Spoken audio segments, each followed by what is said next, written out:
Alright, folks. Welcome back to day 71. As per usual, keeping the streak alive. Once again, MAKU desu, konnichiwa, yosoko. So, we concluded Unit 16 yesterday, which was discussing college stuff, related stuff. And actually, I need a little bit of a memory bump. Oh, counting aminals, right? Counting aminals. And customary of every conclusion of a unit, we're going to try to do some total recall using writing Japanese. So let's go for it here. This is usually a lot longer before we enter a new unit. All right. So let's slowly, once again, the left side is very uncomfortable. Actually, you know what? We're going to change the color now. Let's change the color. We haven't used red. Oh, have we? Kind of. Let's use the orange. That's not very orangey, is it?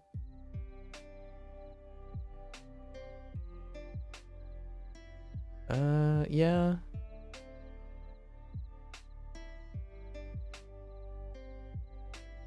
Ugh, it's kind of like brown.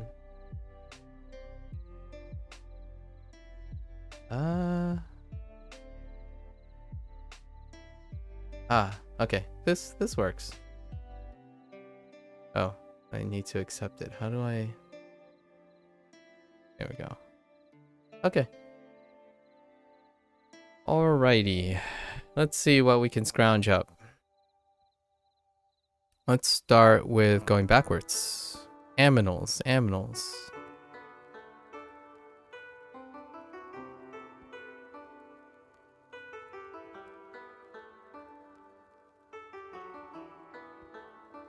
Simi, right? Simi, which is introduced as a nook or a corner. And because of that, we know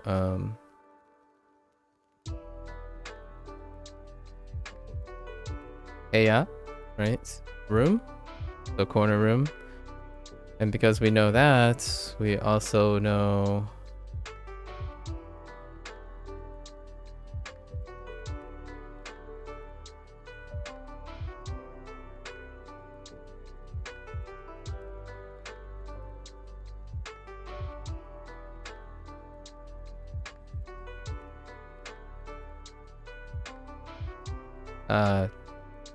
Chairo, right? Chairo and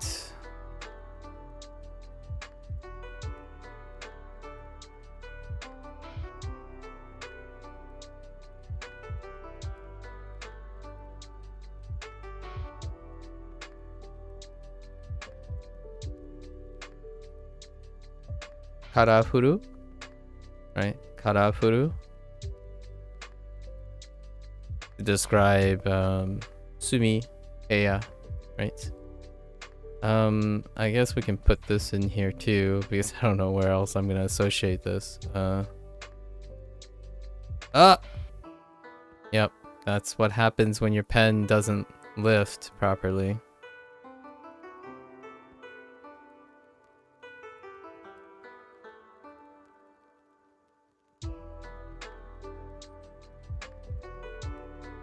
Ninki, right? Popular. This was thrown in there. And then when we know popular, we know kahe. We know two more items. These ones are kind of rough.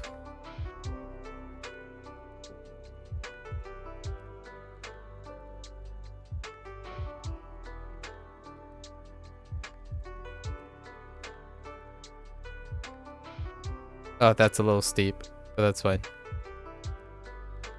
Yeah, we gotta... I'm trying to keep it in a small pile here.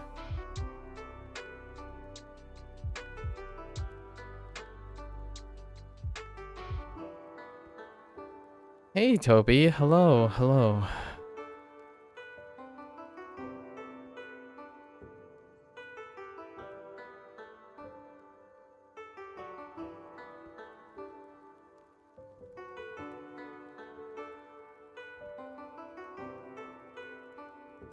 pancakey, right? Pancakey.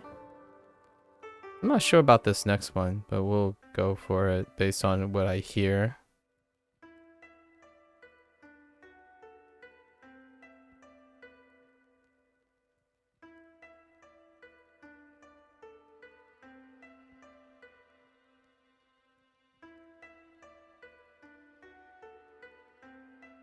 Oops, that's not the correct stroke way, but that's fine. Oh, wait. No, wait, yeah.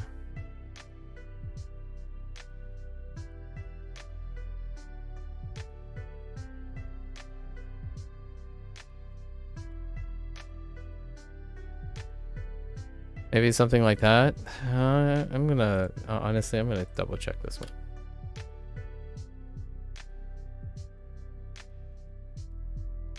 Maybe. Let me think.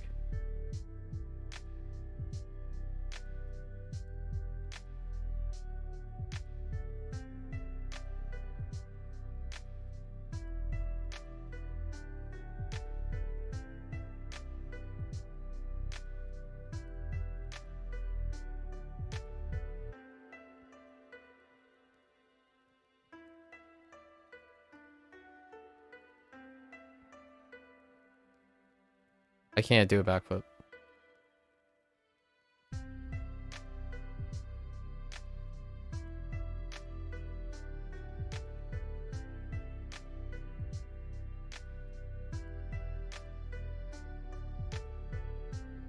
Okay. The other way around. The other way around. So more like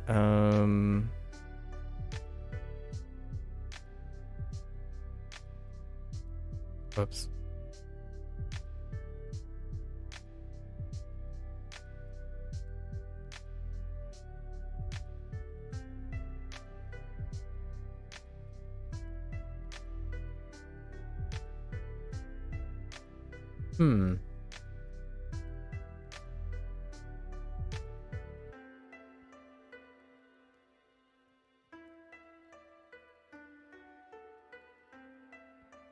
I think I've been saying it incorrectly. I think it's more like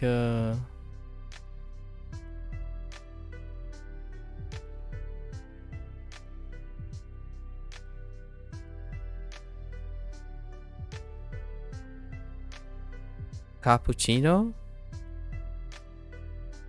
Wait, did I cheat it? Yeah, cappuccino? Yeah. Cappuccino. I think I have regular myopia. Alex and Ace. Hello. Hello there from YouTube. Okay, so we have that leads to the cafe, right? Which we were introduced to pancakey, and cappuccino. Cappuccino. Cappuccino. Yeah. And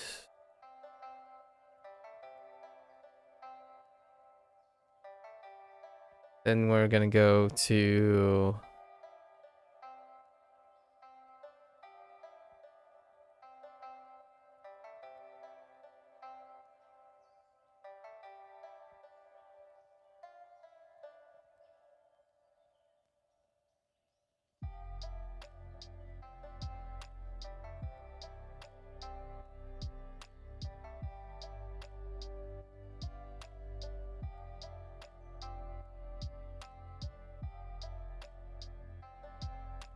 Dobutsu.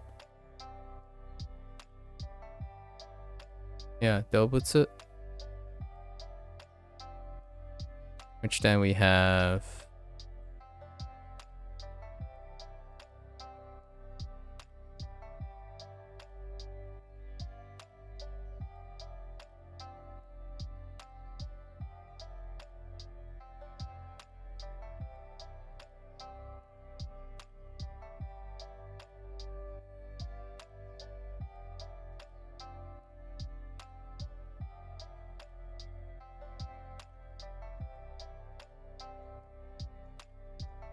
oh wait.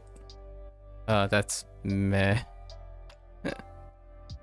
Or that's not meh. That's new. Wait. That nah. That's new. That's new.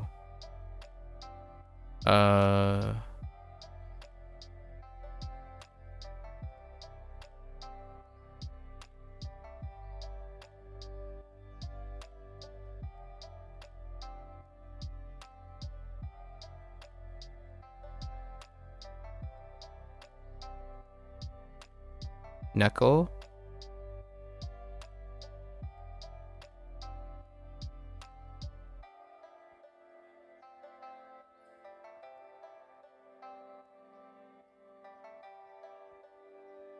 Yeah, I think I did new there.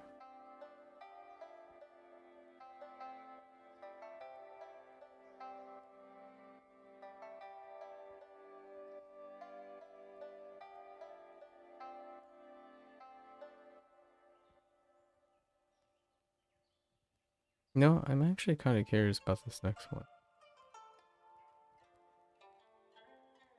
No, I think yeah, we're fine. Inu, right? Inu.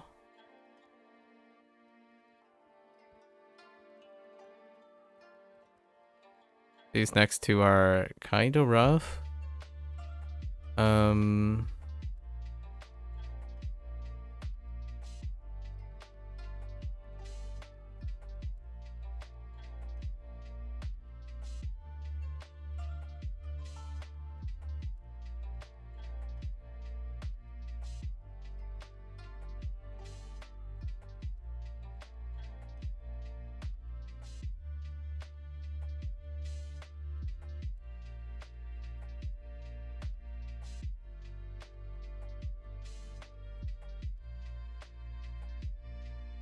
Chameleon. Chameleon. Yeah, chameleon.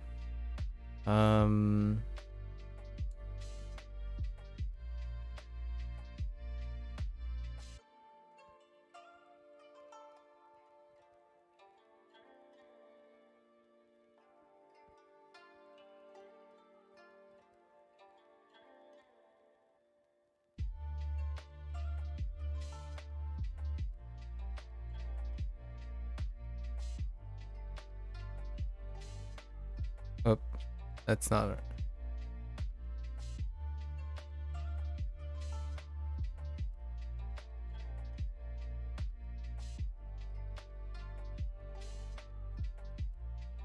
Hamster? Yeah, hamster. So, chameleon, hamster. Am I missing an aminal? Do I have a fifth? No, I think those are the four. Hey, Indy. Hello. Hello.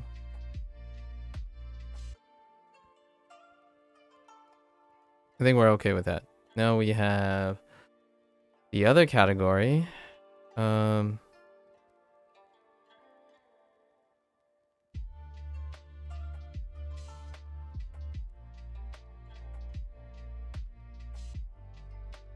Whoops.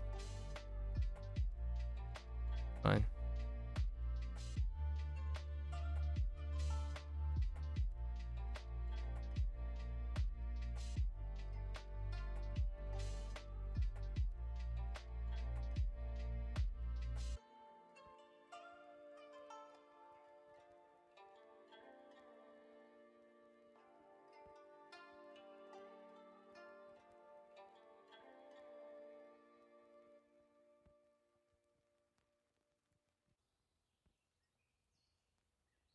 I think that's all we have.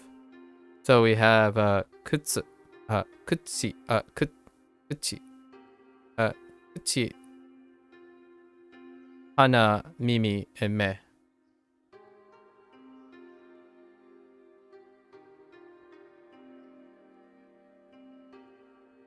Okay. I feel like I'm missing a category. Oh, I am missing a category.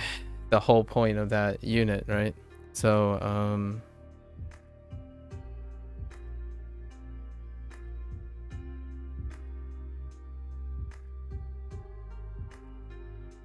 oh, I don't have, yeah, there's no kanji for this yet. So let's use old school.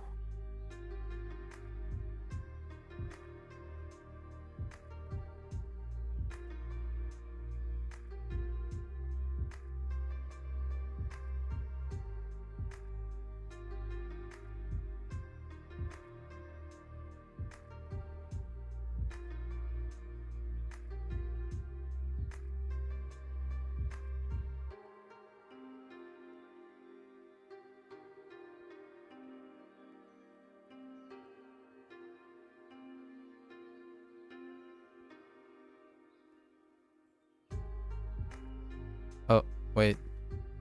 I screwed up.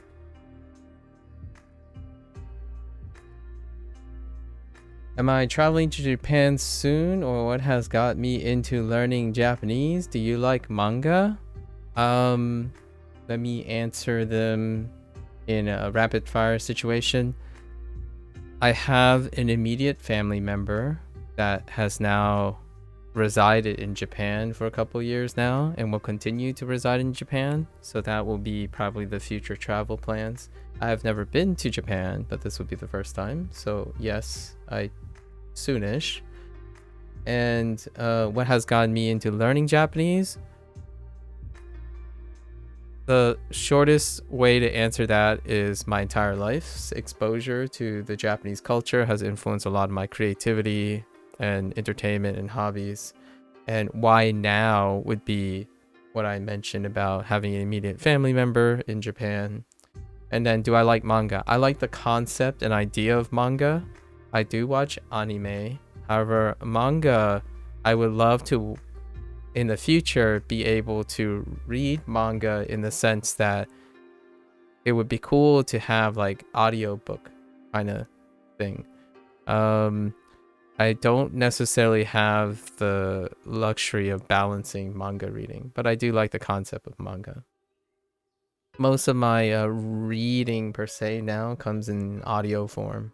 So maybe in the future I'll have like audio tracks from manga, and then I can like flip through it while listening to manga. I know of a lot of manga, but usually anime is the main vehicle for consuming that type of related content. Hopefully that helps, Jimmy. That answers your question.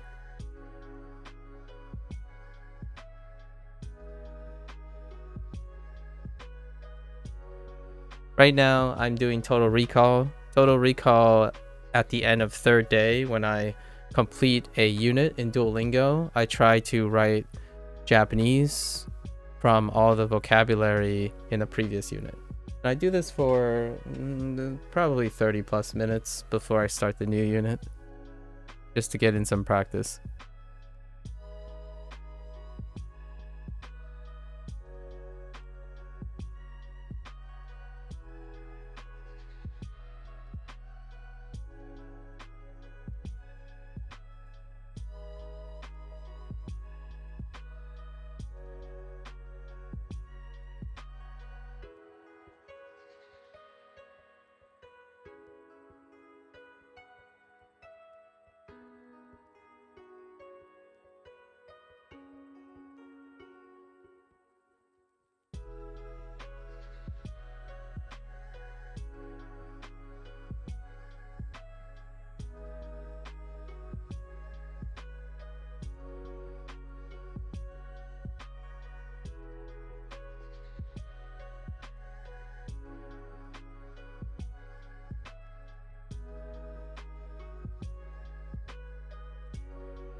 Man, it is so hard to reach that side of my tablet. So we had nan, right? Nanhiki, ipiki. 2匹, 3匹, 3匹, and 4匹, right? For the counting thing, up to 4. And then I think that's good enough for the second half of Unit 16. And next one, we're doing the college section. So the college section, I think I have a lot of them sorted out in my head right now. So we're going to start with the thing I missed actually on the total recall of the college section. We'll start with...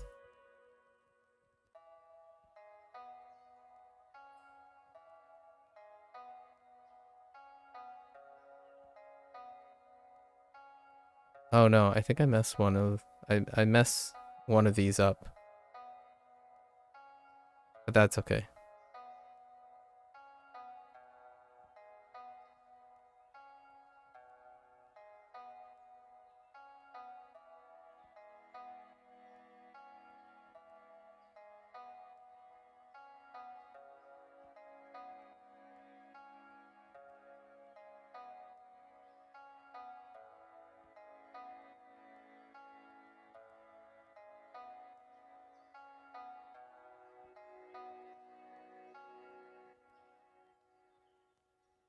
So, Sakuru, right? Sakuru. And because we know Sakuru, we were given 3 new things to modify Sakuru. Sakuru.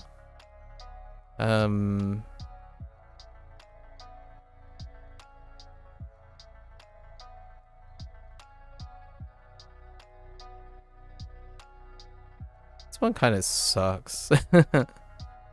Alright, I've got to make sure I don't let my English take over here.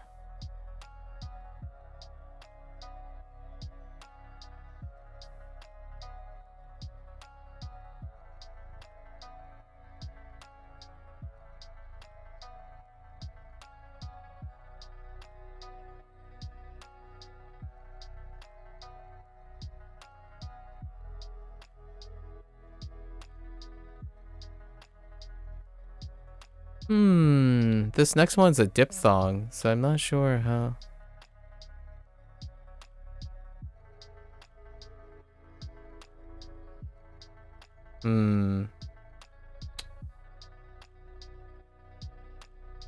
Maybe it's like,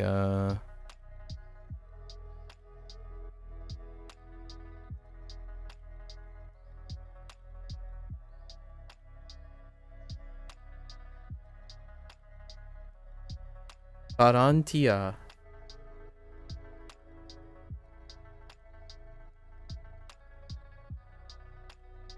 Yeah, it's probably this. It's a diphthong, so T. Barantia. Take care, Toby. Thanks for stopping by for a bit. Barantia.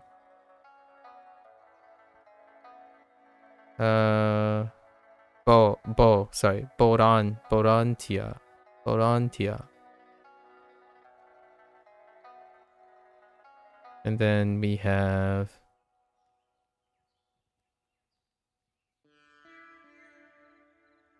Oh, is this a diphthong too?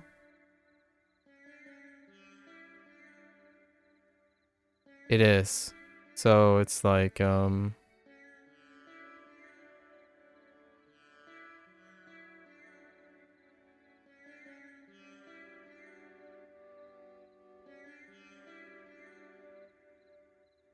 Chesu. Chesu. This is a diphthong too. All the diphthongs in katakana has a half character with the second vowel to accommodate like the English diphthongs. Chess. We have one more. Oh. Try to prevent myself from Englishing myself.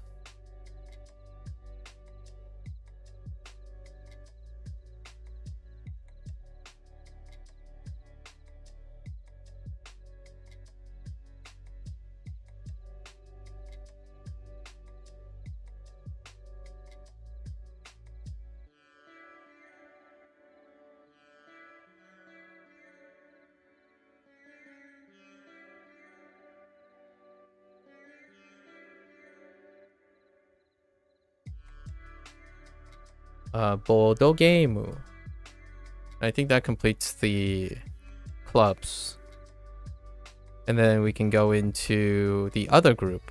The last unit had great grouping. I think the grouping helped fantastically. It reduces the number of items I have to remember. I only have to remember club to remember the other three. Like, for example, I only have to remember one of these two. If I remember Sumi, I remember Heya. If I remember, and then because of that, these are places that can be popular. I know it's supposed to modify cafe, but Ninki is popular. And then because I know room, I know how to describe a room. So karafuru and chairu, chairo are the descriptors. And then we have because of popular cafe, we know pancake and cappuccino. And then we have dobutsu, which are animals. And then we have all the animals. Neko, inu, chameleon, hamster, right? Hamster. And then we know body parts. Kuchi, hana, mimi, me. Then we go to counting. And then there are 4 numbers of counting, including how many. Nanhiki. So I only have to remember one of the things to remember the rest. That's kind of how my memory works. Usually it's in clusters. So anything that's related, I only have to remember the first thing or any of them in that group to remember the rest. And this is the same way. So I remember club, then I remember the other 3. Or if I remember chess, then I'll remember the other 3, right? And then there's more now. So we have another group. Incense. Sorry, that's an inside joke, but I'm sure all of you can appreciate incense. Starting by being able to write what that is.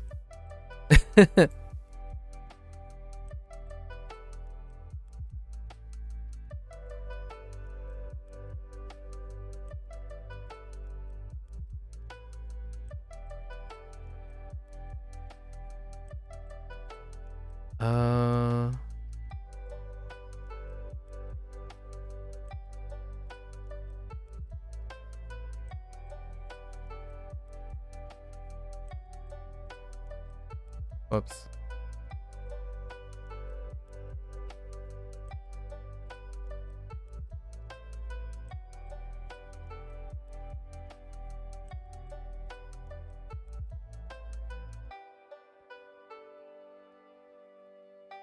Senko, right? Senko. Senko or incense, right? Okay. Major.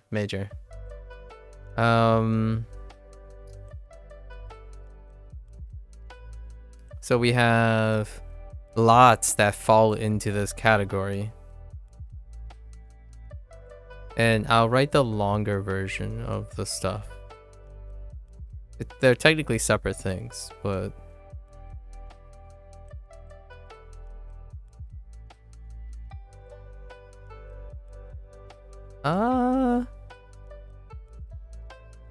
I guess. Wait. Let's see what it looks like first.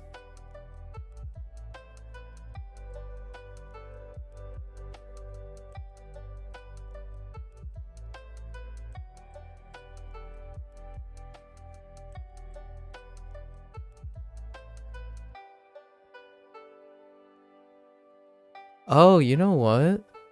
I'm pretty sure they go with doing it this way. Right? Yeah, Deutschgo.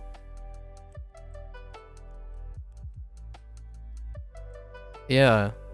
So they use the go from hiragana at the moment because I don't have the kanji for go. So Deutsu is introduced, then Deutschgo, right, as a subject, as a major. Hey, Cozy. Hello, Cozy. And then we have my toxic friend.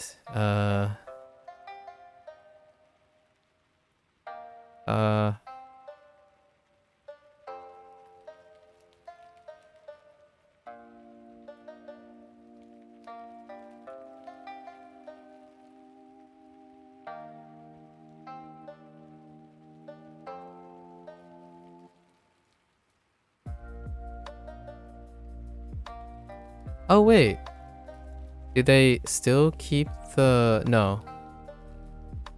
Wait a minute. Oh no, I'm not sure. Hmm.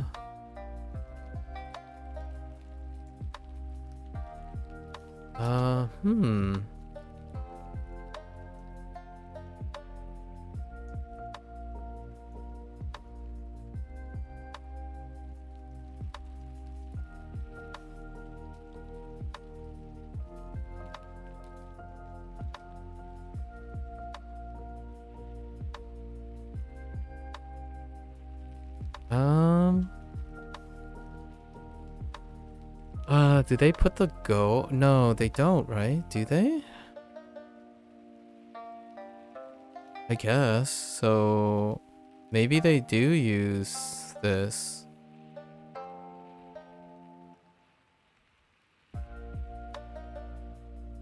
Okay, so I'm not sure here on this one as well. So we'll put this in parentheses.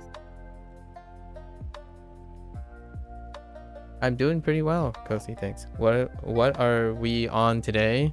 Well, we're gonna discuss outdoor activities today, apparently. But we haven't started yet. We're doing a recall right now. So, Takaro Kuko, right? Takaro Kuko. And this is related, but it's not a subject. But Takaro Kuko was the thing we were given. This one has a diphthong in it too.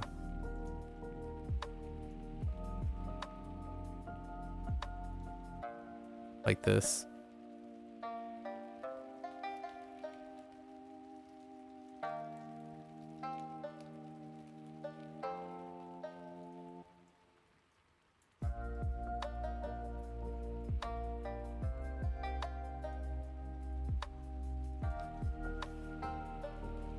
Philippine, right? Philippine. And then I'm pretty sure they also do the thing. We're gonna put this in parentheses, but because I'm not sure.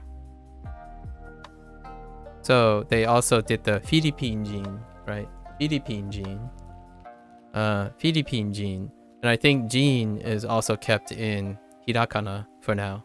Since gene, we don't have the kanji for gene. So Deutsch-go, I'm not sure because Deutsch-go, this looks with the go from Hirakana looks okay. And then when I'm thinking about what I see in Takaro Kuko, I want to do the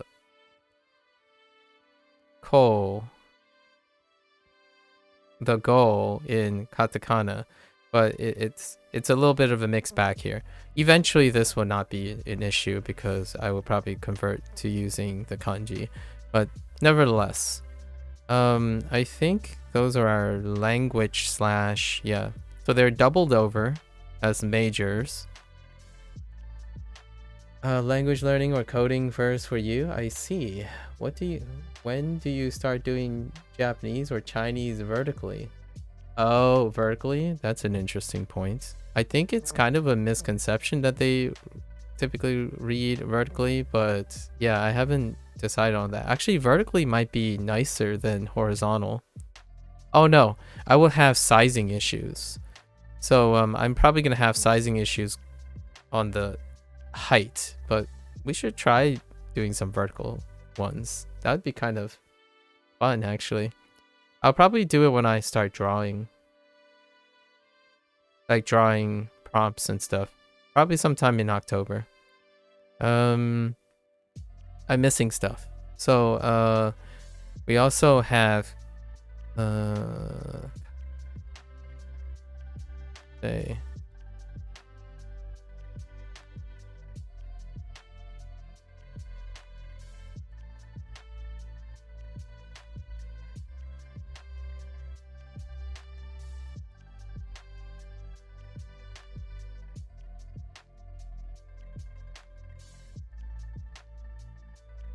Kyampasu. Kyampasu. And because we know Kyampasu, we also know Ryo.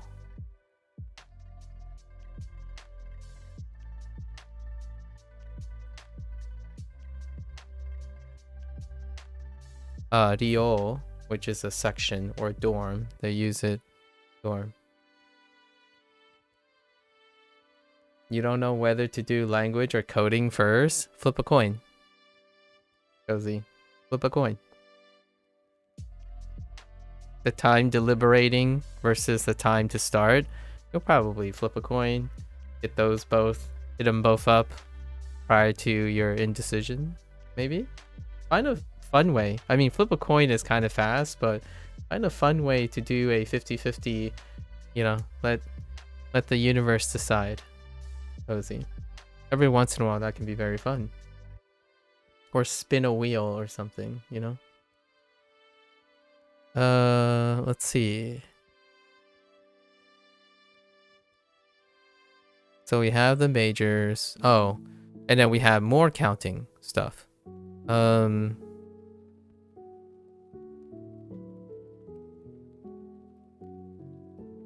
I think we're allowed. Yeah. We got these stuff. So.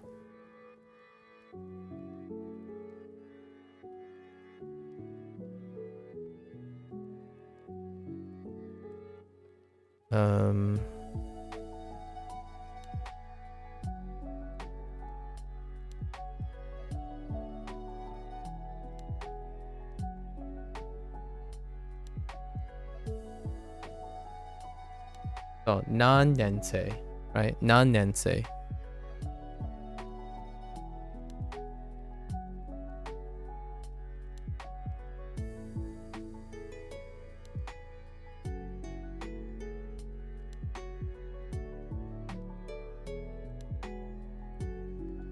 Ichi-nensei. That's a little up. It's fine. Duolingo is distracting me. Duo is distracting me.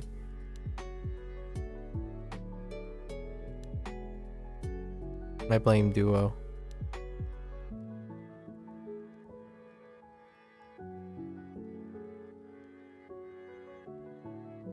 Ninensei.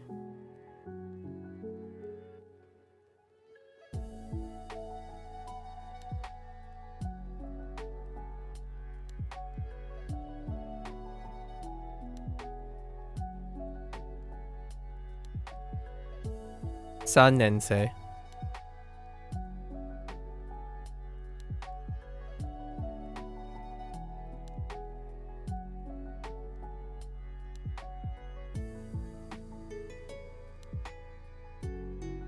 Oops, I went out of stroke order there.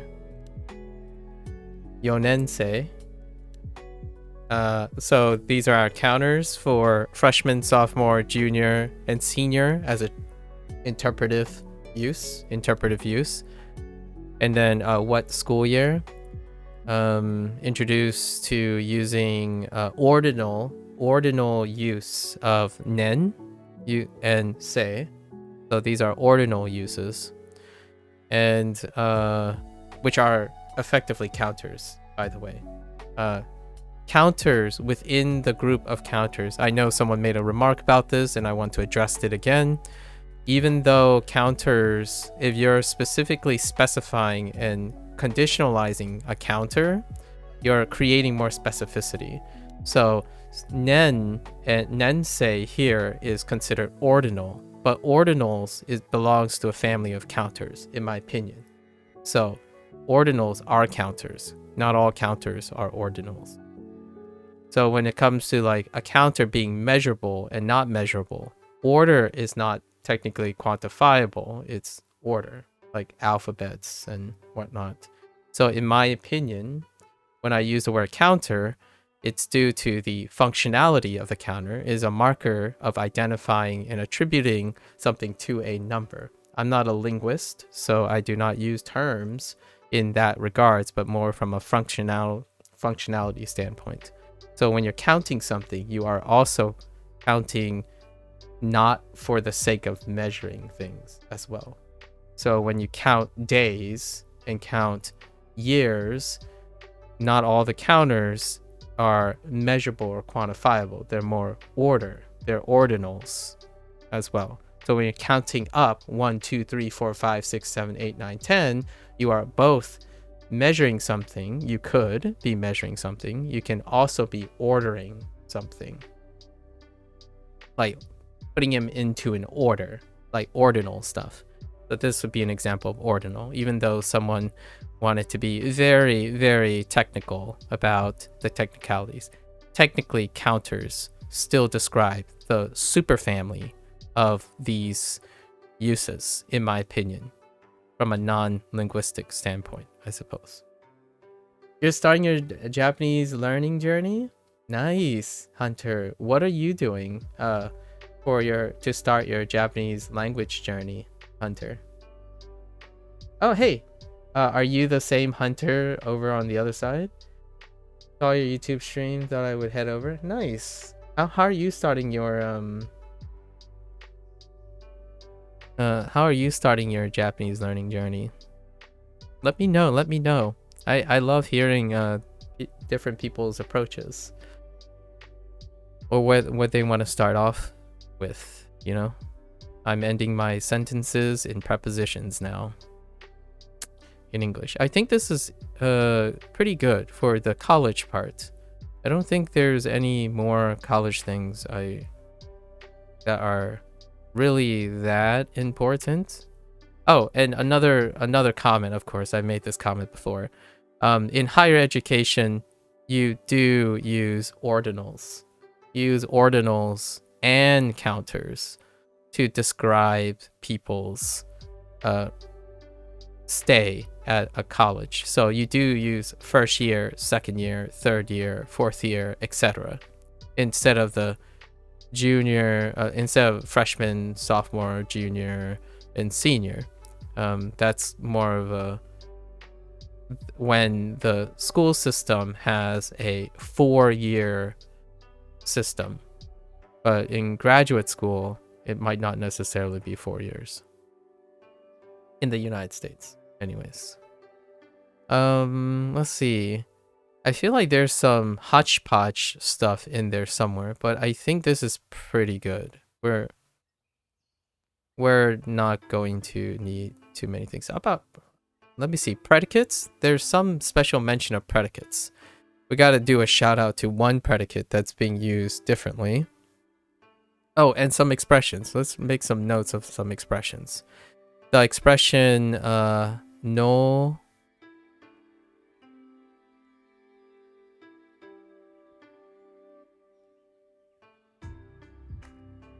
The no chikaku. No chikaku is a use case expression. The nearby something. Near something. So it's a nominal. It's being used as a nominal adjectival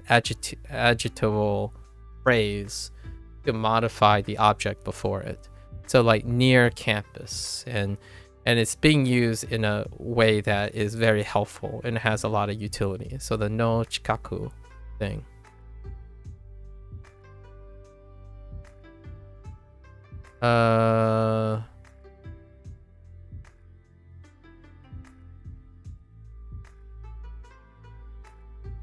Oh, I also forgot to mention that karafuru is a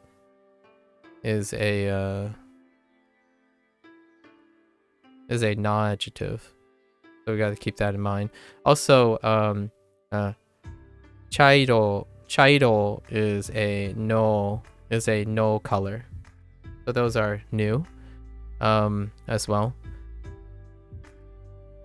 You first started with Duolingo, but you've been watching a lot of YouTube videos to expand where I'm getting my knowledge. Very nice, very nice. Killing a lot of birds with one stone. I'm very fresh, only know some basic readings and trying to understand sentence structure. Very nice. What type of YouTube stuff engages you about Japanese learning? I'm assuming you are, yeah, you said Japanese, yes.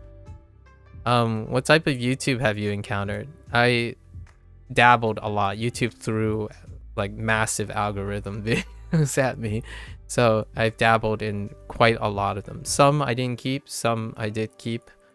So I quite like the smaller things that are like very bootstrappy. It takes some of the mechanical work out of looking for them on YouTube.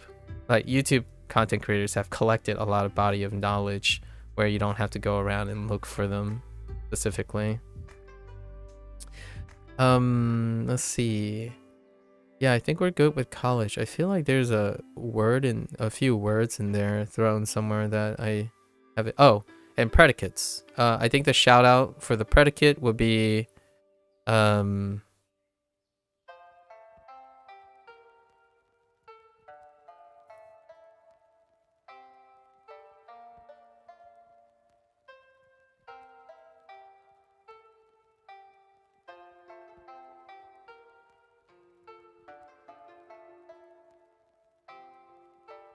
we'll just pick one.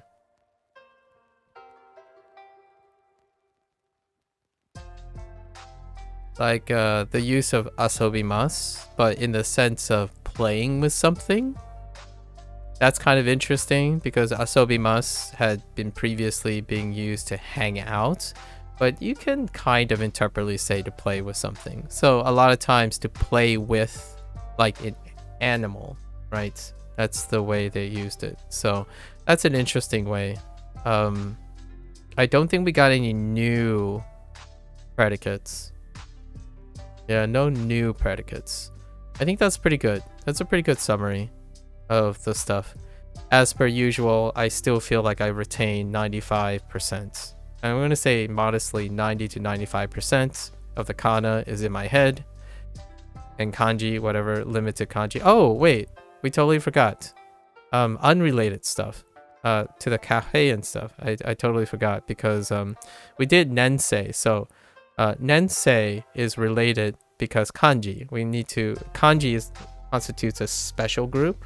So whenever I know one kanji, it reminds me of all the kanji in the unit. And the one that we're missing is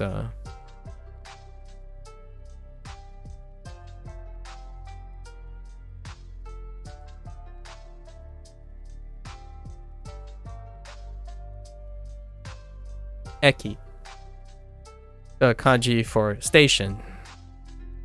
I think I missed a stroke here, but that's fine. It's too smashed together, but yeah. Eki would be the kanji next to nensei, and that's pretty much. Eki was introduced, I guess, with the cafe, the counting animal things. All right. Did I get? Oh no, I missed one. I missed oh, this one's kind of, I think whoops.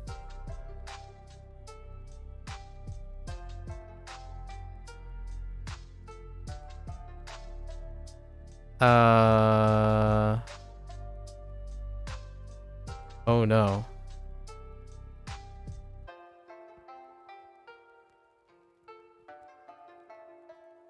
Right.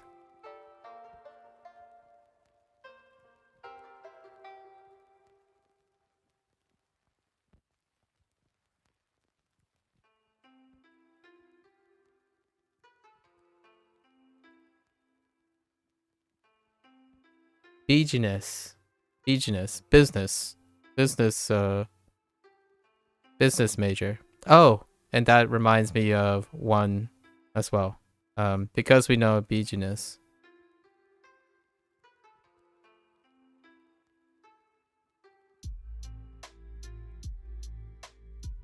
Sugaku, math. Math is the other one. Yeah, there we go. That looks a little bit more comprehensive. Yes. In school and college, is school and college the same in Japanese, or is there separate words? There are separate words. Gakko is the word for school that Duolingo introduced. And daigaku is college. I don't know if they have a word. I haven't been introduced to a word that separates undergraduate education from graduate education, and that's what I'm referring to. So, in English, we have oftentimes the vernacular tends to be like college/university. However, oftentimes there's a slight nuance to the word college and university. However, if you go on to what we call I would say higher education as a very like euphemism. When you enter higher education, you separate between undergraduate, and graduate. So graduate education is post undergrad. So when you go into college, you're an undergrad, and then when you graduate college, you become a graduate. Or there are other words too, like post baccalaureate, as in you have your bachelor's degree, and then this would be graduate school. So in the United States, you would be referred to as an undergraduate if by someone who has gone on to graduate school. That's prior to being a graduate kind of thing. And post-baccalaureate is the period after getting your bachelor's, which that can be a period where you do not end up going to graduate school, but it's your post-baccalaureate stuff after getting your bachelor's degree in something. And then master's is in between, which that's kind of a very nebulous place for master's degrees. So higher education tends to talk about postgraduate, or not postgraduate period or post-baccalaureate period. And then beyond that, it's doctoral. So the phrase would be postdoctoral period, things that you do after becoming a doctorate from graduate school. And that's what I would fall under. I would fall under postdoctoral stuff. Although postdoctoral really refers to what my education is in. So I'm not a postdoc anymore because I don't work in the science field anymore. So anything outside of the science field, or even that particular thing, I'm not a postdoc in anything outside of that. And since I'm 5 years out, I'm not a postdoc anything, because education is dynamic, right? Knowledge is dynamic. As much as I want to read and do things in the field of interest, I also have to be in the field or exercising the field. So I try to use it very loosely. However, the PhD, in my opinion, stands for the ability to learn, problem solve, and critically think, not necessarily the knowledgeable field, because you can catch up with knowledge at any time you want. You cannot supplant experience. And that's kind of my take on that. But yeah, I don't know if Duolingo will go into that kind of thing. I think that's too specialized and is used very uncommonly in casual speak. Colloquially, people do not use these terms too often. You will probably be able to find someone who's a graduate who might be in higher education if the moment you talk about college, going to college, if you say college and university, that person will mention terms like undergraduate and graduate. Then you'll know pretty confidently, like I would say 80 to 90% of the time, you'll probably know that they went to higher education, because I typically refer to college and universities as undergraduate education in order to separate it and to dispel any confusion. Because a lot of times when people say, oh, did you go to college? And I didn't want to be as confusing and say which one, because technically I went to more than one college or more than one university, because one is undergraduate education and one is graduate education. So oftentimes I don't want to be make things confusing. So I asked them, are they straight out of high school or they're going to graduate education, right? Yeah. Anyways, very nice. Thank you for the question, by the way, Cozy. All right, there you have it. That's Unit 16. So now we go into our new unit. All right, I'm excited. We had a teaser from yesterday about discussing outdoors. I'm hoping the outdoor activities include things like cycling. Cycling. What do you mean last unit in section 2? There are 2 units left. Oh, wait. The last unit, unit 18 is shorter. Wait. Unit 18 is only a half unit.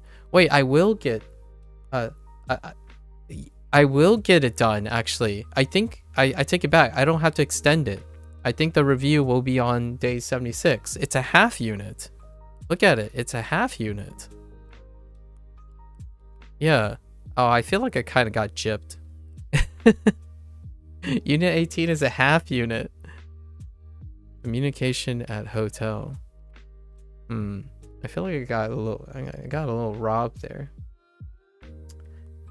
Your secondary school was a college? I see, Cozy. Yeah, there's a slight nuance between college and university, but I think that nuance is a little bit arbitrary. It's quite arbitrary. So for example, I went to a college for undergraduate. I went to a university for graduate school. However, the nuance and separation is college is often smaller and possibly specialized, or like it's a more niche type of establishment, and then university is a larger institution. That nuance I don't think is really all that important. But a lot of back in the day when I was selecting colleges and universities, that type of like arbitrary line between using the word college and university was felt. It was like non-verbally or indirectly communicated based on how people used it. So I went to a college for college, and then I went to a university for graduate school. Yeah, college confuses some people. Yeah, it's understandable, especially when now you're talking about people from different countries, and then you're going to start talking about different countries, and they have different words and gradations of the words. So it's not worth it. It's not worth getting to know a stranger by talking about the pedantic nature of the word college and university. Meaning secondary school or third level. That's fair. Counting up. Thanks, Nojo. Thanks for the daily. Not a great way for being robbed, by the way. Some ethnic connotations behind it. Yeah, but this is a stream, and this is also Twitch, and this is internet culture, and I'm also someone who likes playing video games. So, great and not great words depends on the competency of your audience. So, in fact, it would be the opposite if you talked with a particular audience too. So I would disagree humbly. I would humbly disagree with done dirty and getting robbed, but that's fair enough. Yeah, there are some ethnic connotations, but I'm well aware of. I'm talking about getting gimped. Yeah, I know. Gypsied. Yeah. Sorry, not gimped. Sorry, gypsied. Yeah. I'm talking about a lot of things, but at the same time, I don't think anyone here. If you're pre-selecting into the Twitch community, then you're probably gonna have problems if you're worried about that. But yes, this was also brought up when I abbreviate when I'm writing Japanese, this was brought up too. When I'm abbreviating Japanese, like sometimes I don't finish writing stuff, and then this came up, right? That also has connotation too. And it's a deep cut because my family are Chinese. So we're talking about geopolitical stuff and racial stuff. Yeah. It's good to know. So what do I do usually with these things? I would apologize. I would apologize if I offended anyone. And then expect a mutual respect. Because counterculture is a thing. So counterculture is a thing. So that's kind of the idea, right? So I would apologize if I offend someone, but then I would expect that person to exercise mutual respect for my awareness or lack of awareness. And that's how the world, in my opinion, grow from it. So it's not about what can't be said. To me, it's about understanding. And I'm well aware of the whole robbing thing. But that's not my place to say. But yes, I'm aware of what you're referring to. However, we're talking about Duolingo here, because I contextualize, much like the Japanese language, right? I've already contextualized that I'm referring to duo. Not only that, I even said duo.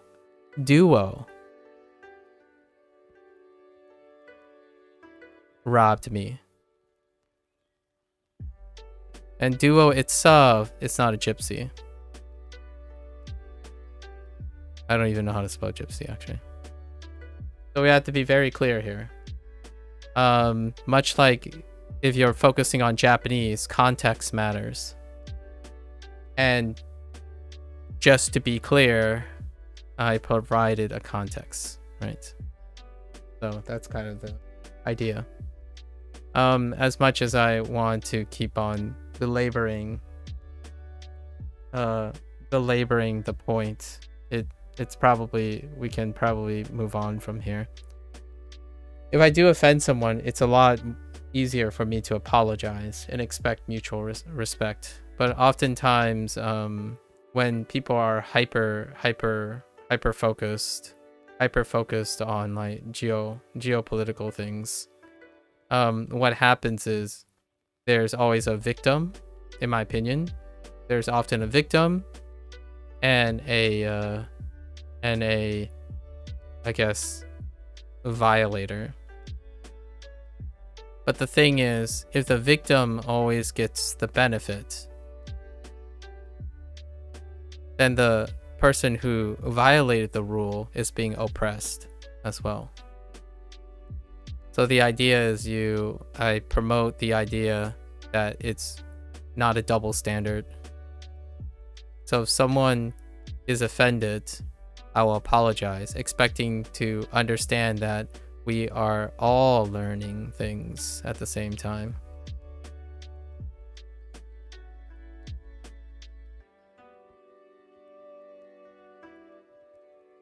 Right.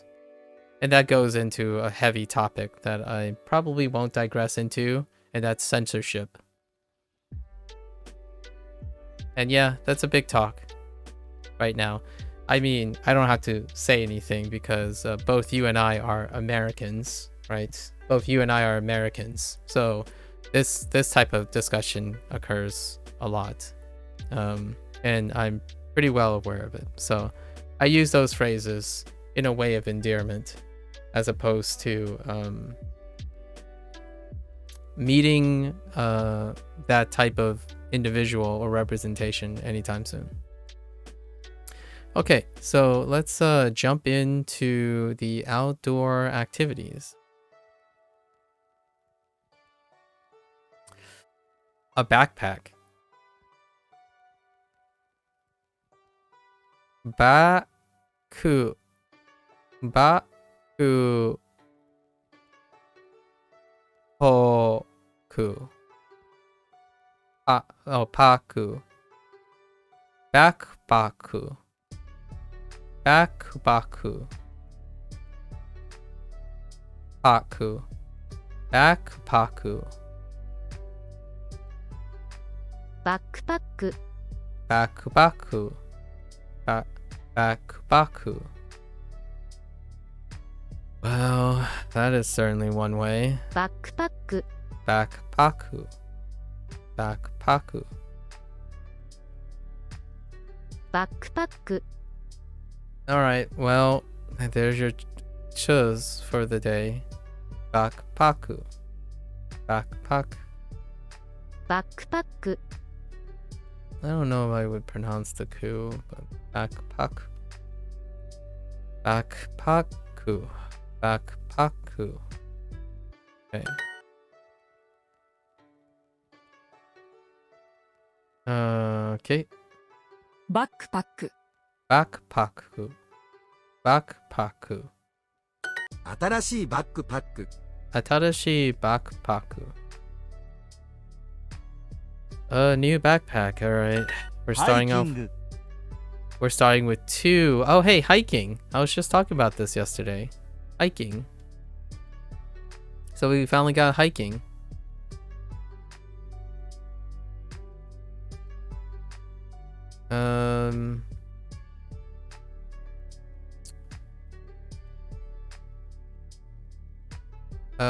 That's 2 katakana today so far. Hiking. Hiking. Okay. Hiking. Hiking. Okay.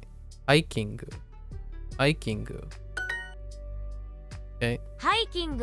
Hiking. They look really weird. That artwork's a little weird.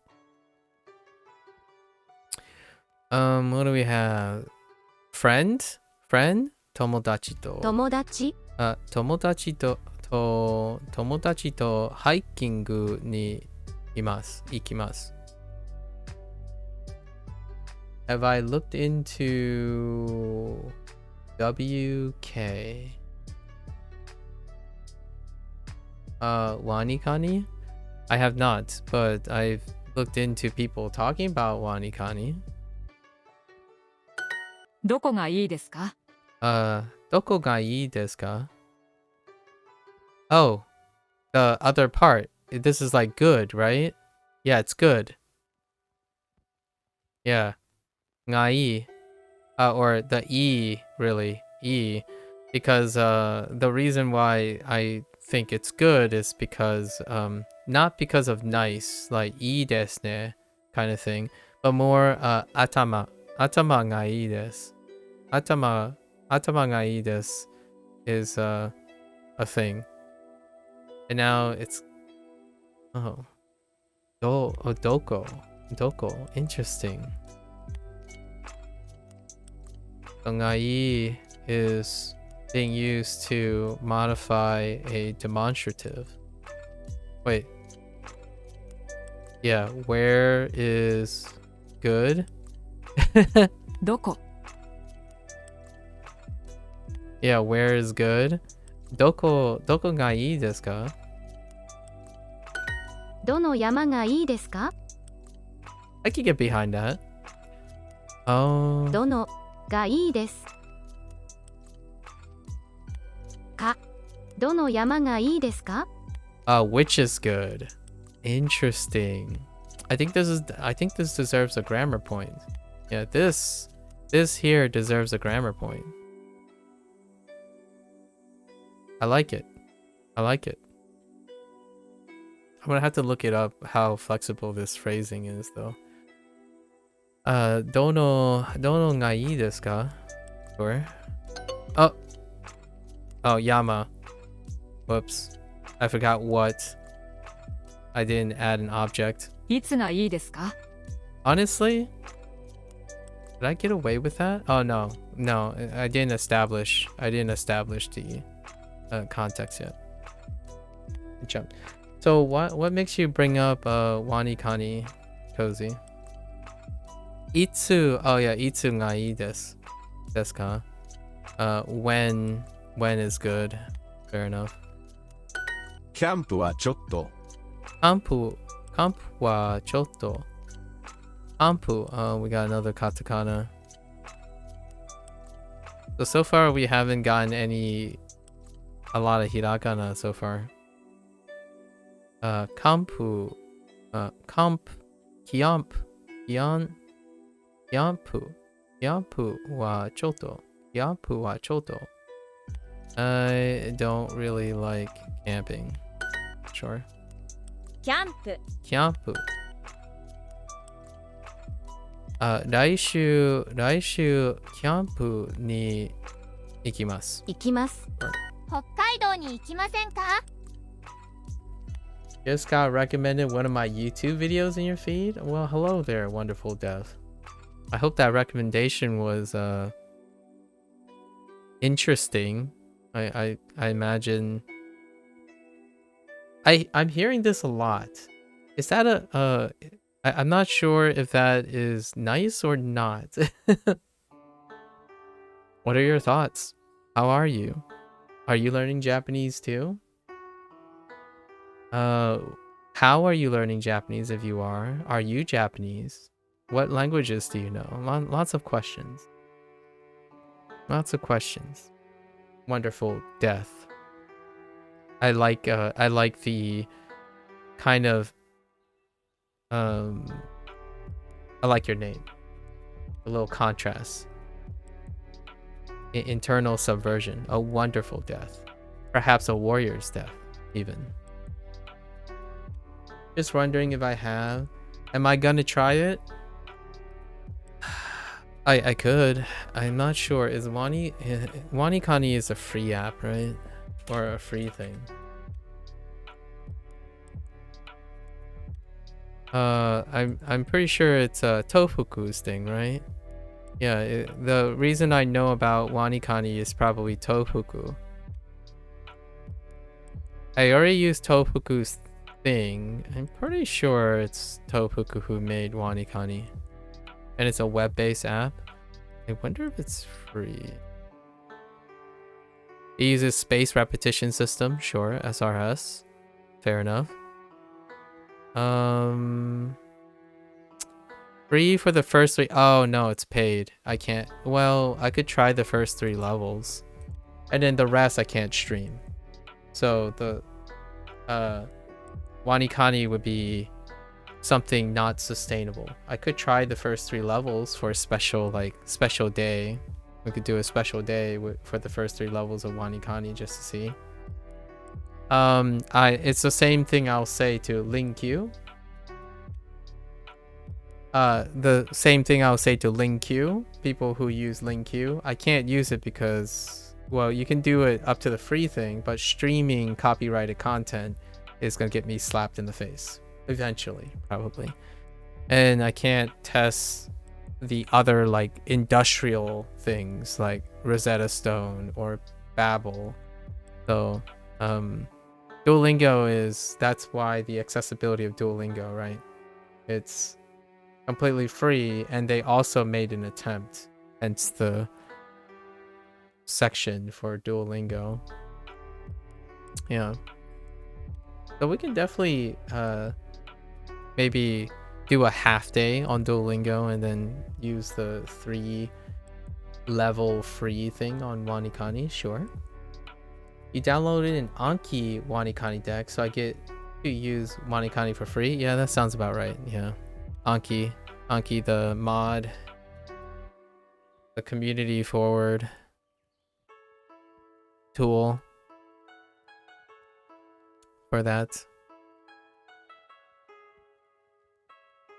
Hokkaido.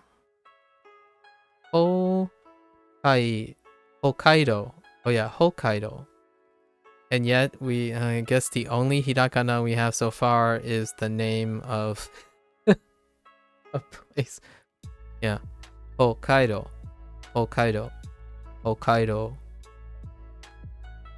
Hokkaido ni ikimasen ka? Would you like to go to Hokkaido?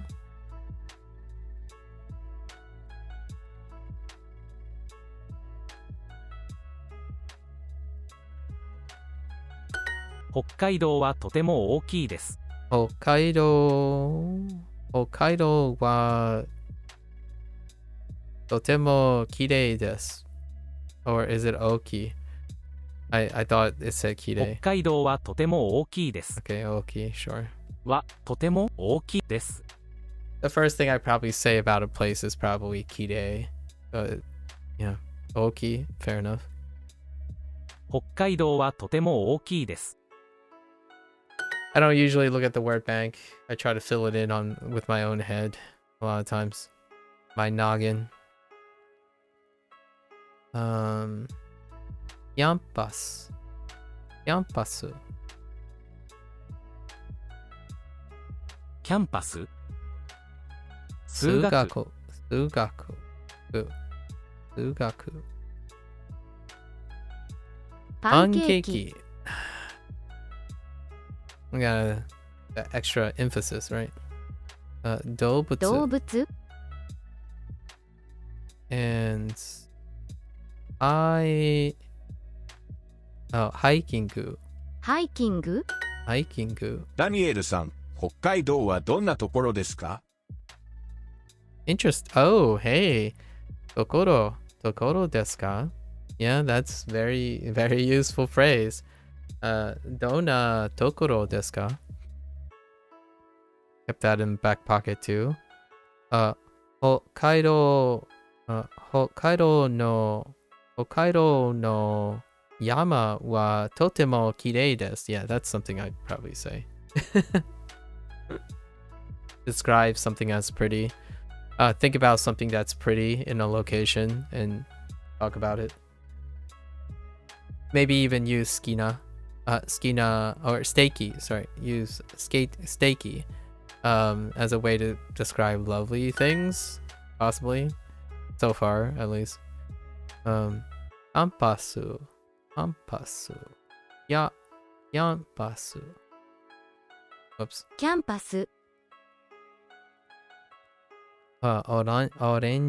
オレンジ、口口 Oh, yeah. For a moment there, I thought I talked over it. And chairo, 茶色、 and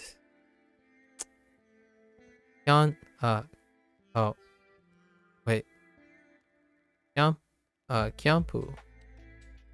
Kampu. Yeah, Kyampu. キャンプ、 I paused because I was gonna try to say camping as opposed to camp. どの山がいいですか Dono yama がいいです ga ii desu ka? どの山がいいですか Ga ii desu ka? Dono, I still think. 山 Oh no, it needs an object. Yeah. Dono yama. Unless the subject or yama Yama? was already established, I guess you could get away with it possibly. Dono yama ga ii desu ka? I think for this one, I think it's a personal choice for me. I kind of like nasalization. I kind of like the nasalization for this one. Ga ii. Dono yama ga ii desu ka? I kind of like it because it kind of rolls into this. But ga ii is fine, right? Dono yama ga ii desu ka? Okay, next one. This lesson took over 14 minutes. Way to power through. What do you mean it took 14 minutes? I was just chilling. Calm down. 5月 Gogatsu. Oh yeah, classic. Gogatsu. The all reliable Gogatsu. Go is so reliable.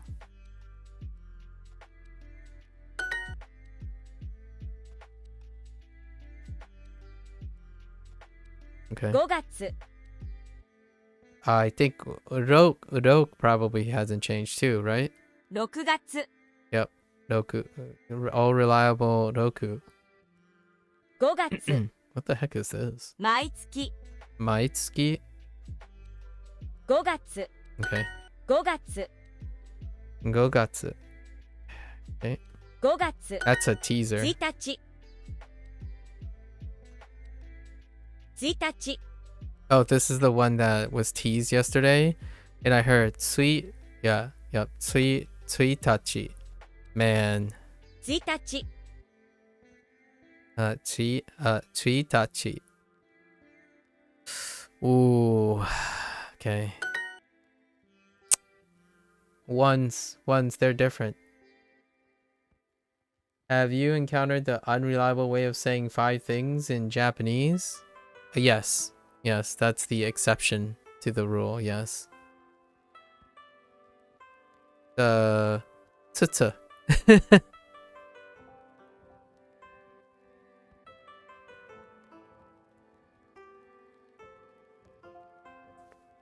Are you talking about general things, right? The general counter, tsu?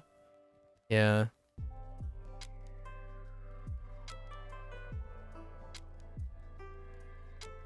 We can count for general counters. I think we're up to 7.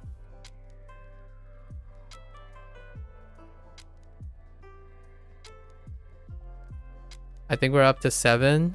Datsu, 2つ, 3つ, 4つ, 5つ, 5つ, 6つ, 6つ, 7つ, and we are missing 8 and 9. Yeah, 5つ. Yeah. Oh, and of course, 1つ. I skipped 1. So we're up to 7 for now. I have not gotten 8 or 9. The first 4 were introduced to order things, so I reckon people don't order 5, 6, 7 things a lot of times. And thanks, like I'll get it when I get it, but yes, I see. It's yatsu and konosu, kokonotsu. Okay, fair enough. I mean, I was just gonna wait until it happens. But okay. To contextualize 5つ, or 5, 6, and 7 was for classes, and spoiling a 1,000-year-old language. Yes, lots of people spoil the 1,000-year-old language. It's a habit formation for most people. Yeah, spoiling a 1,000-year-old language would be it. This is where I throw you into the storage locker, into the coin locker.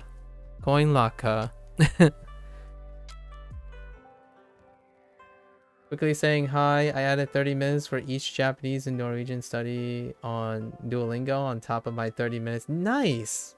Hello. Nice. Well done. Very well done.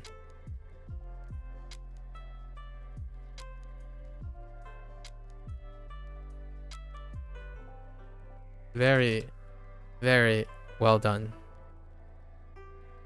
Okay.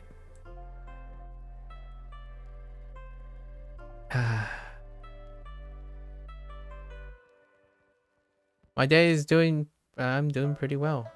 I'm doing very well today. Recall went pretty well. Met some new peeps. Again, thanks to the courtesy of YouTube. The YouTubes. Did you learn in terms of the Japanese front? Give me what word sticks out to you from your 30 minutes of Japanese. What word? Shizumi.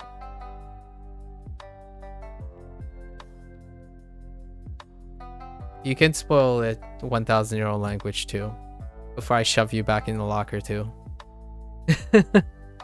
Or a phrase or something. Kaimasu. 買います Okay. Yasumimasu. Gogatsu. Our newest one. 書きます And 1日。 1日1日。 5月31日 Of course you would put it that way. 5月31日。That's duo for you. That's duo for you. Sticking to the introductions. May 31st. 5月31日。 8月1日がいいです。Okay. 1日。8月1日がいいです。Okay. 1日がいいです。8月 Ooh, I see what they're doing there though. 8月1日がいいです。Okay. August 1st is good. Fair enough. Mizu? Okay. Mizu, I'll take it. Water. Love it.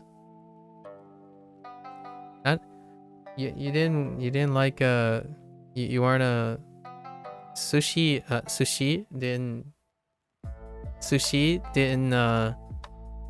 didn't jump out at you? I mean, water is great. I feel like nowadays water is a little overrated. I'm talking about like memory stuff, sorry. And maybe not so much the word itself, but I don't know. Water is kind of overrated now. But sushi, come on.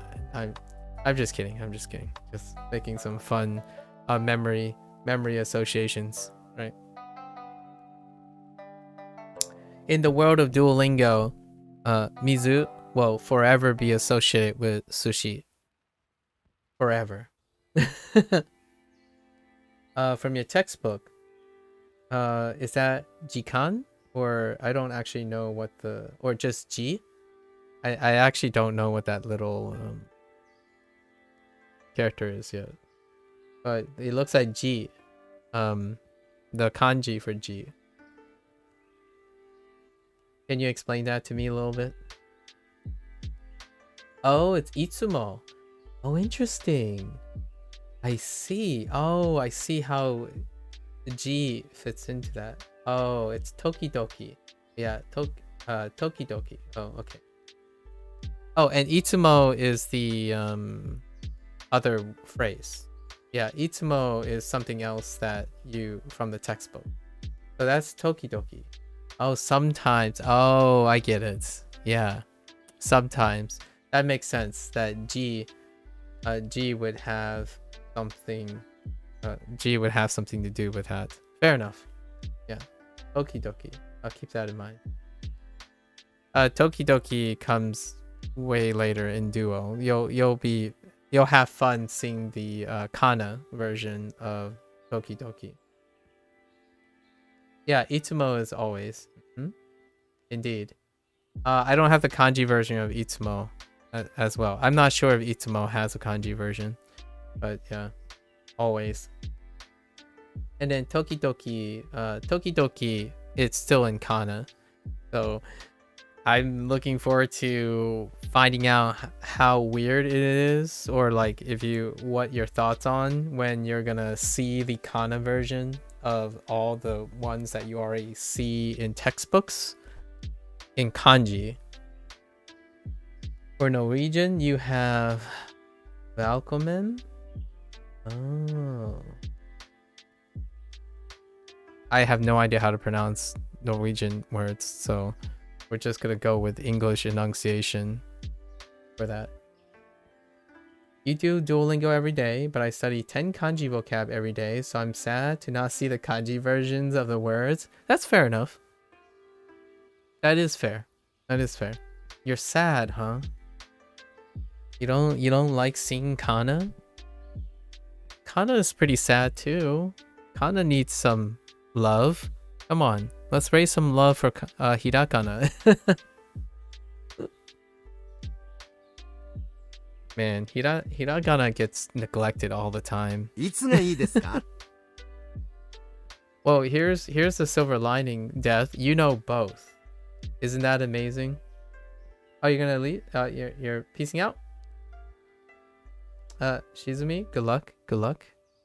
Good luck with everything. Thanks for stopping by. Well, Death, I suppose you know both now. Isn't that amazing? Or isn't that lovely? Can I say, I don't think that works, right? Steaky desu ne.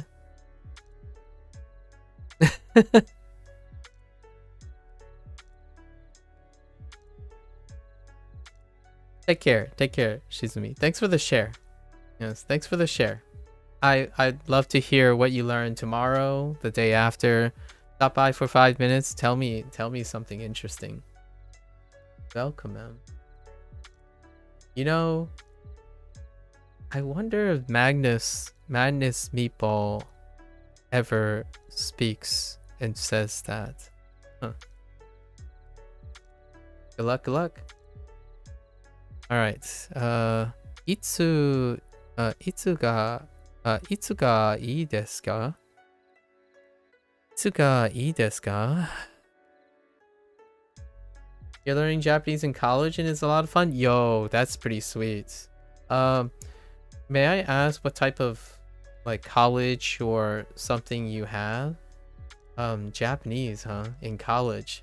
I don't hear that very often from where I'm from, right? So I'm curious like where college and regional and stuff being having access to Japanese. And is it the first time you're learning a language, like a secondary language? Or do you know like multiple languages already? Oftentimes when people talk about college and choosing to learn another language, they tend to have a background in multiple language exposures. What would I rate myself out of 10 on what metric? On what scale? Like the number is quite meaningless without context. Looks? How do you evaluate looks? You're in New York? Oh, really? Really? New York colleges offer Japanese? That's awesome. Wow, times have changed. That's pretty rad, actually.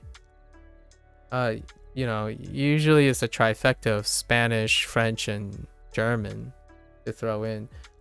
You've learned some Spanish and Italian, I see. Italian? Man, New York's pretty hoppin'. New York's pretty hoppin'.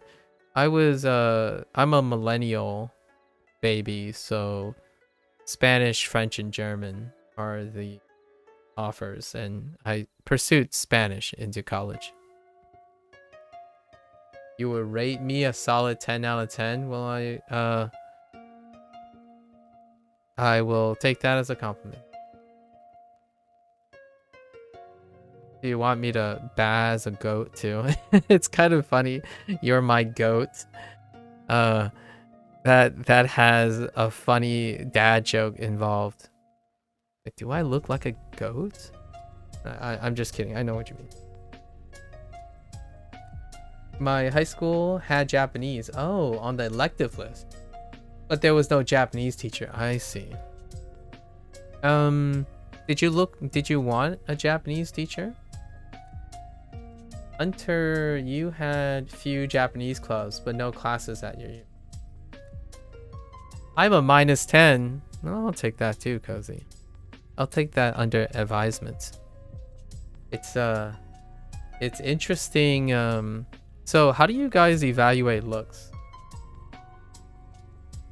I have a response for you. However, I'm curious. So how do people evaluate looks? Yeah, I wish I could have started learning Japanese in high school. I see. As opposed to any other language, Death? What is your passion for Japanese? I kind of want to pick your brain a little. And ban him from all social media, as a matter of fact. Yeah, I'm kind of curious. Give me like a short description of how people evaluate looks, or how you personally evaluate looks. I'm actually curious. If it's not too personal of a question, I will reveal my priorities as a I guess something that comes to mind when I look at a person's face. That was a queso reference, by the way. I'm not familiar with that person, but I'll take your word for it. A reference, huh? I don't know if it's strange, but I enjoy reading and understanding Japanese for using in the search for old retro games. Dude, that sounds amazing. I happen to empathize with that quite a bit. It's certainly not strange to me. Sozuka. Sozoka. Sozoka. Sozoka. Why does that sound so familiar? You took 3 Spanish semester classes, but I didn't care for it. Only wanted to learn Japanese for job opportunities in Japan. A better understanding of English, even though I'm a native of Japan or Spanish. I'm a better understanding of English of native of what of the 3, and obviously anime. Fair enough. Fair enough. My jaw is well structured. I can see you have a long. What the heck is mewing streak?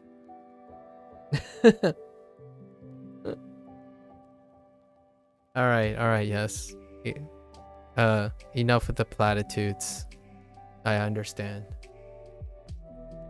Oh, native English speaker and job opportunities anywhere because I've heard it's better on a resume to learn Japanese specifically, but not Spanish.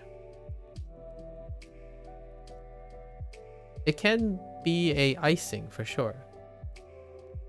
I don't know what mewing is, but good luck. Good luck explaining that to me. Oh, it's a jaw practice? I see. Well, I am the Yap King, apparently.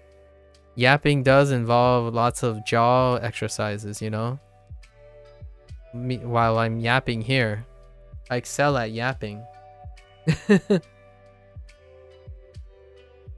The recent Psychothon from E-Dog showed me the range of beauty in Japan. I see.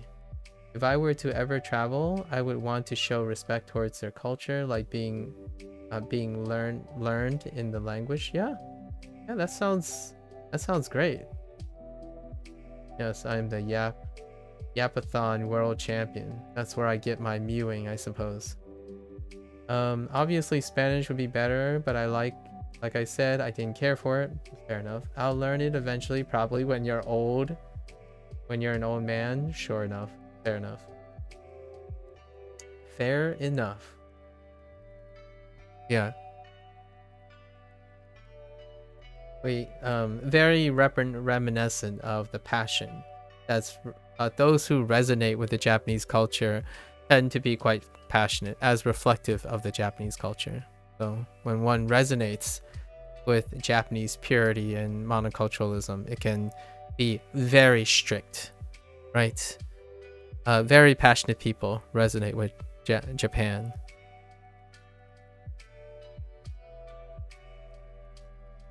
In my daily life, disregarding my hobbies, Spanish would probably be more useful, though it doesn't come up too often. That's fair.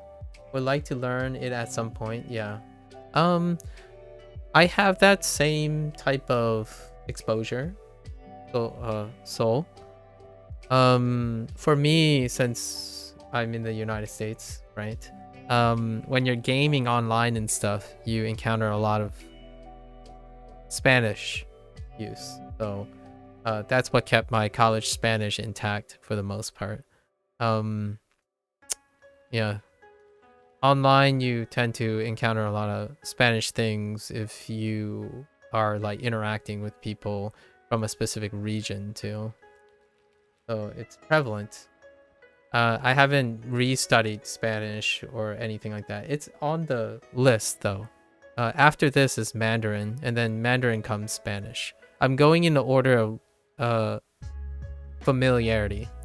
So in my life, all three of the languages are ever present: Japanese, Mandarin, and Spanish. However, the most unfamiliar one is Japanese in terms of like formal schooling and stuff. So I chose to start with that as opposed to starting with something most familiar to me, which is Spanish, actually. Yeah, I also plan on learning Spanish and Mandarin after Japanese. Well, there you go. Guess what? Join the crew. Actually, it's not a big coincidence, but 3 or 4 other people have this line of thought too. Oftentimes, the Spanish is regionally dependent. So, like for pragmatism.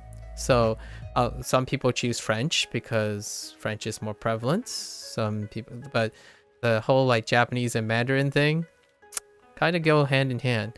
A little less love for Korean though. Hats off to all the Korean language learners. Mandarin seems very difficult. I already have my eyes glaze over when it comes to the density of Japanese text sometimes. Yeah, the density. That's a great point. The density is of Japanese text.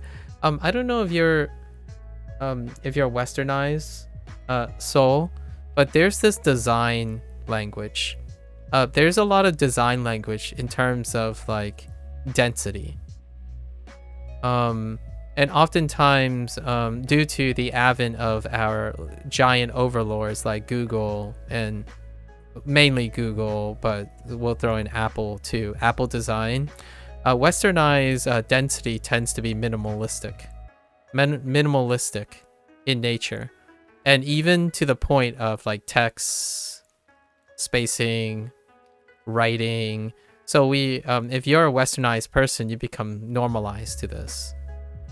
It doesn't mean you won't have potential to do that. But in the Eastern Front, like over in the Eastern Front, they still embrace the age-old like pre-2010 designs where it reflects their kind of writing situation and stuff. And there's high density. Like in general, most of they're still normalized high density stuff. Even in texts, like articles, there's seemingly high density. I disagree with the unfamiliarity concept because you can have design language that is highly dense to contrast, but familiarity may exaggerate or exacerbate the feeling of being overwhelmed. Yes, the feeling of overwhelmed.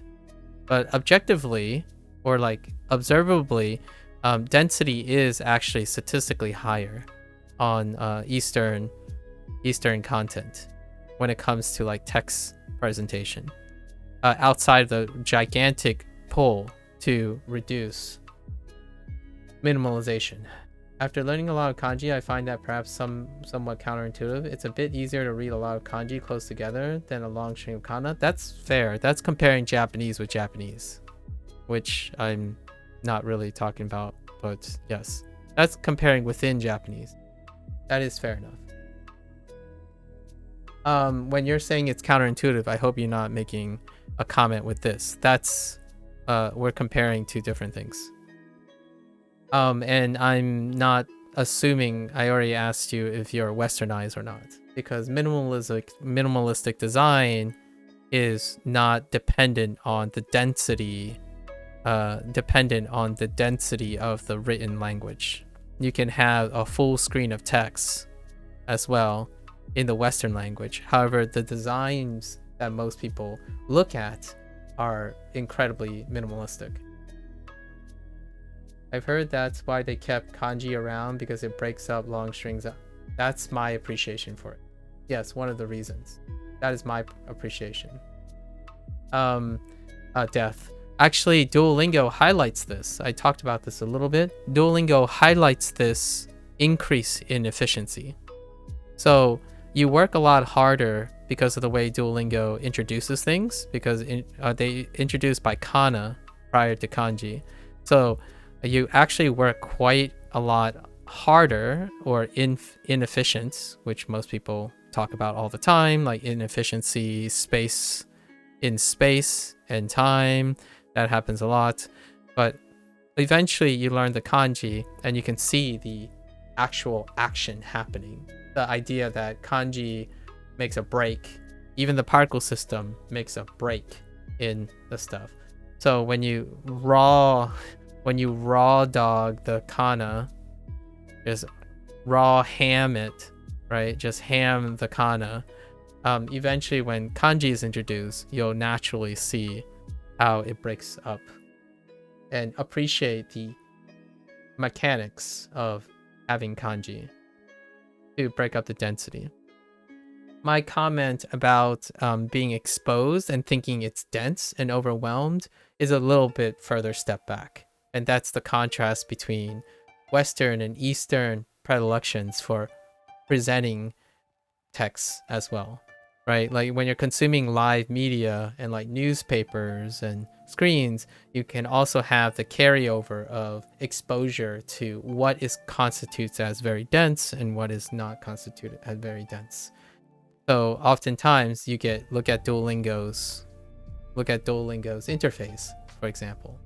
Even this string, if this string was double lined, it can be seen as very dense, right? But when you go on something like NHK's site, if you go on NHK's site, the whole space is what you would call efficiently used. Much representative of the culture of Japanese. So you would have lots of things in all of the space. It's kind of a very big psychological culture shock, in my opinion, when it comes to how text and stuff is represented. Just a thought. Just like an extra thought outside of your standard appreciation for Japanese's writing system. I certainly can resonate with that. The appreciation for Japanese's writing system. Japan's writing system.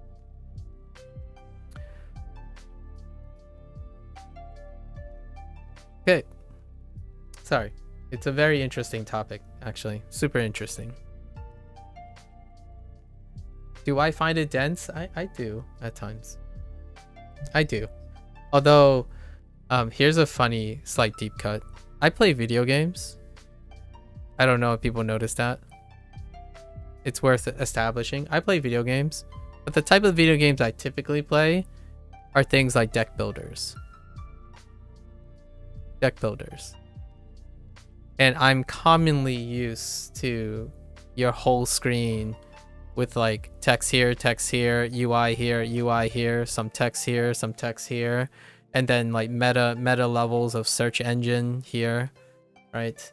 So it can be very sensory overload in terms of things that you're used to seeing all the time. And that's kind of normalized as well. So when I look at kana, I don't have the same emotional commentary when it comes to how dense things appear. That's worth mentioning, I suppose, if we continue down this line of discussion. Let's see. Itsu ga ii desu ka? Let's see. So when is good? Gogatsu. That's what one way. Gogatsu. Tsuitachi ga ii desu. Fair enough. 5月に一緒に出かけましょう。5月に一緒に開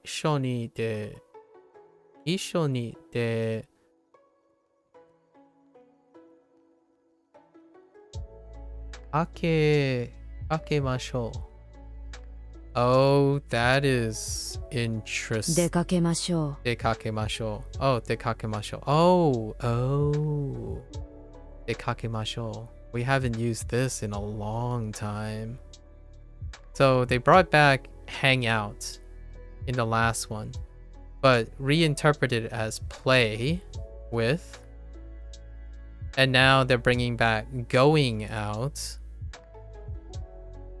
Going う。 out 出か with けましょう。 going out still. So it's not highlighted. This is a weird sentence. Imagine if you said like we should go to konbini, konbini in July. Yeah. It's weird from the standpoint of translating it from Japanese. Yeah, because of the in.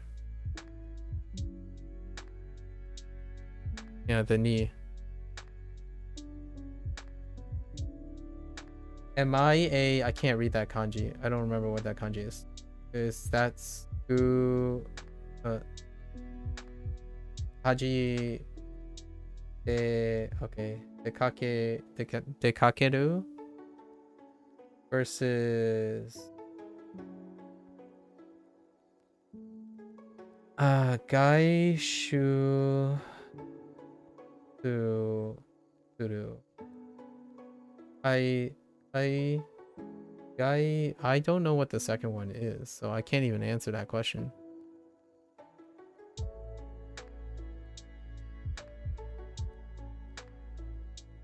They both made, so I don't know the second one, so it wouldn't be a choice. So again, spoilers for a 1,000-year-old language. I can't answer that question if I don't know what the second thing. So I guess by default it's dekake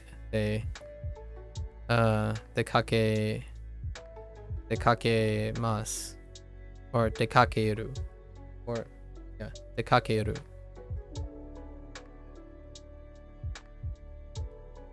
I am in English hanging out actually, and that's interpretive interference actually with going out. However, those are the only two terms, two predicates that I have, so no comment until I actually know what the words are. So 5月に一緒に出かけましょう。Okay. We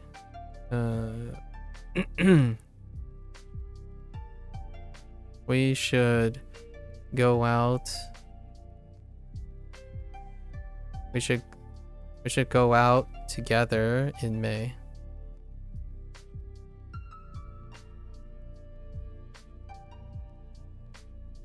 Yes. Yeah. Duo interprets. Yes. Duo interprets asobi as hanging out in a particular context. Yes. And then they also interpret it as playing with in a different context as well.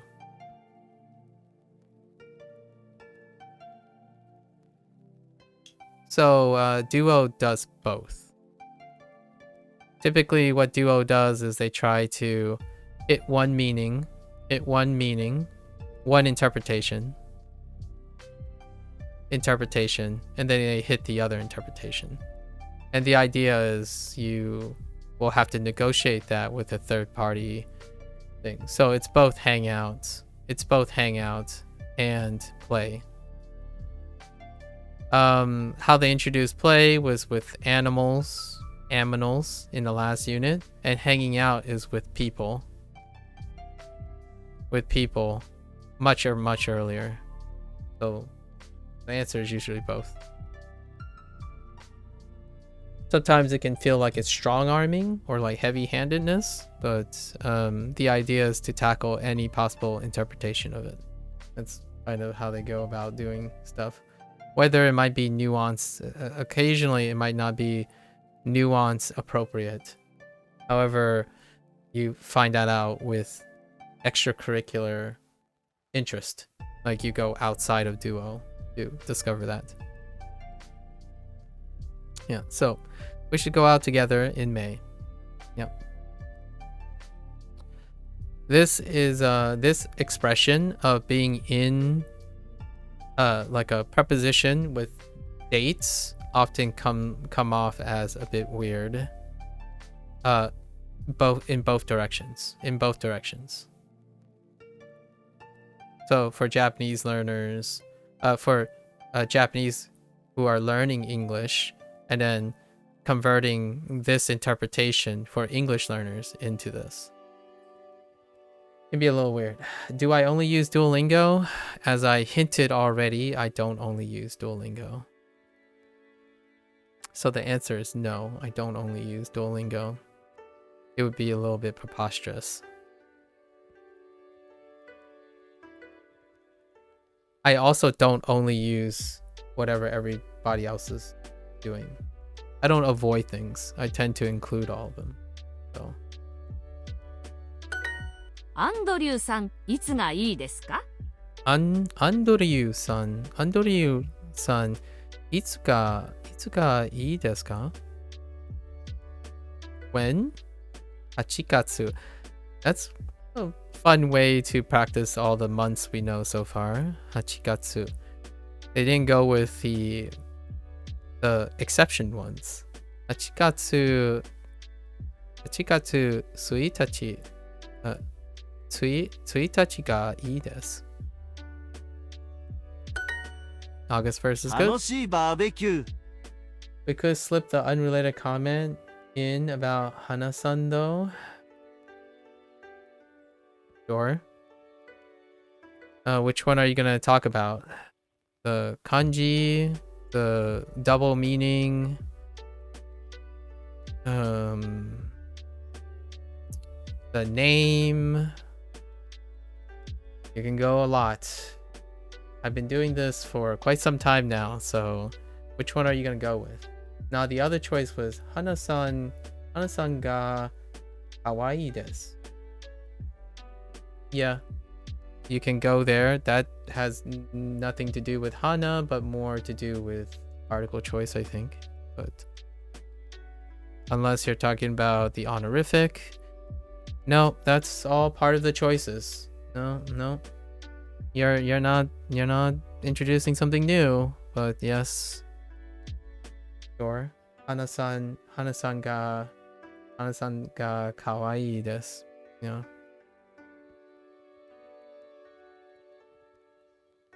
Tanoshi, what is, let's see.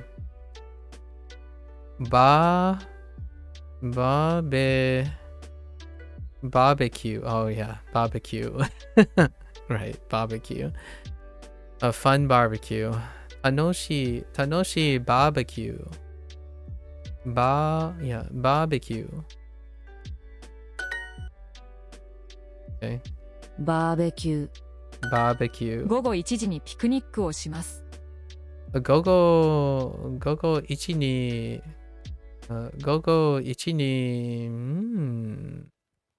Let's sound this out again. I wasn't paying attention. Oh, interesting. Oshimasu. Another suru. So, let's see. Paku ni ku. Picnic. Oh, picnic. Picnic. Picnicをします。Picnicをします。午後1時にピクニックをします。Picnic? Perhaps. That has also been said too. Yep. Hana wa hana ga suki desu. Or ga whatever you want to place after. Yep. You got the haha in there. Lots of ha's. You could even say hana. You could even do haha if you want. You can throw in a haha if you want. That's also a thing. My mom. Let's see. I was gonna make a joke about this. So picnic. Picnic. Let me listen to what they're saying. 午後1時にピクニックをします。 Yeah. Picnic. Picnic. Right. Picnic. Right. Ku. Picnic. Ku. Right. For the longest time, I've always joked that picnic sounds more like picnic. Picnic. And the way this is sounding kind of sounds closer to picnic because of the extra mora in places, because you're like softening this, so it kind of feels like there's an extra here, and then they added an extra here. So I don't know, like a napkin, like napkin.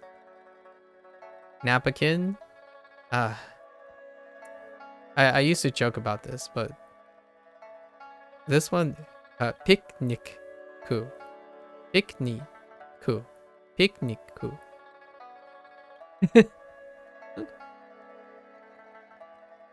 I always thought there should be an extra mora there. 午後1時にピクニックをします。 Yeah. Picnic. Yeah. Picnic. Picnic. Oh, shimasu. Fun times. I don't know if I'm gonna get that every time I read it, but we'll see in the future.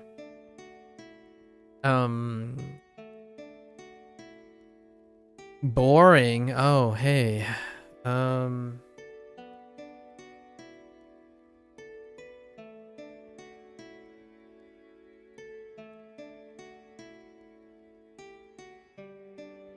Suranai.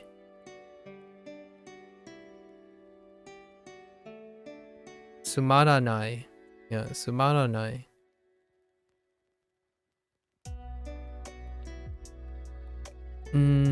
Go. Wait. What are we doing here?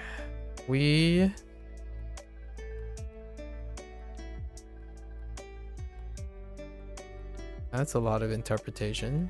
Oh, no. Yeah. Okay, sure. We're going to do a picnic at 1 go. Sure. Oh, we're going to have. Oh no, they went with have. Duo, why? Okay, sure. Fair enough. That's some interpretation there.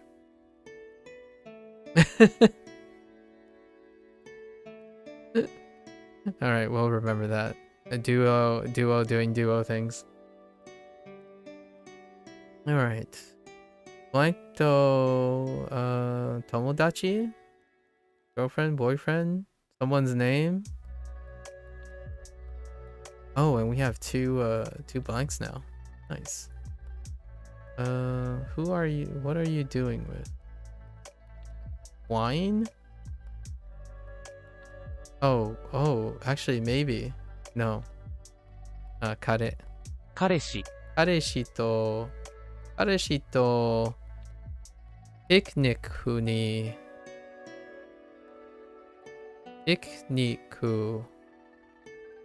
クにいます。一緒に something drink. Wine works. That looks like wine, right? It looks like a fancy bottle. 一緒にワインを飲みます。彼氏と picnic ni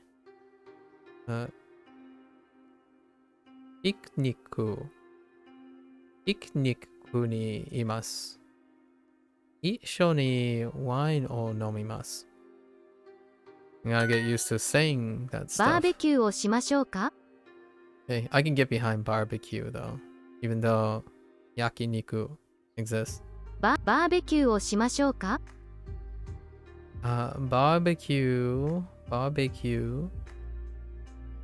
Barbecue. Oh. Did you say しましょうか?しましょうか Okay, that's fair. バーベキューをしましょうか And I'm guessing they're going with, we should have a barbecue here. Should we have a barbecue here? Yes, should we have a barbecue? Fair enough. That's that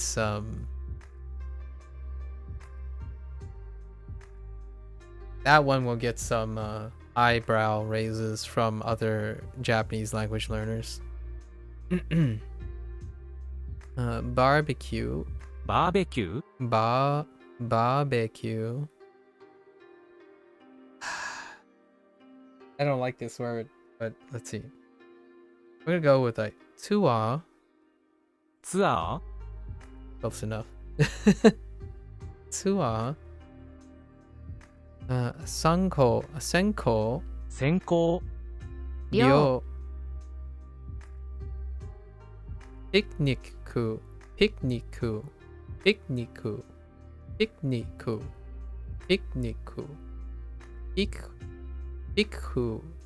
Picnic. ピクニック Picnic. Picnic. Well, I'm supposed to say it a bunch of times. I don't think I've ever seen... Oh. Tua. Yeah, Tua. Maybe in a video game? Yeah. Yeah. Tua is what they want.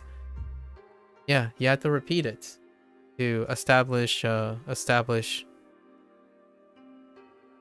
know, the sound. And I'll say it as many times as I have to. バーベキュー because とピクニックをしませんか you put in the work. バーベキューとピクニックをしませんかバーベキュー、ピクニックをします。 Barbecue. バーベキューとピクニックをしませんか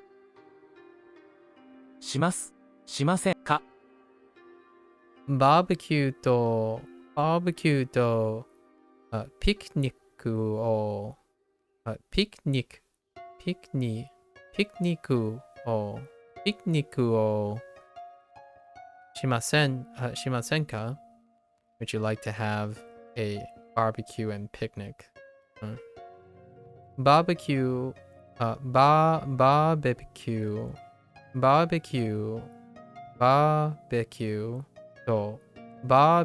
とバーベキューとピクニッ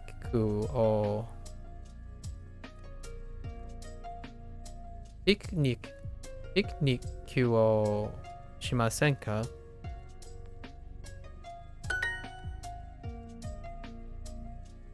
午後1時にピクニックをします。Yeah, this is the do versus the have.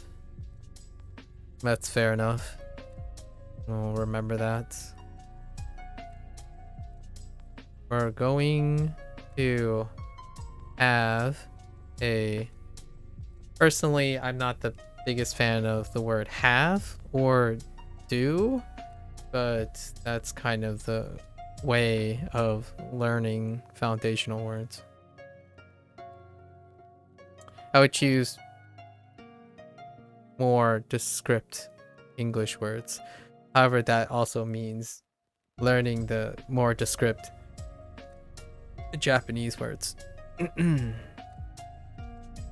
instead of the more utilitarian phrases. We're going to have a picnic at 1 p.m. 午後1時午後1時にピクニックをします。ピクニックをします。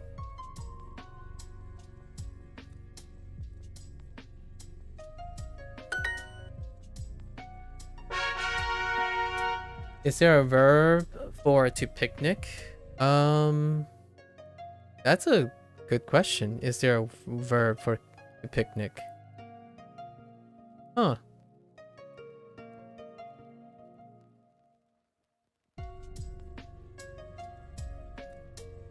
That's a great question. I don't think so. Or I can't think of one off the top of my head.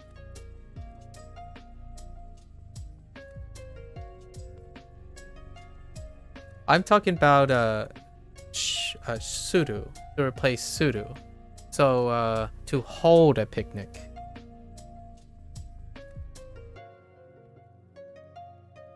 Like as opposed to like the generic have, like something like to host a picnic, or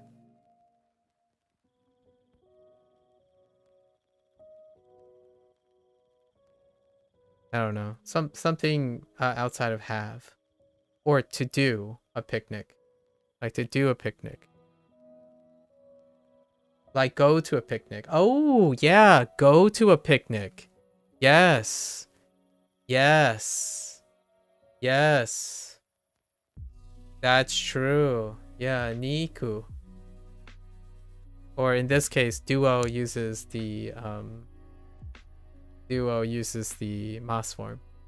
Yes, that's a great point. To go to a picnic. Yeah, the phrase is to have a picnic. Like like I'm not saying like I represent the common, like the majority, but most people say let's go have a picnic, but they say let's go have a picnic, right? So it's like kind of like a mix of the two. Like if we're gonna have a picnic, we're going to have a picnic, and then the go is the verbiage part. However, since Japanese have non-past, right? It's both future and present. Then the phrasing would already imply, like you can already said going without changing the phrasing because of non-past. They don't. Japanese doesn't distinguish between future and present, just non-past. So it's interesting, and Duolingo does both, by the way. So I don't know what everyone's experience here with Duolingo, but they do both. In the beginning, they only word and translated everything in present tense, as in the only sentences you can construct with the word bank is present tense. And then now they're doing going because there's context of days or planning, or like a slight inference of planning. So then everything is being translated into the future tense. And in English, you have a separate phrasing for future and present, which you get to choose your poison. Duolingo is going to slap you for not choosing their answer. That's kind of the point, I suppose. Like it's part of the design, and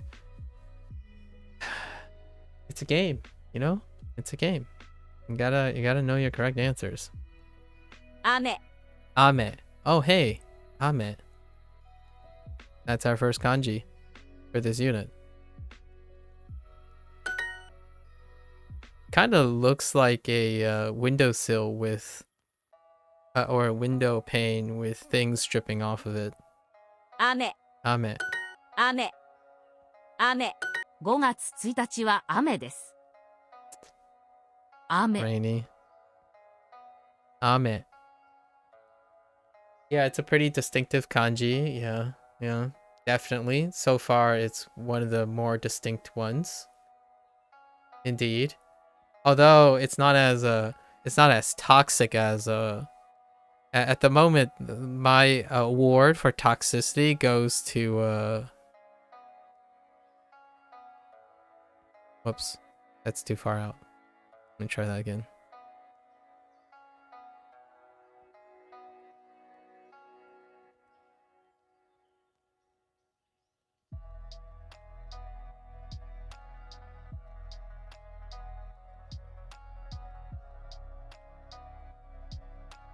The award for toxicity goes out to this so far.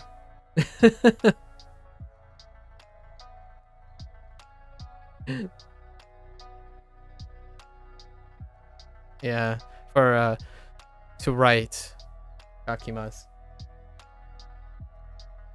It's not about the stroke count. So I'm not I'm not trying to give you the impression that I care about stroke count, but it's the formation of the image. So pictorially, I am not. It's not interesting looking. You were talking about how distinct this is, distinctive this is. And when I'm talking about that kanji, I'm talking about it's non-distinct. And then you focused on number of strokes. Well, number of strokes doesn't quite lead to distinction. There's not a very, like, for example, this is very distinct, but it's not dependent. It's not correlating with the number of strokes. So we are focusing on two different properties of distinction. Kind of like a sphere versus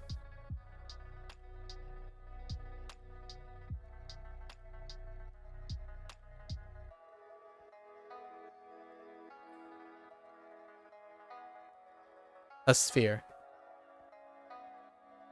When you say it's not particularly distinct, what do you mean? That is not quick to recognize. It doesn't look interesting to me. This looks interesting. This doesn't. This doesn't look as interesting.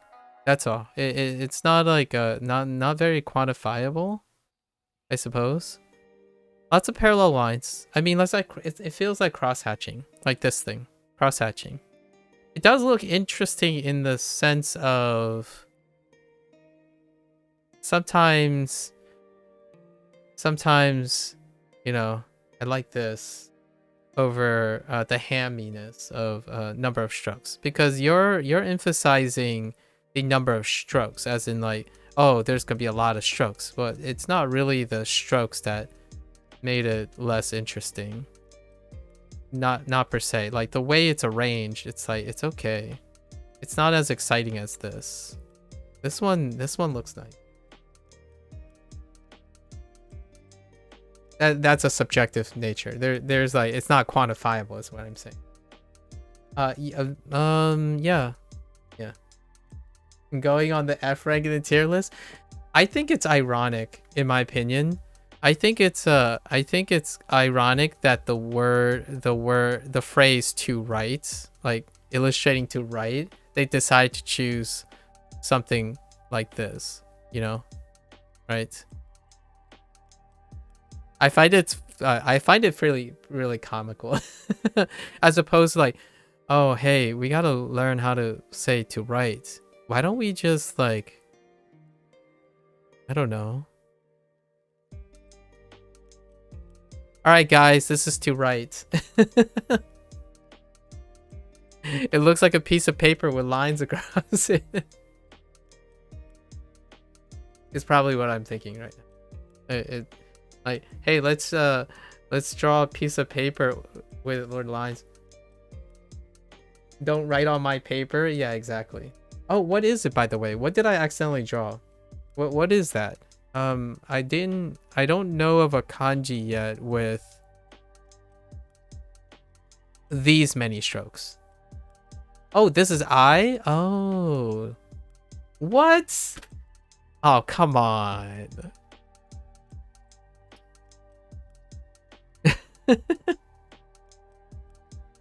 Fair enough. I see. That was unintentional, by the way. I didn't know the kanji for I. Okay. That's hilarious. This one looks nice. It looks like really interesting. Like I like for example, go, right? Go looks like a diving board. I don't know. Like for example, doke, right?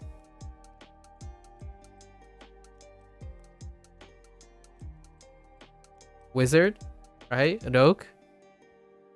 Roku, you know? Something about this looks nice.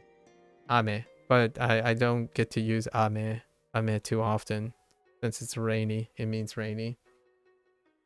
All subjective. It's all subjective. I think of pictures when I look at pictures.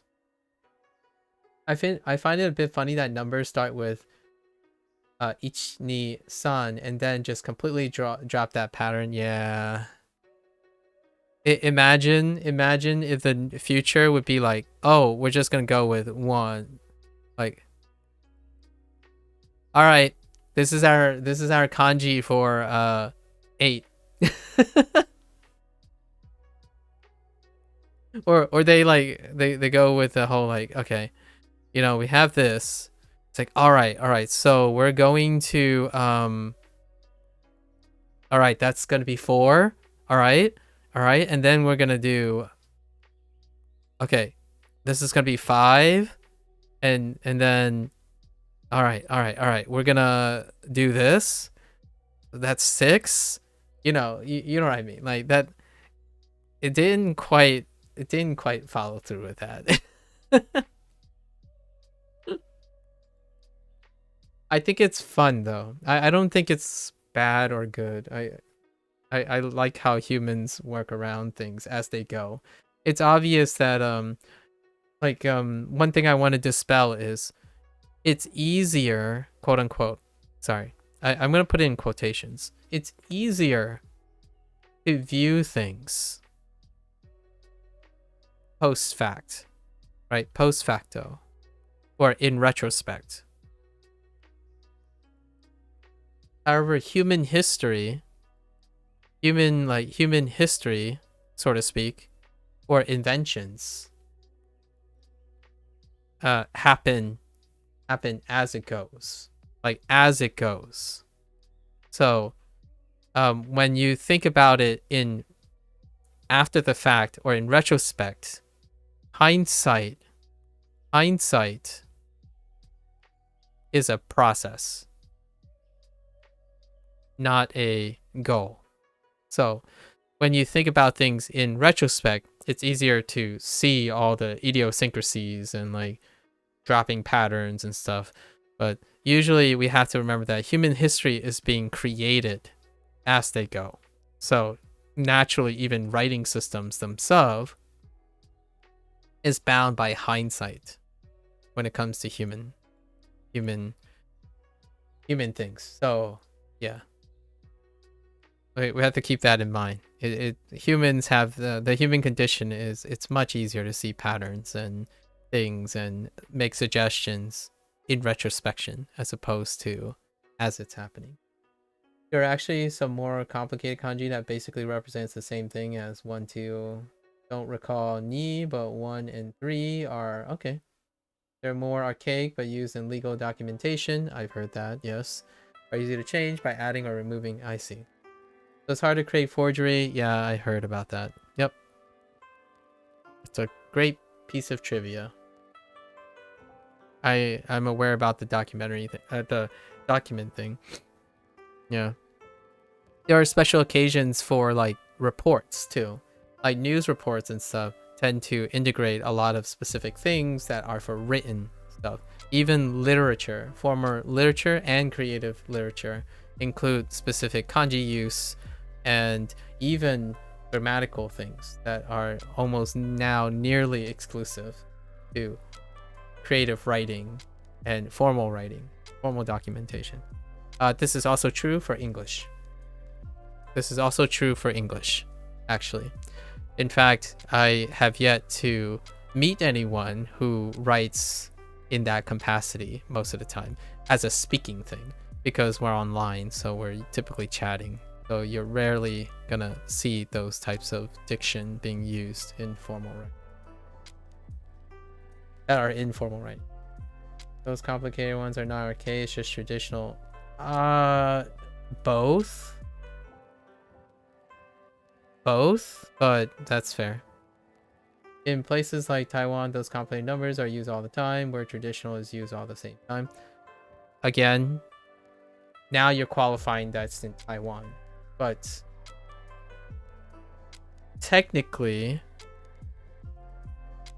archaic doesn't necessarily mean, doesn't have to imply very old as in literal old, but old-fashioned as in not commonly used anymore.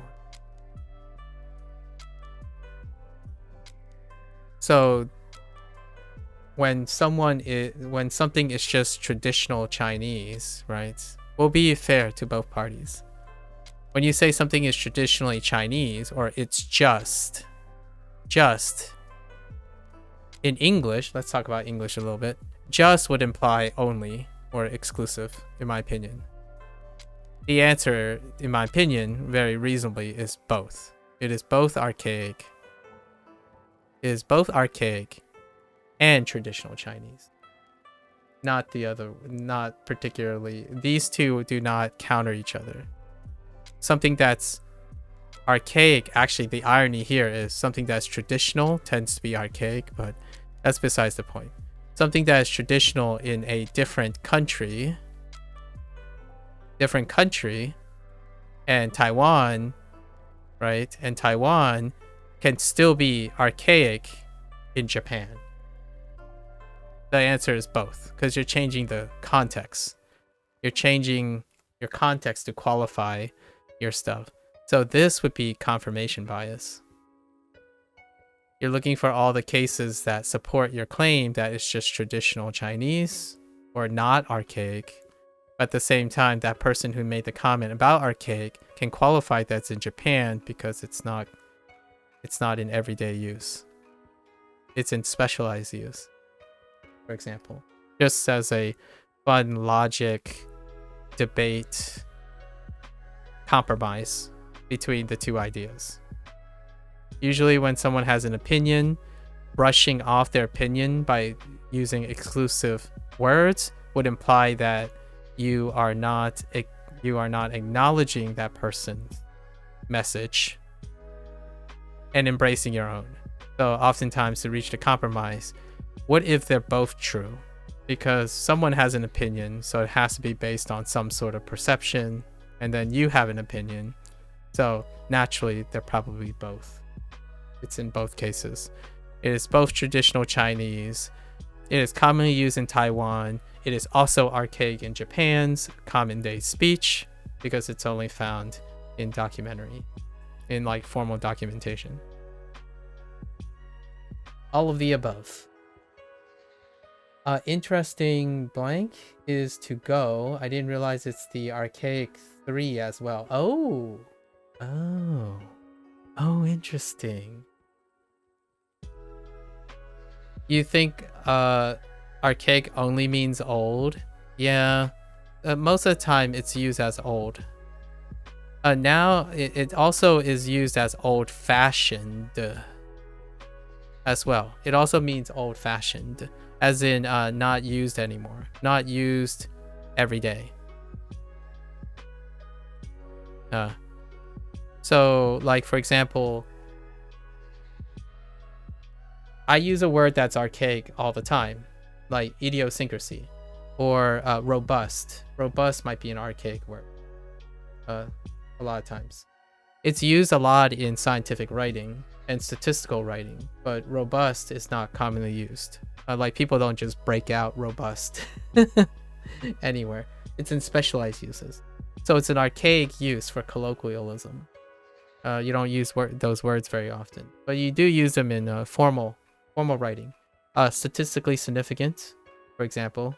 A lot of times when people say, oh, this makes sense because the majority of people do these things, saying it's statistically significant that people do this, it's archaic, as in it's only in formal writing. Having to constantly say statistically is probably very pedantic as well, and esoteric along with that. So oftentimes the word archaic also means not really used every day. Sometimes as an extension, right? I'm not like I think it's wonderful that you guys are exploring words and whatnot. I'm not saying right or wrong here. It's fun exploring the use of words in both Japanese and English all the time. Don't get me wrong. We could spend all day not learning any, not doing any Duolingo, and I'd be really happy about it because we're talking about language. Language is amazing. Archaic is archaic. It's actually a nice word. I like the word archaic. The irony here is archaic is an archaic word as well. People don't use archaic anymore. and sure enough, language learners though, like Seoul is pretty breaking out the special words. Looks like it has a, what is that? I see the thing from yo and me. So yo, the kanji for like yomimasu. But I don't know the kanji to the left of san. So maybe that just comes from Chinese. Interesting. What does that mean, Lotus? The left kanji next to yomi. I don't even know is yomi, but it's the same kanji from yomimasu. Like to read.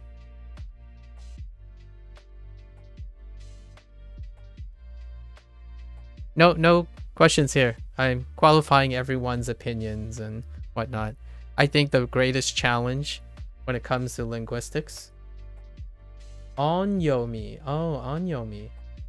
Sound. Read in this context as on. Okay, onyomi. I see.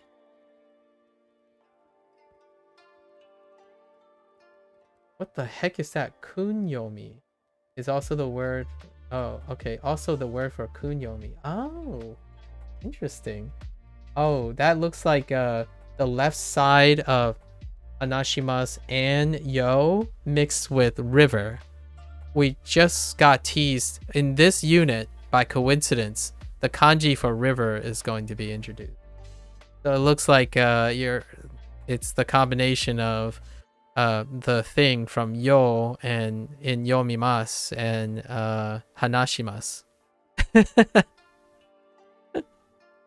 Smash river into the two, and you have kunyomi. Onyomi equals reading originated from Chinese. Okay, we're gonna be seeing. Okay, I don't know if you're gonna. I don't know what that is. Why are you kappaing? I have no idea what that is.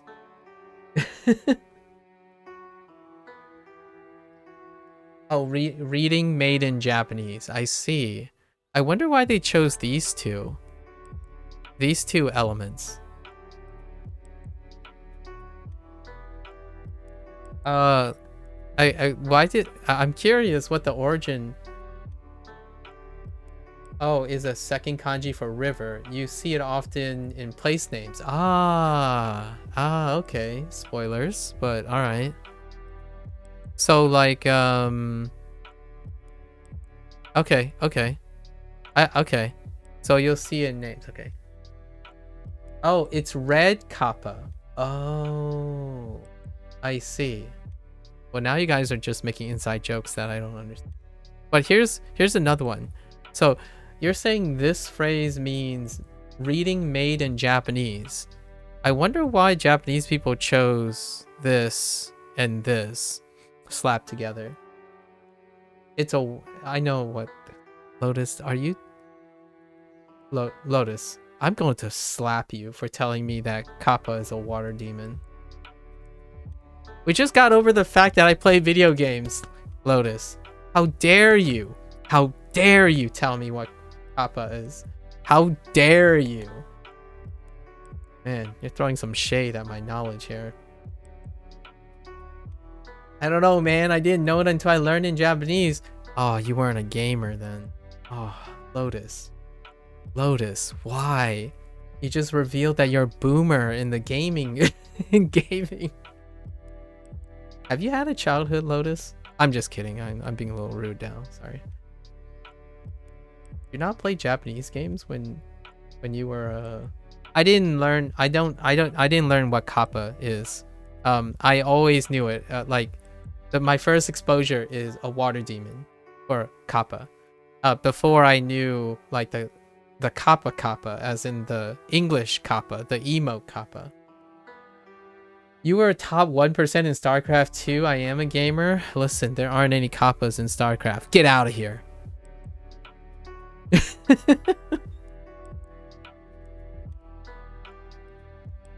There ain't no kappa. You're heckin' Western gamer. Actually, I played StarCraft as well, but not StarCraft 2 because that's like Gen Z. Gen Z is StarCraft 2. I played OG StarCraft, and I was a punching bag for the top percentile. You're welcome. I thought I could compete in StarCraft 2, but I got in StarCraft, the OG StarCraft, but I was a punching bag. Not bad, but also not great. Not bad, but also not great. Punching bag. But there aren't kappas in StarCraft. You heck? What about Final Fantasy? There are kappas in Final Fantasy. Where's your Dragon Quest at? Dragon Quest, Final Fantasy, JRPGs, there's kappas all over the place. They're gonna kappa you before kappa was a thing. Honestly, I thought it was really funny. Before Twitch was around, and then the kappa emote, right? And then Twitch came up, and then kappa happened. Kappa happened, and then my only thought was, why is everyone calling each other water demon?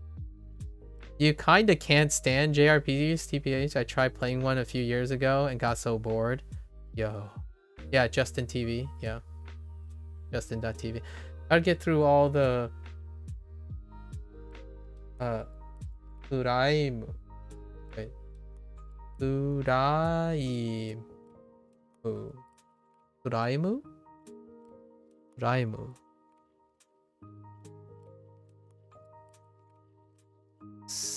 Siri? I don't know. I'm actually pretty bad at.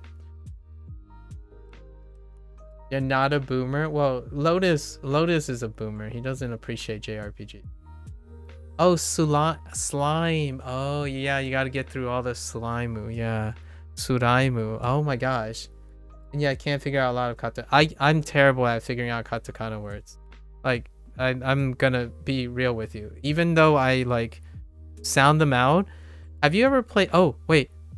You said you're American, Zuka. Have you played this thing called, like, Mad Lib or something, like a game called Mad Lib? Or, yeah, Slime Rancher. Slime Rancher is a great game, by the way. I haven't played the sequel yet, but Slime Rancher. Yeah, when you were young, I suck at this thing. You know how like they make the English words, they string together English words, and then I sound it out like 30 times. And I'm like, I don't get it. Like, it doesn't sound like anything. Like, I don't get it. Like, and then someone says it and they immediately get it, and I'm like, okay. I mean, I get it now. I hear that it sounds like it, but man. Man. Your girlfriend played Slime Rancher for 12 hours straight. It was so dizzy. Slime Rancher was fantastic. I played it through the EA. So I played it through early access. Like, I like a lot of early access games. Maybe we'll go back to playing some early access games soonish. But since this Duolingo thing, I haven't been playing like, I like following indie developers, and occasionally when they're close to like version 0.9 or 1.0 launch, I tend to play them. So I buy a lot of early access games that I believe in, and then I wait till the 1.0 launch. And Slime Rancher was definitely one of them. I quite enjoyed Slime Rancher. And then Slime Rancher 2 nailed a production crew. So someone hired them. I think Microsoft. So someone paid them for the sequel.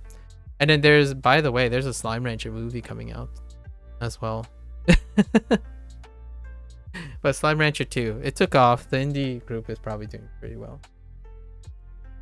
The OG pre-patch PC version was awesome. Yes, yes, it was kind of unhinged, really.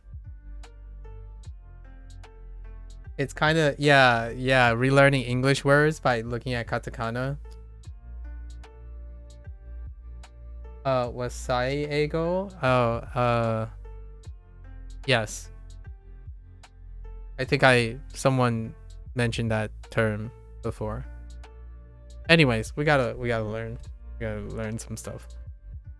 Gogatsu 1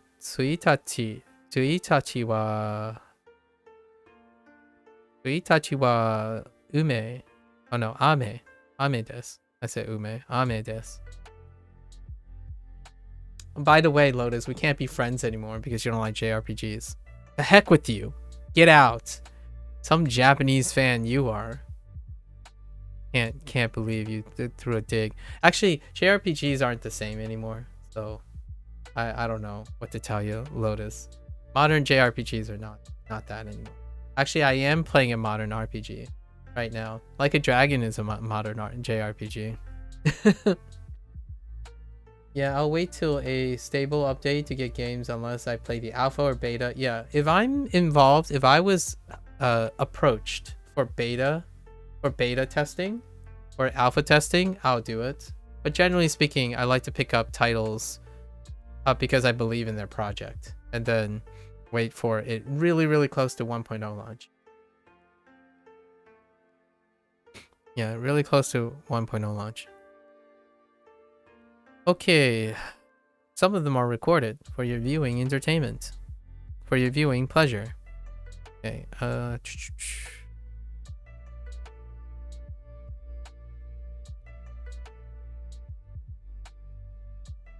May 1st will be rainy. 6時は早いです。6時は早いです。Ooh. 早い。Okay. I see where they're going with that. Early. Interesting. Interesting. Yeah, this is Duo doing Duolingo things. This is marked as new because it's a new interpretation. I was like, interesting. Has anyone ever used this phrasing before? That a time will be early, or like early time.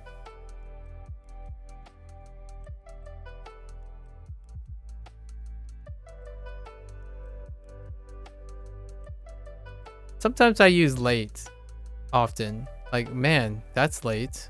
But specifically saying like 6 o'clock is early.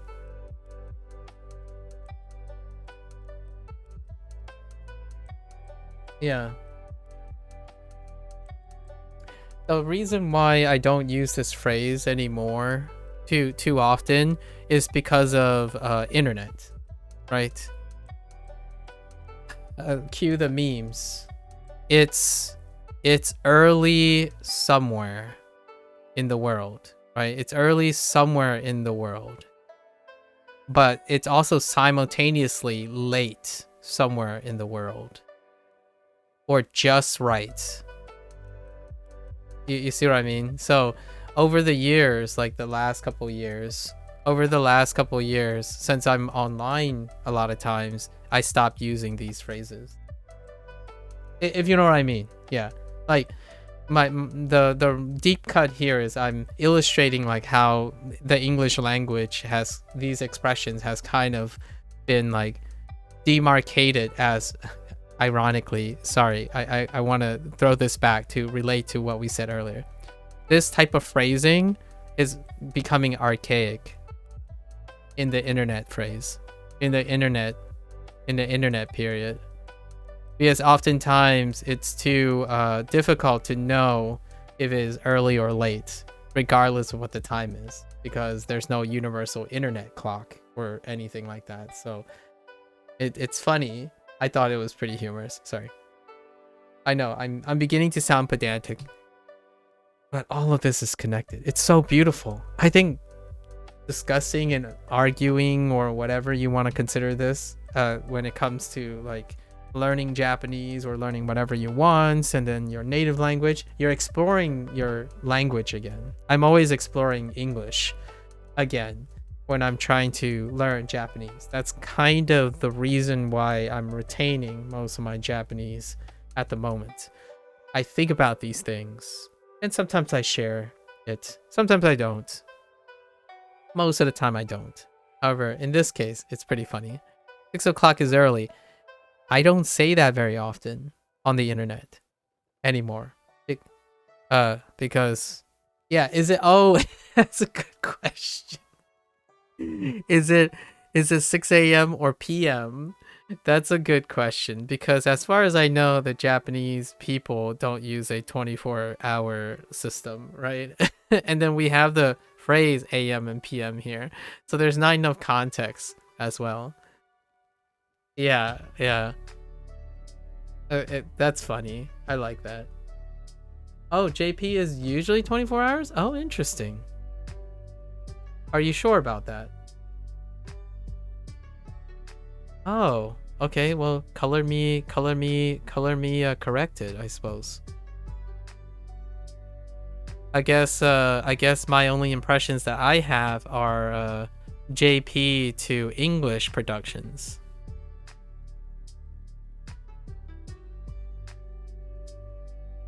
Oh, I see. So then this would be early. If you know what I mean. So if it's 6 o'clock, then 6 o'clock is early. So does that mean I can say so are you telling me then I can say like ju hachiji, right? Oh, okay. Good to know. Excellent. Well, that explains a lot of things. I'm pretty sure Duo has some 24-hour examples. Oh, okay. Excellent. Nice. That clears the confusion. Yeah, if you don't get Gogo or Gozen, they probably assume it's 24 hours. Okay. Good. That's nice. You know what's now I'm feeling a little betrayed, Lotus and gang? Why didn't they do that for video games? As far as I recall, oh, they might have done it for convenience instead of authenticity. Oh, that's kind of... Oh, now I have to go back. I have to go back to... I actually have to go back to some of the Like a Dragon games. I'm very curious now if I can find examples of 24 hours. Like, that's a good point. Oh, that's so interesting. That's so interesting. I'm curious if they took the liberty of using AM and PM versus keeping the 24-hour thing. I kind of like the 24-hour system, just so you guys know. I prefer, actually, a lot of times when it comes to talking on the internet, I prefer the 24-hour system. But it's not in vogue. It's not trending yet. 24-hour format is not trending in online. Yeah. Imagine the confusion when someone says, "Oh yeah, man, it's early." You hear this all the time. Man, it's early. It's early. Or like, man, it's 6. It's 6. It's early. And then someone responds and say, "Oh, 6. That's kind of late." And then the person's like, "Oh, no, I meant 6 a.m. And then the person said like, oh, well, that's early. And then the other person says, no, this is late. I haven't slept.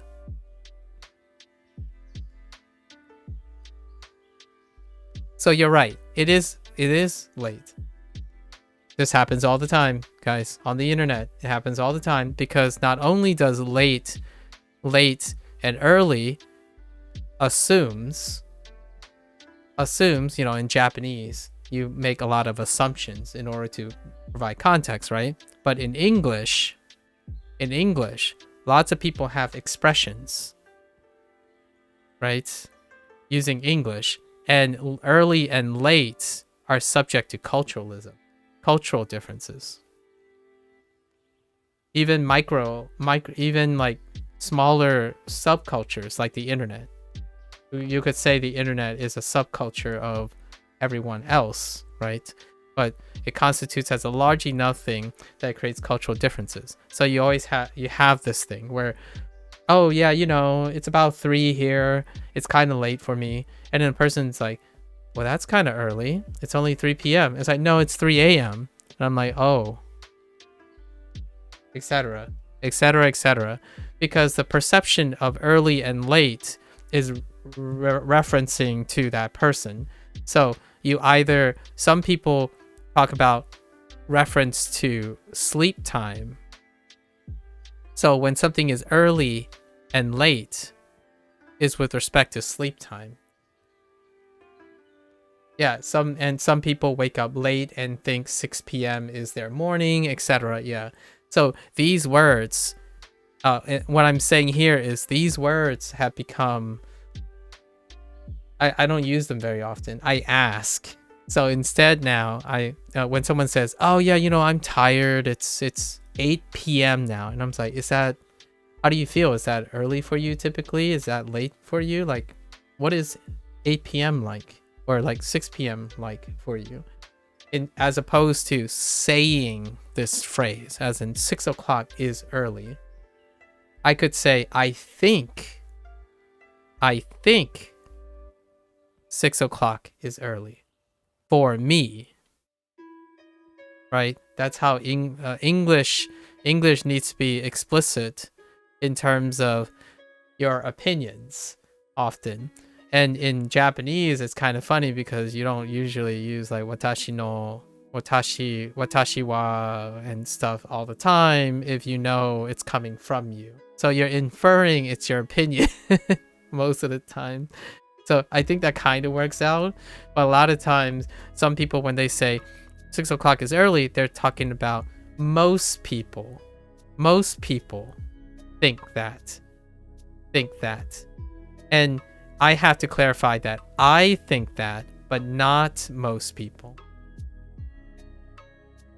Oh, you will say that it's your opinion, yeah. I love this stuff. I legitimately, I kid you not, guys, if I have enough time and I'm not streaming Duolingo, I sit there and watch people chat. That's all. I love doing that. And if it's something that I'm interested in, like say a video game that I can't play or no, I would watch the video game. But I would watch the people talk to each other. Because to me, it's important to understand how people interact nowadays. And all these examples come from chats and comments. That's how people interact these days. It's so funny. You could spend, like what I'm doing now, like 50 minutes talking about what is late and what is early. So I stopped using relatives. So when I'm talking and I'm trying to get the idea from someone, I ask questions. So in Japanese, when I'm learning Japanese, I'm focused on learning how to phrase questions as specific as I can. Because ultimately, I don't like making statements like these things anymore. Especially if I'm not in Japan or if I'm online, the expression is to ask questions as opposed to use words like easy, hard, late, early. Insert emotions.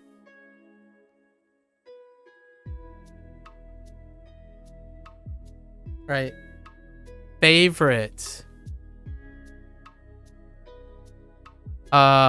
Best. Worse.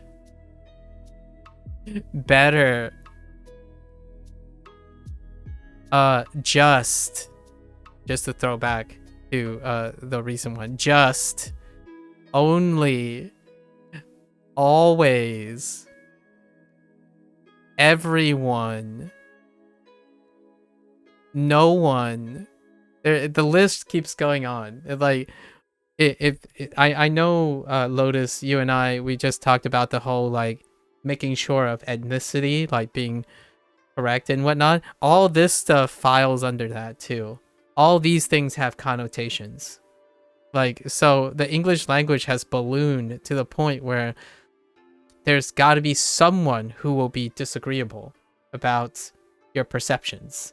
And we're using English as the language to bridge these perceptions. So all of your relative phrases and words, and any word with double meanings or triple meanings or historical cultural dissonance, will come with quotes.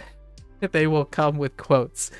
And I'm curious if the Japanese people ever be like in school, they're like, oh yeah, by the way, we're gonna spend the next year talking about words we can use in specific contexts because they are not acceptable or dissonant in other contexts with everyone else in the entire world in very specific cases. So these are the following words, and it's like 1,000 words of your 2,000 words that you have learned in English. So for me, I apologize. Sumimasen, Japanese learners who wants to learn, like Japanese people who want to learn English. This sucks. This really sucks, honestly. Like, and if you're like using social media, right? If you're using YouTube, it's not the it's very not the same. Like, I actually quite love seeing Japanese YouTube content, as in like teaching Japanese stuff. But when I see the English version of it, it's like, well, no, you can't really, no, but this, and I kind of feel the same way as the native Japanese people who are critiquing like, oh yeah, this phrasing is weird and stuff. But they have a very crisp understanding. Like, they can say, oh, we just don't use this. We use this. And then that's fine. And occasionally they would say like, well, it kind of varies slightly with dialect, you know, like regional dialect. But in English, when I'm saying is, oh yeah, we don't use this, it's not because it's not being used. It's because it's dubious. It's ambivalent. So like, many people use this, but it will be confusing. And not in the sense that it's confusing because you don't understand the meaning of the phrase. It's confusing because it means different things to a lot of people. And that sucks. Like, we talk about Japanese all the time in the way like, oh yeah, what are your choices, right? Well, what are your choices? Like, do you like asobimasu, right? We talked about this, so like asobimasu, or the other phrase that I still don't know. It was like kai something. But the idea is you still have like a clear distinction of the stuff. And in English, it's like, I don't know where to start. Like, do you hang out or do you go out? Do you hang out or do you go out? Like, is dekakimasu and kaisha shu. Ooh. Kaishu tsushim. Oh my gosh. Kaisho shimasu. Oh, is kaisho like an outing?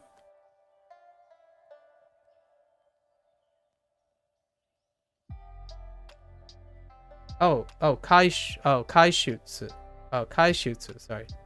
Oh, that is a U. Yeah, gaishutsu. Sorry, gaishutsu. Sorry. Gaishutsu. Gaishutsu. Is it like an outing? So like to do an outing? I see the sudo linker. I do see the sudo linker. The sudo linker on this, but gaishutsu is a kind of like trip or pleasure, maybe, or like maybe get together. It's a get together or something.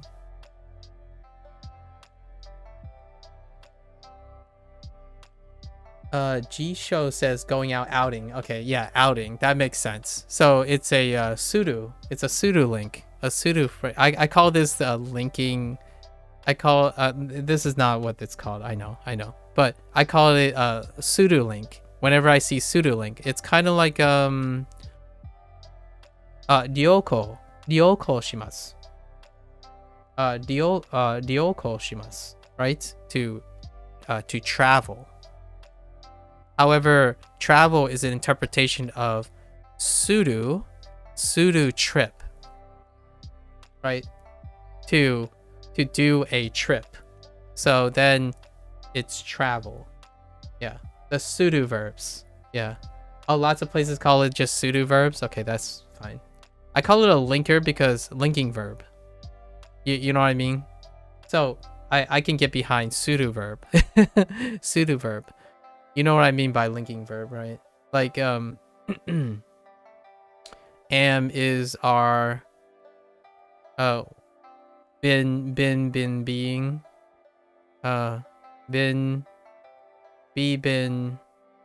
being, and it's like you add the thing to a verb. Yeah.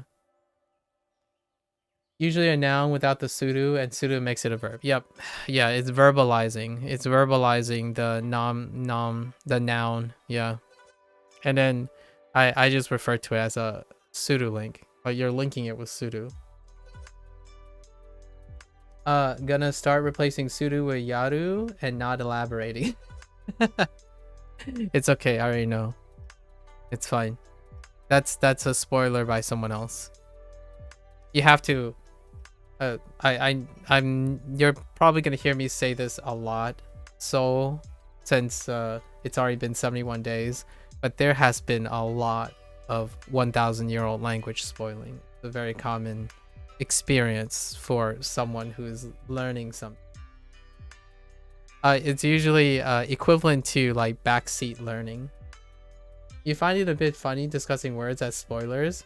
We're spoiling the, yeah, a 1,000-year-old language. That's the inside joke, right? It's not even, it's not technically, the current writing system's technically not that old, but that's the joke. I chose the 1,000 because 1,000 seems like an arbitrary number enough to know that people is a joke. Yeah, we're spoiling the, and this would be backseat learning. Backseat learning, or not backseat learning. I'm backseat learning off of people who have already spoiled the learning process. An example, one example would be when Lotus said something like, "Oh yeah, hey, did you notice? Insert." At the time, the thing that he was inserting was the noun version of Yasumi. And in the previous unit, Yasumimasu, to rest, was introduced. But then Yasumi, as in the act of a break, was introduced. And there was other versions too. And that was kind of the idea. And then there was a pseudo one as well. There was also a pseudo verb. So, first playthrough without watching vids. Yeah, first playthrough without watching vids. That can be a gray area. Yeah. I already talked about this, about spoiling. And I talked about this on video games all the time. It's probably not where you think this is going. But for me, life is a journey. Life is a journey with knowledge or without. And if you don't seize the opportunity to resonate with strangers, resonate with people, it may be a non-spoiled non-spoiled journey. But it is a very lonely one.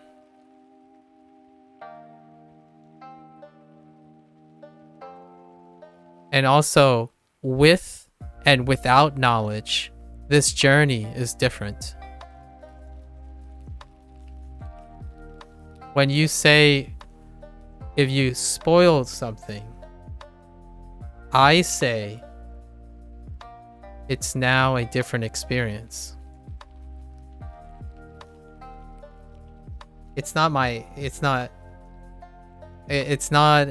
a... I understand when people get angry when their expectations, their non-spoiled journey is what they want. I'm not that kind of person. The reason, if someone spoiled something for me, then they're part of the journey. So my journey incorporates that person's memory. As in, would you wish that person not to be there? Then it's going to be a very lonely journey for you. Would you want that person there? That's usually me. So you can spoil away all you want. Keep in mind that I will probably push back too. Like we'll have conversations, and then there'll be less like immediate learning in a sense. So I try to remember everyone's spoils. Right? I try to remember everyone's spoils. One that I remember, I'll go with Lotus. Sorry, Lotus, you're the punching bag today. When Lotus leaves the closet, my storage closet, when he leaves the closet, where I throw all the handy tools, when Lotus leaves the closet, the first time I learned this word, kiji, or post, I had a habit of saying kuji or kaji, because that's related to something else. And he basically say, oh, by the way, it's kiji, and then he ran back into the closet. And forevermore, this is Lotus. Kiji. Here's another one. Indie. I know these guys the longest from learning language. Indie. Here's one. Indie snuck out of the closet. And we're talking about proverbial closet, the tool shed closet. And he said, oh, hey, dai. So when I started learning restroom, right? I keep interchanging and o, because there were a lot of like o, or like the honor version of things, right? And then there were a lot of ahs in front of everyone. So occasionally I would say atearai instead of otearai. So by chance, just by pure coincidence, somehow indie were there when I said atearai, right? Atearai, and he like said it's otearai, and then he runs back into the storage closet. And I'm like, this is it. That's how you spoil things. And every time Duolingo introduces something new, there's a high chance that I already know something about it. And it reminds me of all the people who are taking their time out of their day to change my journey.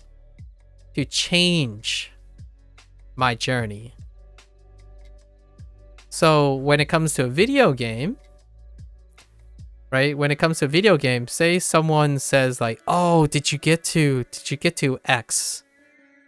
Right? Did you get to X yet? And then they're like, "Oh, I'm sorry. That might be spoilery." I'm like, "That's perfectly all right. How did X make you feel? How do X make you feel? And what did you like about it? Because when I get to X, I will see how I feel about it. And then we can talk about it." And what happens is I will have this person's motivations with that.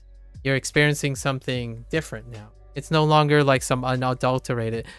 I'm not there's one last thing that I want to say with the like Frien and recent anime is that life,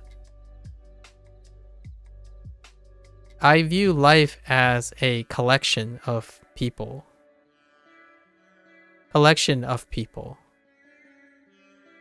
I prefer not to see myself as a main character.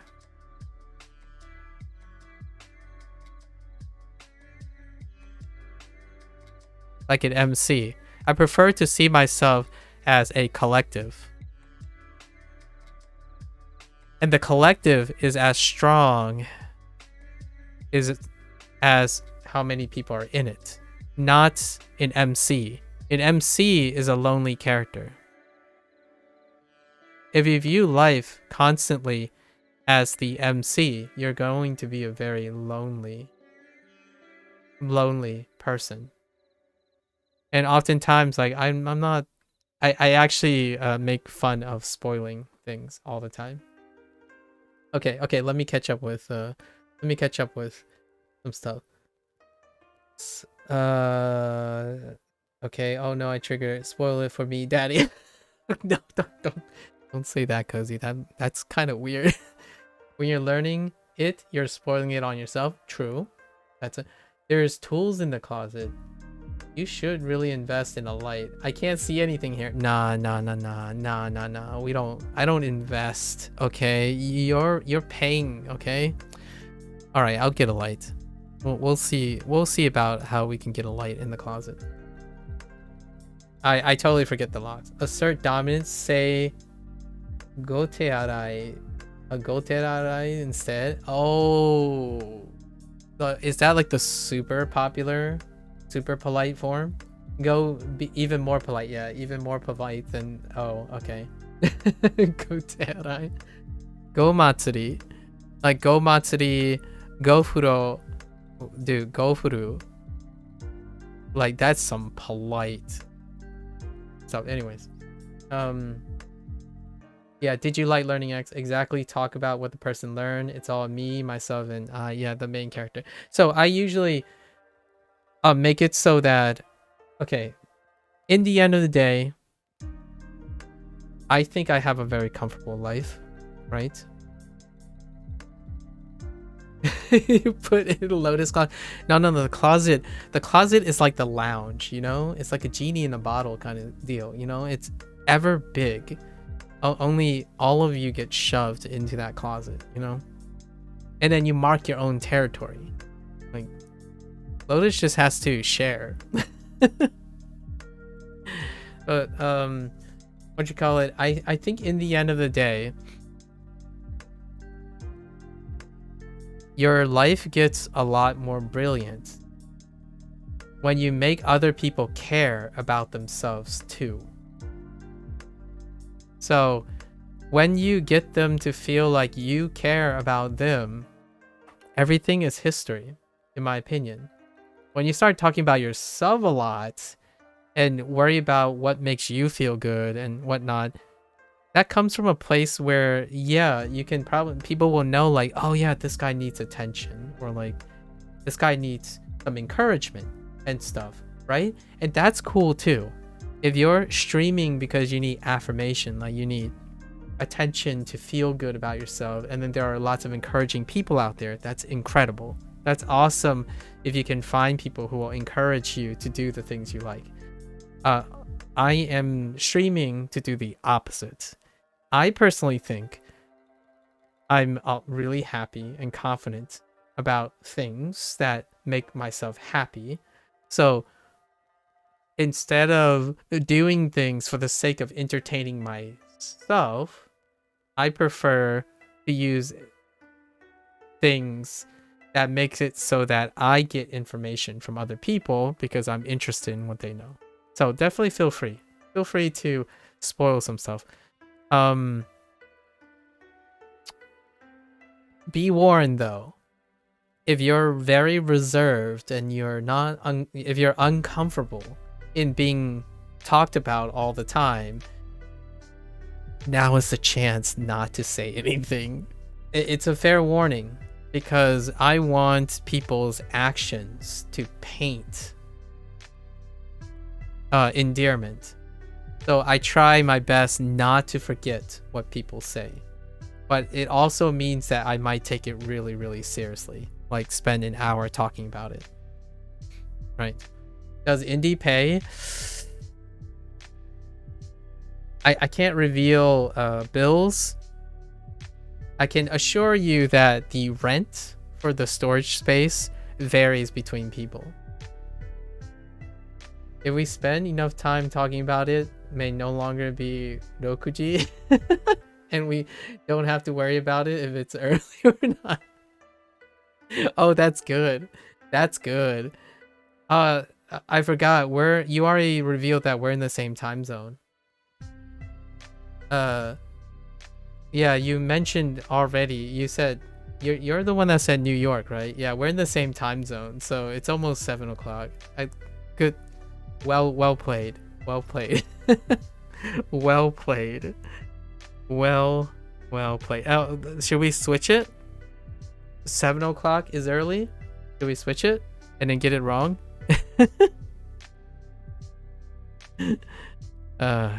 Okay. It's gonna be Shichiji, right? Shichiji. Soon. All right. Anyways. All right. Let's get with it. So definitely don't feel like if I push back, it's because I'm emotionally ignorant. But I don't want to discourage anyone from sharing. If I wanted to study and be like efficient and learn Japanese, I wouldn't be streaming. Right? If we have to really be serious, streaming is a distraction for learning. I know you can get hints and tips and stuff, but ultimately, in my opinion, it's best served to create links and rapport with other language learners. And that's a great way to build and invest forward. Like, I might not learn Japanese the fastest, but I sure as heck will have lots of people who can collaborate together and make something bigger than one person. So learning together is very different from learning by myself and taking advice from people. Not really about that. It's okay. If I learn by myself, I'll probably get to that position anyways. It's about learning together or learning about each other together. So if I'm disagreeing, yeah, it is daijoubu. Yes, daijoubu for emotional well-being. I think there has been very few things in my life that has stripped me down of my personal well-being. I've already gotten people that told me I have a stick up my butt all the time, so like, you know, it's really daijou. Why does everyone want Jobu to die anyway? Wait. Is this related to something you said earlier? No. Oh, I know that one. Ima ni mo shichi no yo ni naru. Okay, I recognize most of that, but not from Duolingo. Ima was introduced by someone else. Lotus is the reason I know Ima already. Like the kanji for Ima. I already know Ima itself. And then the phrasing naru is still new to me. The predicate naru, or in that case, how that works.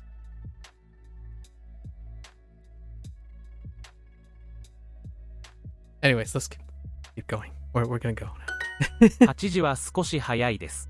It's all about Japanese. I don't want to make another video. I was thinking of going to digress, but digressions are kind of hard. It takes a really long time, so I don't want to make another video for a digression. 8時は少し早いです。 If you're wondering what a digression is, I call these things called digression. And people asked, they're usually greater than 2 hours. A lot of times I aim for 2 hours, or between 1 and 2 hours. And then they're usually like clipped into something else just because I wanted to digress about it. But let's not do that today. I do want to complete my 11 lessons. It'll become 7 o'clock any moment now. Yeah, the rant. Which, by the way, much like Cozy mentioned, digress. Funny enough, digress is an archaic word. Digress is an archaic word. Rant would be the new age replacement for digress. Much like if you're criticizing someone, you could also use diatribe. Diatribe is also an archaic word. Or if you're like super criticizing someone, you could say chastise. Not if YouTubers use it. Yeah, that's fair. An edgy YouTuber, I suppose. But you could use chastise. Or my favorite, when it comes to like aggressively doing something, you could say ridicule. Ridicule is a great archaic word that I still use to describe people's actions. Ridicule. Slam. Oh my gosh, yeah, slam. Good one. Slam.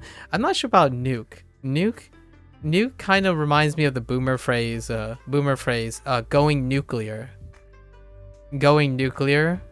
So when you go nuclear on someone, right? Or postal, going postal on someone, as opposed to like being ridicule someone or chastise. Chat ridicules you. Yeah, speaking of words that aren't used very often anymore. I did see nuke recently in an article titled that was something like Liz Cheney nuked the oh my gosh, nuked.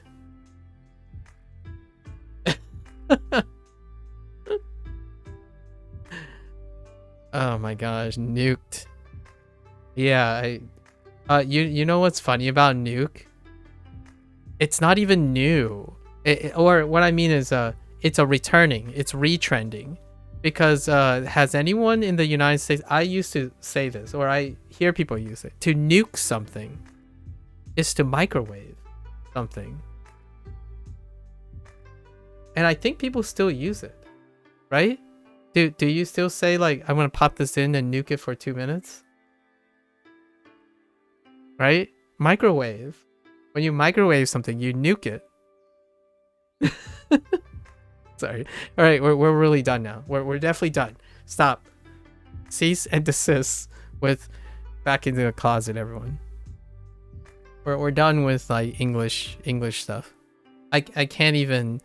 I would love to talk to an English learner someday about all the stuff thing. Like, I would love to talk to a person who acquired English as a second language and they already succeeded, right? They're already done. And they reach to the nuance of what we're talking about now, where like they're talking about like the etymology, trending and non-trending words. I would love to meet someone who is at that phase and just talk about the weird idiosyncrasies that they've embraced or rejected or something.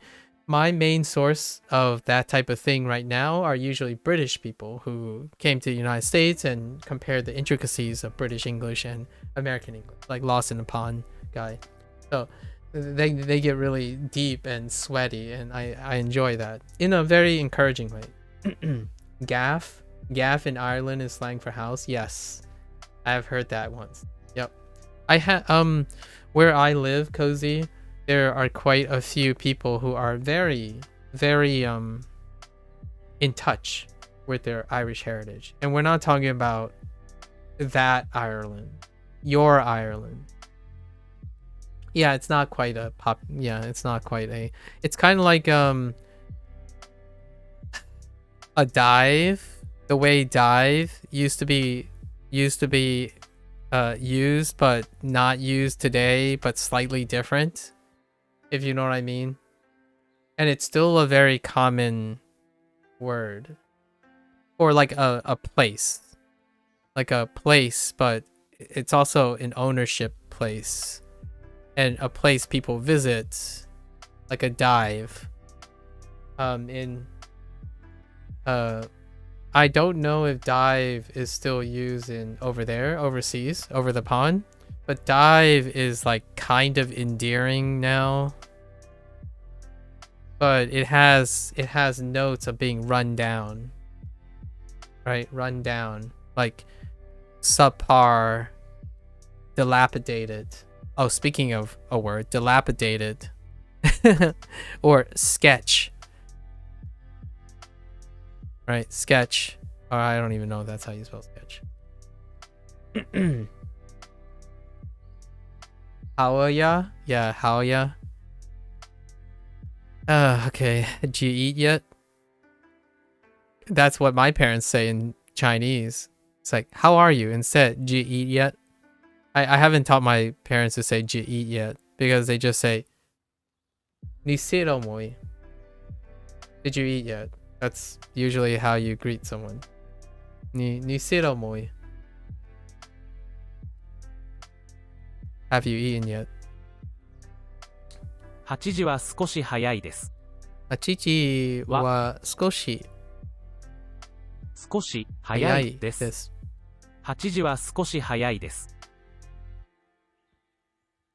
8 o'clock is a bit early.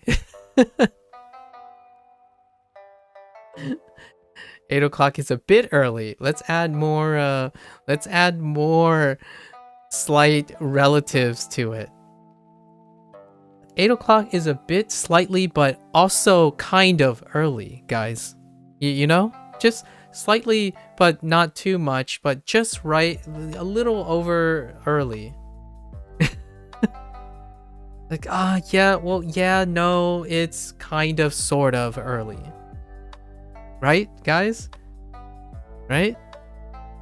We need more. We mean like shikoto no sometime like tokidoki yeah. Hayai desu. I don't know. 来週は多分雨です。Sorta chotto.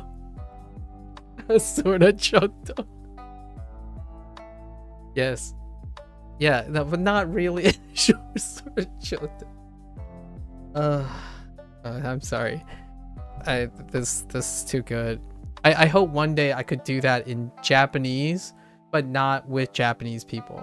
Like what I mean is, I know that it might turn off Japanese people a bit, right? Because they're being very concise. But I would love to talk to like other people who use Japanese and like put in all that, like tabun iroiro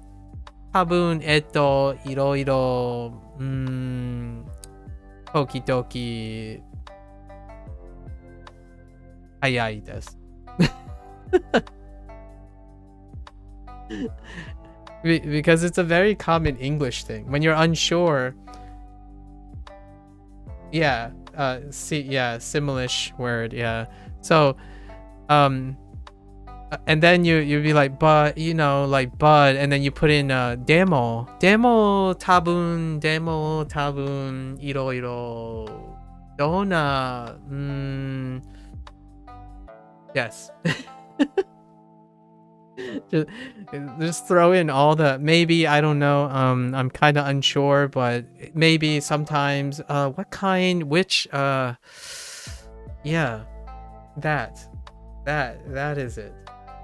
I want to be able to do that both in Japanese, like be able to mimic being unsure in English but using Japanese. That would be kind of cool. Like be so comfortable that I can kind of mimic my personality in English not just being like Japanese. A lot of times people, what they do is they immerse so much that their Japanese persona, like they're like when they talk, their Japanese mannerism reflects the assimilated culture. But it would be really, really funny to hear what it's like for like a English person to be like an English speaker but still be comfortable with Japanese. What does that even sound like? Are there lots of ums, likes? Like, put likes in everywhere. Actually, what is likes? How do you even express that? You know, like the SoCal thing. What I'm doing now. Like, this is kind of like that.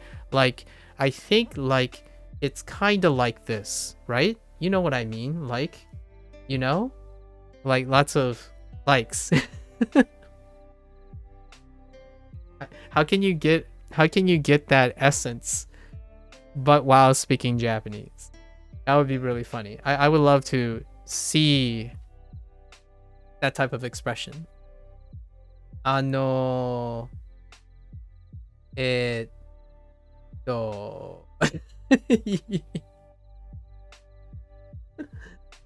来週は雨か Oh, は雨Oh, 面白い No, wait. かもしな I don't that's hard. Sorry. This I get the first one. 来週 next week is going to be rainy. Oh, is sometimes rainy. Tomorrow, next week is potentially rainy or maybe rainy also. And then isn't it? Yeah, maybe. We just covered kamo. So the ka as a marker of the unknown. And then kamo, oh, the whole phrase. Oh, the whole phrase means maybe. Okay. The only thing that I could gather from the end was that ka was the unknown marker. So it might be rainy next week. It may be rainy next week. Yeah, I see. My mom hates me saying like all the time. You know what I mean. Yes. The way I say you is different. Yeah. Fair. Yeah. Ye. Yeah, ye, you know what I mean? You know what I mean? You know? Yano? Is it Yano or Yino? I go with Yano sometimes. Yano? You know, like Minnesota. I don't know if you've heard the Minnesotan accent, but Yano. Don't you know? Don't you know? I'm bad with impersonations, but yeah, you know that. Or how do we do no, right? No, like no,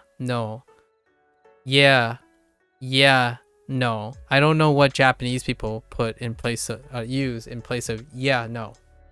This is not yes and no. We talked about this a couple of times. It's not yes, no. It's no. It's a it's like a disruptive phrase for conversation. Oh, I guess the closest one is be like adding yo at the end, right? If you add yo, a conversation, yo at the end of Japanese, that's probably closer to the whole no. But no is in the beginning for English. I mean, that would be really poetic. You add yo to the end of a statement to mark more conversationalism, and then you use no in the front in the beginning to mark conversationalism. That's kind of funny. Sorry. Oh, and you were doing this phrase. Oh, I see. Okay, never mind. Got it. All right. So next week will be be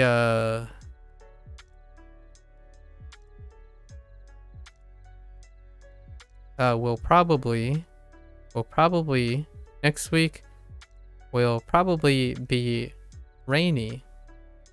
Ne? I see. I know you're not reading these stuff, but fictitious uses yeah all the time. Fictitious's response to a lot of things is yeah. Yeah. Yeah. My response is omoshiroi. That's my response most of the time. Whenever you like type to me and I need to type back, I would say omoshiroi most of the time. Or indeed. I still haven't got ED. I think the Japanese would be like so. Probably so is probably the capturing of my indeed or right. It's either so or omoshiroi is my response most of the time, as opposed to saying yeah or yeah or how all the permutations of like yeah. 月曜日はちょっと。 Indeed. Yes, quite right. Indeed. 月曜日はちょっと。はちょっと。 Oh. Wow. That is different. Doesn't work well? Okay. That is interpretation. That is some はちょ massive. っと。 Doesn't work very well. Wow. Oh.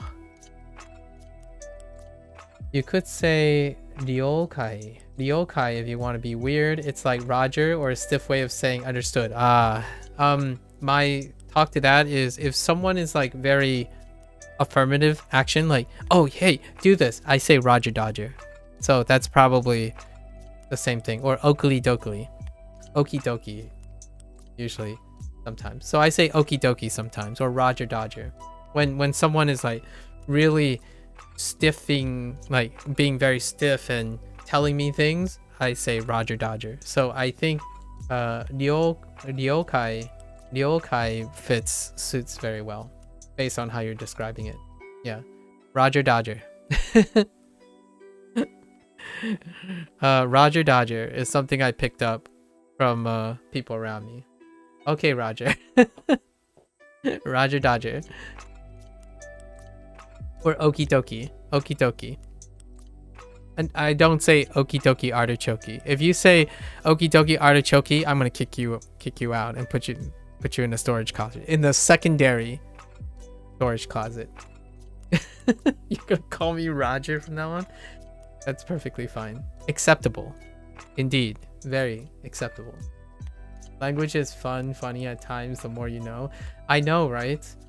I know it can be confusing and it can be weird, but hey, if it's gonna be confusing, weird, complicated, why not have fun in the process? And what's more fun than sharing the moment of being confused together? Like, I understand it can be very overwhelming, especially dispense the overwhelming and join in the confusion, I suppose. Like, if you have people around you who are confused with you and learning with you, it becomes less overwhelming. The burden is kind of like spiritually or emotionally distributed. So why not be stiff, weird, confusing together, right? At least that's why we share things, right? Online. At least that's how I'm doing it. So be quirky, be shameless. My favorite part about the internet, like especially YouTube, the most endearing quality was people were unapologetic. They were incredibly passionate and unapologetic. Although recently it has become hyper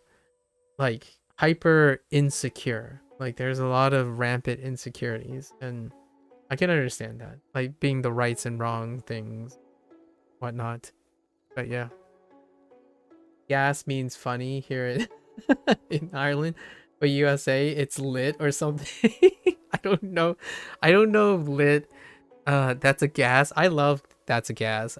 Gas is archaic as well in the United States. That's a gas. Like having a gas, that's a gas. I've heard that before actually. But lit, yeah, I don't use lit anymore. Someone called me a boomer for using lit. Someone, what is it funny now? How do people express that's funny in English? Oh, or on the internet now? I think people like using the word hilarious. Like hilarious is coming back. That's pretty hilarious. Like it's hilarious that hilarious is coming. But I don't know. Yeah, that's gas. Yeah, I used that's lit once in the past like year, and then someone called me a boomer. Basically, indirectly called me a boomer. So it's not lit anymore, but lit is slap. Most people say it slaps, but it doesn't mean, it doesn't equal gas. Gas is funny. Slap is good, which is also lit before it became slap. So that slaps, right? Something slaps. Not so much lit anymore. Maybe it'll come back. I don't know. Monday doesn't really work well. I try very hard to stay. Someone called me a boomer for saying hip too. I try to stay current. The word I would use is I try to stay topical. But the problem is topical is an archaic word as well. So I use the word topical. I try to stay topical, as in relevant. However, occasionally I would say, I try to say hip, and then someone will reply, okay, boomer.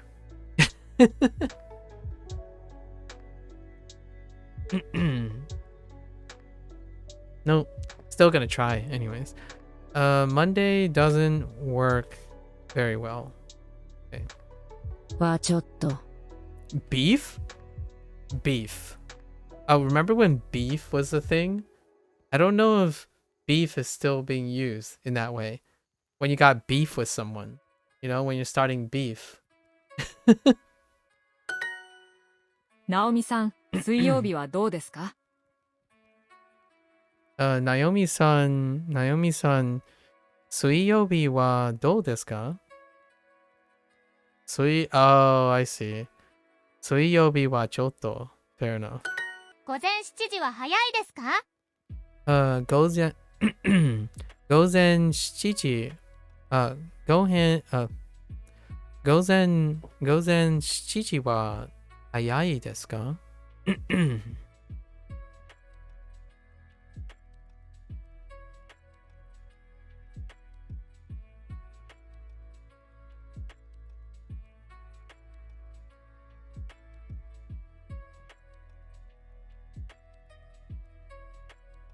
Ugh. Okay. Hydrate. Gotta hydrate. It's still used? Okay. Okay. Is 7 a.m. early?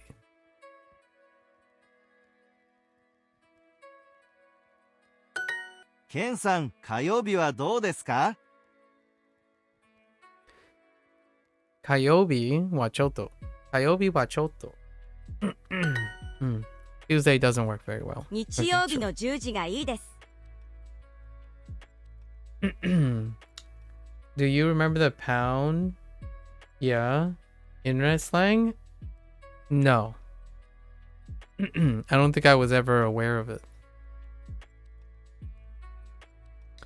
日曜日の10時がいいです。の I see.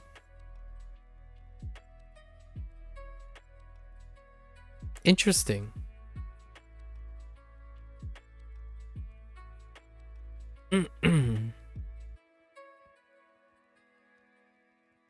uh 10 o'clock on Sunday is good. Yeah. So it's the other no. I think we've touched upon 3 no's now. Three no usage. 10 o'clock on Sunday is good. 雨の日 Nice. Use the other no. 雨の日が something. What do we have? Kantoku? No. Botaniku? No. 大好き。大好き。Sorry, 大好き。大好き。何匹。Oh, wait. 監督 Wait. Fork. 大好き You like rainy days? I mean, she is smiling. She loves rainy days. And this is non-biki. Alright. I love rainy days. I personally don't. It kills my allergies. But I do like the day as it's raining. I guess the later part of the day, because then the allergies go away. 土曜日の何時がいいですか Temporarily. Okay. Alright, we need to focus. What's older than Boomer?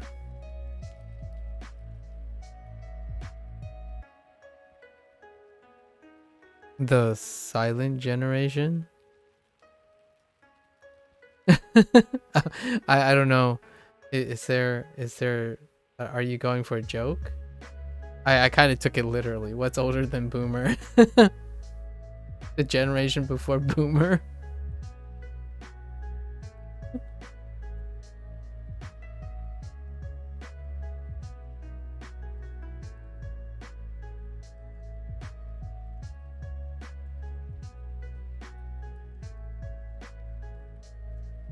It's fun jumping in puddles.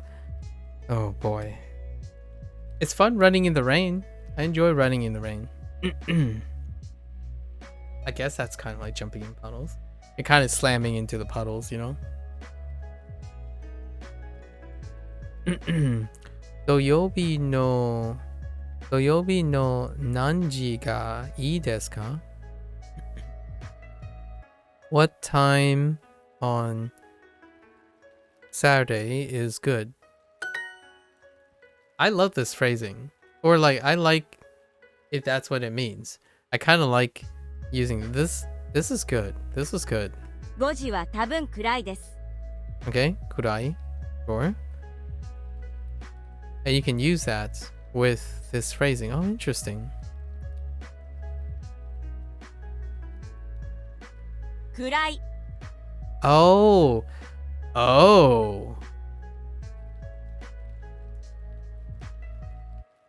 Alright, I'll have to mark this. I'm gonna have to make a note about this usage. That's different. I'm like, wait a minute. It doesn't quite make sense in this context. How are they interpreting it? 暗い Kurai. Ah, okay. 5 o'clock is probably dark.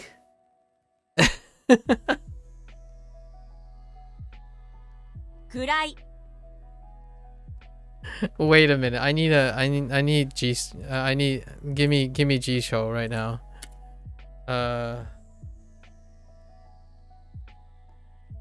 Dark, gloomy, murky. Okay.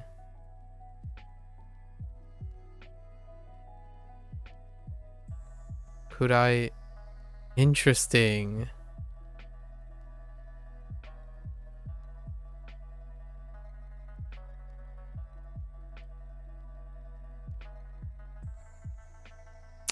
Oh. Aha. I got it. Makes sense. Yeah.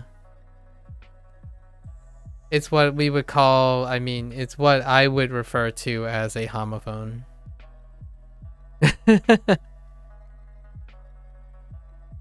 It's a homophone. Or a homonym. And since we don't have kanji yet,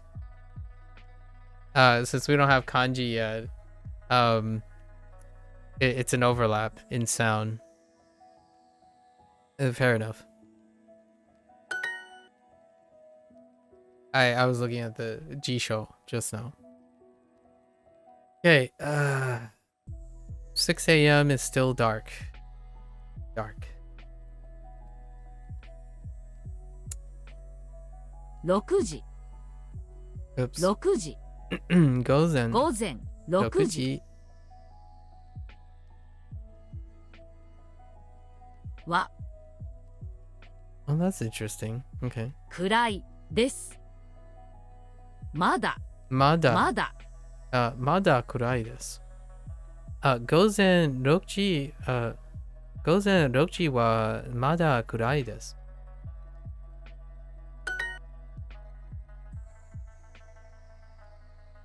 Fair enough. 午前Gozen 4 4時はとても暗いです。おっと That's not it. とて暗です午前4時はとても暗いです。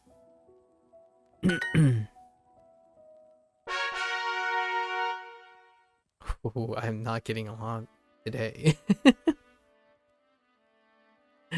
I'm gonna be curious how much I actually remember for tomorrow. 高い山の景色 Keshiki. Keshiki. Keshiki. Views. Keshiki. That was teased in the guidebook. Takai yama no keshiki.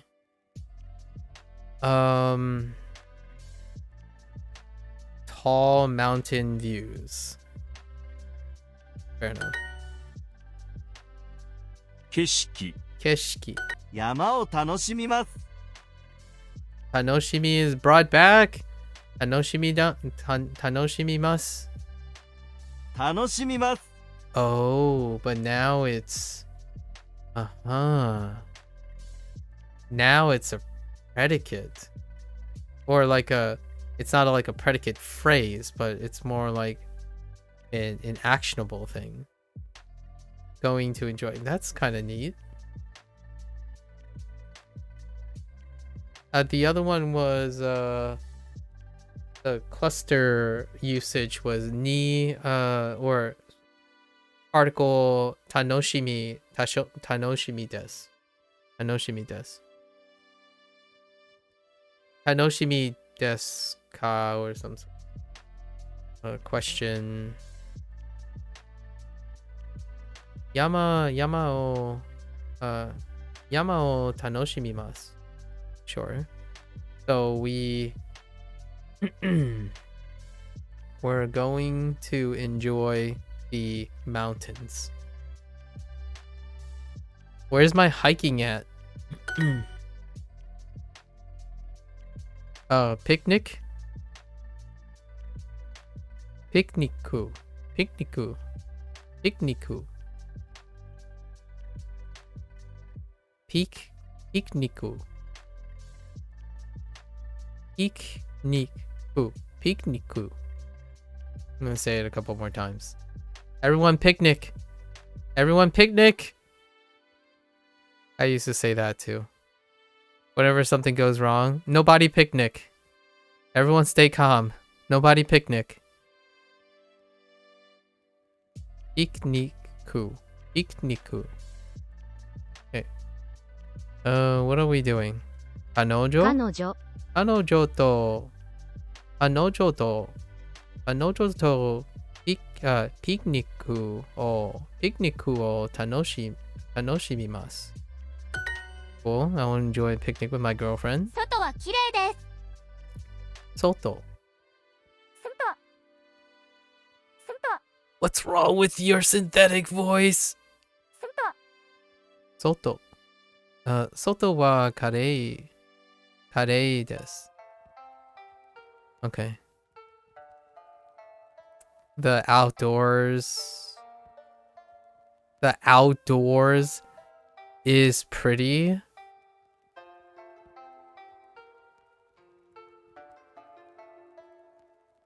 You have returned. How much progress have I made? We derailed so hard for 2 hours. Not very much. Everyone picnic. I'm picnicking now. I'm gonna tell you now. I'm gonna show you some picnicking. Oh, okay. The outside is pretty. Okay, that's fair. Here's a question. Do you commonly use the outdoors? Or do you say the outdoor? Is why I'm pausing here. This is where we have to revisit English again, which I'm not sure anymore. Because I would say the outdoor is pretty. But the outdoors, yeah. I use the outdoors, but only in a super specific context. Yeah. So like, for example, this S, you know what this S makes me feel? When people say, I walk towards. I walk towards something. And in the formal sense, this is not there. It's I walk towards something. So it kind of feels like this. It's kind of a similar feeling for me personally. The outdoor is pretty, as opposed to the outdoors is pretty. But I get it. It feels nice to put in the S. So I get the whole I walk towards something, as opposed to I walk towards something. Kind of, it's not the same grammatical thing, just the feeling is the same or similar. The feeling is the outdoors, and then here, right? Is it the outdoors are pretty or is pretty, and then you go into the whole non-countability of specific words. So the outdoors are pretty or the outdoors is pretty. I'm not sure anymore. English is I'm not sure anymore. These days I have no idea. I don't know what is natural, what is norm. It's the outdoors is early. Is pretty.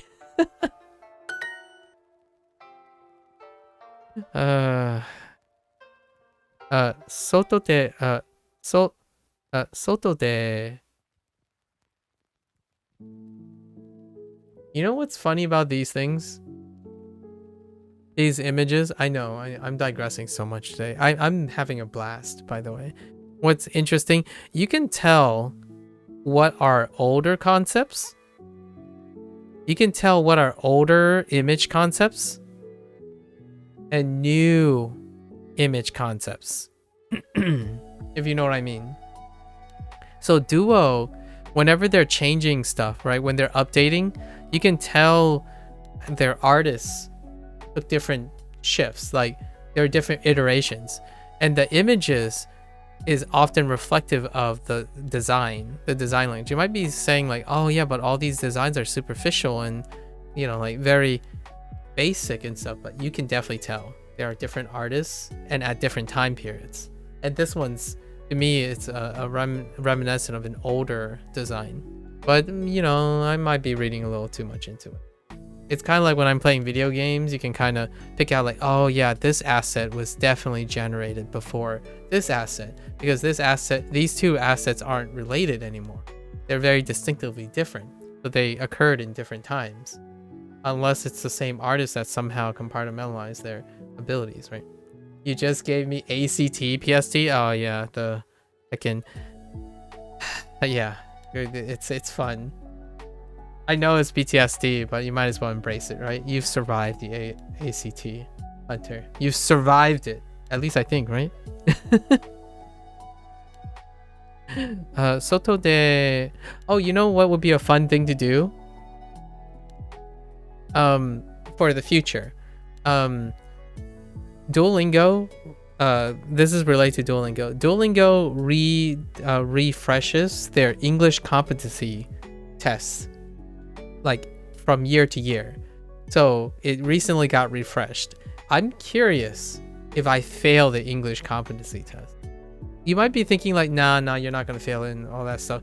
Like, but I can't be so sure about that. I really can't. If I sat down and do a English test now, I would probably struggle way more than most people think I would. I wouldn't rest on my laurels that it becomes so apparent, because complacency really takes hold when you speak a language and use a language for so long. You become so complacent that you might run out of time doing an English test. If that English test is timed, I'm screwed.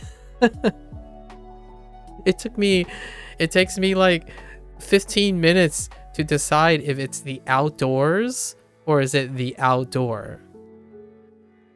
So if you put a timer on that, I'm pretty screwed on an English competency exam. I have still young, but just survived my first year of uni as well. Oh, congrats. Freshman year. You know what they say about freshman year at uni. Actually, I don't know where you're from, so it might not be true there.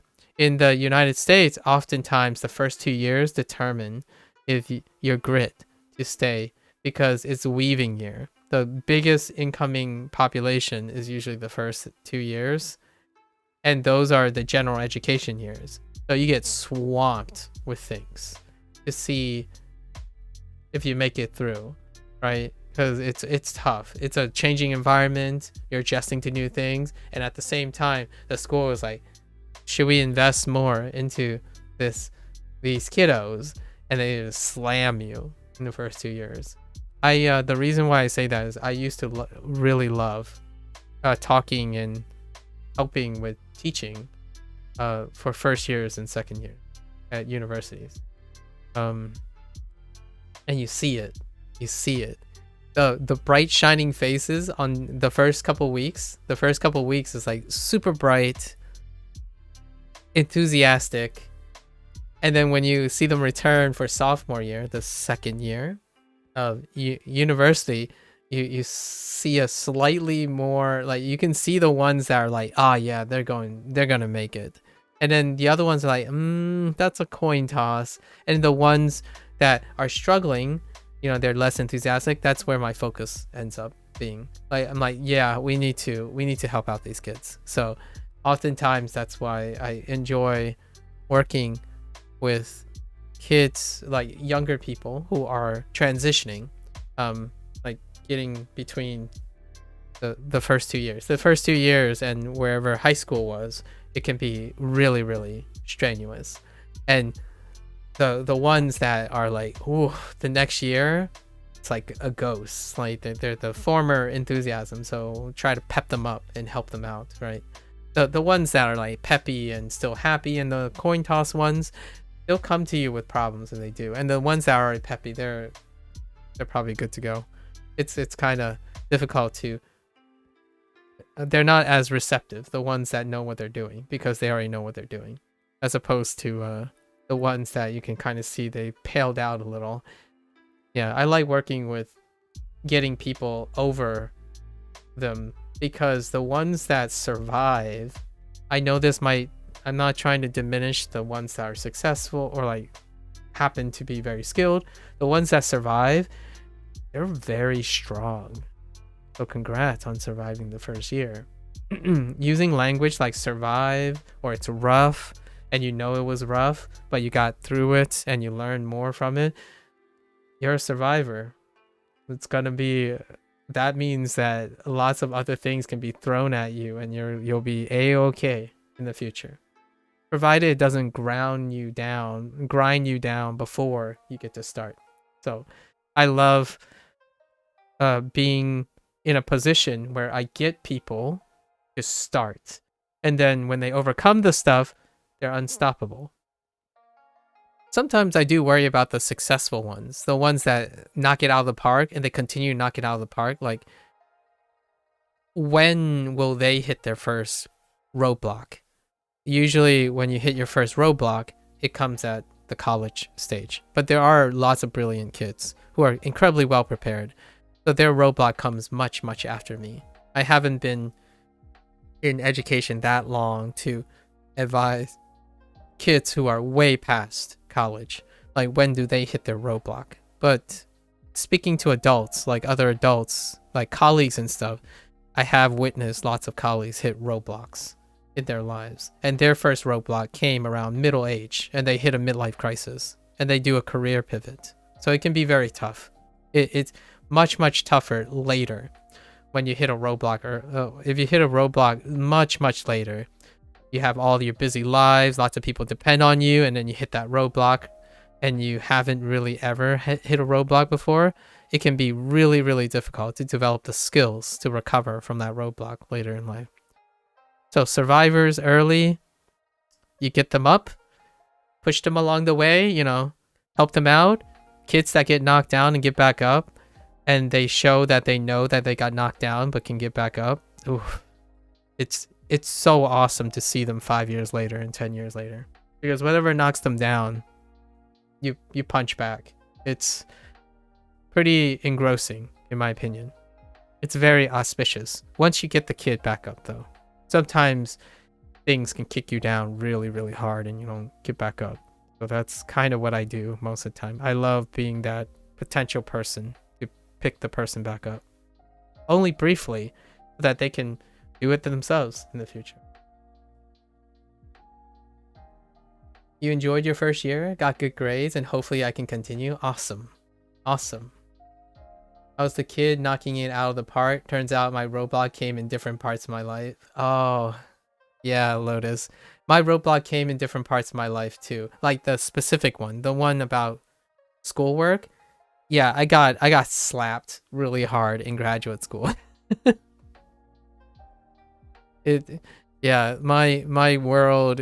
My world got much bigger in graduate school. In terms of other things, like the other parts of life, I got not, I hit roadblocks way before. And that's the whole like growing up multicultural thing. Those roadblocks it was like riding a bike, dealing with like that type of thing where someone would consider you something but you're not that, and then they consider you this and not that. They always call you weird because you do something slightly different from either thing. That's pretty much great, but academically, like career wise, I got slapped really hard around my mid-20s. In my mid-20s is when it happened, where like, oh yeah, I can't just cruise along and do things and everyone relies on me because I can do things. Then I got slapped really hard. Got brought back down to ground level. And sure enough, you have to deal with it, It makes you stronger. Another reason why I want to learn Japanese, to train my brain to be more active. Yeah. Learning a language is it's a life skill, in my opinion. It's forever. Forever and ever and ever. Also English. English is part of your life forever. So I don't stop learning English most of the time. I don't stop talking about English most of the time. And learning Japanese is making me get closer and closer, even to appreciate all the things that English does as well. So both. Everything. And welcome. Hunter, I think you are the most common age group that I've experienced or encountered during these 71 years. 71 years! 71 days. I'm dead. I'm not that old. Sorry. 71 days. 71 days. Around like anywhere as young as 16 and as old as Lotus, who's like 86. Lotus is 86, just so you know. I'm just kidding. He's not 86. I'm the older one person here. Usually around college age. So in between high school, almost concluding high school, or already completed 1 or 2 years of university at the upper end. And that's very common. Hey, have some respect for your elders. 遊びましょう。 Asobimashou. There it is. Asobimashou. We should hang out outside. Oh, I get it. We should hang out outside. That does check out. What are our other choices? Araimashou? Oh no. Oh no, where's Indy at? 洗いましょう。 Where's Indy at? This is his phrase. Araimashou right here. We should wash outside. We should wash outside. Sorry. 遊びましょう。 Haraimashou.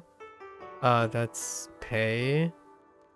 Oh, owarimashou. We should sit outside. I mean, that's pretty good. Whoa, no, wait. Owarimashou? Wait, is owarimashou? No, that's suwarimashou. Owarimashou is we should end outside? Is this to end? Owarimashou? Yeah, right? Respect for elders in Japanese. Keiso. Keiso. Okay. Listen, I'm your elder, okay? Respect your elders.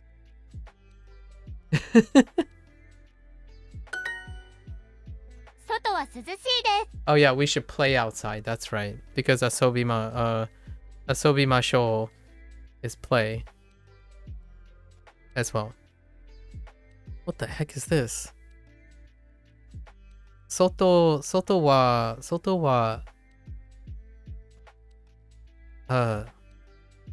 Suzu? Suzushi desu. Suzu? Cool? Like cool as in like literally cool, right? Not cool as in cool. I know how that sounds, folks. It's an English thing. Are we talking about cool as in like lit? Or a slap? Or are you talking about cool as in not atatakai? I'm just kidding. I know the answer. I'm just making some funny observation. It's fine. I know what it's referring to. I'm just kidding. The outdoors is cool.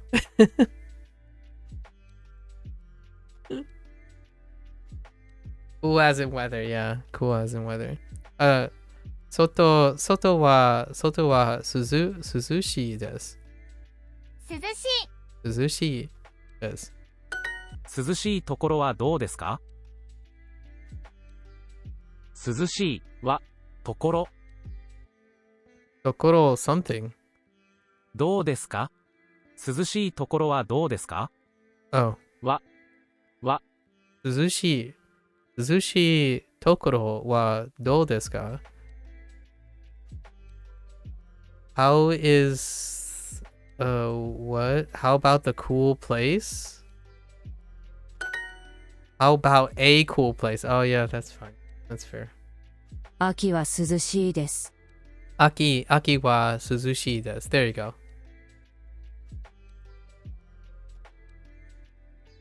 Fall is cool.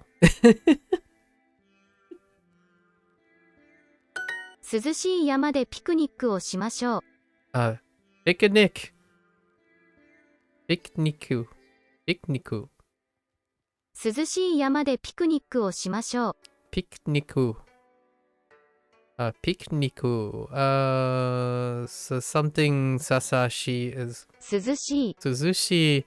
ピクニック Picnic. Picnic. It's a not a na adjective. 涼しい山でピクニックをしましょう。 Oh no wait. 山 Yeah. Yama Yama. de Picnic. O. Oh. What are we doing? しましょう。行きましょ行きましょう。 No. 行きましょう。う。しましょう。しましょう。Picnic. Picnic. No one picnic. 涼しい山でピクニックをしましょう。ピクニック。ピクニックをしましょう。ピクニック。ピクニックをしましょう。Okay. どの川がいいですか？ Kawa. We got Kawa. I see rivers and rivers. Which? Oh, come on. Really? Really, Duo? Which river or rivers? Come on, Duo. Which river is good? Come on. Speaking of ACT PTSD, which river versus which rivers are good? Sorry. Which river is good? The reason why Duo can get away with this is there's no keyboard function. So no keyboard function. So you have to rely on helping verbs, right? Or helping verbs. Yeah, you have to rely on the helping verb tense to figure out if you're gonna use rivers or river. カイさん、どこがいいですか？ Yeah, Duo definitely heard me rant, and then they're just pulling it out now. Kai-san,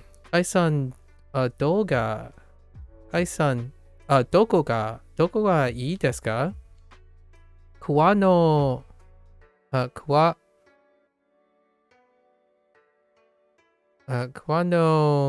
岩 wait what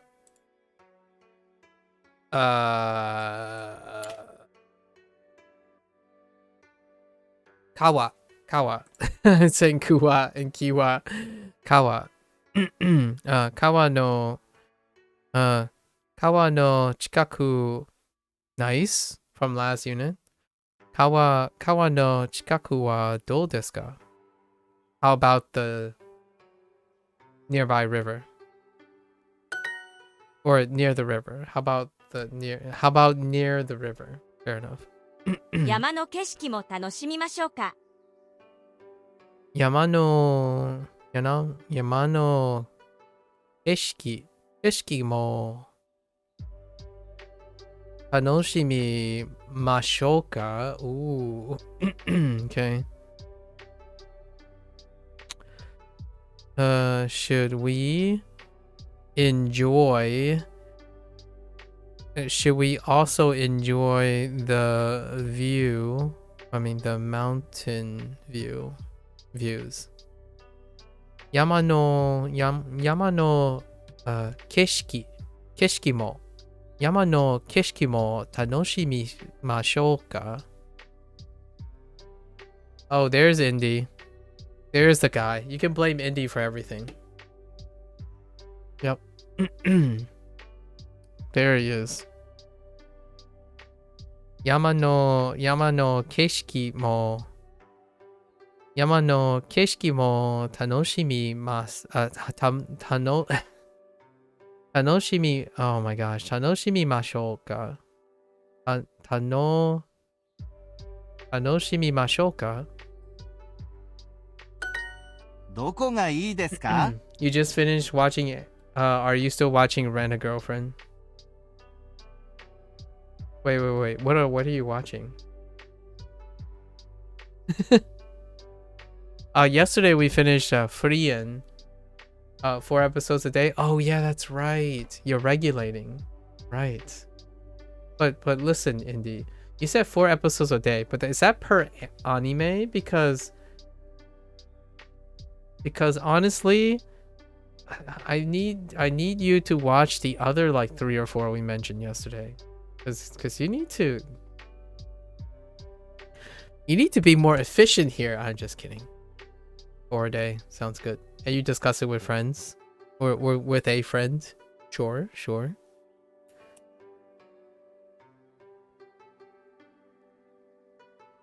I haven't considered watching that. I think the title is something. You're getting around to Frien eventually. Maybe by then there'll be like a renewal of Frien. Frien is it's a cut of 1,000 needles, man. Stabbing of 1,000 needles. どこがいいですか?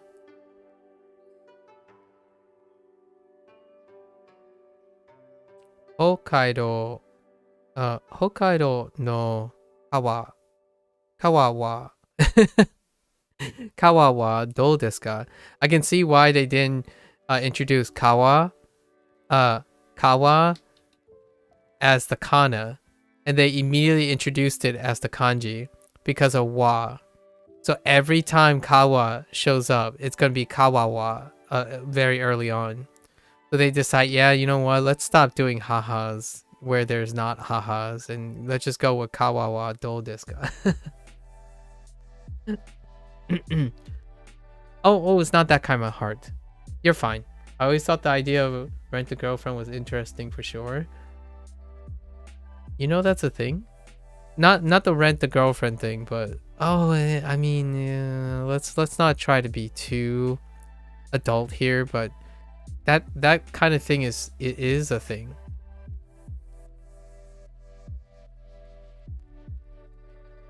But it's kawa, not kaha. Sure, I know, but kawawa.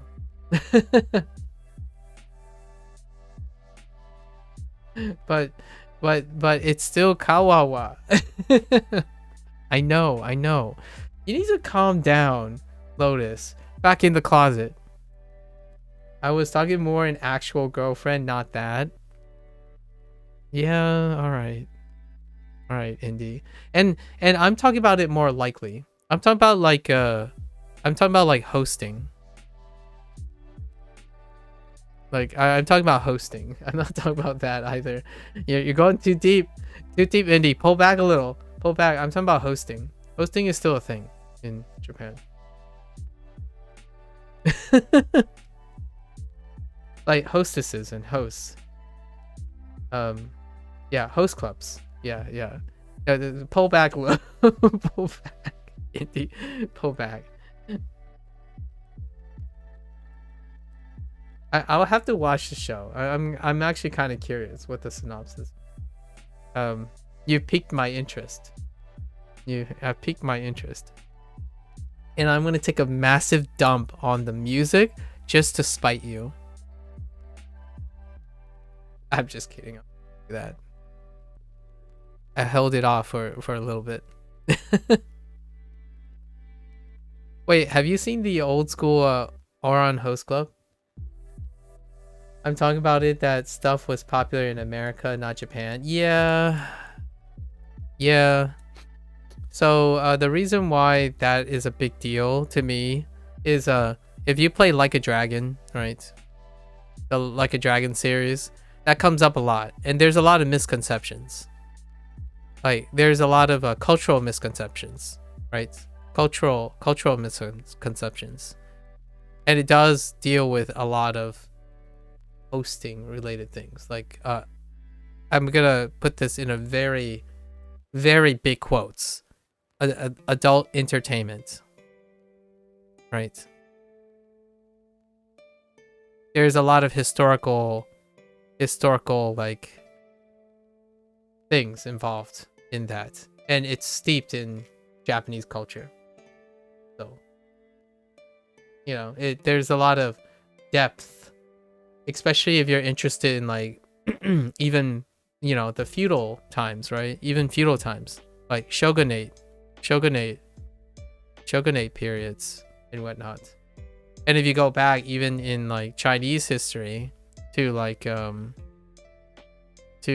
dynastic periods and stuff, it goes pretty deep. The United States is young, right? It's relatively younger when it comes to what we're talking about. But yeah, and even then, the United States have their own branches, like burlesque. You know, burlesque. I don't know how to spell burlesque. And that's as close as I get. Burlesque. Even cabaret still. Like cabaret. I don't know how to spell cabaret either. French words. I'm assuming these are French words. But yes. Adult entertainment. In big quotes. Adult entertainment. We're adults here. Sort of. Hopefully, sorry kids. Rated 18 plus. Does America have cabaret clubs? They don't have cabaret clubs per se. They don't have cabaret clubs, but they have cabaret entertainment.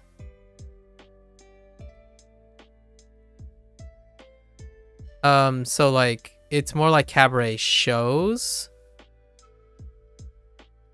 So things that elicit the cabaret. So the United States still have cabaret as an art form.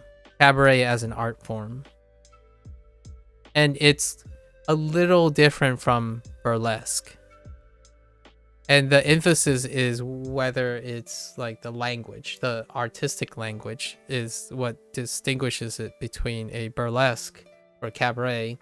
Not to be confused with, you know, we're going to be adults about this. The whole idea of like strip clubs, right?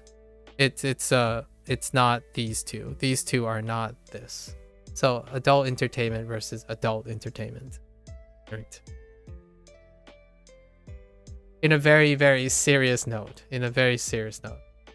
A lot of them are art forms outside of our adult entertainment kind of thing. Yeah. 川 川 There's your kawa. Where's Lotus? There's your kawa, okay? You little heck. Hey. Indie. Don't art shore me and then go away. You're not allowed to go back into your closet yet, okay? What is the most common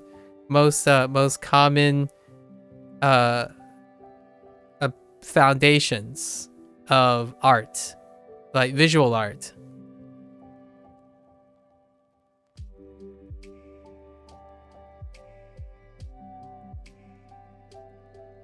Don't you at me. You watch anime, okay? Don't you at me, okay? And this is universal. This is international. Because Western art, like sculpting, you know, portraits. Don't you at me, okay? The human body is the centerpiece and foundation for most arts. So cabaret and burlesque is like an extension of that, I suppose. I know you're a singer, but you said you like dancing. So don't you at me, okay? How dare you at me, okay? Dancing. About the human form. Oh, heckin'.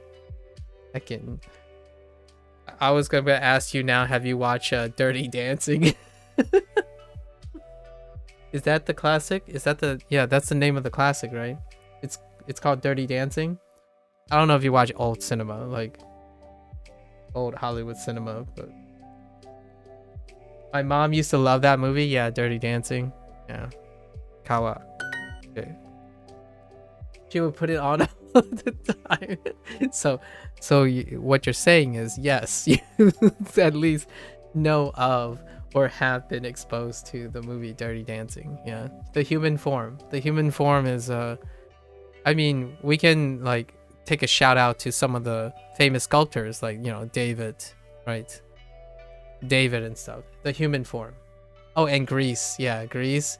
Musical, Broadway is often dealing interpretive dancing. It's usually the art form is about the human body, right? It's the form. And yeah. And anime's root, by the way, most of the anime roots, like the ones that do all the great motion and stuff, starts with the human body.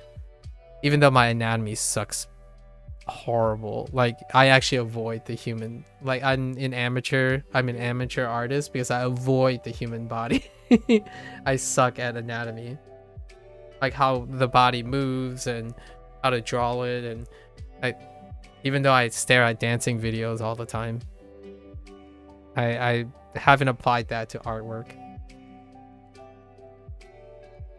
Anyways, 川 川の川の近く近く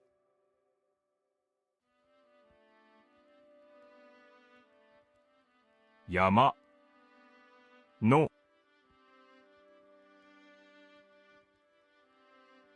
山の川の近く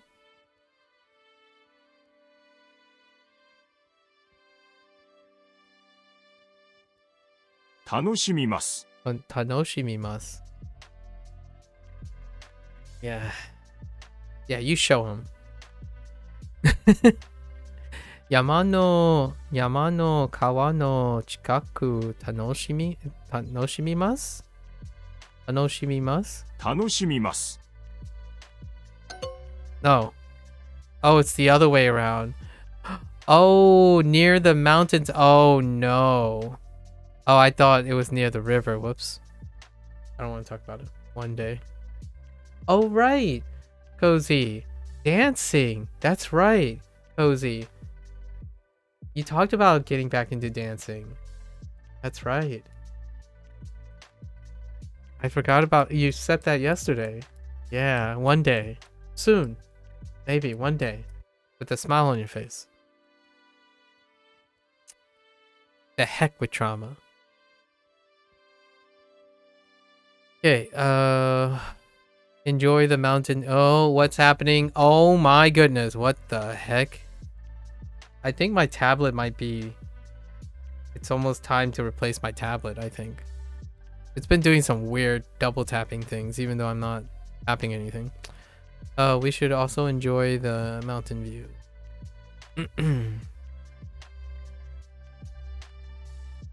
Should we enjoy the mountain? Okay. So, Yama no...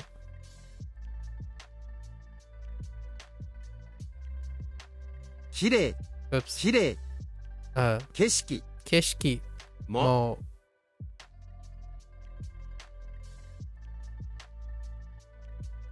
Yeah. 山の景色も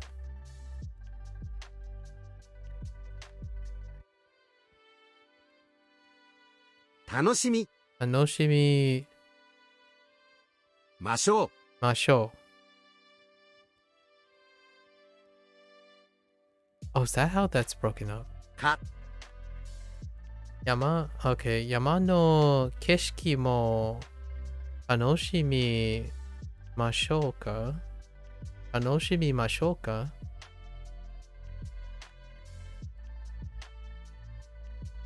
I don't know the order of this. I think this is fine.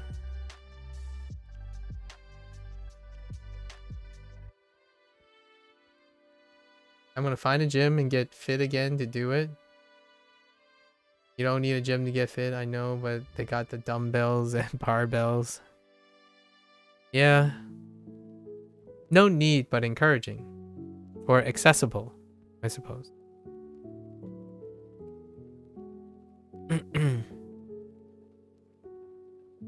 And space. Oh, that's fair. Space. Mindset is what I would say as well. I would throw in mindset. I lived in an apartment building where there was a residential gym, right? Like it's part of the apartment. It's part, yeah, environment. No one uses it, even though like it has a lot of equipment and space and like a wall mirror and stuff, right? But none of the like hundreds of tenants exercise very. They like going outside and stuff, so it was very convenient. And whenever I get down there, I have a different mindset. It helps. It creates a psychological space for switching gears. So sometimes that can be very empowering to have a different space, not just like literal space to do exercise, but also have a psychological space. And it can be very cathartic and engaging. Like for example, lots of people find what I do with streaming very red flag if you're not in the mental game to compartmentalize. My bed is right behind me. Like it's actually on the floor. I sleep on the floor, by the way. Not like literally on the floor, but I sleep on like a futon on the floor, and usually they segregate the environment so that you're not like psychologically mixing a place of activity with a place of rest, or a place of exercise with a place of relaxation, right? Things like that. So from time to time, it can definitely be helpful. Not necessary, but also helpful. Well said. The river near the mountain. Oh yeah. Right. Kawa Kawa の no yama no 近く shikaku 楽しみます。 tanoshimimasu. How do you say I sleep on the futon in Japanese? Shut up, Lotus. I know, I thought about that.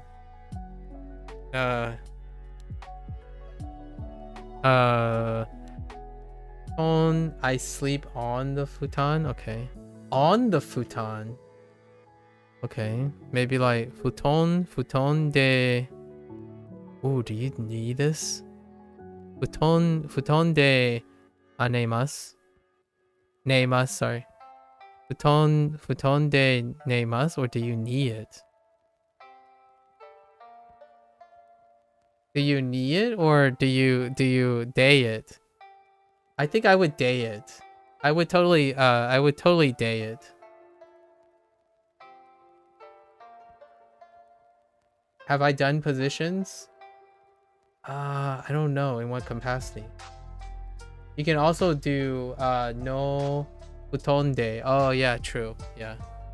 Yeah, I would totally day it. Day the futon. I'm not sure. I'm not sure if I've done positions yet still.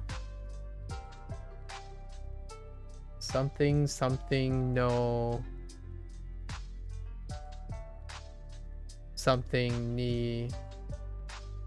I'm gonna say that's neimasu. Something mas. Futon no uen. Uen ni ue ni neimasu. Interesting. First part is kanji for futon. Okay. And then it's for uen. Okay. For above. I see.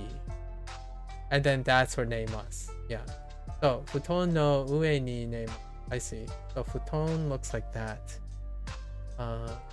Futon, and then that's above ue. Okay, ue ni neimasu. Yeah, man, Indy, way to sucker punch me with how terrible Romaji is without spaces.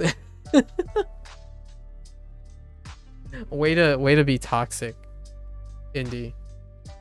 Heckin' toxic with that non-spaced Romaji. Like, oh yeah, that's helpful. I'll show you helpful non-spaced Romaji.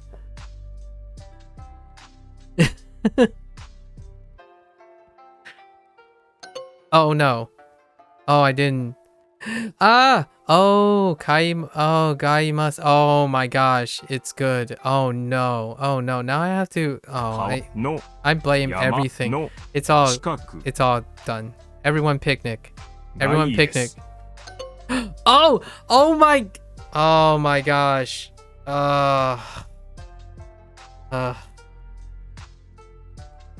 Oh what? Yama no shikoto chikaku. Yama no chikaku no. Are you serious? Hold up. The river near the river near the mountains?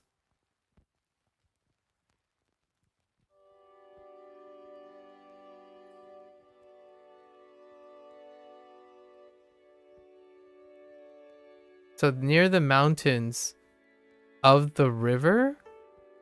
I disagree with that.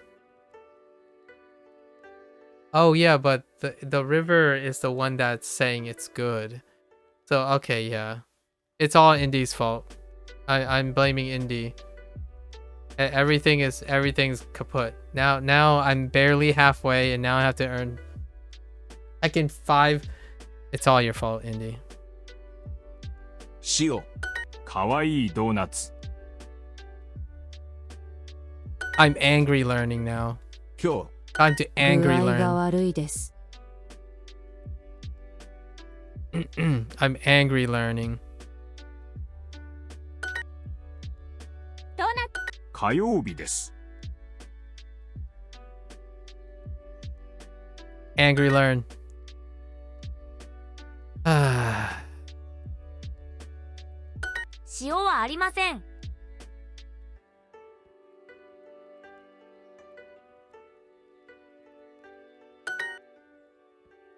It's okay. 山田先生の授業は火曜日ですか？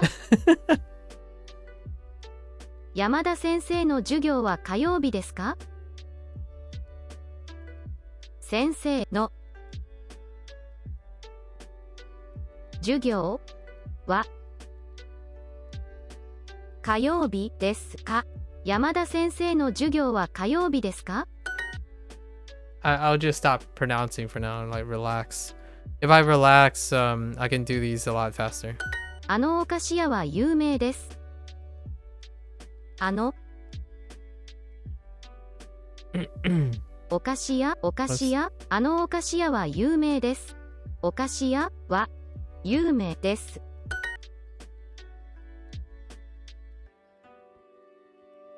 テストは火曜日です。具合が悪いですか？具合が悪いですか？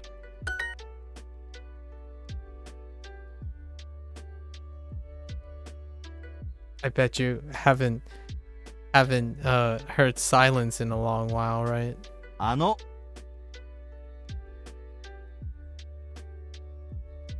お菓子屋は有名です。今日は授業が4つあります。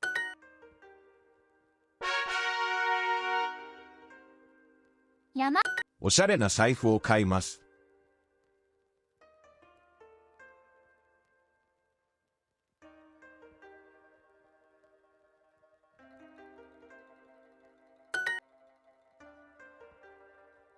ネック。彼女は元気な人です。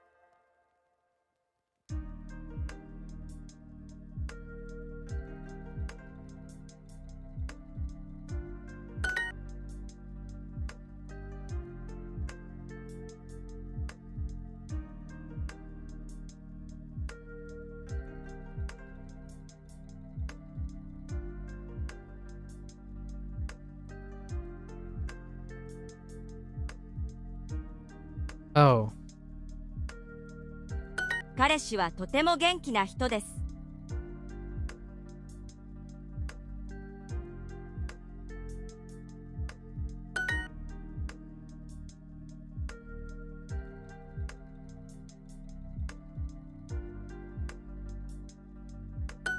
元気な彼女。Hmm.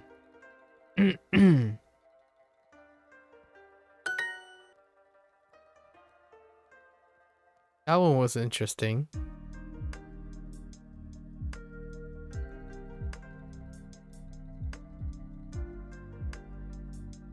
ここは本当に綺麗なお寺ですね。は、本当に、高い、高い、綺麗。な、ここは本当に綺麗なお寺ですね。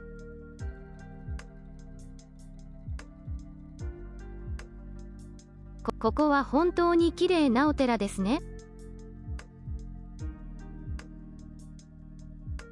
What?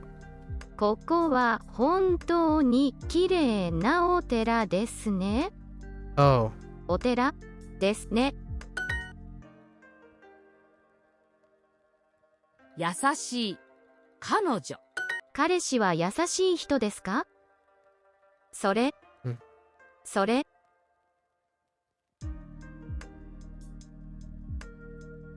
彼氏と。彼氏は優しい人ですか？優しい人ですか？ Oh. Whoops. Wrong particle. 花さんは彼氏は優しい人でか？かわいいネックレス。かわいいネックレス。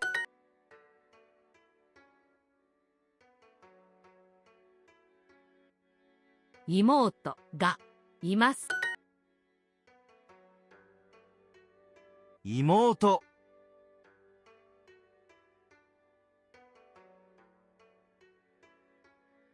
は、中国語ができます。彼氏は優しい人ですか？彼氏は優しい人ですか？ Okay. Let's get 3 hearts. I need 3 hearts. I'm feeling the 3 hearts. 怖い。I'm a little kawaii. S サイズは200円です。 When I'm quiet, huh?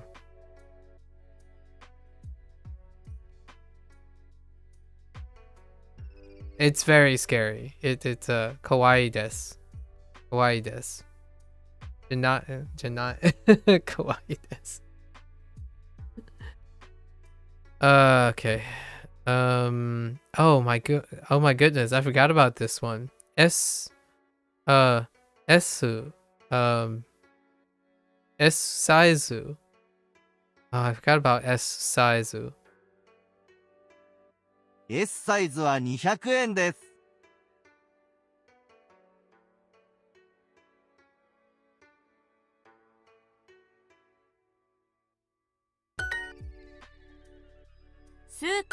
私も1年生です。Oh, hey. This was from last unit. 木曜ビジネスの授業はいつも面白いです。Okay.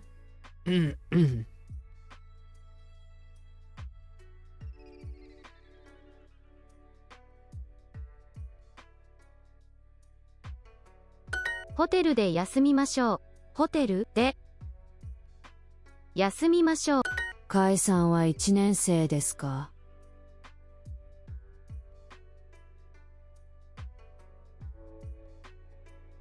入り口。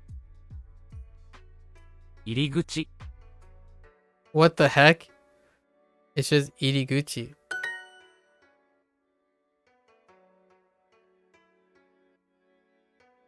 とどこは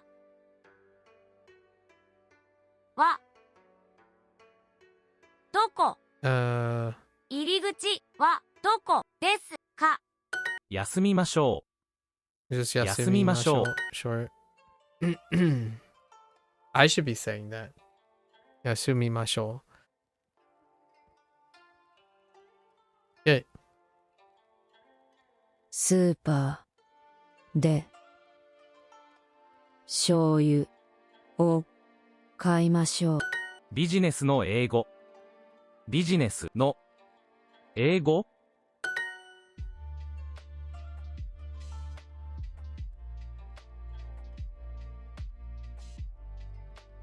怖い。 Jet coaster. ジェットコースターが大好きです。 Jet coaster. S サイズ S サイズ。お、ください。ください。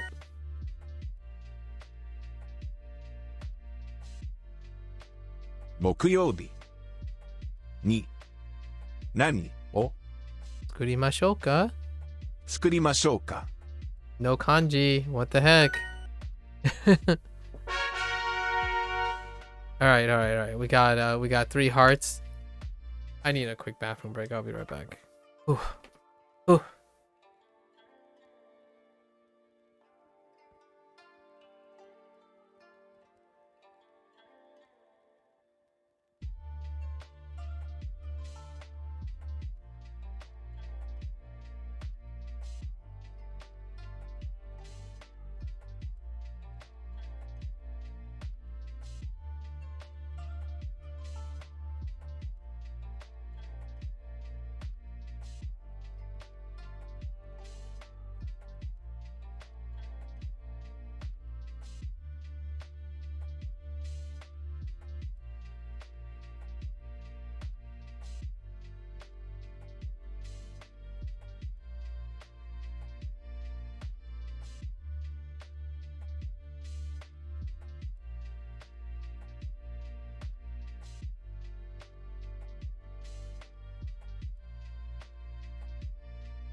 That feeling when you feel a whole liter lighter. You know? Alright, maybe it wasn't a liter, it's more like 500 mils. Okay, alright. Okay. 川 Kawa. Let's go. Ame. Ame. Zero. 川 Gogatsu. This is Suitachi. 1日 Suitachi. 玄山 Oh, 玄 interesting. 山 Yama. Why did I click on Yama? Oh my gosh, I'm. Oh, 高い山の no. 景色。 It's all ruined. Everything's gone. Everything's gone. We can't even complete today's lesson. It's over. Washed up.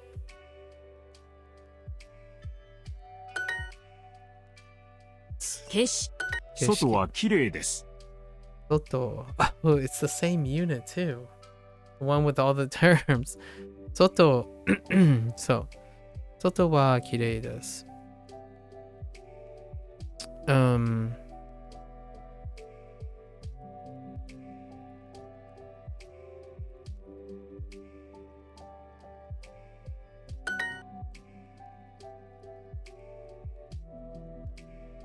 遊びましょう。外は寒いですか？ 12-hour stream? Oh no, I'm not that young anymore. Is the outdoors...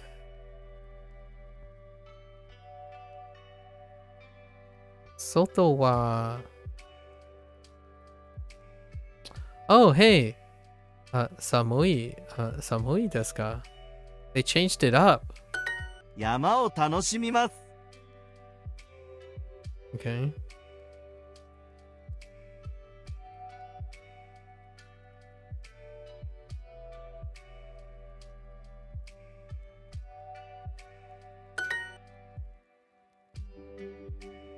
彼女、どの川がいいですか？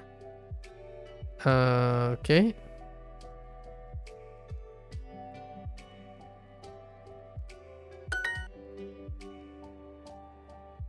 Kawade. Aww.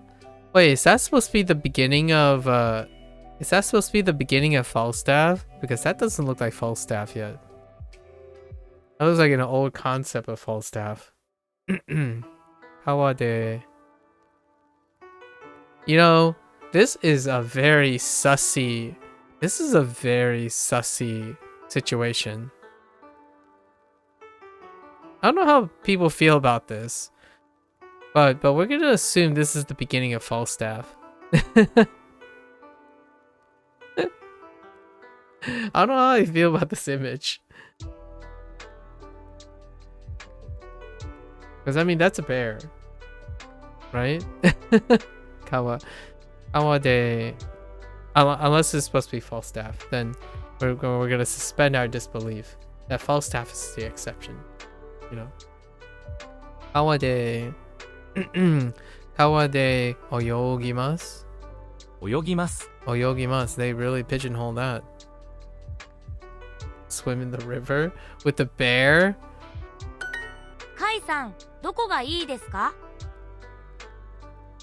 どこがいいですか？川の近くはどこですか？どうですか？ Sorry. How about the river? How about 秋は near the river? 涼しいです。 And then we have Suzushi です。Fall is Q? 涼しい山でピクニックをしましょう。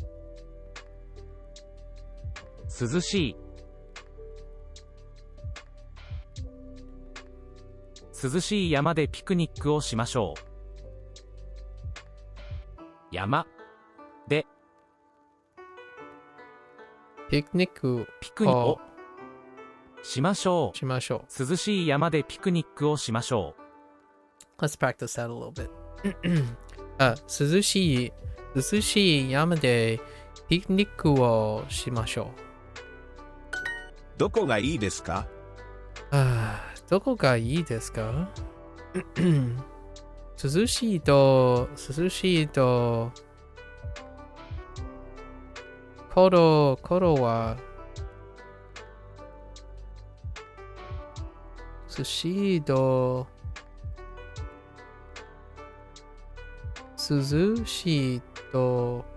頃はどうですか？ Oh, Kodo. Yeah. Tokos. Tokoro. Whoops. Sushi Tokoro. This is why spacing would really help. Yeah, it really would help, wouldn't it? Some spacing before the kanji.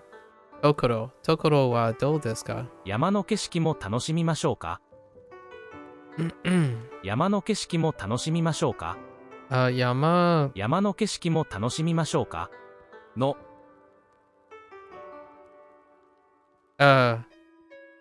景色山の景色も楽しみましょうか。も、楽しみしましょうか。山の景色も楽しみましょうか。しましょうか。楽しみ山の景色も楽しみましょうか。しましょうか。ましょうか。Oh. Oh. Right. Ooh, しましょうか。 duo being しましょう duo. か。 Oh no. Yeah.山の景色も楽しみましょうか。Ooh. 川 Alright, I want that heart back. Get more with Super Dual. No, not right now. I already had my break. Hang on, I need my hearts back. I need one more heart back. I'm okay with 3. Not okay with 2. A fried potato. フライドポテト Potato. 今日はフライドポテトを食べます。今日はフライドポテトを食べます。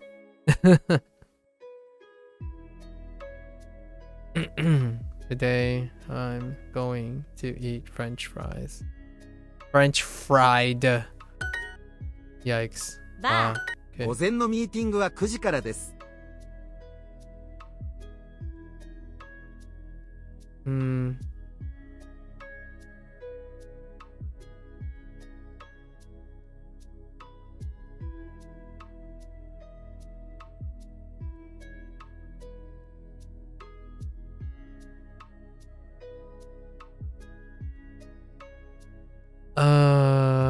ミーティング。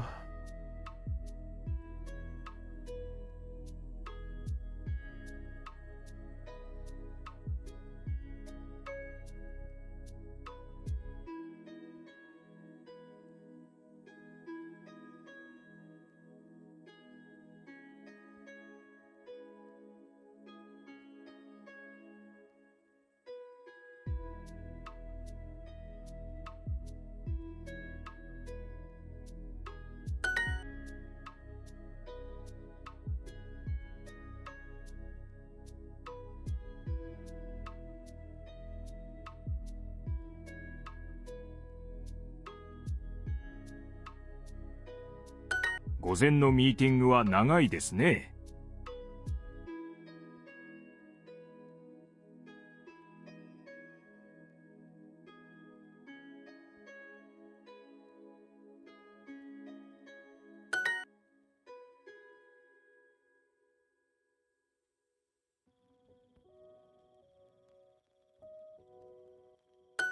この後友達とバーに行きます。Spacing.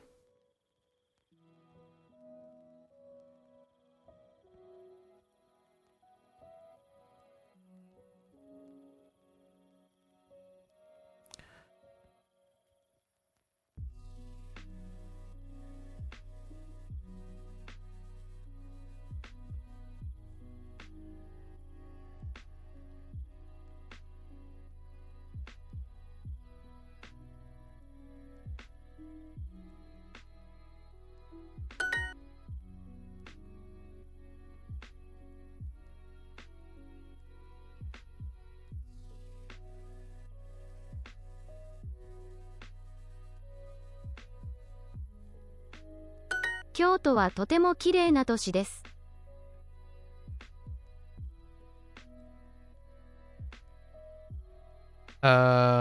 京都は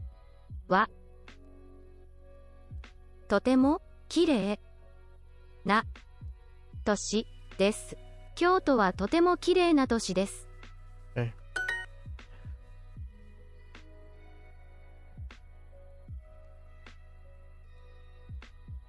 昼休み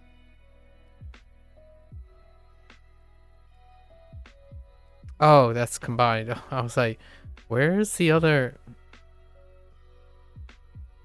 は12時半からですか。大人のチケットは少し高いです。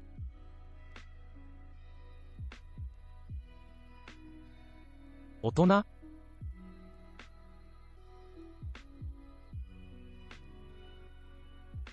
の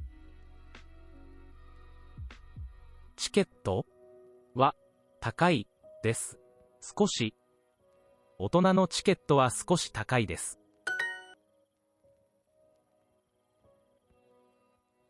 金曜日に何をしまか。大阪は綺麗なところですか？大阪は綺麗なですか？本当に大阪は綺麗なところですか？ところ。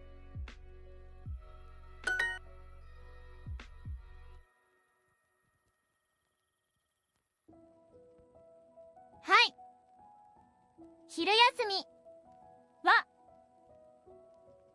12時半からです。山口さん。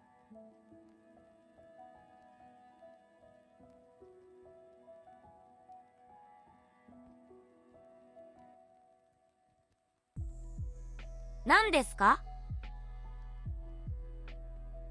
Oh, what is that? あれは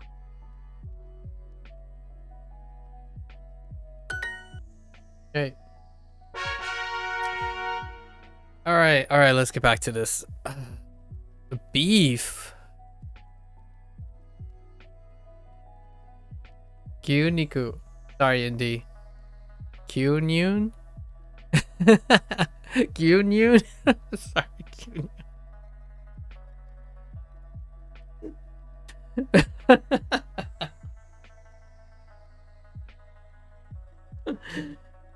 That takes us back, doesn't it?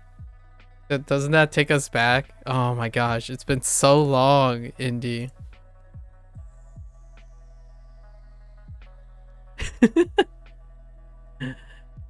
Q-new?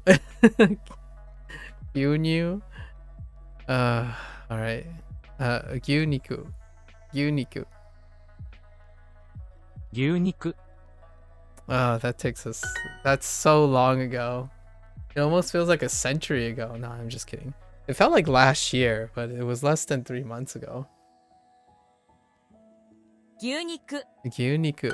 牛肉もいいですね。牛肉もいいですね。Okay. Beef is also nice. Oh, okay. I see how they did that. Isn't it? Pepper. Kosho. Kosho. 胡椒。 Kosho. Okay, kosho. Sho.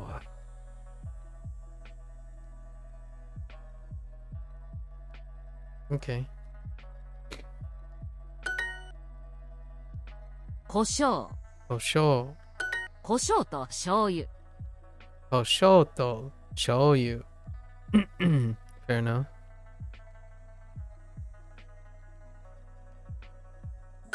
シーフードと野菜。Seafood? That's seafood, right? Seafood. Yeah, seafood. Seafood, yasai. Seafood and vegetables? シーフード。 Seafood to seafood to yasai. Yasai. 野菜。 Yasai. Seafood to yasai. シーフードはどうですか？ How is the seafood?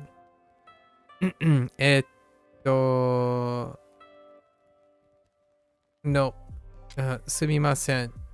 シーフードはあまり食べません。This is continuing the streak of like introducing seafood like sakana and saying amari tabemasen. 魚を焼きませんか？ Oh, there it is. Sakana o yakimasen ka? 焼きません。 Won't grill? Oh, yeah, grill? Yaki? Oh, yeah. You know, I got barbecue, but I didn't get yakiniku. But I get yakimasen. Come on, duo. Make up your mind. I'm sure I'll get it at some point. So, sakana o yakimasen ka? Would you like to grill fish? トマトは焼きません。 Okay. I don't know what this fascination about grilling with tomato, but I'm surprised it wasn't grill a tomato salada. Tomato salad. トマトは焼きません。トマトは焼きません。田中さん、シーフードカレーはどうですか？ Oh, that was just I don't grill tomatoes. Tanaka-san, seafood kare. Seafood kare wa dou desu ka? Ooh, that sounds fantastic. Sumimasen. Seafood kare wa amari tabemasen. 魚は大丈夫です。大丈夫です。I don't need. Oh, subtlety. Oh no. They're doing the daijobu in like the subtlety interpretation stuff now. So like the non-translatable stuff.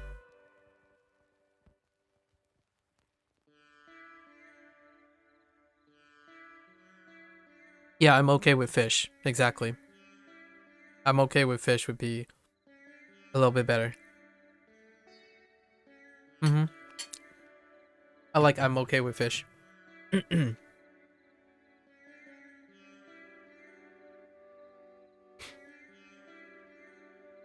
Which is what they went with. I'm okay with fish.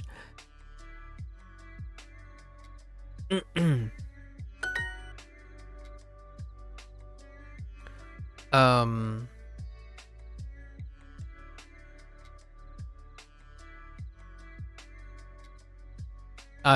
processing this image. Something wa daijoubu desu ka? Yasai? Yasai. They're holding veggies. Which, by the way, I know you guys are probably gonna... You guys are probably wondering about the age-old question, right? What are vegetables and what are fruits? Well, I'm gonna tell you now that it's all a lie. Okay? It's a rhetoric. Trust. It's far more confusing than you might think. Since we're talking about language, right? Language also has qualifications, right? Qualifications. And I can't spell qualification. It's fine. And I can tell you now, if you dig too deep, a lot of things we call vegetables are not really vegetables per se, and a lot of things we call fruits are actually vegetables, and a lot of vegetables are actually fruits. So speaking of language, but I will let anyone who's interested go into a deep rabbit hole yourself. エリカさん、 I've been there. 卵は大丈夫ですか？ Like, it always spawns with You know oh, did you know tomato, right? They use tomato, right? Tomato. Of all the things to use, it always starts with like, oh, did you know that tomato is not a veggie, but it's a fruit? Well, maybe both? Maybe neither. And then it goes on from there. So one day someone was talking about that, and if you go deep enough, it's actually really, really good. It's very confusing. English. Okay. And science. Erika-san, 卵は大丈夫ですか? Okay. Are you okay with eggies? ビールは大丈夫ですか? ビール That's a good question. This is a very useful question. は大丈夫ですか? This is a very great, useful question. Yeah, ビールは大丈夫ですか? It is very essential. ビールは大丈夫ですか? We should use pepper and sauce. What about pepper and salt? What about salt and pepper? Okay? What is this? Okay? Are you guys a pepper and salt kind of guy or a salt and pepper kind of guy? Let me know. Let me know, folks. Are you salt and pepper, or do you pepper and salt? And I'm not just saying, and I'm not just talking about the language, salt and pepper versus pepper and salt. Do you actually pepper and salt, or salt and pepper? You know? And to be real, I actually do pepper and salt. I don't salt and pepper. You salt and then pepper your salmon? Or do you pepper and salt your salmon?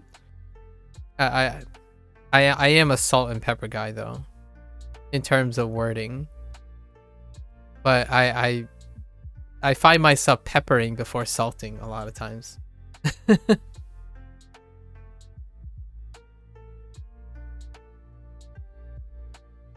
You salt then pepper? Interesting. Well, you follow through, man. I also have to make some disclaimers. I season my salmon, and then I pepper, and then top with kosher salt for texture. So not so much salt for flavor. So that's why I pepper and then salt. The salt is just like get that little crunch, some like add a little dimension of texture. But usually the salmon is seasoned beforehand. Imagine explaining to someone seasoning can be. I wonder how you describe that. Like, oh, what does it mean when an English person say season your food?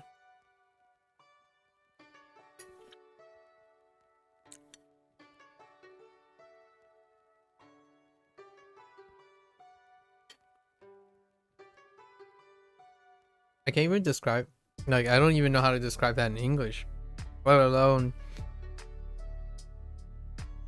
like describe it in Japanese.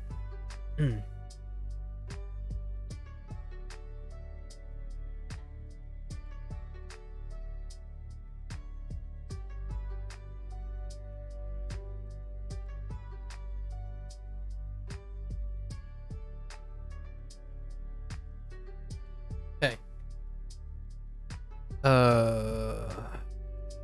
What was pepper again? Koshio. 胡椒。胡椒。胡椒。胡椒。胡椒。と、sauce. Sauce. お Sauce or use is 使いましょう。使いましょう。使いましょ We should grill meat too. Hey, hey, they're bringing back the mo, the different mo.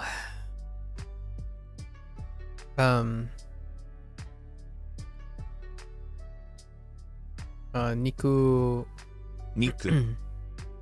Niku. Yaki ma shou. Wait. Niku mo 焼きましょ Niku mo yakimashou. Okay. Oh, that lesson was kind of short. What the heck?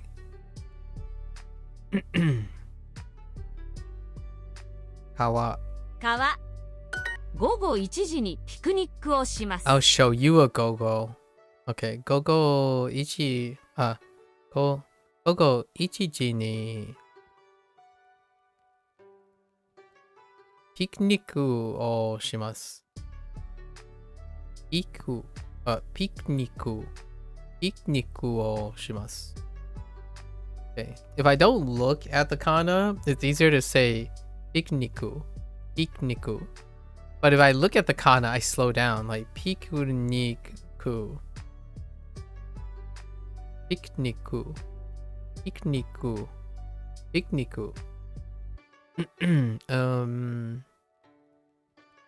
We're going to have a picnic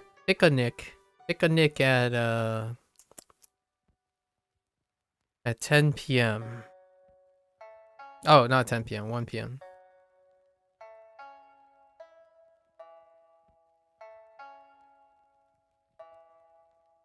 どの山がいいですか？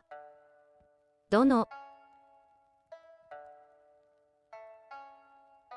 山がいいですか？どの山がいいですか？ How did I get this one wrong? どの山がいいですか？ Oh, yeah, this one. I lost all my hearts, and I blame it all on Indy. It's all Indy's fault. 山の近く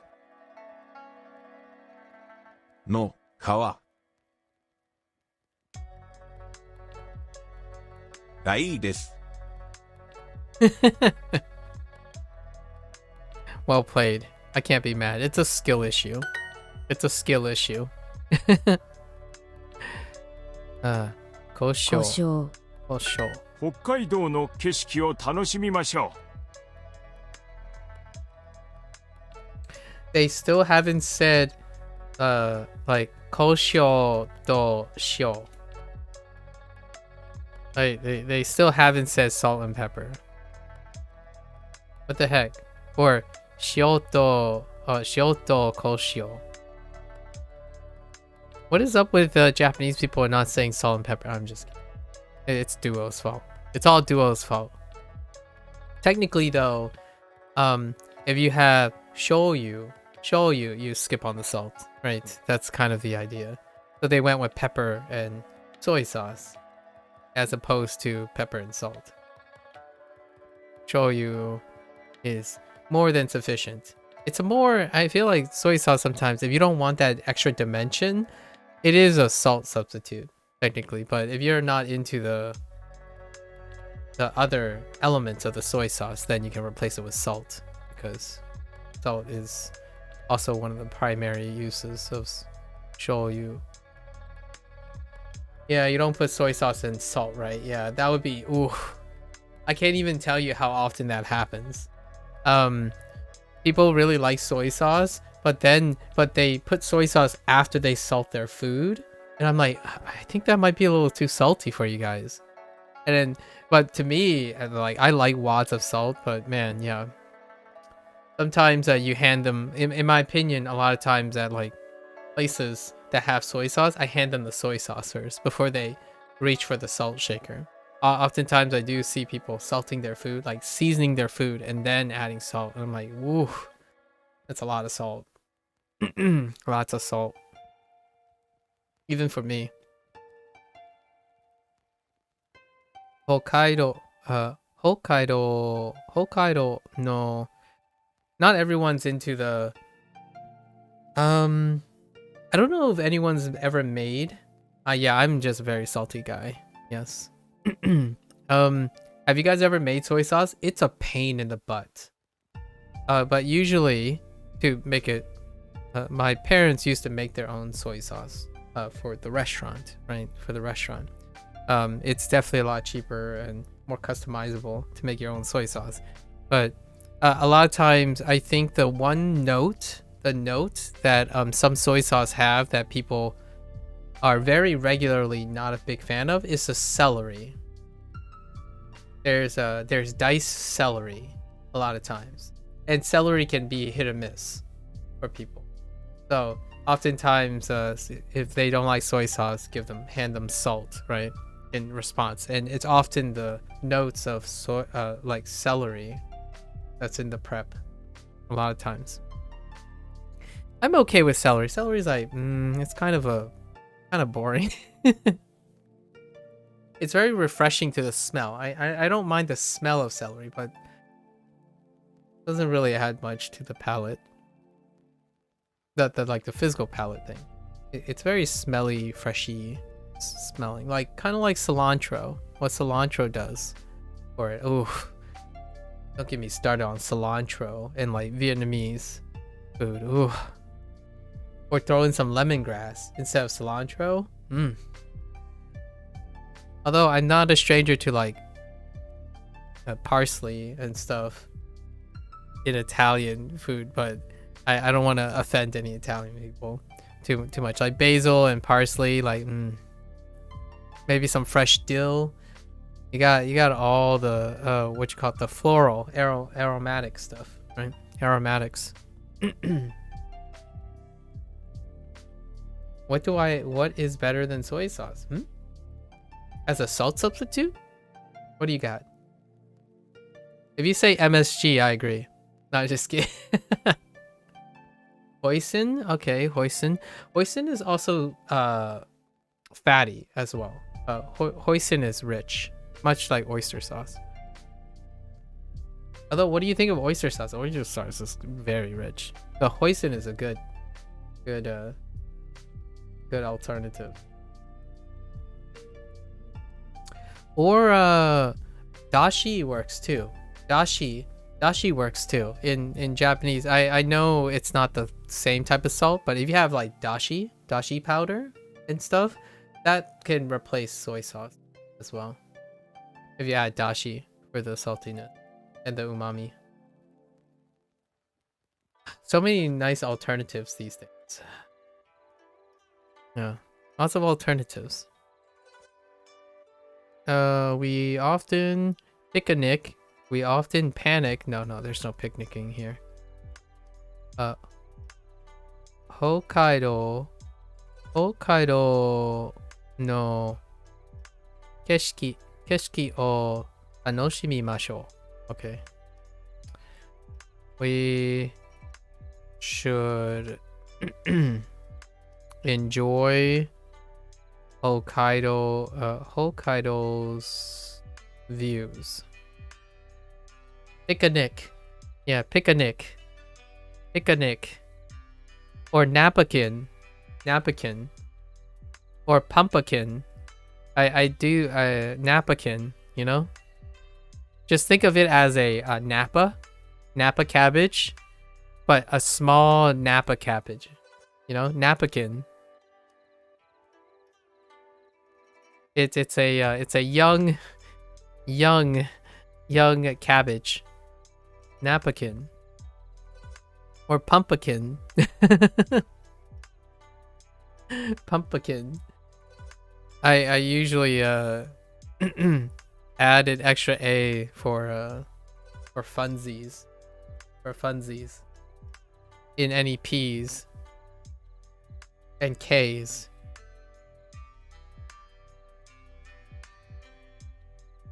like a munchkin. いい天気を楽しみましょう。Pickle Rick. Yes. いい天気を楽しみましょう。E tenki. Oh. いい天気。Tenki. E tenki. お、 Oh. いい天気を楽しみましょう。 Oh, tano. 楽しみ Tanoshimi. ましょう。 Masho. Tenki. いい天気を楽しみましょう。Oh, interesting. I look for. We should enjoy the nice weather. Nice. 来週北海道は雨ですか？来週北海道は雨ですか？ Will Hokkaido be rainy next week? 魚を焼きませんか？魚？魚。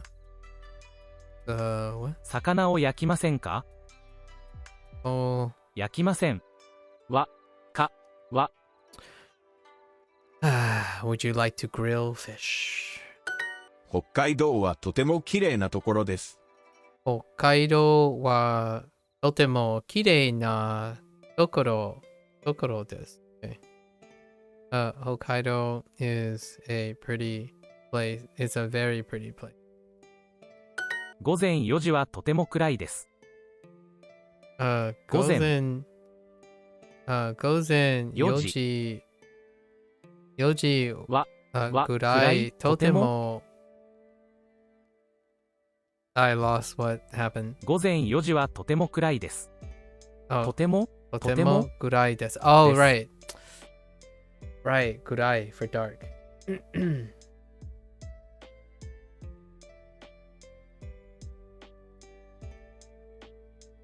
Something Is that E or ski? I don't remember. Oh, that's ski, right? No. Is it E? Ski. Okay. E desu. I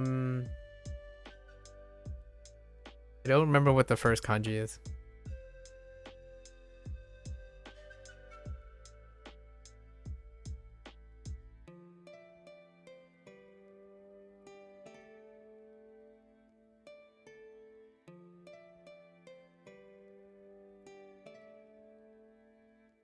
You like something. Snow.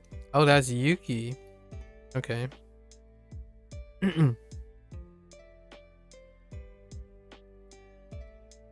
Oh. Oh. Oh. Oh. I finally understand why'd you type the 2 really, really fast. I see. You were telling me that Yuki was the first thing, and then E is the second thing. You like snow, huh? You know, it's funny coming from a Texan. I'm just saying. Indeed. It's funny you say that being a Texan.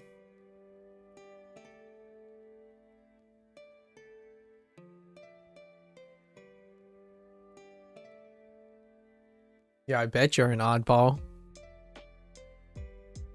I bet you're an oddball. 午前4時はとても暗いです。I was making sure. I thought I had it, but oh no. Did I mow? Did I get wait. Oh, did I miss an article? Yikes! I missed an article. I missed Wa, didn't I? Yeah, I missed Wa. シーフードサラダはどうですか？ I blame you, Indy. I blame you for everything. Seafoodサラダはどうですか？すみません。シーフー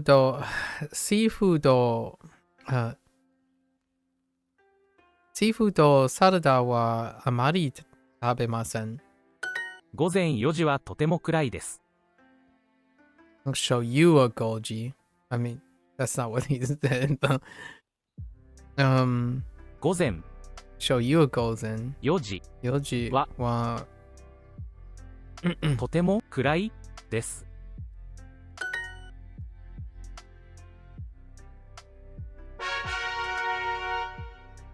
Okay. Kanji time! Kanji. Kanji. I know I have at least 2 kanji. Yeah, there it is. Alright. What the heck? Kuchi. What's Kuchi doing here? Tsuitachi. Tsuitachi. 1日 Oh, ichi. Wait, whoops. That's an error! 1日 That's an error! At least I know what Suitachi is. 口 Disappointing. 9口 Disappointing. Disappointing. 口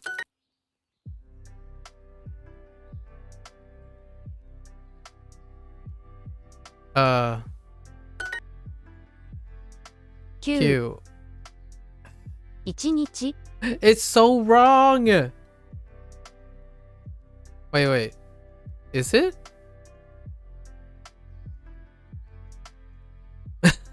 分 I'm so confused now. I mean, that could be Ichinichi. Couldn't it? On a standalone? 口土曜日 Wait. I need some clarification. 口 It could be Ichinichi on a standalone. Couldn't it? 1日 Oh my! 1日 Okay, no, it's an error. It's an error. Because this is saying Ichinichi too. Instead of Suitachi. Oh no. 口 Can someone explain? I need help. 1日 I'm confused now. 父 Chichi. 口土曜日山1日1日 Now it says Suitachi. Oh no. Suitachi is the first day of the month. Okay. And then Ichinichi standalone. No, that's not. That doesn't explain what. Ichinichi is the duration. No, that's not helpful. No, sorry. I'm. 口 I know. We know that, but 土曜日 in this case, would you use both, or what would you default for that standalone? I guess I could do both at the same time now that I think about it. 1日 Although it's not consistent. Because technically this is Suitachi, the first day. 6半 Yeah, that doesn't, like, we already know those. But okay. 口1日 Oh wait, now I have to. 31日 Okay. 口 Chi, sure. 9駅 No, I'm talking about, yeah, pronunciation of this in this thing. What would the default be? Like here, for example, I don't know what to put here. I don't know actually what to enter here. Literally, I have no idea what to enter here because there's only a right answer. So I'm gonna go with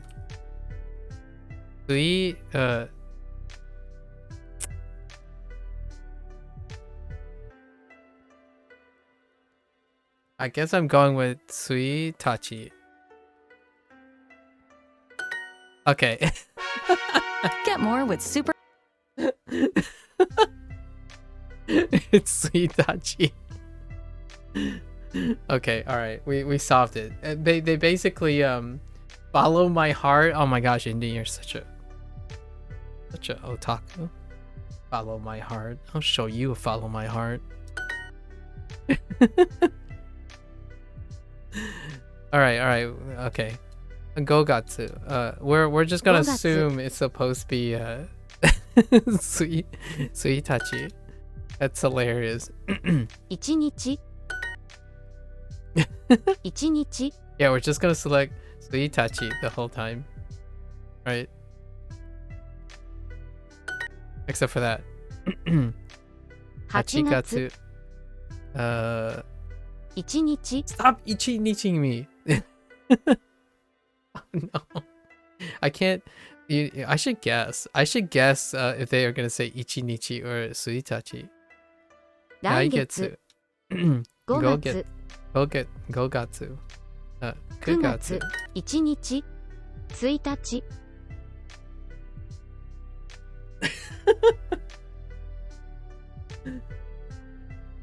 Oh, it does come up? Like, look at this. 1日1日 Ichi-nichi. 1日 It's so random. Malaysian got randomly recommended to me. Aw, thanks. Hello. Thanks for stopping in.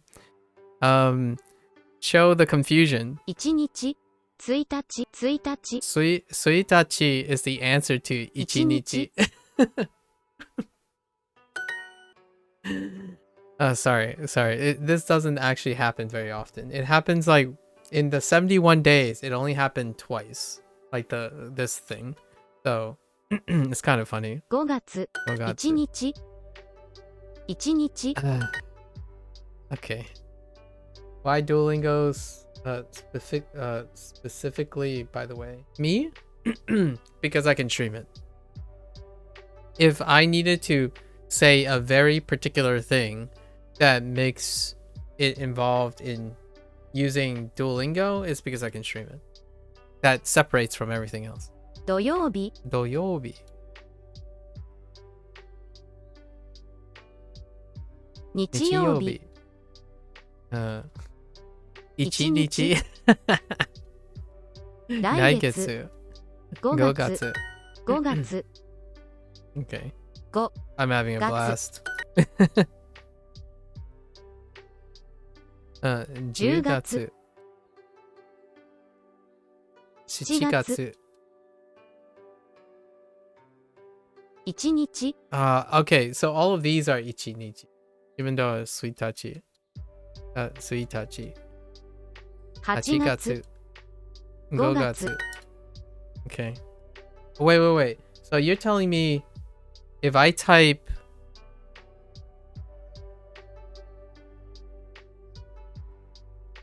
for science. For science.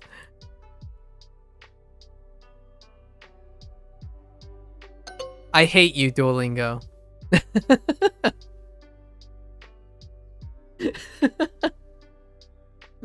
They are doing it on purpose though. Like when they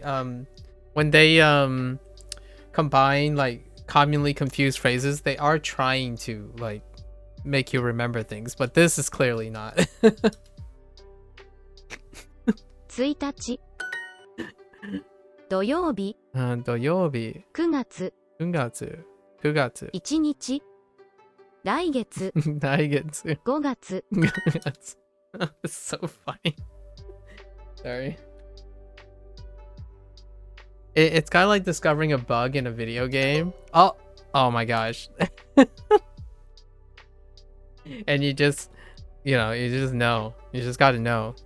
So whenever someone like says like, why are you typing suitachi? And I'm like, it's a secret. It's a secret hack, you know?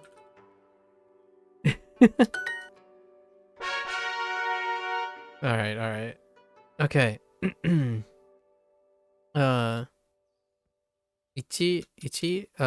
時間 No, 1時半 Okay.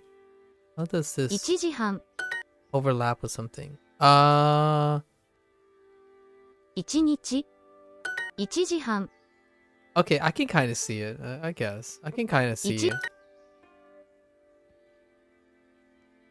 Oh my gosh. 1日 It's like meta. It's metagaming me now. I feel like I'm getting 1時 metagamed. 半1曜 Oh my gosh. Whoops. 曜時半1日 I'm so distracted. 1日2時半 土曜日 3 3時時半半 1 1時半1日1日駅 駅 中山 Okay. Sure. 12月 Sure. 1日 I hate you. 1時半1時半1時半1日 I hate you. 1 1回回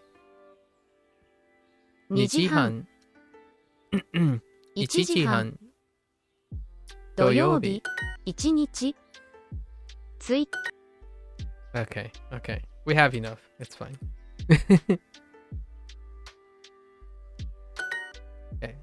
1日 Ugh. 3時6 1時半フル Okay.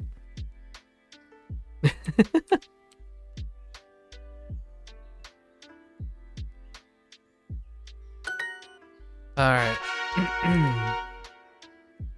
Okay, we're leaving Ichi behind. It's fine. It won't show up again. 月曜日 Sure. 月曜日 Oh no! 1日 Why? 月曜日 It's because of the B, isn't it? Yeah, it's because of the right hand kanji. 1日月曜日 I can't 月 escape 曜日 this. I thought. 月曜日曜日1日 Dang it. 月曜日月曜日1日日曜日31日 Oh, okay, rub it in, why don't you? 木曜日1日 Okay. 1日 Oh, okay, just that part works. When do you usually stream this? Might stop by from time to time and follow. Format is also fun. Best of luck with it. Thanks. I start pretty much 6 hours ago. So 6 hours until the next for like 8 hours. So 6 hours ago. Yep. 2年生 2年生 Oh, yeah. 月曜日 Sorry, I'm 行きます3 1日 I'll show you an 月曜 ichinichi. 日 Uh, 月曜日 okay. 一日 He. 月曜日日曜日31日1日1日 Oh, only that one works. I'm sure they'll fix it. Sure, right? Right? 1年生 Ooh, almost got me there. 水 Okay. 私月曜日1日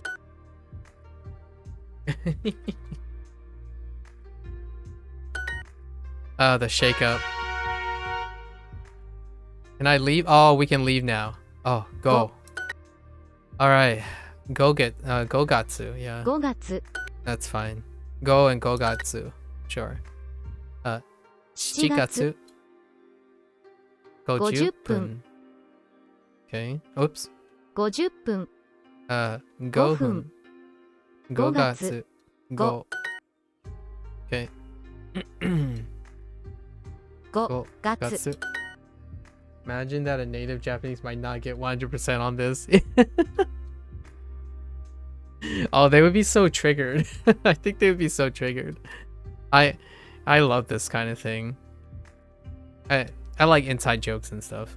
As long as you know the right, like, you know what's going on, I think it's very humorous. I don't really get bothered by these things. It's actually really fun. Gogatsu. Go. It's kind of like having a really janky video game, and you got used to the jank, and then the jank is just like your special deal, right? Go. You're just going with the jank. 5月 Go. 5月15分5時50分 Okay. October 10月10月 This is probably how Duolingo employees entertain themselves, and probably I could see that. 5月。ご10月。Okay. 10 10月。5月。5 5分分。50 50分。20 20分。5 5月。Okay. 5月。 10月10? Okay. 10月5月 I wasn't ready. Sorry, my pen slipped to the right. Okay. 5月 5月. I'm so unhinged right now. 50 50分分。10 10月月。 30 30分分。 10分 Alright, that's the end of 15. I didn't even get a chance to practice the 2 kanji that I was given. And didn't even get to go, didn't even get to do it. We'll save it for tomorrow. We got to do 5 lessons. This is the review of the first half, the outdoor activities. Okay, let's キャンプはちょっ let's と focus. I'm already over time. I'm surprised how much time spent discussing things. キャンプはちょっと キャンプ キャンプはちょっと。はちょっと I don't really like camping.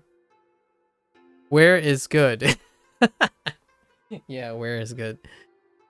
どこがいいですか？どこがいいですか？どこがいいか来週ハイキングに行きませんか？来週 hiking. Oh no, I needed to get one more heart. I don't trust myself today. I'm a little unhinged. 来週来週 what? 来週ハイキングに行きませんか？ハイキングに行きませんか？ハイキングハイキングに行きませんか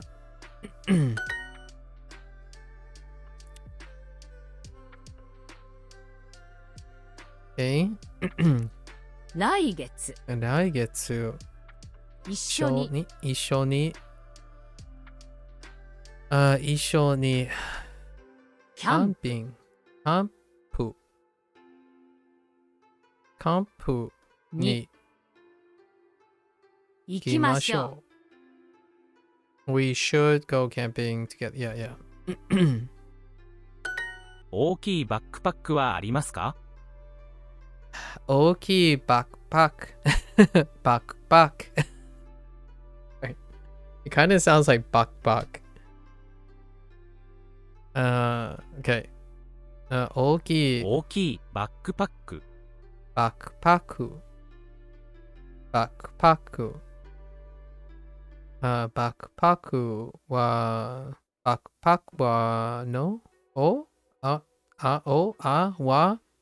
は、あります。大きいバックパックはありますか？ Okay. 大きいバックパックはありますか？大きいバックパックはありますか？ありますか？ Okay. Do you have a big backpack? 猫。猫。モノレール。オレンジハイキング。ハイキング。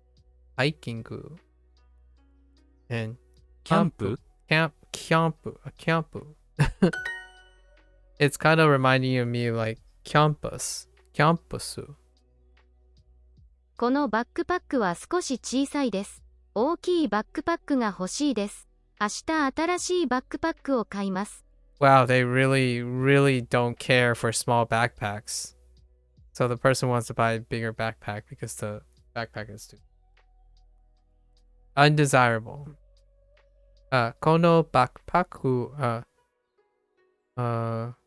のバックパックは、いや、少し小さいです。大きいバックパックが欲しいです。I want a big backpack. 明日新しいバックパックを買います。I'm going to buy a new backpack. A bigger backpack. Okay. キャンプ。キャンプ。キャンプ。茶色。茶色。茶色。線香。incense. 量。section. And パンケーキ。パンケーキ。パンケーキ。Sure. 今週末のキャンプが楽しみです。ハイキングは何時がいいですか？午前7時頃はどうですか？ What are they talking about? Hiking, camping trip, hiking works. Their favorite camping spot, or an upcoming camping trip.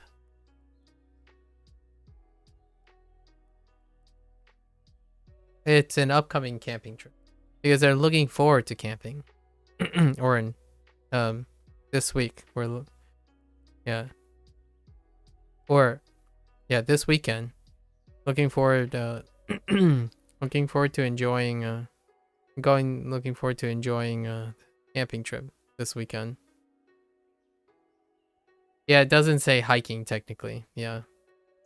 Although you can kind of infer hiking in a camping trip, but yeah. That's kind of clever. I like how they're getting a little bit more the last one, the cute and sweet. They usually give you a red herring, like an obvious red herring. But then they're getting like a little bit I like some of these prompts. These prompts are getting a little bit more catchy. There was one that I really love. My favorite prompt so far was it was 4 sentences. It was a college student. They said like I'm a Tokyo I go to college in Tokyo, or I'm a college student in Tokyo, and my roommate is incredibly noisy. I want a new roommate. That was 6, right? I'm like, all right. I can totally resonate with that. It said, oh no, the saying was the roommate practiced guitar for 9 hours, or like for like 6 hours at night. Like every night. The roommate practiced guitar, and the roommate is really noisy. I want a new roommate. I think that prompt got my cred. That's top. That's like that's top tier material at the moment. So konmatsu konchumatsu no キャンプが楽しみです. Oh, and they're using the other phrase. They're using the other phrase to show you. So this is a duo thing, right? This is the other. This is the older phrase. They use des instead. And then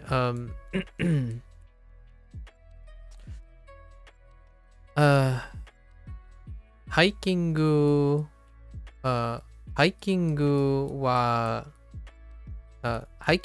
は何時がいいですか？午前7時。午前7時頃はどうですか？ Well, they actually ask when they're gonna hike, though. When they're gonna plan on hiking.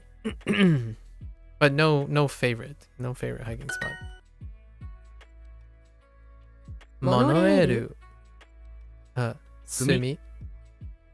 オレンジ。猫。バックパック。バックパック。バックパック。backpack. Yeah. Backpack. It's kind of like a hototoku. Hototoku. Backpack. Backpack. Hototoku. Again, hototoku. これは私の something 新しいバックパックです。Sure. New backpack. Fair enough.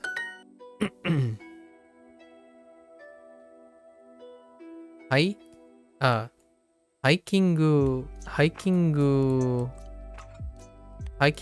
に行きましょう。2、いつがいいですか？が Fair question. When is good? Do you try to deduce the grammatical rules from seeing many sentences? I do. Well, sort of. I take all the patterns. I remember all the raw patterns from Duolingo and then from discussions with other people and Tofuku. I take all the raw patterns. Duolingo is the inspiration for seeking all the grammatical rules. So I'm using raw input. So Duolingo only focuses on raw input, most of it. I think they only cover like 20 to 30% of the grammatical rules, right? In guidebooks and stuff. They're kind of adding more as they're going.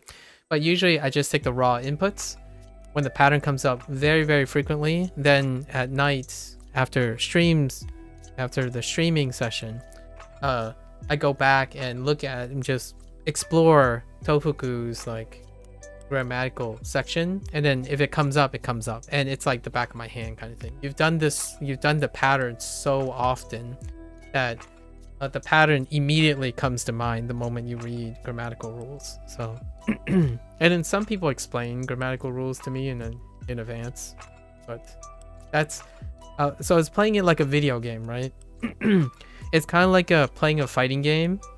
When you're playing a fighting game and you don't know the frame data, but you kept playing and you got used to it, and then suddenly you go and look at someone's teardown and analyses of the frame data, and you're like, oh, now that makes so much sense. Everything lines up, like, oh, that explains why I mechanically rely on these patterns and see these notes that repeat all the time, you know, like, and that's kind of the experience right now. Do I have experience learning languages? Technically, yes. And technically, no. So I have learned Spanish formally in high school to college. So about 3+ years in Spanish. That was over 10 years ago. So and I haven't ever learned language this way anymore. Actually, I've never learned language this way. So it's really fun. Yeah, right. So this is a different way of going about it. Yeah. So my way, the way that most people would say, is pretty much the way I agree with most people. However, that's not the point. My point is to do something different.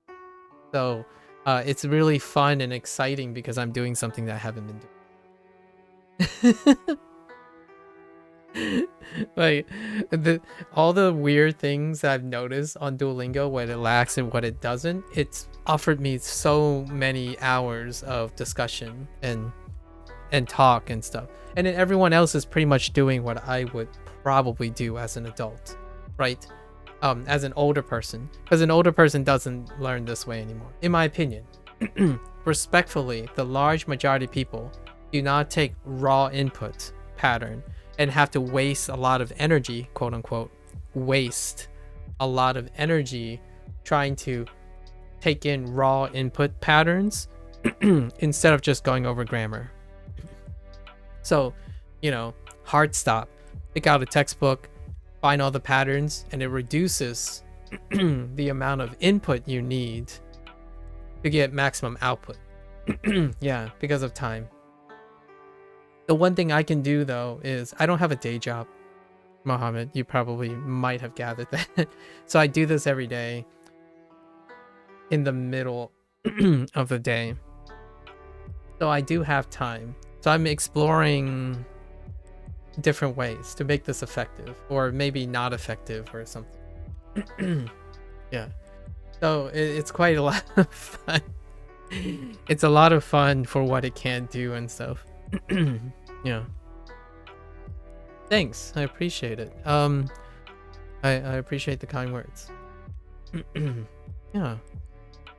Do you know Japanese, Mohammed? Like, what I mean is, are you like completely adapt to Japanese, all that stuff?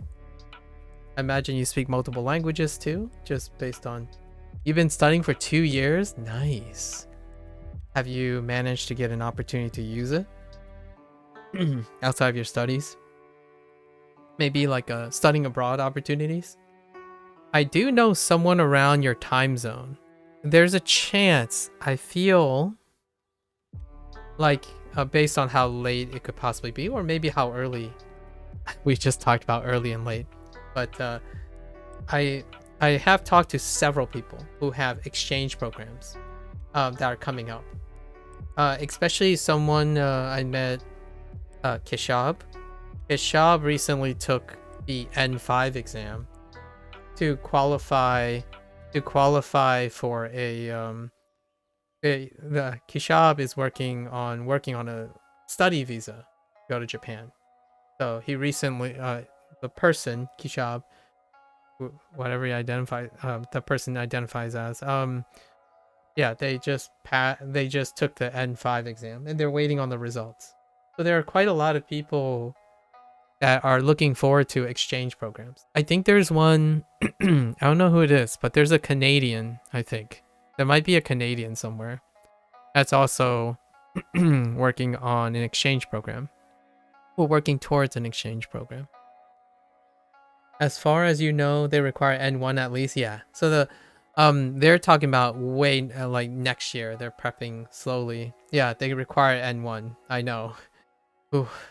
Yeah. For the visa. Yeah. So exchange programs are one that has lower requirements. Yeah. Or like maybe a little bit more accessible. Interestingly enough, I don't know how long it takes for people to prep for N1 exam. Are you doing so as well? Language learning is so interesting. I know, right? I know. It's for Japanese, it's maybe a little more extra interesting. The culture around Japanese language learning is a little bit passionate. I think the word I'm going to use. A little bit passionate. Your goal is not N1, it's just fun. Nice. You can still like visit Japan, right? And maybe conversing with people, so like N2, N3. Yeah. Me too. My goal, people ask me about my goal a lot of times, right? Because I usually don't think about the goal, but my answer is often, if I can use Japanese to learn Japanese from other people who use Japanese, then that's enough. It's enough. Do I want to go to Japan? My family wants to visit Japan because we have a family member that live in Japan.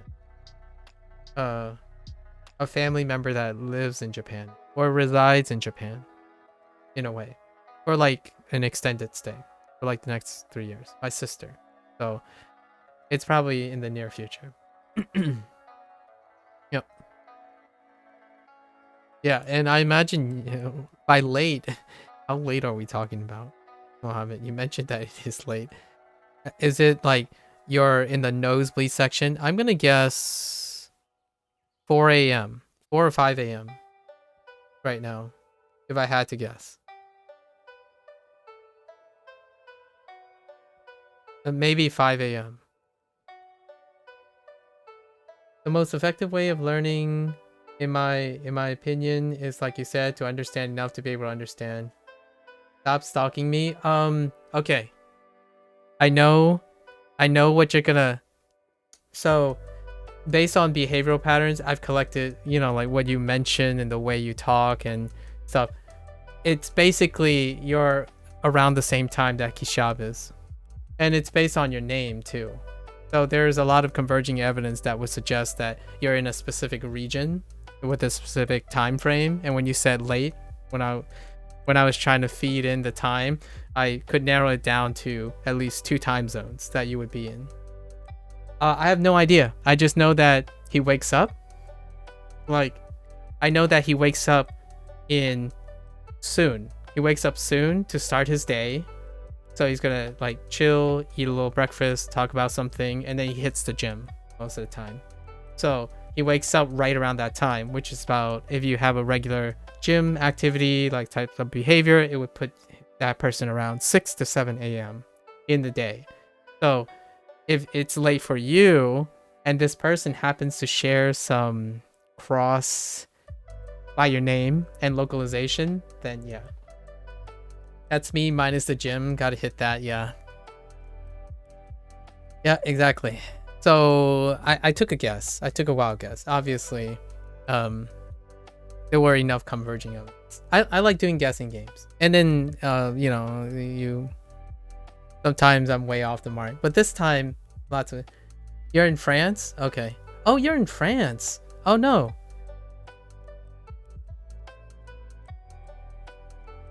Yeah.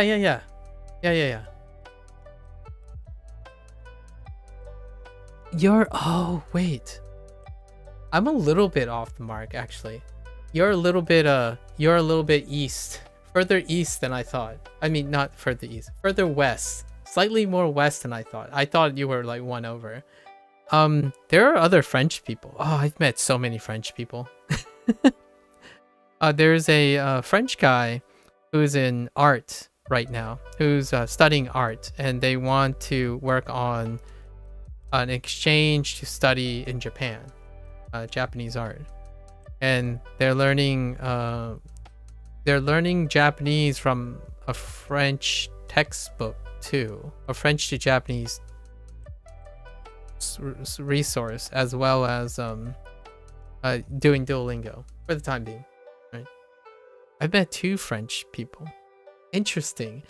You're in a country with the arguably one of the top 3 most non-native speaking languages.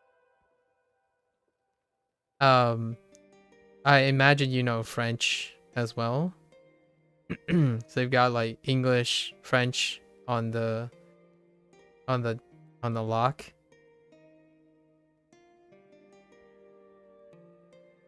Oh, but you don't speak French?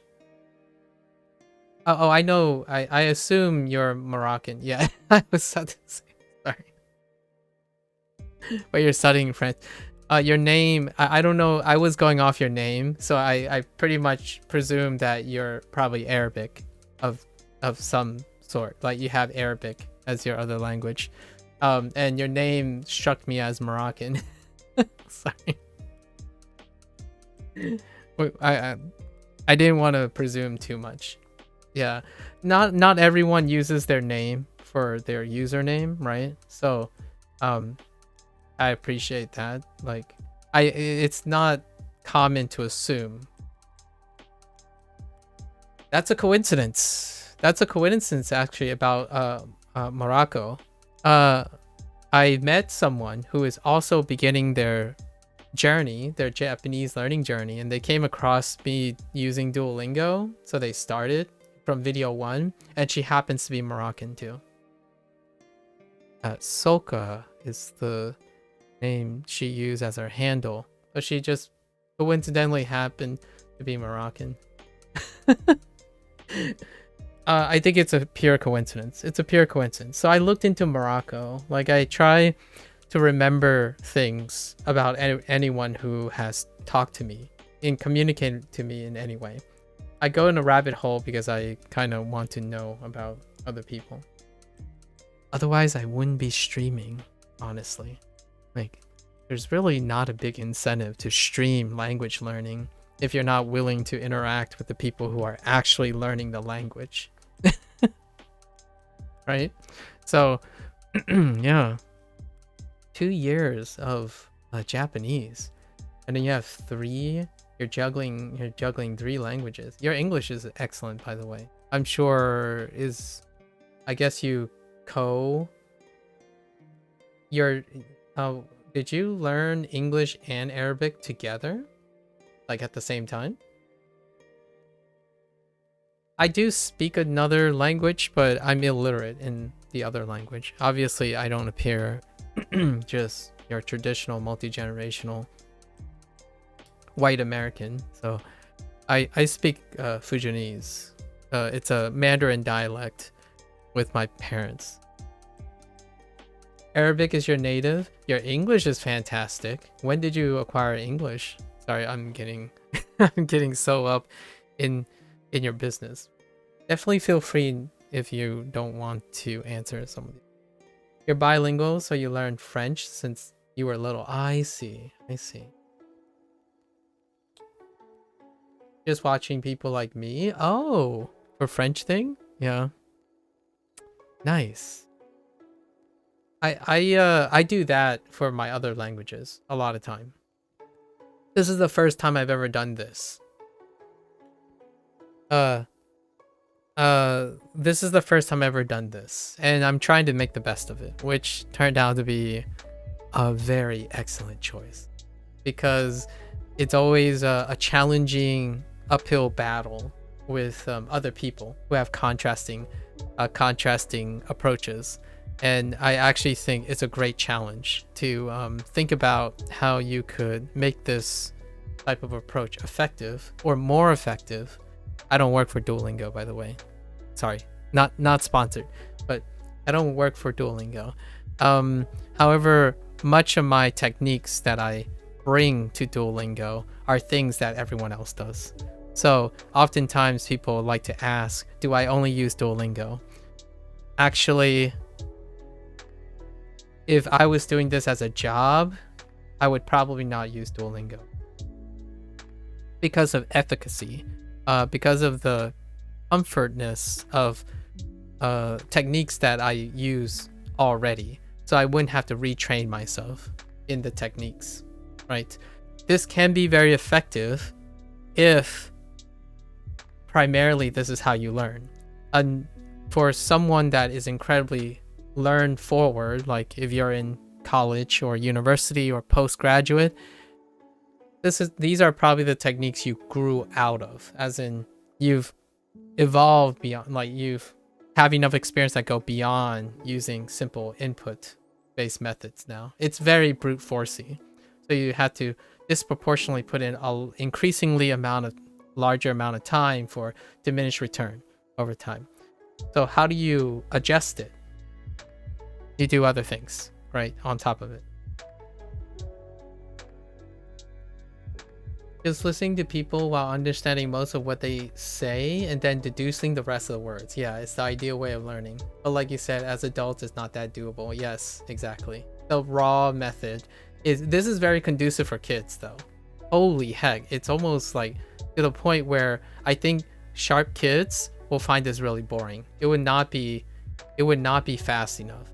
Like this stuff, when you're younger, you're just gonna soak it up so fast. Like each new pattern, it's already ironed out in like two reps, and they provide like 6 to 7 reps for each new vocabulary, which I'm adjusting to a little bit.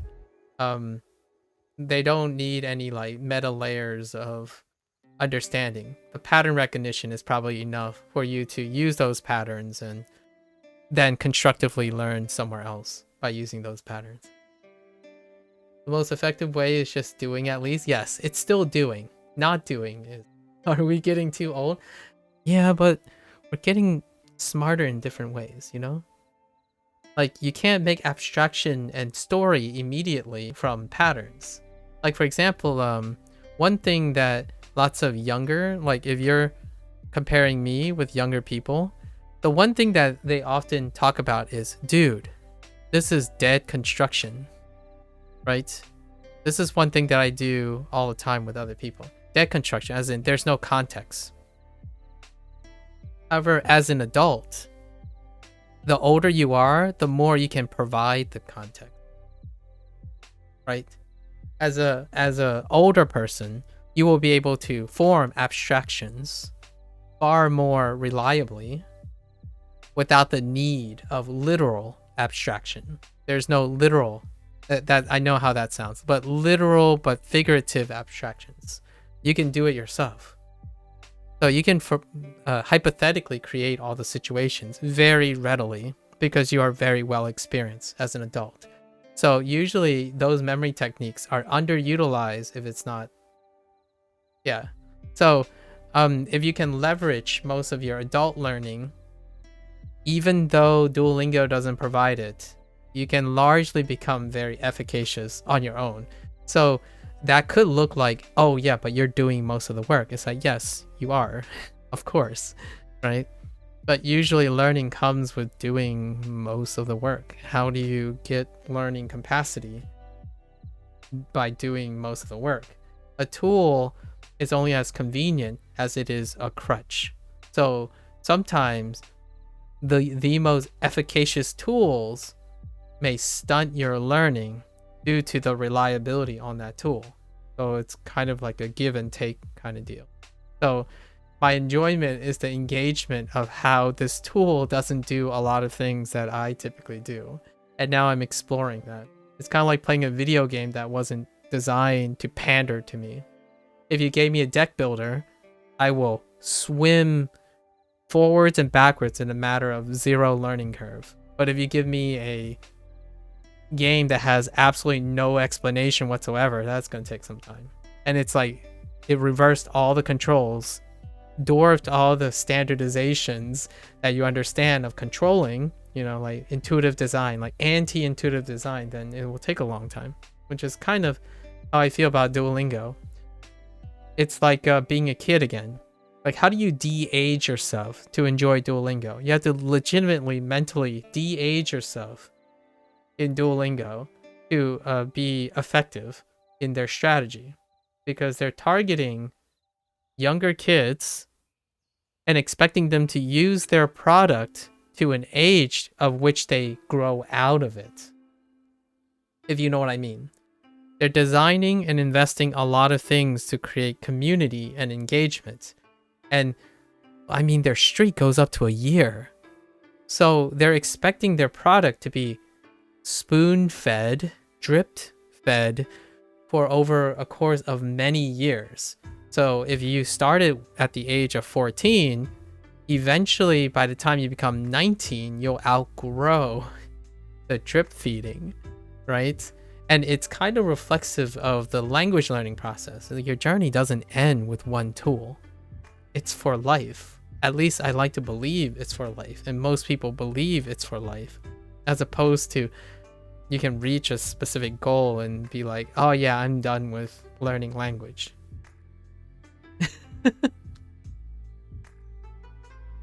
Not gonna lie, surprised you were able to reach this level with Duolingo. Not to diss them, just being, yeah, fair enough. Yeah, it's inefficient, but it's nothing. But it's better than nothing. I agree. I'm obviously just as a contingency. As a contingency thing, I don't have the goals of being fluent in Japanese. Actually, I don't have the goal of being fluent in any language. My goal is to create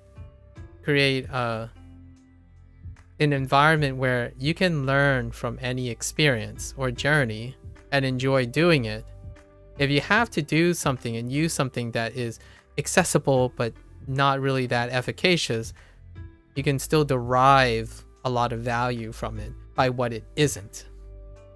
So oftentimes, the null hypothesis testing, like ways of using null hypothesis thinking, is the idea that, okay, well, you complain and you know exactly what the program lacks. Go find it. Oftentimes, not seeing what is not there is very effective at revealing what is required or what is needed. So it's much like when you're reflecting on yourself, what are your strengths and weaknesses? Well, if you're constantly boosting your strengths, knowing your weakness may boost your overall performance far more at times if they're neglected. So in this case, a lot of people complain and point out of the things that they're missing because Duolingo doesn't provide it. And ultimately, they end up choosing tools that provide those things, and they became successful. Those who quit usually quit because the thing that Duolingo provides a lot failed, and the alternatives don't provide that thing as well.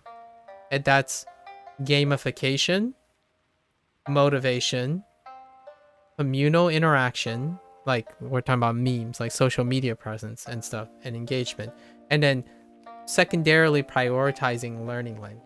So the idea is to increase engagement, and engagement doesn't necessarily correlate with raw learning efficacy.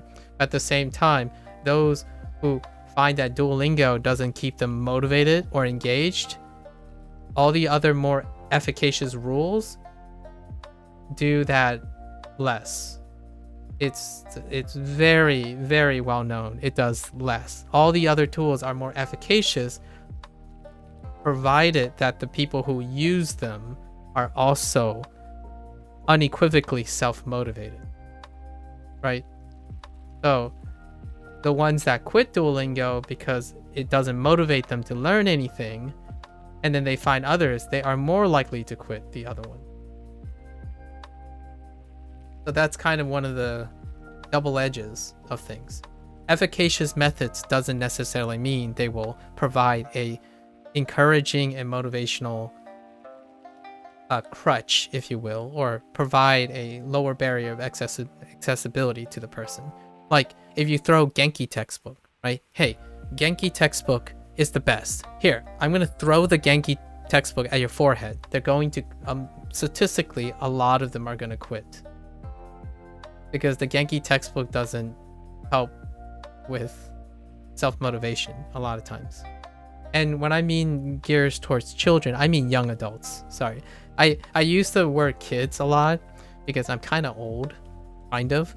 But anyone who's younger than me, I like calling them kids because they're so bright, potential, lots of things are going. I'm talking about young adults. So anyone like between the ages of 18 to 25, maybe 17 at the lower end and 25 at the, where they're like in this state of still discovering their own motivations, their learning techniques and all that, you know, going to college or maybe university or going for their first job or leaving the nest, all that stuff.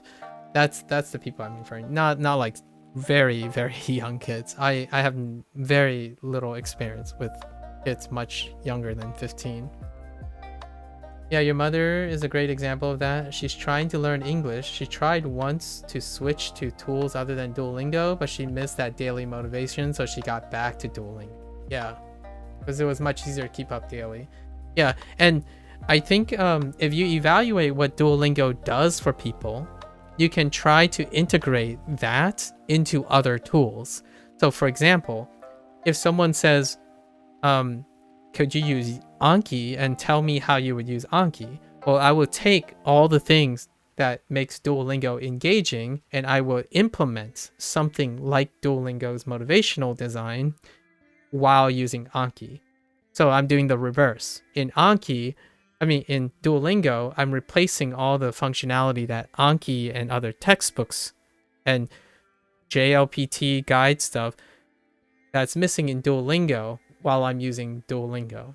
So I'm engaging in what Duolingo has to offer, but at the same time, bringing in all the things it lacks.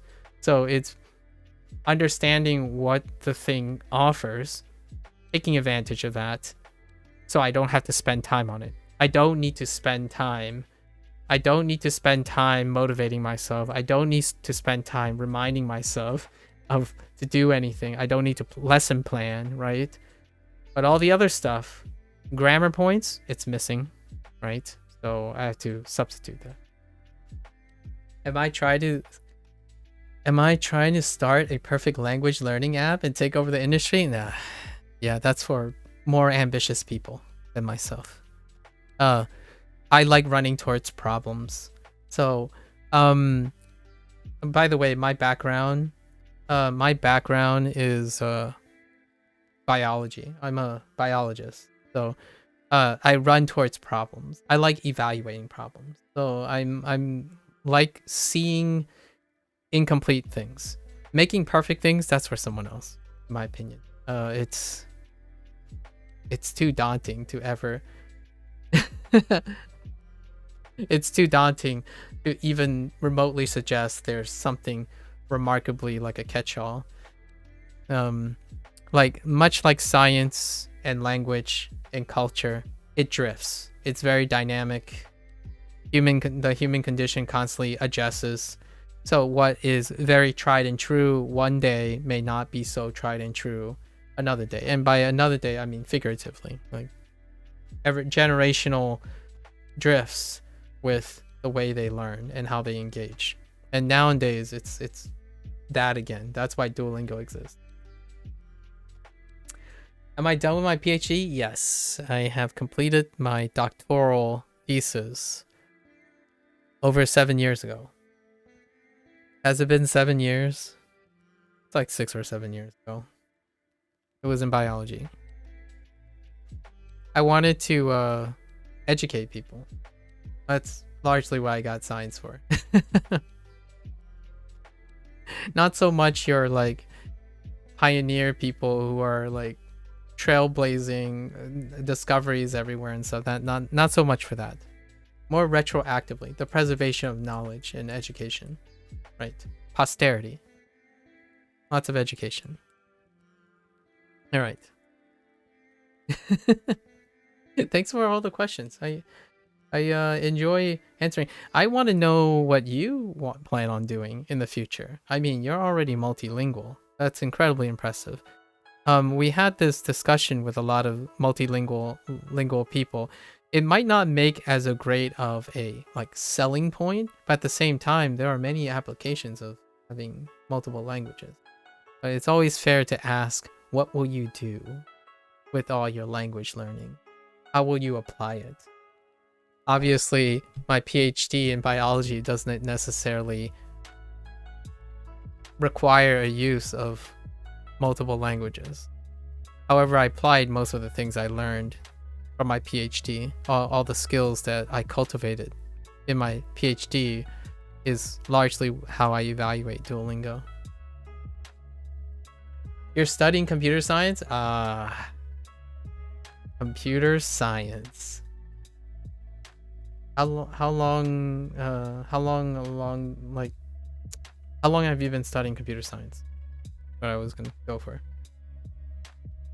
For you, honestly, I also see language learning as a way to learn how to learn. Exactly. That is precisely it. Agreed. I actually think playing video games. So before this Duolingo thing, I actually use video games.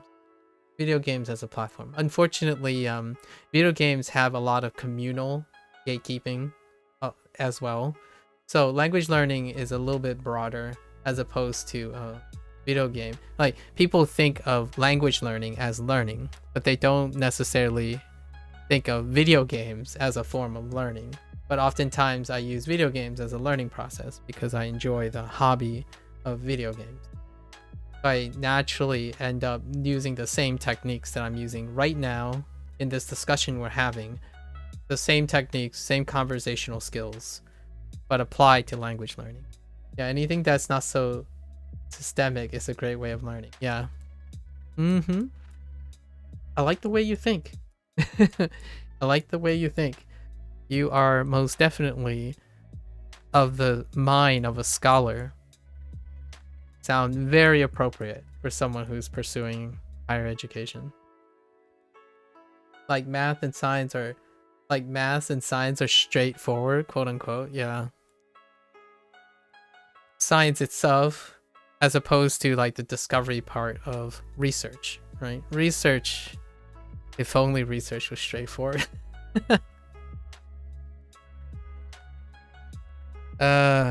Research. If people think it's not a competition, but if people think if you think language learning has diminished returns in terms of how long you see progress with how much time you invest, research, yeah, it's not straightforward literally. Yes, I agree with you.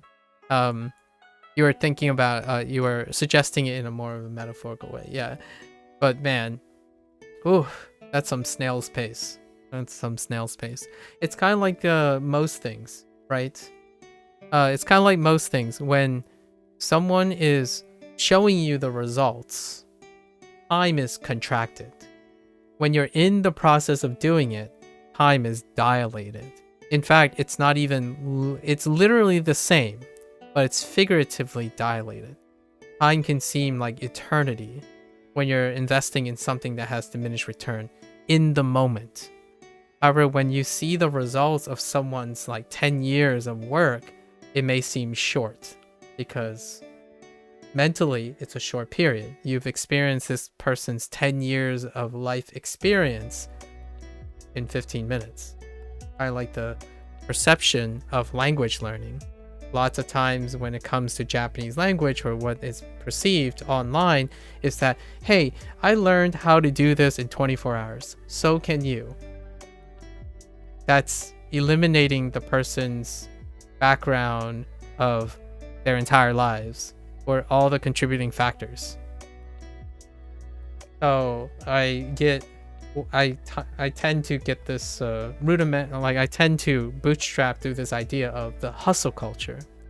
Lots of things, especially language learning, feels like a hustle, but that's kind of what makes it reliable for them, right? Like the algorithm content creators, that's what they thrive on. Like they need to be paid, you know, they're making a living and stuff and whatnot. It's very difficult to illustrate what 10 years of experience look like outside of literally recording for 10 years. That's kind of a tough ask. So a lot of times it's about the hustle. The hustle. Hey, I could say something like in the next video or something, I spent 500 hours using Duolingo, so you don't have to. And here are my takeaways. And I've immediately compressed 500 hours into 10 minutes. That does a lot for the psychological behavior and perception of how long it takes to do things. So nowadays, you can't help but have young, impressionable minds have this really warped sense of commitment due to the very nature of how convenient it may be to see work summarized in such a short span. And I don't necessarily think it has to be intelligible, as in a lot of this is intuitively unintelligible, as in they feel it takes a long time. They feel it takes a short time. A lot of this can come off as, I just spent 6 hours working on this one Duolingo lesson, but at the same time, like, I don't feel like it's any shorter or longer. Like, I actually love having these digressions all the time. You don't get to appreciate it unless you've been through the same thing. Yeah, it's very hard. The human mind does not work that way, right? We may be able to have some sort of empathy through first-party encounters. However, vicarious living is only so good, and also our emotional memory is, for lack of a better word, fluid. It's incredibly fluid. So what I mean is, the moment that moment passes in your emotions, your memory of your encoding of that thing begins to change. It will continuously be shaped by every new memory you're constructing. So as much as you want to think you know how it feels to learn again, like, you cannot unlearn and relearn the thing you think you remember about how it felt to start Japanese again. So why is that important to me is that when you're a teacher, when you're a teacher, you have to work through that. You have to work through that. You have to remember that as a human being, you cannot keep and hold on to being able to relate to someone in a position you once were in. You can't undo it. We're not talking about like crazy exceptions like amnesia or trauma or something. That's absurd. Like, let's not go with those things. But generally speaking, it is so difficult to remain effective as a teacher the longer you spend away not tackling the things that other people have tackled or will tackle again. So what's the closest thing you have to that, right? What is the closest thing you can do? And that's what I'm doing here. I'm literally recording the stranger of myself for tomorrow, the next day, years from now. When I look back, it is a stranger that I see, not me, as in always me now. The then me, the future me, will look back on the past me as inspiration. However, I can never relive all the emotional encoding and memory point to point. We have technology for that, at least, to at least record ourselves. Journaling before Twitch, before recording, there's journaling, right? Yeah, fitness diaries and food diaries, photographs. You try to capture as much of that. And I'm using this opportunity to do just that. Because when I saw my day one self, that person might as well be a stranger to me now. I no longer could comprehend Japanese the way that person does anymore. When I look back on day one about like how I wrote what I was interested in, and I do like summaries and upkeeps every like so often. And when I look at those reviews, I'm like, yep, I don't even know how that feels anymore. And it's been less than 71 days. I still don't know how I felt anymore on day one. Like I can't even remember all the thoughts that were in my head. Like, oh, where am I starting? What was I juggling? It's very difficult. At least you can capture a lot of it if you speak out loud, record yourself, do something, that kind of thing. Okay, this is a weird turn, but I think that's why people tend to forgive with time, if you know what I mean. Yes. I talked about this a little bit. Oh, this is a good digression too. I talk about this quite often from time to time, where a lot of people talk about this silver lining, or not the silver lining, but the benefits of having great memory, right? Like eidetic memory. Lots of times people would compliment me in my life, say, oh yeah, you remember a lot of things. It must be great to remember a lot of things. It's so convenient. And I'm like, I don't have eidetic memory, by the way. I'm not like gifted or anything like that. I don't particularly think I'm above average, I would say. But even then, when I think about it, in the evenings, I have mania. I have a lot of mania, okay? So it's largely because my memory doesn't consolidate that quickly. So what happens is, if something happens during the day, be it very exciting or very negative, in a sense, you have to manage it somehow. And for those who have incredible memory, that kind of piles up quite a lot. I'm not saying that I have a lot of negative experience. I've learned how to cope or how to circumvent that. So most of the time now I turn everything into a constructive thing to manage my mania. When I was younger, like a kid, 13 years old to 18 years old, I lingered on every little detail during the day, and my environment was incredibly negative, and I didn't have enough life experience to interpret and how to convert strictly negative experiences into something useful and constructive. So naturally, I was short-tempered, arrogant, isolating, and I basically think everyone was out, like the world was not, I was born into the wrong world kind of thing. Nowadays, as an adult, my demeanor and stuff is a consequence of trying to negotiate that. However, for those who live a different life, I think the whole idea of forgiving over time also deals with how memory consolidates. It's kind of a defense mechanism, right? If you think about trauma, one of the first natural responses is to try to compartmentalize or ignore that trauma, or try to, remove that trauma quite literally from your memory. And there's a lot of philosophical and biological and evolutionary provocative hypotheses about how memory works, how memory is consolidated in our minds as a defense mechanism or as a consolidating mechanism for things like that.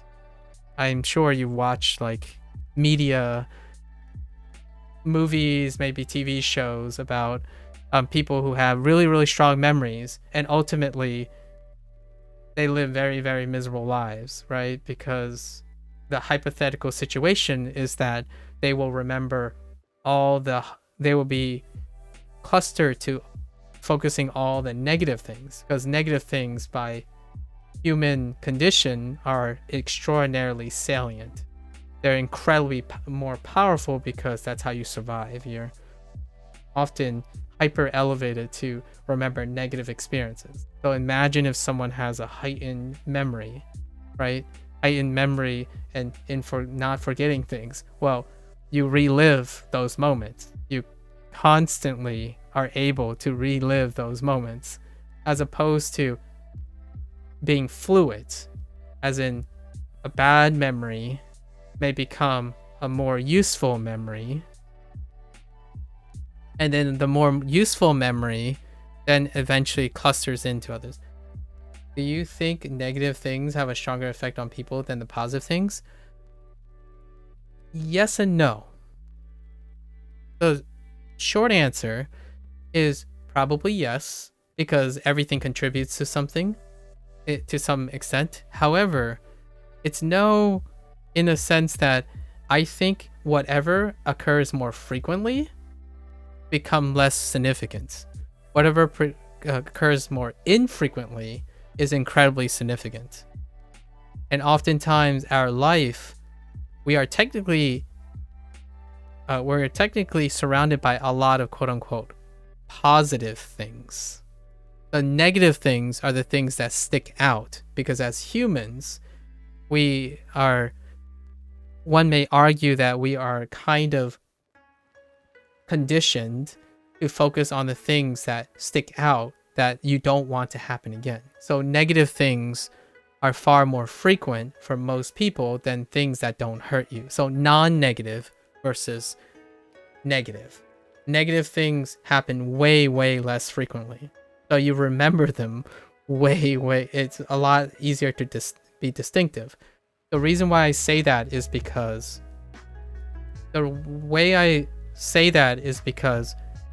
people have incredible lives. They are so privileged, right? Yet that privilege doesn't hold a candle to the one time they are inconvenienced. You know what I mean? Like, as humans get more and more things, it's the one time that is irregular that sticks out, and it's often negative. Einstein did this once. It's a very iconic classroom setting where Einstein started writing a lot of things on the board, right? And they're all correct. But the moment he made an incorrect thing, the whole class took notice. And he made this remark about, well, where were you the 99% of the other time, right? It is the one time that stuck out, is the thing that resonated and was most noticeable. And that's kind of a touch on the human condition.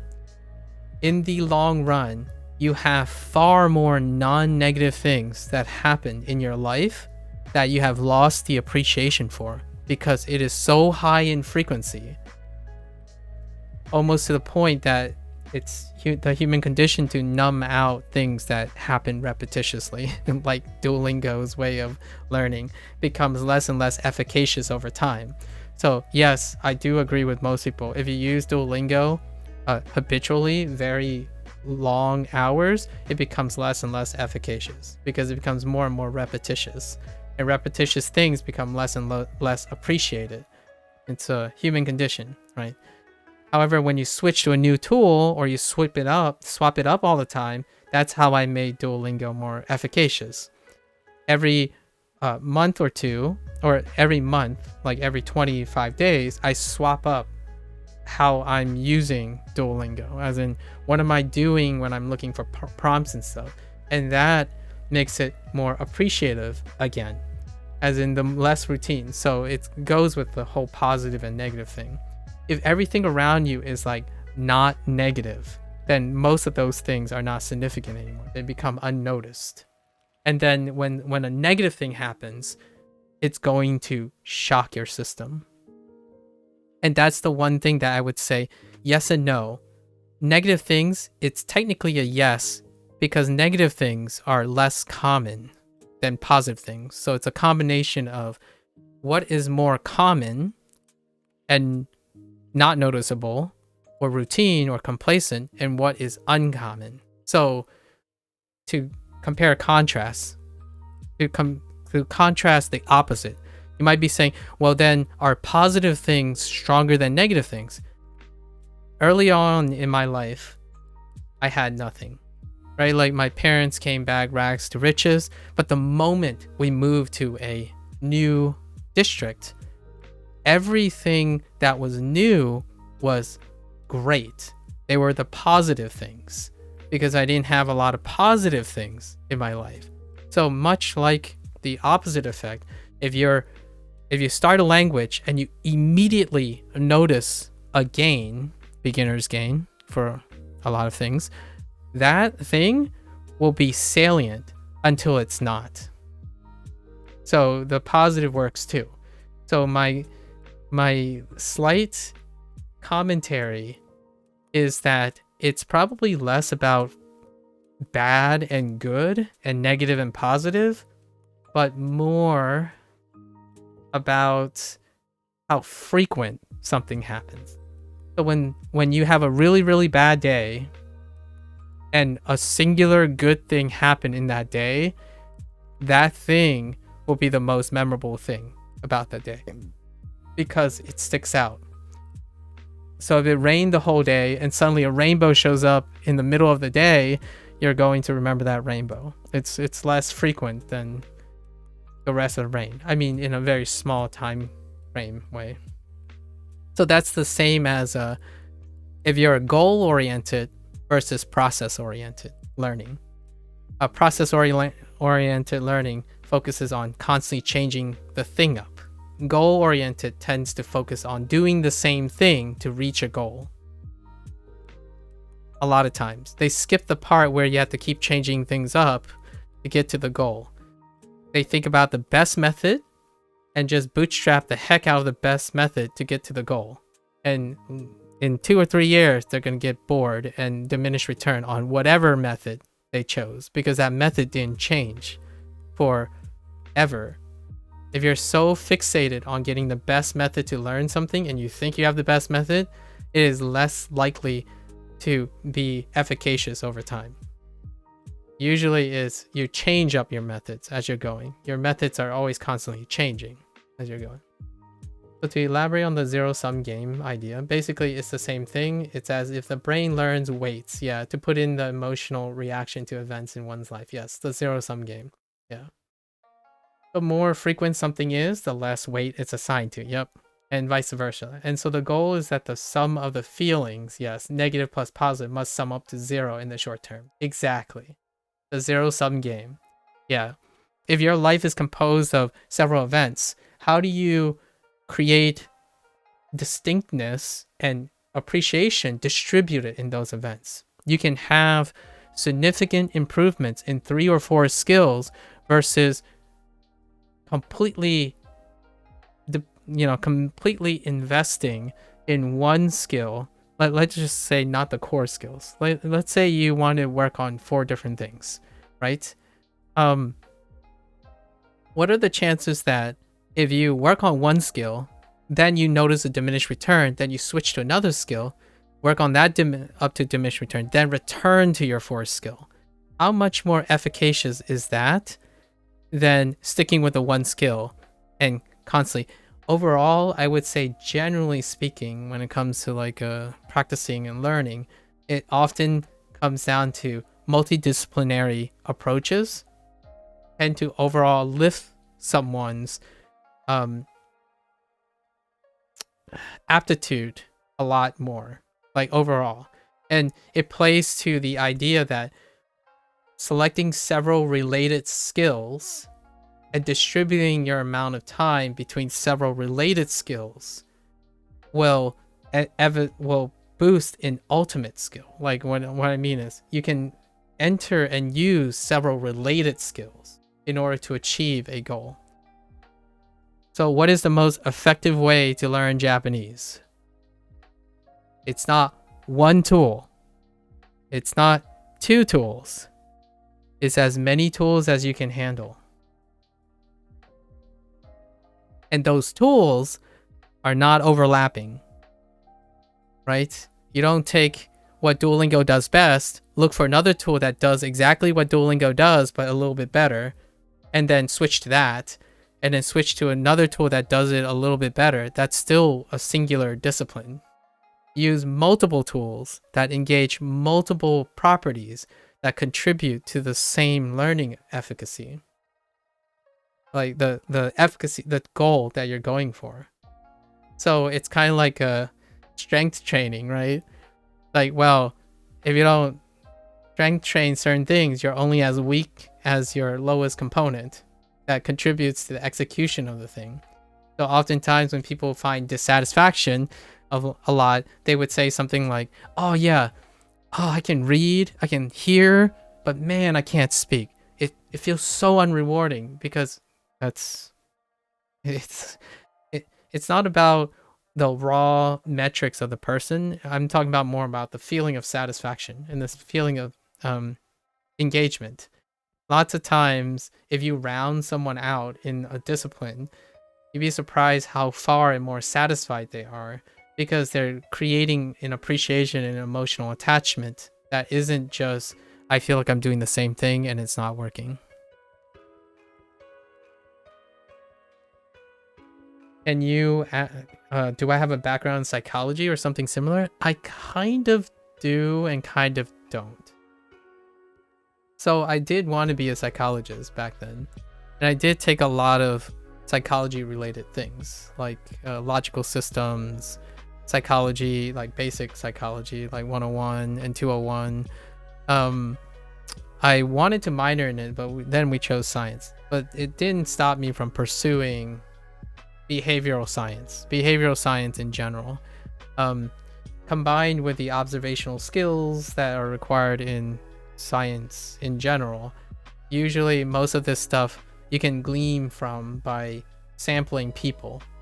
And what bigger database that you have available to you than the internet these days? So instead of relying specifically on like metadata on like blind studies, you could anecdotally look at trends online by literally sampling them, right? Because there's a lot of closed communities, you can isolate them and do candid trend tracking. And eventually you get to a point where you can develop that and integrate it into your communication skills in order to vocalize and express these things.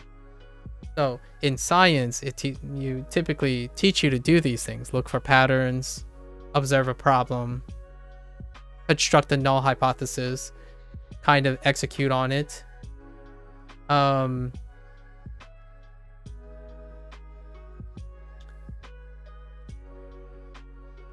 We love to provide you with partner link if you'd be interested in streaming our content a bit.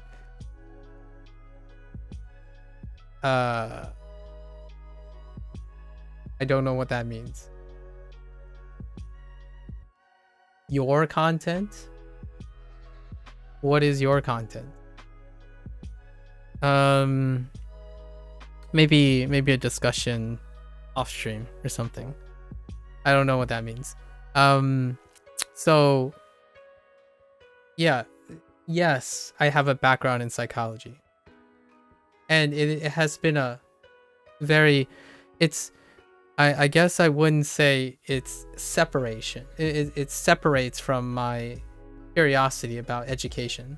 I think most people who need to interact with other people especially from an educational standpoint, requires a background in psychology. Personally, I'm not holding other people to that standard, but for myself, I really believe earnestly that I need to understand a bit of sociology, anthropology, psychology, logical systems, maybe a little philosophy in order to better increase my efficacy in connecting with people you're educating. Oh yeah, sure. Sure, Jesse.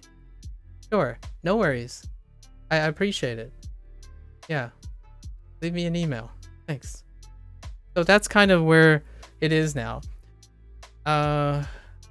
There's plenty of time to discuss more, but I'm usually streaming and we can pick each other's brains for sure. I would love to pick your brain on how you decided what the components of language learning the requirements for you. I've been farming basically. Now since I'm doing language learning, I've been asking the same questions, bootstrapping through the same iterations of inquiry to other people's learning methods, because you guys, people like you, Mohammed, and others represent the pool of people that I will be interacting with. So I naturally have started collecting all the information of like, what is the most common methods statistically? What have I heard? What is the most common criticisms? And then I pass them on, right? If you ask me, what are the most Japanese learning things I've collected so far, I usually summarize them. Every 25 days or so, I'll probably summarize them to some extent. Like for example, you like textbooks? Like if I ask you, oh, you found out that your strength is to learn from textbooks. Genki or mina no nihongo. If you like exclusively Japanese within a touch of immersion, probably mina no nihongo, as opposed to genki, which is geared towards translational method, right? Things like that. And things like if you want a more conversational heavy conversation, like conversation examples and stuff, probably LingQ for the time being. At least that's kind of approachable, and the cost variance is a little bit agreeable. And then there's another guy here. You can do kind of an exchange where you hire other people. Italki came up a bunch of times, which I found very open. So things like that. So I will farm and ask other people, and usually collectively. Rarely, not a lot of people actually ask me for advice, and I don't typically like to. I'm not too comfortable giving advice as well, because technically whatever you see on stream, I'm learning in the process. So it's rarely ever comprehensive, and I rarely engage in anything that I am professional at or I'm competent at. I usually place myself in a situation in which I am the less competent person, and that allows other people to offer me advice. And then when they offer me advice, I can grow and learn from that. There are a few people I know personally now that probably can talk with me and interact with me in a very different manner. You are far more well-spoken than I am though. Like seriously, man, this has made my day even week. Oh, that's great. I mean, I'll humbly accept that. That makes me very happy that I could make your day wonderful. Your way of verbalizing your thoughts and just your thoughts in general are awesome. Well, I appreciate it. Would humbly accept that compliment. By the way, the thing I wish I knew of earlier the most is this browser plugin called Yomitan. Yeah, Yomitan is a big one. Love it. You should use it. Lots of people should use it. It's a very convenient tool. I myself have not. However, I've seen it in action. Yeah, I've seen it in action. It's fantastic. I do agree with it. And 2 or 3 other people have brought this up. Yeah, Yomitan is very good, especially Japanese. I manually do it. So I manually go to like a verb conjugator and jisho on the side. So if I have something inquiring and stuff, I'm actually doing it manually on the side using a cross-reference with jisho.org and a personal choiced Japanese verb conjugator and stuff. Various things. I think at the moment, yeah, Yomitan is probably the thing. I know it doesn't take long to set up.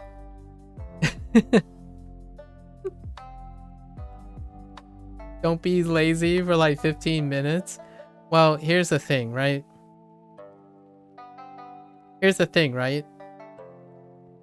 gotta ask yourself, am I presenting an example of laziness, or am I presenting an example of not being lazier?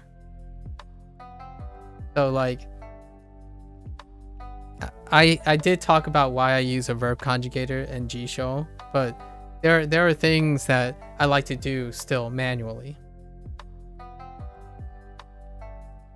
Just a joke. This is dedication. It's personal. Yeah. I will use it in the future, probably. When the thing I'm doing is not as engaging anymore. So, I'm using the combination of things I'm doing now, but it won't stay the same in the future. It's kind of like if you dangle a shiny smartphone in front of me, I will probably use it at some point. The moment the currently thing that I have is no longer engaging or useful, right? It's kind of one of those things. Keep it changing. So it's changed a lot. 71, I started with Duolingo on day 1. I now do at least 14 to 15 different things since day 1. And it has become a wonderful journey. Yeah, to say the least. And I'll probably cut this part. If you don't mind, like, I'll probably make this into a video about the dynamics, I suppose, of... I don't even know what we're going to call this. It's been a long digression. Yeah. You'll probably find that I do this quite often. It's fun because my main priority is not really focusing on the goalpost at the end. I am most definitely someone that encourages process-oriented thinking. As in, if you're interrupted or something comes up, right? Oh no worries about the interruption. It's ideal that I have interruption. Otherwise, it would be any other stream. It would be any other content creator, right? So I like to share and have the biggest opportunity to talk about counterpoints to things that are very readily available. So for example, if I didn't have interruptions like you, thank you for your time, by the way, Mohammed. I have to thank you for this digression, or the inspiration for this digression. These interruptions and like inspiration of discussion is what I feel is the greatest opportunity to introduce and verbalize and communicate things that are underrepresented online.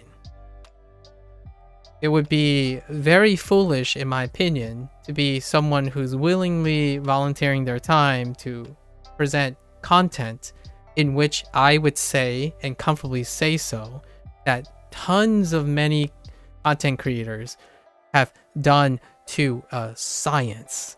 Like, so I'm not here to show you that, oh, I'm just another person using Duolingo. I'm here to use Duolingo as a way to understand all the critics and stuff.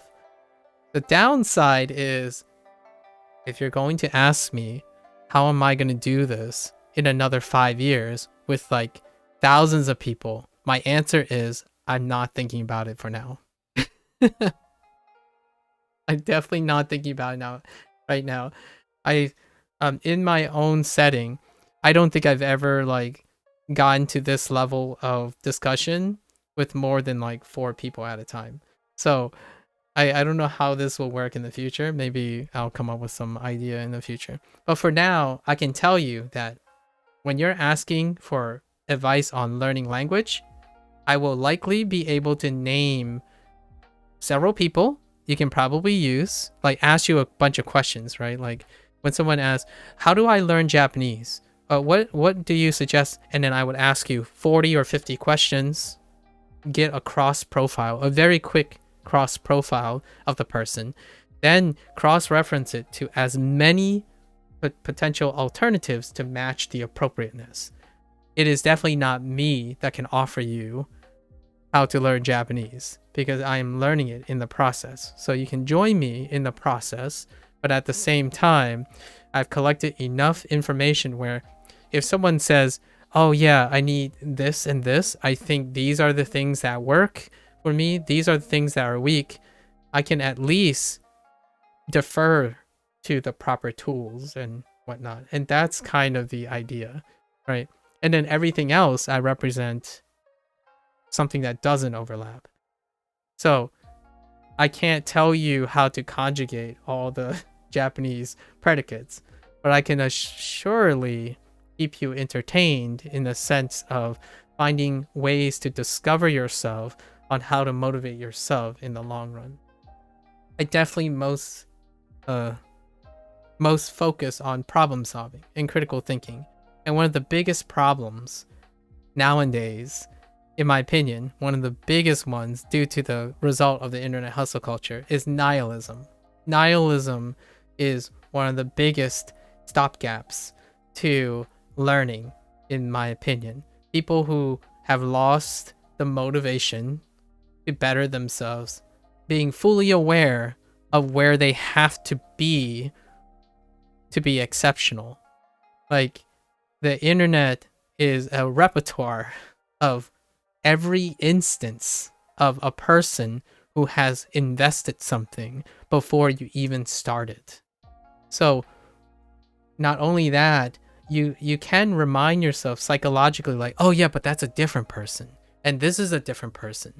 So these two people do two things I want, but this person invested all their lives to doing this one, and then this one's doing this one. But what happens is you start finding out like, well, can you be person A and B at the same time? And that's absurd. No one's going to tell you that you can't be both of them. And I'm not telling you you can. I'm telling you there's a way you can make it work that you'll be satisfied in being, maybe like person A and like person B. But what you're trying to be is you. Whichever combination of all the people that you inspired off of. But nowadays, it's not that anymore. When you are young and impressionable, your goal is, okay, I'm going to be like person A. Done. I got to their level. Now let's get to person B. And then meanwhile, whatever they done with A, it slips. It diminishes. It fades into the past. So cumulatively, in my opinion, a lot of people see skills as checklists as opposed to constantly thinking about new ways to integrate and upkeep all of their skills. So what I mean by that is I'm not going to learn Japanese just to forget playing video games. I love video games. I'm learning Japanese, and one day I will play Japanese video games. Like in Japanese. My video games inspired me to learn Japanese. My parents inspired me to learn Mandarin soon. My college education will have me going back to Spanish. So I don't leave things behind. I don't try to compartmentalize. And one of the things that is underrepresented, one last thing about underrepresenting opinion, so this is a really unpopular opinion, is the idea that you learn language. You have to learn language with immersion. As in, at some point, immersion is the way. But I want to be very clear about this. This phrase is very nebulous. a lot of people describe immersion as a separation of language. So what I mean by that is you're trying to fight yourself, spend tons of effort, in my opinion, to pretend like you don't know another language.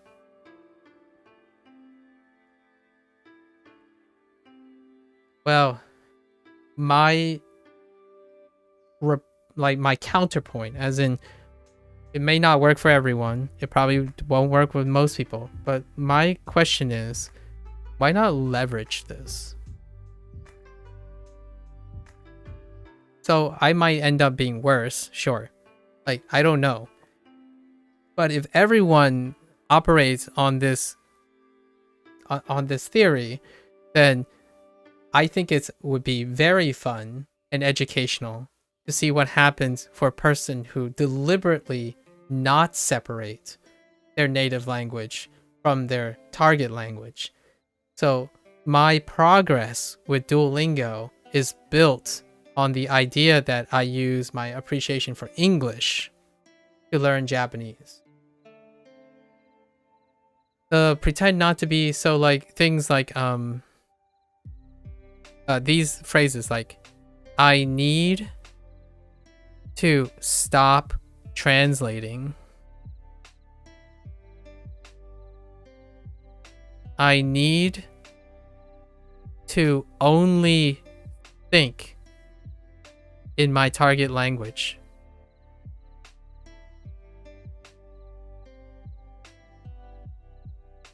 Right? Because this slows you down, right? The idea is, the goal is to become efficient. These are the things of immersion. What is the effectiveness of immersion, right? So this is true. I would say this follows very well if you want fluency and native-like speak, right? Native-like speak. Because this is separation. It's compartmentalization.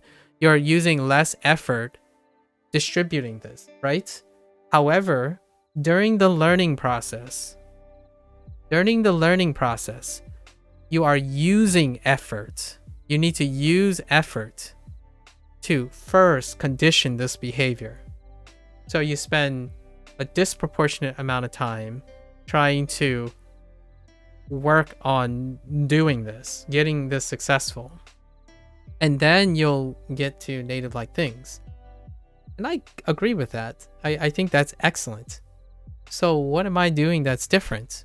Well, my attempt is, what if my goal is to be comprehensive? Like, I want to comprehend the language and not worry about this whole like native like or being like something else. I want to comprehend the language, but leverage English. So instead of constantly saying, oh yeah, I shouldn't translate in my head, I do it deliberately. So what I typically do is I go from English to Japanese, and then Japanese to English. Rarely do I ever think like, if I'm thinking in Japanese, I can stay in Japanese. I think in Japanese, I go back to English. When I think in English, I'm going to Japanese. What does that look like? That looks like immersion to me. So now whenever I do anything, like if I read fill in the blank, I'm also thinking in Japanese. Like, do I know how to say fill? I don't. I kind of know how to say day. I know articles are not in Japanese. And do I know the word for blank? I don't yet. So my argument is that I don't separate the two. Now every time I think about English, I think about Japanese. And every time I think about Japanese, I think about how to express it in English. It's constantly recurring. I think that if some things come up often enough, you naturally start thinking in Japanese for the most recurring parts. Yes, exactly. So my approach a lot of times is the idea of Japanglish. And this will be my next phase, by the way. This is the third phase. After day 75, I will slowly be speaking Japanglish. As in, what happens is, if I start Japanese and I don't know the word, I'll fill in with English. If I start English, I'll fill in Japanese if it reminds me of something. And I will utterly construct both times. So if it's Japanese first, Japanese grammar structure. If it's English first, it's English grammar structure. The reason why I'm doing this is because this is how I learned Fujonese. My approach is that my parents learned English without doing that because they learned most of it through me. So they put together the points. So if you don't know the things in Japanese, but you know in English, eventually you can associate it crossway. So eventually, when you said to yourself enough, like, oh, blank keeps coming up, like blank, what the heck is blank in Japanese? But you know everything else, the next time you hear something, you can fill in the blanks a lot more rigorously because you have all the infrastructure around that word already. So that's how I went about it here.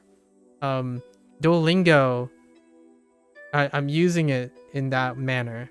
And usually that's how I learn things. I learn it in the context of things I already know. So the reason why that's important is memory and practice, or like practice in general, to me, is most vivid and strongest if it's reinforced. So how do I know all the words that I learned every 3 days? It's because it's attached to all my English words, all my kana, all my romaji, and all my other things that I've established. And being bilingual or being multilingual, it's a shame that you're not leveraging that in a more literal way. Yeah, like it's like literally, it's just that it's in your head. Yeah, exactly. So the Japanglish thing, right? That's what I do in my head. Like, okay, so I could say something like benkyou shimasu. So I can study, but I don't know what science is. So, okay. Science o benkyou shimasu. Well, think about that later. When you're watching anime, what do you do when people say, oh, when you're immersing, you try your best to fill in all the things you know, like capture all the things you know, and then fill in all the things you don't know later. But you don't have to necessarily do that by being exposed to Japanese. You can do that anywhere. The moment you read an English line, can you express it in Japanese? Like, but what do you know in it, right? So that's kind of how I went about it. And when people tell me, oh, so what do you do when you're not streaming? I think in Japanese, but I'm telling you that I'm thinking in Japanese and English at the same time. Yeah, so that is definitely a very true and useful thing. But one thing that I found is I tend to mix in words from other languages in my sentence, and if the word in the other sentence is just easier to be, that's a consequence of being bilingual or multilingual. And you know why. If you become self-aware of it, you can easily flex between them, in my opinion. I tend to just use that word in the other language, and with the time I struggle with your main language, yeah. And when you become aware of it, it's a difference between, you know how some people say bad habits, right? Bad habits. This was one of the first things that people talked about when I started Duolingo. Does Duolingo create bad habits? Right? it's not a bad habit, in my opinion. It's not a bad habit if you're aware of it. And you know how to change it. Because if you know it's going to happen, you can also use it to your advantage. So what's an advantage? I can tell you an advantage that I've used a lot of times. So Indy yelled at me a couple times already for the Japanese word for restroom. And the restroom phrase is otearai with the honorable O. Otearai. But I had a habit of changing it for because I'm already aware of it and people are aware about bad habits. It's very easy for me to remember, like, oh yeah, it's restroom. It's an it's not an it's an O. Otearai. That's it. And you might be thinking like, well, that's an extra step, right? But if you think about it, I'm encoding more information than just remembering that it's otearai. Some habits are harder to fix than others, though. That's a little difficult to appreciate for me. However, if you're a habit person who change habits very consistently, right? If you're someone who's very prone to consistently change, it's negligible when you're thinking about a very specific habit in the skill set. So what I mean by that is, yes, if you're worried about which one is harder and which one is easier versus are these easy enough to change?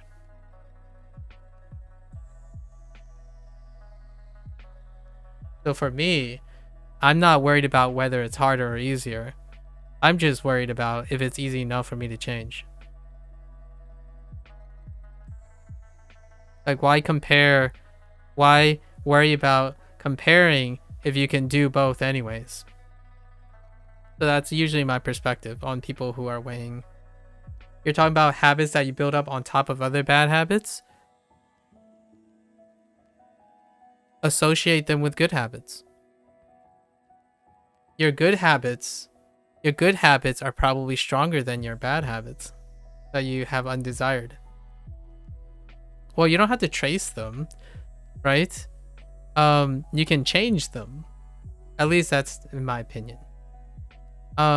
Whenever I think about people saying bad habits and good habits, I see them suggesting that bad habits are non-productive, right? And good habits are productive. So in my mind, I want to change the bad. It might not be your definition, but I would ask you, what are your bad habits? List your bad habits. List the characteristics that make them bad for you. And since they're already there, how can you make them productive? How can they become productive? And then build around them. So like, for example, otearai is most definitely a bad habit. So how do I make this into something productive? Well, for me, I like remembering who gave me advice. So you don't fix habits, is what I'm saying. Like, I don't see it as fixing habits. You're changing the habits. Your habits are there because they're convenient. The element of something that's bad or good is because you consider it as non-productive or productive, as in like it doesn't further your situation right now. But you develop those habits because they were convenient, as in they functionally had a purpose. Now you can readapt those purposes to other things or not. So you can spend all the time you want to get rid of bad habits or you can change the habit into something that's useful, right? And I usually take the path of, ironically, I usually take the path of least resistance and try to convert something into something useful. Alternatively, habits, if you want to change a habit, I usually use the technique where you associate another habit to the habit that you kind of want to change. And then eventually you'll come up with ideas, in my opinion, for collecting people.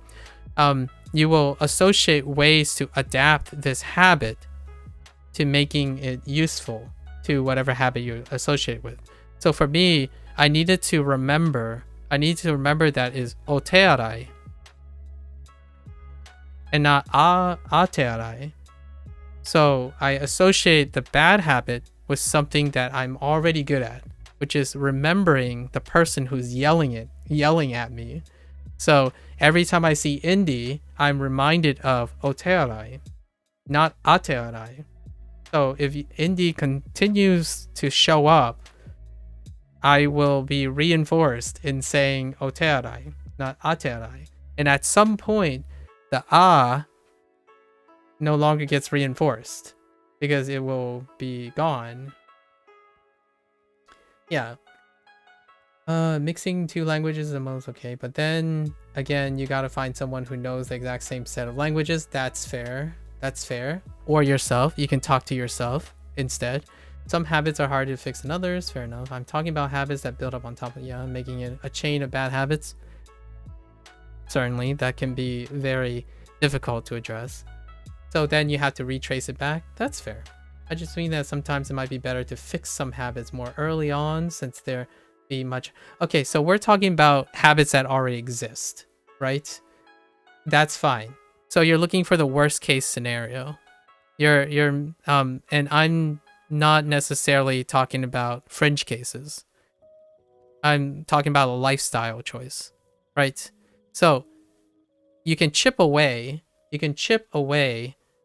at a worst case scenario at any point. At some point, you will not have the worst case scenario, which is developing a string of bad habits. Like, you're talking about something like maybe someone who's incredibly chronically depressed. And yeah, these are extreme cases. As in, there's so many bad habits that you have to find a way to break it. Like, how you fix the bad habit. Well, to me, establish good habits first, and then proceed to do the same thing. So I asked the person, what works already? This is a hypothetical situation. I'm not offering this as professional advice. What works already and what doesn't work, right? So then we have all the bad habits and the good habits.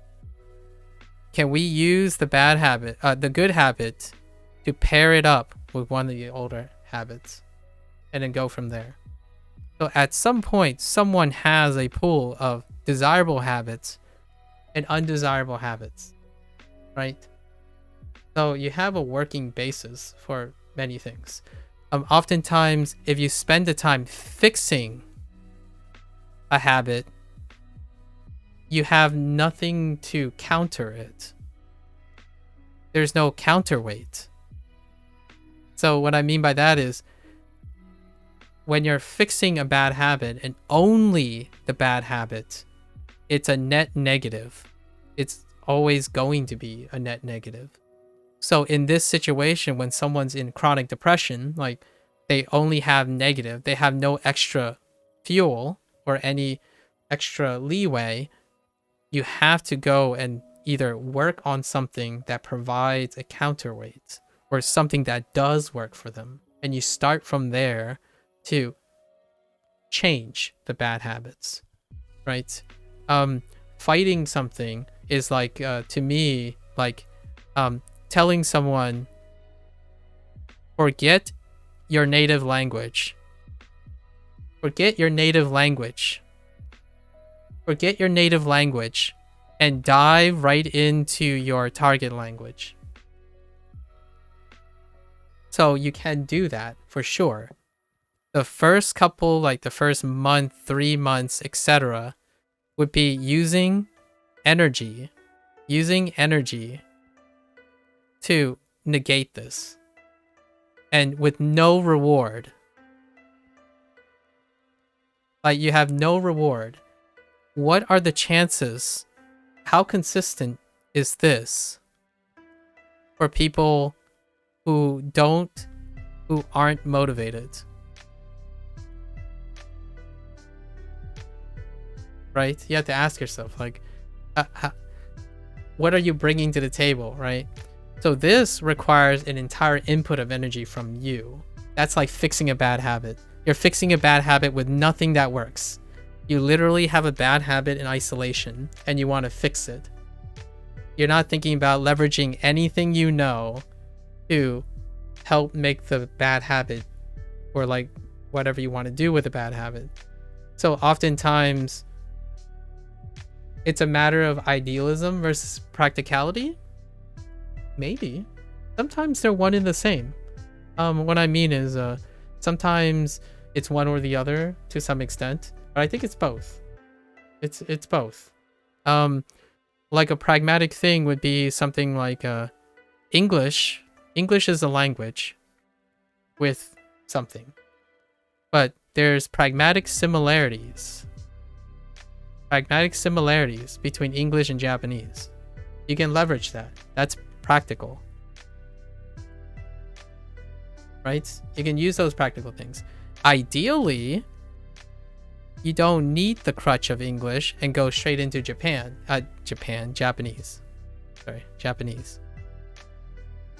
right? And then you won't need leverage for that. It's a bit of both. It's like mixed. Typically I would say you find what you need, right? It's rarely ones and zeros. For my sake, I don't like inputting so much. Yeah. Ideally, you go into Japanese. That's the idea, right? What is the straight lace thing? How do you learn Japanese the fastest? Be born in Japan. Yes. Occam's razor. How do you become a native Japanese speaker? Be a native Japanese speaker. Now let's work from there. What do you have to work with? Well, you're not born a native Japanese speaker. So what do you have to use? Well, what can you leverage? Well, you can leverage English, right? But then you tell someone like, no, don't leverage your native language. What do you have left? What's left? In terms of language, what's left? And to me, that's my counterpoint.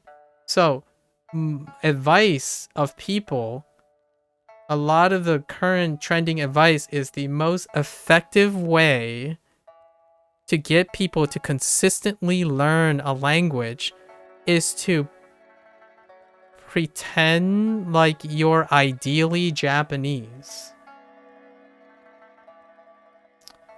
That might work. If you're a kid without a native language. You see where I'm going here? The most popular methods are based on the idea that the kid, you have no interference. You're not juggling any interference. Like, you're not doing anything. You just soak it up. Like, you sit there and somehow you de-aged yourself and you've forgotten that you have a native language.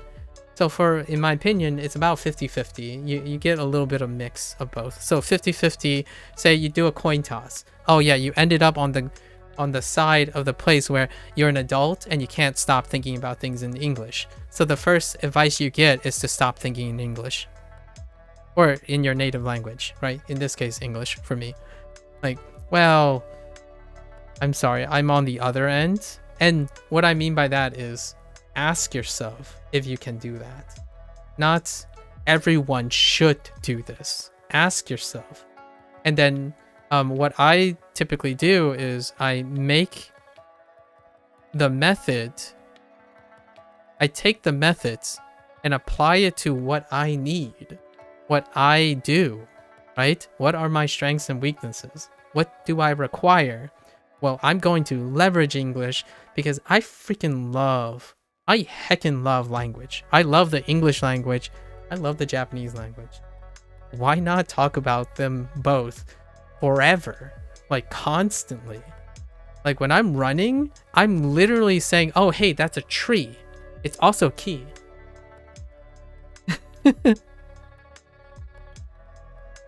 You know, I'm running, right? That's oh no. I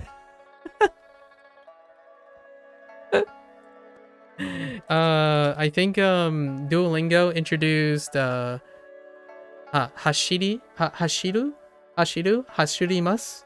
So hashirimasu, right? Hashirimasu, to run, right? And that's kind of the idea. And instead of spending the effort to fight it off, just revise those habits later on. Exactly. And here's the thing, right? Those different methods aren't saying that one is better than the other.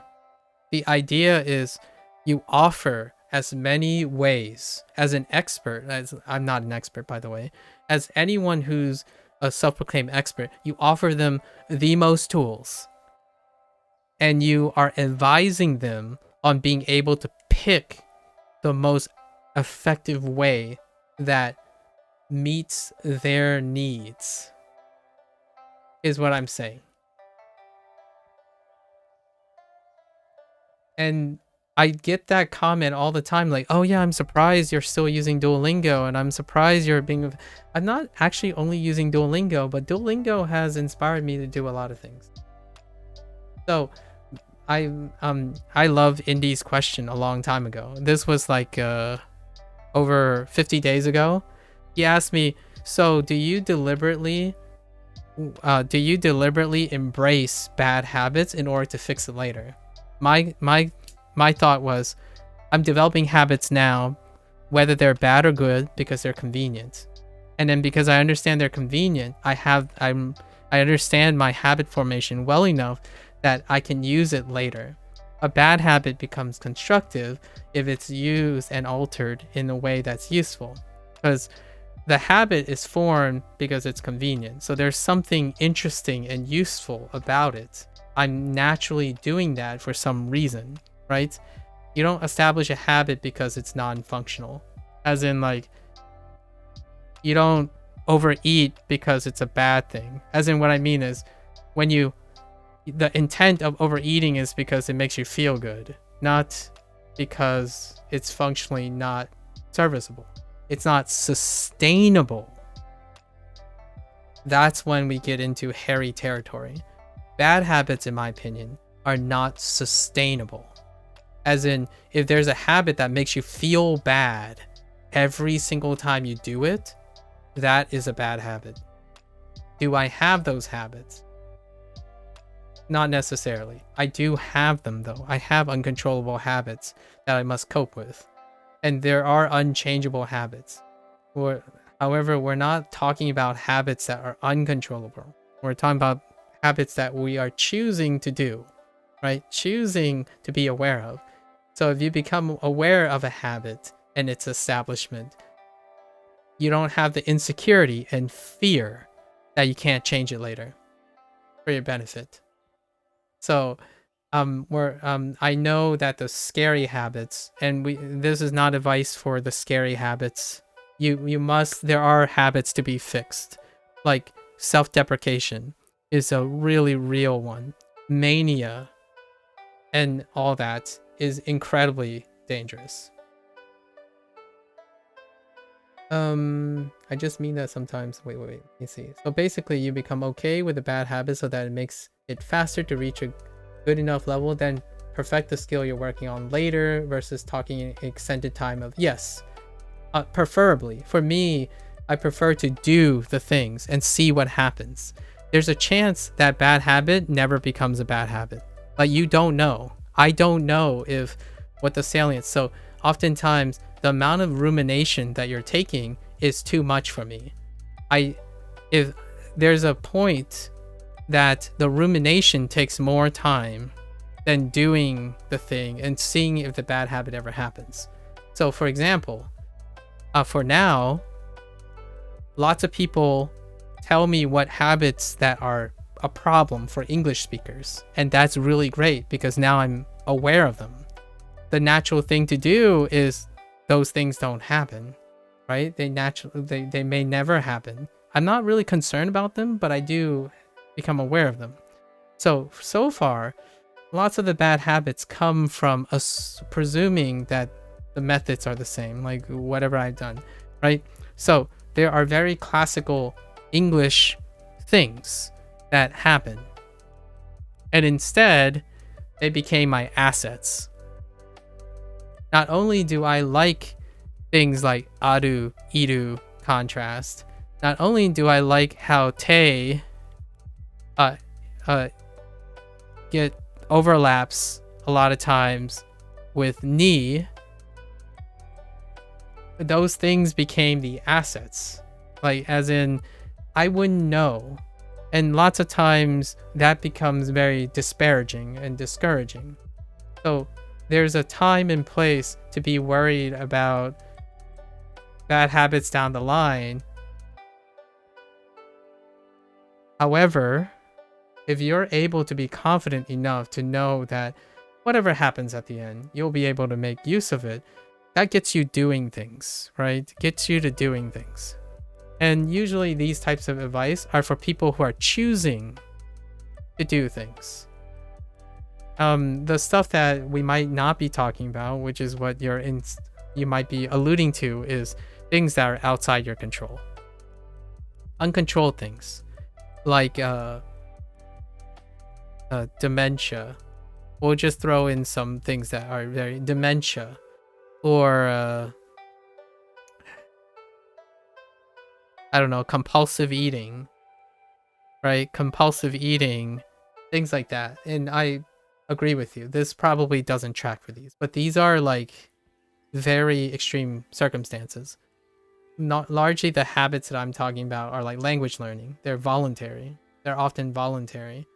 And usually they don't hold a candle to things like dementia, worrying about money, like social pressures, constant social pressures, and those things can be incredible.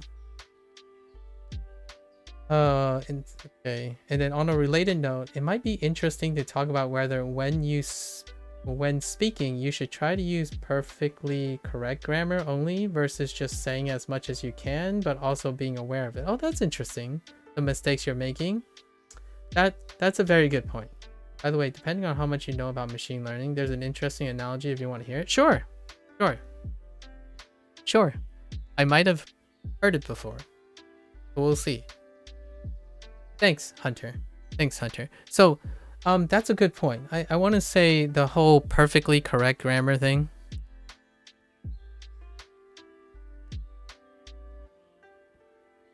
Okay, so we're going to say perfectly in like super brackets. I'm not entirely sure this is going to fill that. But when I said Japanglish, right? Japanglish. Oftentimes, your reference is your grammar. Right? Your reference is your grammar. And then if you're going Japanese first, Japanese. Right. Someone told me about using this phrasing, so we're gonna avoid that.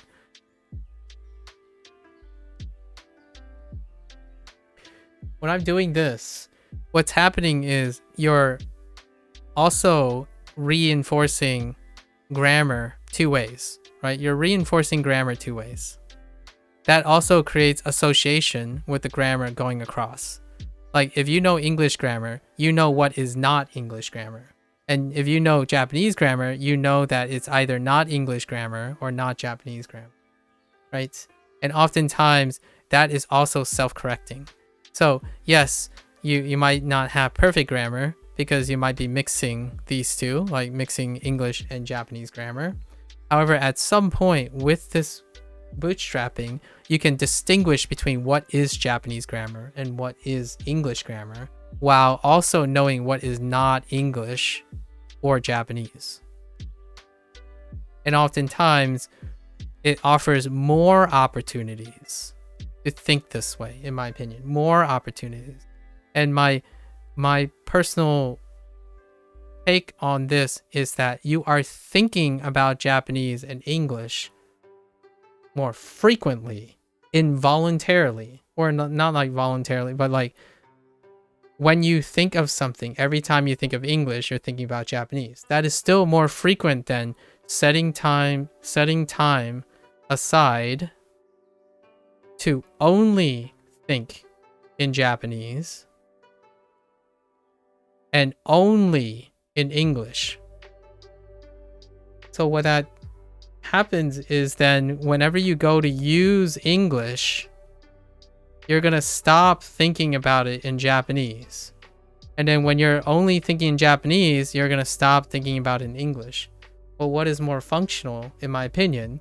Well, personally, I would prefer that I be able to do both, right? Because why give up something I already have to acquire something else? You might be saying, oh yeah, but that's the sacrifice. That's the sacrifice you make. Well, sacrifice is subjective. To me, not so much.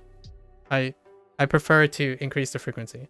But so basically in machine learning, roughly speaking, you have an error function and you're looking to find a minimum. So you start from some point and then by calculating the gradient. Yes, exactly. Exactly. The gradient and derivatives, yes. And then basically giving you the direction you should be going in to find the minimum. Yeah. Exactly. Exactly. Exactly. And also, I'm not saying... Also, I want to be clear. This is not a hack. This is not a hack.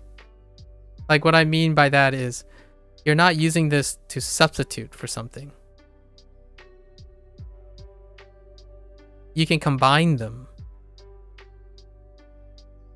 I don't know, spend a month deliberately using English and Japanese together, if that's your native and target language. And then the next month, establish a new habit with Japanese only. And then take a break. Take a break for a month and use English only. What it is doing is, I'm also suggesting this is because usually it's all of the above. And what is the underlying theme in all of this? Problem solving.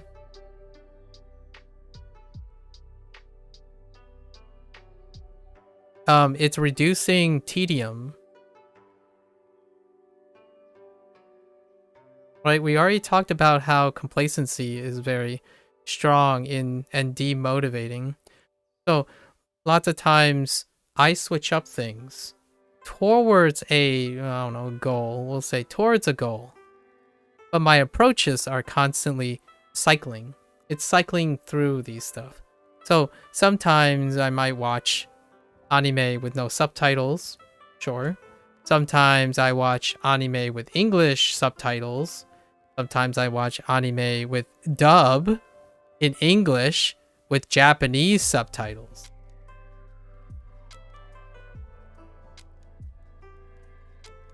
Rarely do I settle on one type of learning method for an extended amount of time. There are multiple ways of going about it. Either you spend it... Yeah. Okay, and so there are multiple ways of going about it. Either you spend a lot of time calculating this derivative as precisely as possible, thus making sure you're making the perfect step towards this minimum, but advancing slowly. Or you can calculate it roughly, allowing you to go towards the target, Target less precisely, but while making larger steps. Yeah. So the analogy would be that rough calculation is bad habits, but advancing more rapidly. Yes. And here's another one. I don't know if this is a thing, but a lot of times when you start doing something, it looks like this in input energy. So have you ever done crystal structures before? Have you ever seen crystal structures? And since you're in computer science, you're probably familiar with crystal structures, using the mathematical bootstrapping model to fold protein, right? To fold protein. So lots of times when you fold a protein, say you have a native strand, right? It's the same as minimums. So instead of a minimum, it's minimum energy. So you're looking at minimum energy. Okay, your goal is to produce minimum energy. While it's in its unfolded state, it has many possibilities. Many possibilities, right?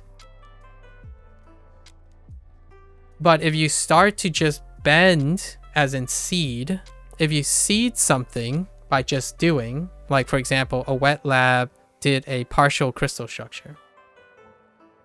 Just do it. Just do it. It's not perfect. It's in it's there. You observe it. What happens it allows you to seed the structure, and what happens is you dramatically send it towards a particular configuration. Right? Once you seed it, the start ends up becoming a lot more efficient as you're getting towards an answer. But the thing is, and this is what most people worry about, what if this is the wrong answer? Right? Then you would have established a bad habit. However, you have established something that's informative. So in the amount of time you are trying to precisely do these steps, the delta t here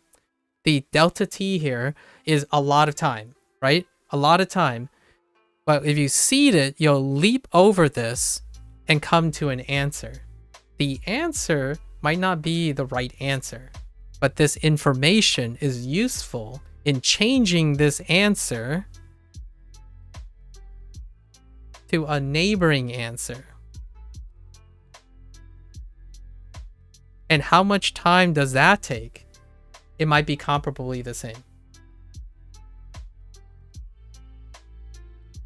You see what I mean? Like it might not be, it might not, you can make an argument that the delta t, these two delta t's, like the delta t here, if you add these together, may come out to be maybe similar, maybe not.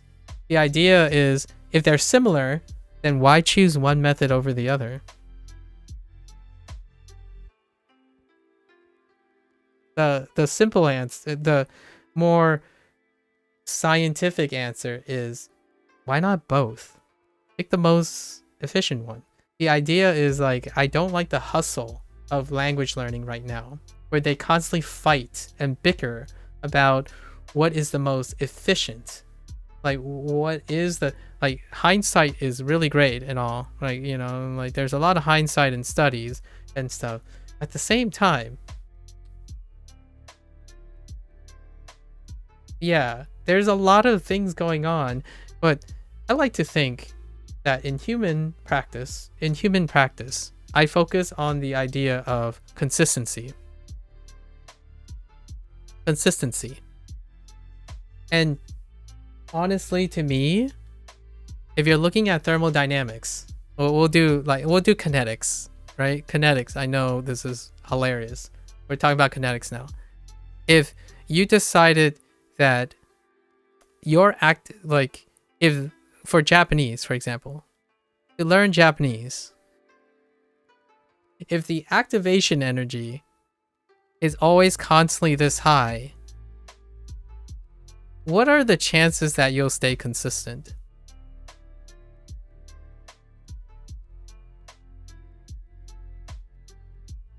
Right?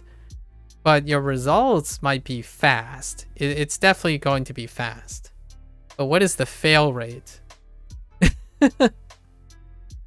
What is the fail rate of this versus, okay, so yeah, all right, this is the effort curve, right? This is the effort curve. Okay, yes, this is, you're not going to get there as fast. It's going to take a really long time to get to wherever you're looking for, right?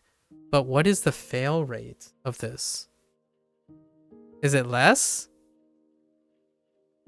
In my experience, it's less. However, that's only anecdotal. It's less, like, I'm not a professional, I don't bootstrap through all of this. But generally speaking, when you're lowering the activation energy, which is what I call, this is motivation, basically. Motivation juice. If you lower the crutch in motivation, you can probably continue to do that. This is not a great example, but I often think about like catalytic energy, right? Catalytic energy, and then maintenance afterwards. First, you have to catalyze it. If a person doesn't start, it's over. Like, if a person doesn't start, it's over. And oftentimes, if you can get over the catalytic energy, my take is that if you keep this low, from the catalytic energy that it's required to start, if you keep this low and progressively go up, you're far more consistent than trying to go over this and maintain an incredibly high rate. I think, to me, this is against, in my opinion, this is against a lot of human condition. Like, it's working against human condition, where like you hit the ground running and you're expected to keep on running. Well, you hit the ground running and you rest, and then maybe you run a little faster, but not as fast as your initial output. The idea is your language learning is a long process, right? It's a long process, not a short one. It can work for people who think of it as a short process, as in get her done. Well, what is my favorite analogy, like real world analogy for this? Hirakana. So there's two schools of thought, right? Or your kana. Your kana, right? What do? Oh yeah, just hit it hard. Like, you can get it done in like 24 hours if you just go straight 24 hours.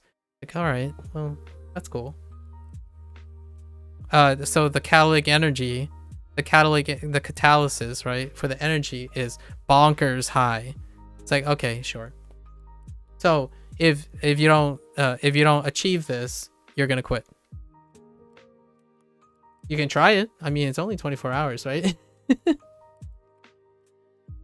My suggestion is it's a little bit of a mix of both, but a lot of people would say read and know what you know, and know what you don't. And the most important thing is the second part. Know what you don't. Because if you know what you don't, then you can find how to get to know it. As opposed to bootstrapping and constantly worrying about getting it right the first time. Or like right away and get her done.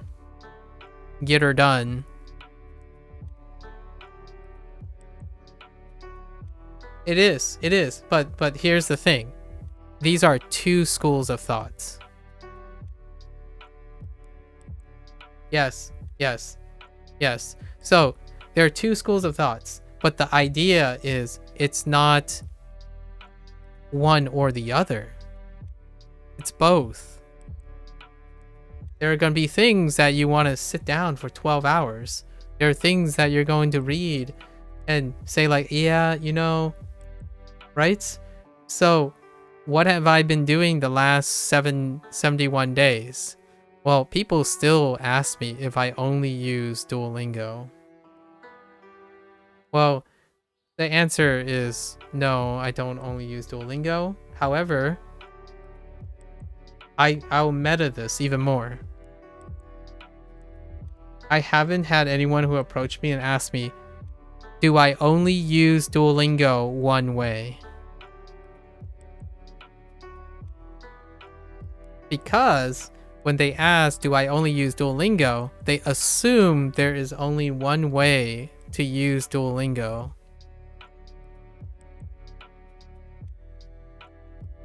Only one way to use Duolingo. So they're not interested in asking me, how do I use Duolingo? Well, that would be an interesting question, wouldn't it? And I actually go over that. I try to go over it as much as I can. I swap up the way I use Duolingo all the time. If you watched a movie, right? Here's one that I love. I use this analogy quite a bit. When you watch a movie for the first time, what do you notice? What do you think about? Right?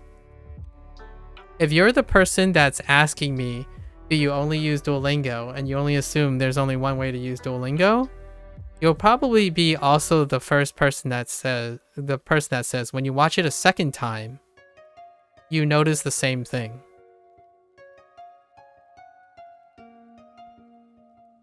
Or probably the person that says, why would I watch it a second time if I already know what happens?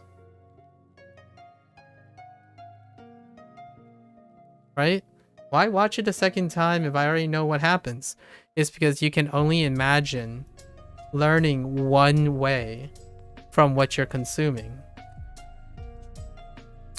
So I don't have to, for me, I don't offer advice, in my opinion, based on efficiency.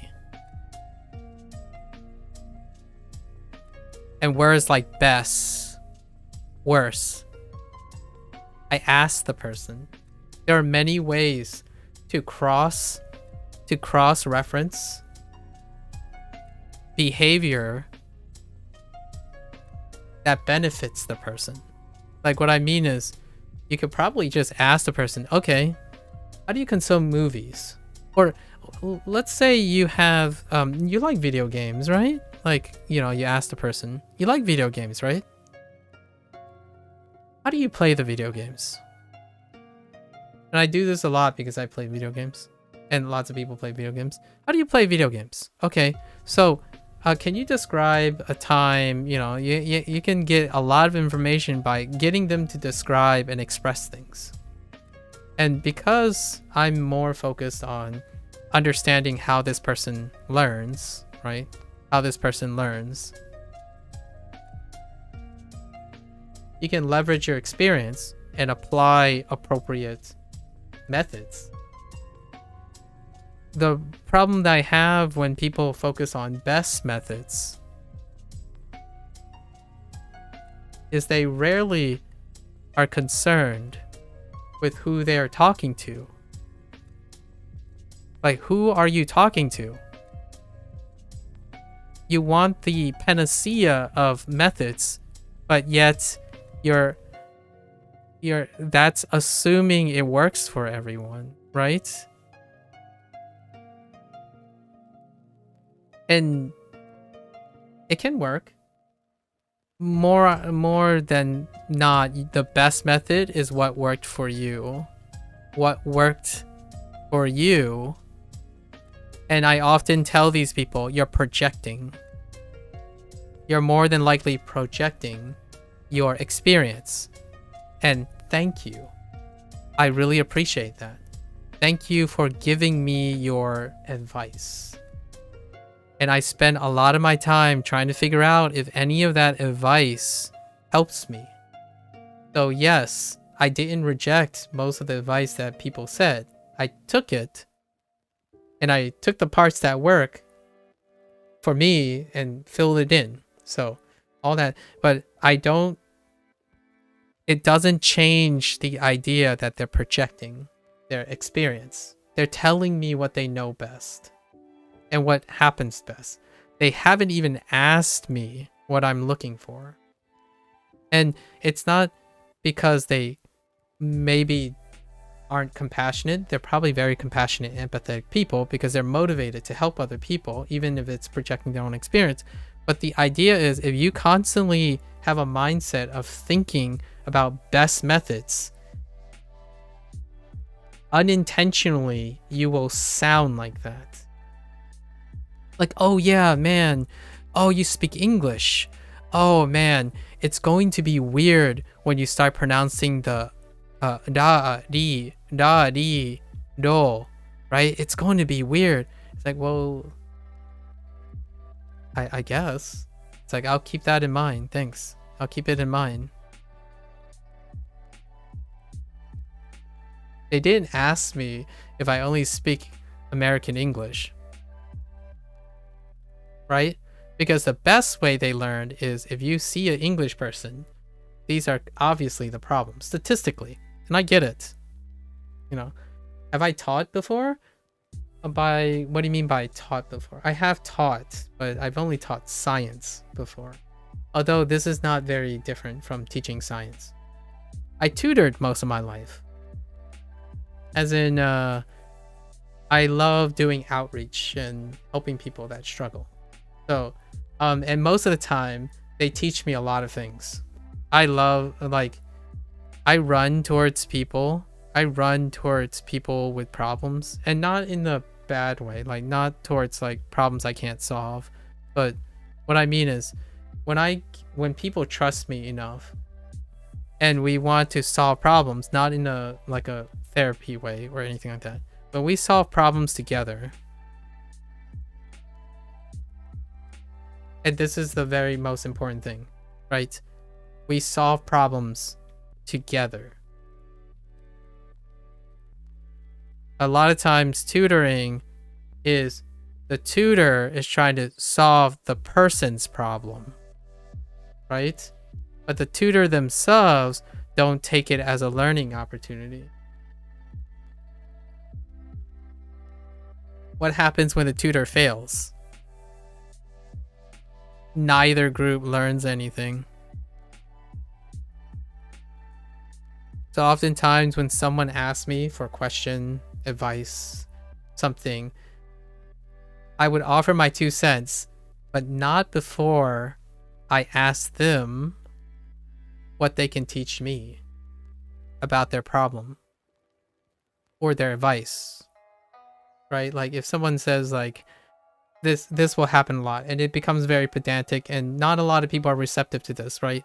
I'm not saying when people ask me, what's my favorite video game? What's my favorite video game? Right? My favorite video game. And then I ask them, what do you consider as a factor for favoritism? Right? Can you like give me an example from yourself? Like, do you have a favorite video game? I want to know how you quantify this, so then I can answer it, or I can attempt to answer it. So what happens is I learn about this person and exchanging it for my thing. So over time, if I do this constantly or consistently, I don't have a best method, is what most people say. A best method. I have an appropriate method.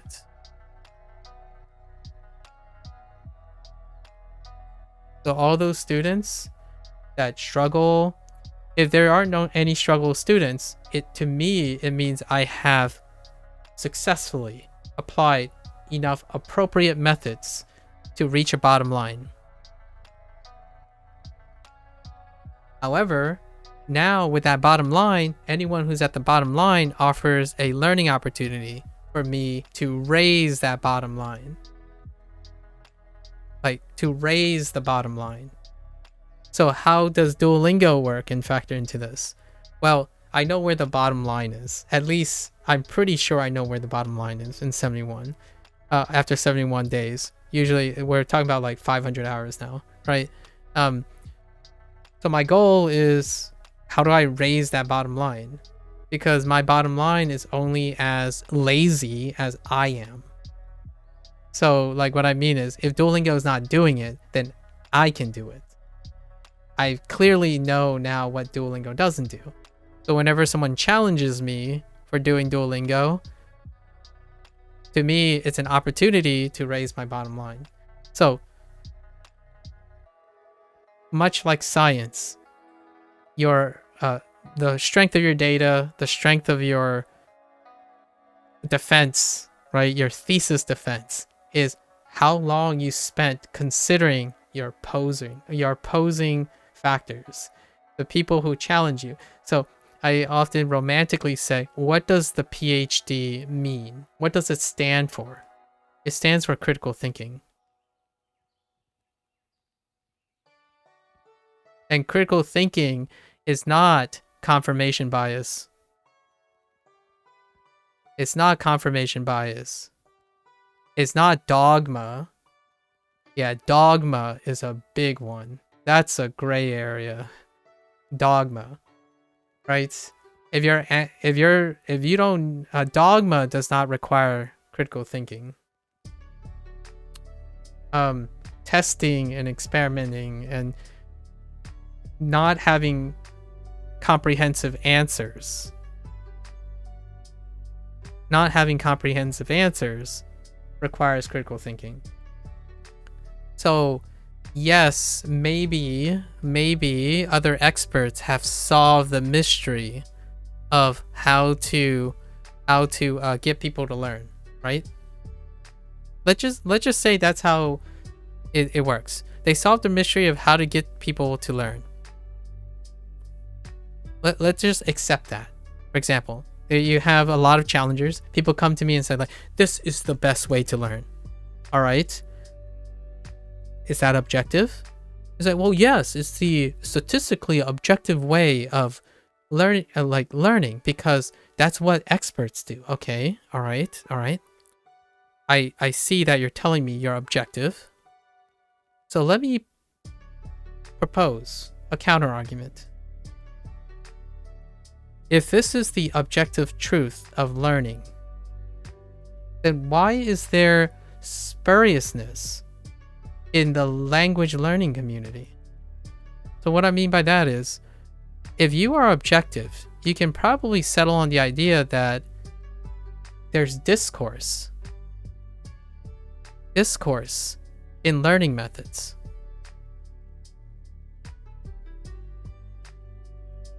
So how can you approach a stranger and tell yourself that you are magnanimous, benevolent, and somehow omniscient, and know a secret, that you use strong language like best method and most efficient method, when you have to tell the person what is the best method?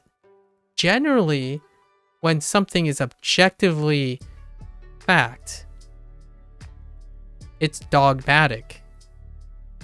And dogmatic tends to mean there's a lack of discourse. Like, most people will agree. So the paradox in this is, when someone says they have to elevate their position by saying, oh yeah, most experts and most like YouTubers and content influencers suggest this, I'm like, why do you need to say that? If it's so obvious and dogmatic, why do you need to say that to me? It generally means there's discourse. And discourse is something that, if you work in the science field, this stuff will make you depressed. Well, okay, I won't say it like that. It is very likely to make you depressed. As in, I can't tell you how uncertain, the most uncertain part of my life ever was working in science. Because the moment you ask yourself, okay, I'm going to publish this. Okay, we're going to publish this. But millions of people who can possibly know anything can poke a hole into my publication. So now when we take that and gravitate towards polyglots or enthusiastic people and go around peddling like, oh yeah, you know, everyone agrees with me. It's like, well, that's not true, obviously, because we wouldn't be having this discussion. It's a paradox. We wouldn't be having this discussion if you need to convince me it's the best learning method. So stop using best learning method and stop peddling it like it's objectively true. It's a great method. It is an effective method. It is an effective method. It may work for you. Try it out and integrate it into your thing. But you see, my strongest counter argument a lot of times is people come with double standards when they talk about best methods. And one of the biggest things I often hear is, oh yeah, don't knock it. Don't knock it until you try it, right? Like, oh yeah, I know the best method. Don't knock it until you try it. Like, how do you know I didn't? Right? It is arrogance, in my opinion, like this, that gets you to what my classic phrase is, come with a leap of logic. And that leap of logic leads to a double standard. Like, here are my best methods. What's inferred is, here are my best methods that you aren't using. Or, here's my methods based on all my assumptions. What are the assumptions? I see you using Duolingo. Obviously, you haven't used Anki. Obviously, you haven't used any other methods. That's the first thing. So, it's a telltale sign when someone asks you, are you only using Duolingo? Like this phrase, I can't really express how much language tells a person who focuses on communication. Like when someone asks you, are you only using Duolingo? As opposed to, what are you using? What are you using to learn Japanese? Now let's just think about these two phrases. What kind of person am I talking to when someone approaches me with this and someone approaches me with this? And I'm going to tell you now, 99.9% of my interactions, they start with this question over this question. There hasn't been anyone who ever asked me an open-ended question. Like, what are you doing to learn Japanese? The assumption is that I only use Duolingo or not, right? That's the assumption. So lots of times when you think of the best method, how does this relate to all the best methods? It's often thinking about singular methods or singular workflows. And oftentimes my answer is, why not both? I mean, I get it. You'll probably lose some time if you're trying both, but man, I'll do this for 1 month. Sure. Extract the strengths and weaknesses of that, and I'll do this for 1 month. Sure. Why not? Right? If I really wanted to. But the idea is, I look for better and I improve on my model. So much like this thing, the protein folding thing again. If my goal is down here, which I don't know what this looks like, by the way. I don't know what it looks like because I'm not concerned with it. I don't know what that looks like. It could be fluency. It could be some of the best friends I've ever made. Some of the best acquaintances and colleagues I've ever made. I'm not concerned with this. What happens is I'm always working towards changing my approach. Like, the approach itself is dynamic, right? It's not static. I think lots of people who only focus on the goal think of best like that. What if the person they are speaking to is worried about the end result?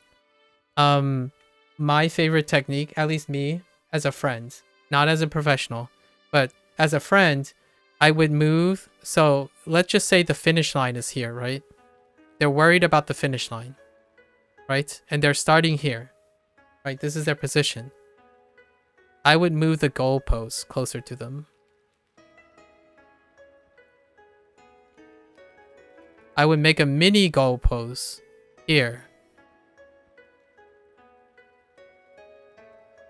I might even add even more here, here, and here. And one day they'll reach this goal. Whatever it looks like, they'll probably have forgotten what that goal looks like. Because it became more than just that one goal. That's if someone is worried. So you're specifically saying if someone is worried about the end result. The idea is to give the person, you've probably heard this from other people in some form, like increase milestones, like mini goals, right? The idea is you're simulating the person to be able to see and grasp something, grasp a different end goal, like a different end result. So if they're very goal oriented, it's great to establish new milestones. What does Duo do to do that? To get someone worried about the end result? Well, they obscure. they obscure the end result. Like, what if I never become fluent? Well, you don't. Just do it one day at a time. Increase your streak. Increase your streak by 1 day. Then suddenly you notice that's 7 days. And then it suddenly becomes 30 days. And then it became 60 days. And little before you know it, it becomes 365 days. Even as simple as a goal of a day has that effect for those who worry. So if someone is worried about the end result, you find other ways to move the goalposts closer, right? Constantly move the goalposts closer while maybe revealing that every once in a while, right? Like, hey, you know, you wanted to run every day for 365 days? Start with a week. Yeah, one's got to... And this is for someone who's chronically worried about the end result. We're talking about someone who has no control over the end result. I feel like most people can manage in some way to some extent. But generally, you're basically moving it to a point that adjusts this so that it doesn't stop them from doing it, right? The inevitability is if they're worried about the end result and they never do it, then it's a failure. Like you don't get anywhere. So you start with something and they're like, okay, I think I can do 1 day. It's closer. It's 1 day. And then they're like, oh yeah, it's too tough. Let's move it even closer. Move it closer. Move it closer. And that's kind of I would say that's what I would start with. I would start with that if someone is like, they can't get up. And I'll give you very real examples. They don't want to get up and go to the grocery store and buy food for themselves. They have all the resources to buy food, but they can't. That goalpost is that it's so far away. Well, I will get in the car and I'll drive you to the grocery store. It's not so far away, is it? Like, what I mean is I'll remove the act of driving away. And then next time, maybe I'll drive half the way. Drive half the way and then let them drive half the other way. The idea is you're slowly inching closer to the goal, at least in my opinion. I randomly appeared on your YouTube, and honestly, I had your original question. Oh, the question? Supremacy? Maybe worried wasn't the right term. I mean, if they have a goal in mind. My challenge often, if they have a goal in mind, right? As in if they value the goal a lot, right? Like the goal a lot. Basically worried about it, as in like not in a negative way, but they are very they always think about the goal is what you mean. Like not in a negative way, but the goal is the most important thing in their mind, right? It occupies their mind, as in not in a negative, unhealthy way, but they always like to keep the goal in mind. Usually I like to ask them, what is the goal made of? What is the goal made of? Right? If they're really good, if they focused on the goal, they would be able to explain this. Usually, a healthy person will be able to say, well, sometimes it becomes a lot approachable if you know how to approach the goal. And that's where people seek like best methods. Right? Best methods. If you think about all the methods, you have an approach. So what is the goal made of? What do you need in those things? And oftentimes people will say, okay, well, let's see. I will use Anki. I'll use Anki for vocab. I will use Duolingo for daily maintenance. I will use anime for immersion. I will use so on and so forth. So what happens is that these people are successful most of the time. Yes, being to include more. And you'll learn, in my opinion, if I keep asking you every day, what did you learn from your goal? Yeah, so what did you learn from your goal, right? Okay, so you learned that, all right, Anki is helping me towards a particular aspect of the goal. And Duo is providing something else. And then anime is like, you can shout out, I'm an otaku. I love watching anime. So how can I make all of these related to each other? So you can actually use it in a different way too. So someone who's goal-oriented, not only can you break up your goal, you can also ask yourself, can you make, which by the way, Duolingo tries to do this, which I like. I'm not sure of I haven't used other tools, but Duolingo is like, yo, you know what? People love anime. They're so good. Well, why don't we add anime phrases into our thing? What does Duolingo do? They remove something else you could have done. So for me, I already talk about anime when I talk about Duolingo. I love English. So I'm gonna talk about English when I'm using Duolingo. Yes, I'm not learning Japanese, but I'm most certainly learning more English. It enriches my thing. So my progress in my English, if it improves, I don't know if it's improving or not. I actually sound like more Japanese, by the way. Sometimes I say things like, oh yeah, that's pretty interesting, isn't it? Huh. The day of rest. Today is my day of rest, by the way. So what happens is I do other things to remind myself, right?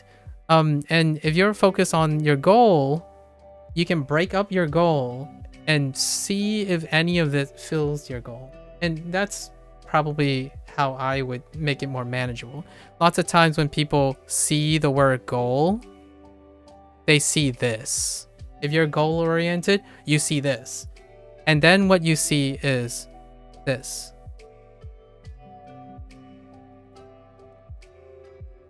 I don't know if you can see that, but that's the word progress. And then when you see goal, what happens is you see this word.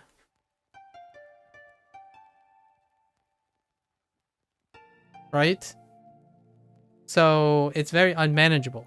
So what I typically offer is we probably sit down and say, let's look at your goals. Let's break them up. Okay, well now you have all these sections, right? Let's go find something. Let's go find other things. How do you address these things? Right? These things, sometimes, I have a really bad example. I'm gonna give you one bad, like not so a sussy example of this. This is how live service models work, by the way. And it works very well, but it's not the greatest example. You know how, like, microtransactions. This works in the business field all the time.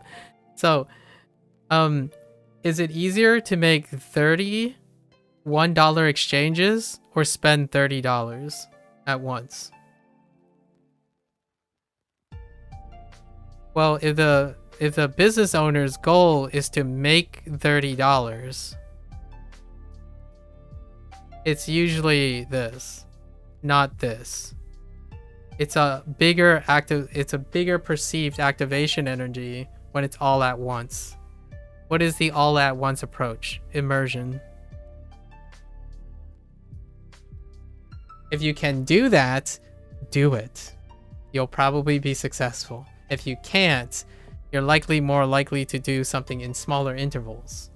So if you're asking yourself, is your goal taking over your life? Is it like too big? Is your goal too big? Well, break it down. And I would probably be enamored to sit with that person and do it with them. Like, my goal is to understand your goal, and it'll teach me something, right? It'll teach me some lesson on how to learn that stuff. And it's often I feel those people who are are worried about their goals, you underestimate yourself. I want to leave. I digress for a very long time, so we're gonna wrap this up a little bit. But I know this is gonna sound cheesy. This sounds very cheesy. Well, sorry guys for the cheese. Cheese is incoming. I like to end on a more positive spin. I think those who are incredibly goal-oriented, they dream so big that because of the way they dream so big, like, you want big things, I think it causes insecurity and underestimates how competent you are. So what I mean by that is competence gets built during the process. A lot of times you can't see it by looking at the goal. It's very difficult for a human being to look at a goal. What's the goal look like? A YouTuber. Your favorite 10-year success story on YouTube. It's very difficult to see how it happens. You see what you want, right? But you are underselling yourself. Competence is built during the process most of the time. Things get easier. They get harder. They get easier again. How's that cheesy? Because I sound like a motivational coach. Motivational coach. And this, I'm not going to tell you, I'm trying not to sound cheesy, is basically it. I'm not going to tell you that in the end, you would fail your goal.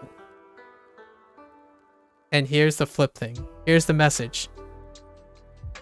I don't think I've ever went out to achieve a goal and I succeeded. Because I think about the process. When you go to reach a goal and you start doing things, you start doing things. You keep on doing things. You keep on doing things. You keep on doing things.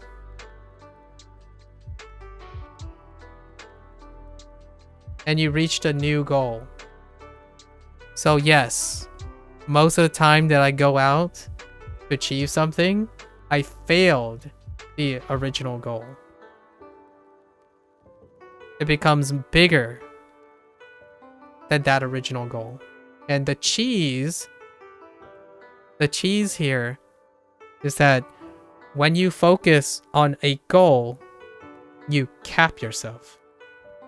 You cap yourself based on idealism. As in, the current you can only dream so big. But the you on the journey dream bigger.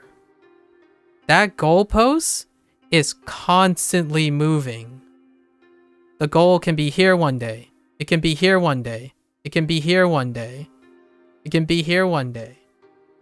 That goal is ever moving. If you're someone who is constantly striving to improve yourself, you don't end with this in mind, because when you start it, you can't possibly comprehend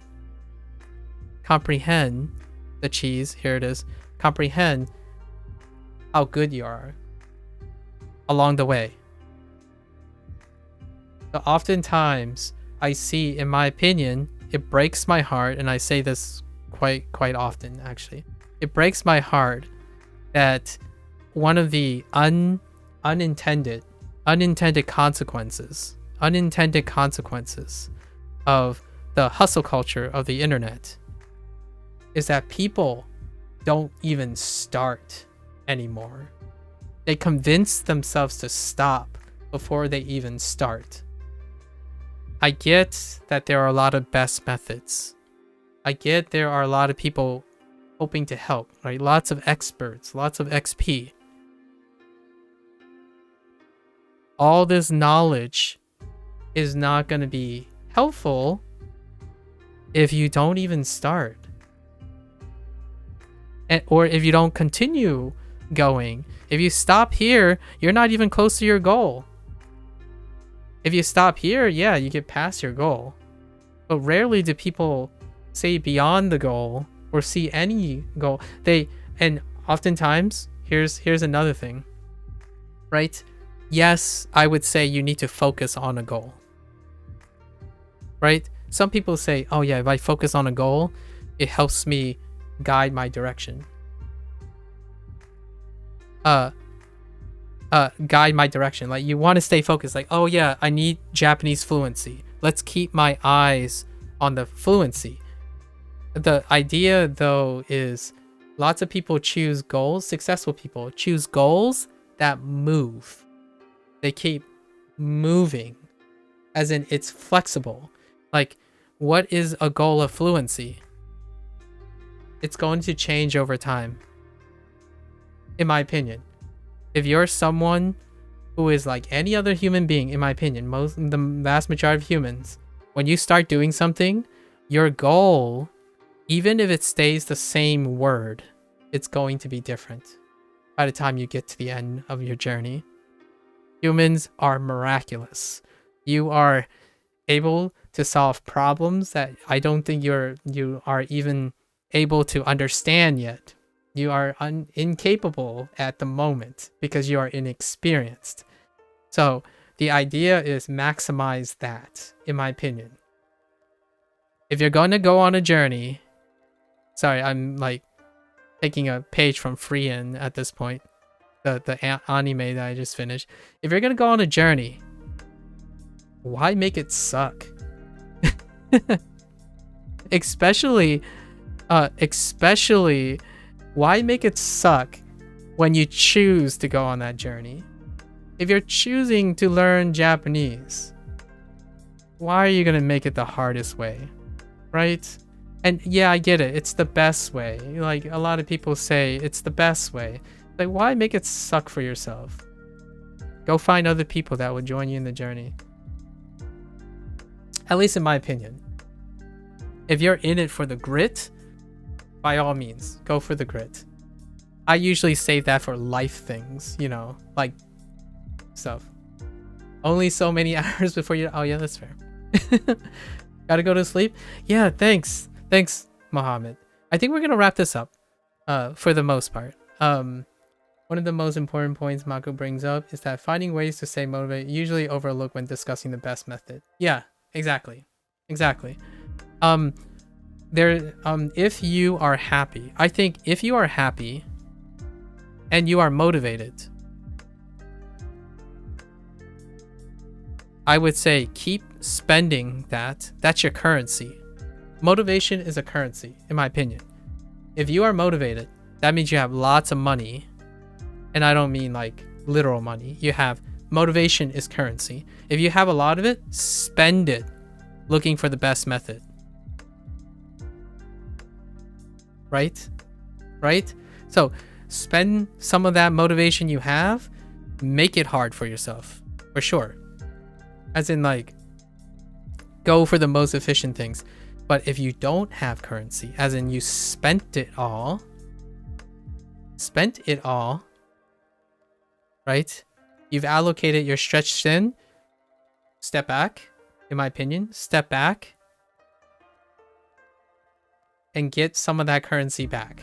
You have to liberate from, you know, maybe free up some currency or make more currency. And for me, I do the make more currency approach. Duolingo is ineffective. A lot of times. There are a lot of things it's ineffective at, right? So I'm spending a lot. Even though Duolingo is providing some of that currency, like motivation, right? I'm still spending currency, like spending time, right? Time is a currency. Time chips away at motivation. I'm doing other things. Talking to people, going on Tofuku. And then I'm liberating some of the currency that I'm spending on Duolingo, and I'm distributing it here. Meanwhile, most of the stuff that I encourage people to do is to increase motivation.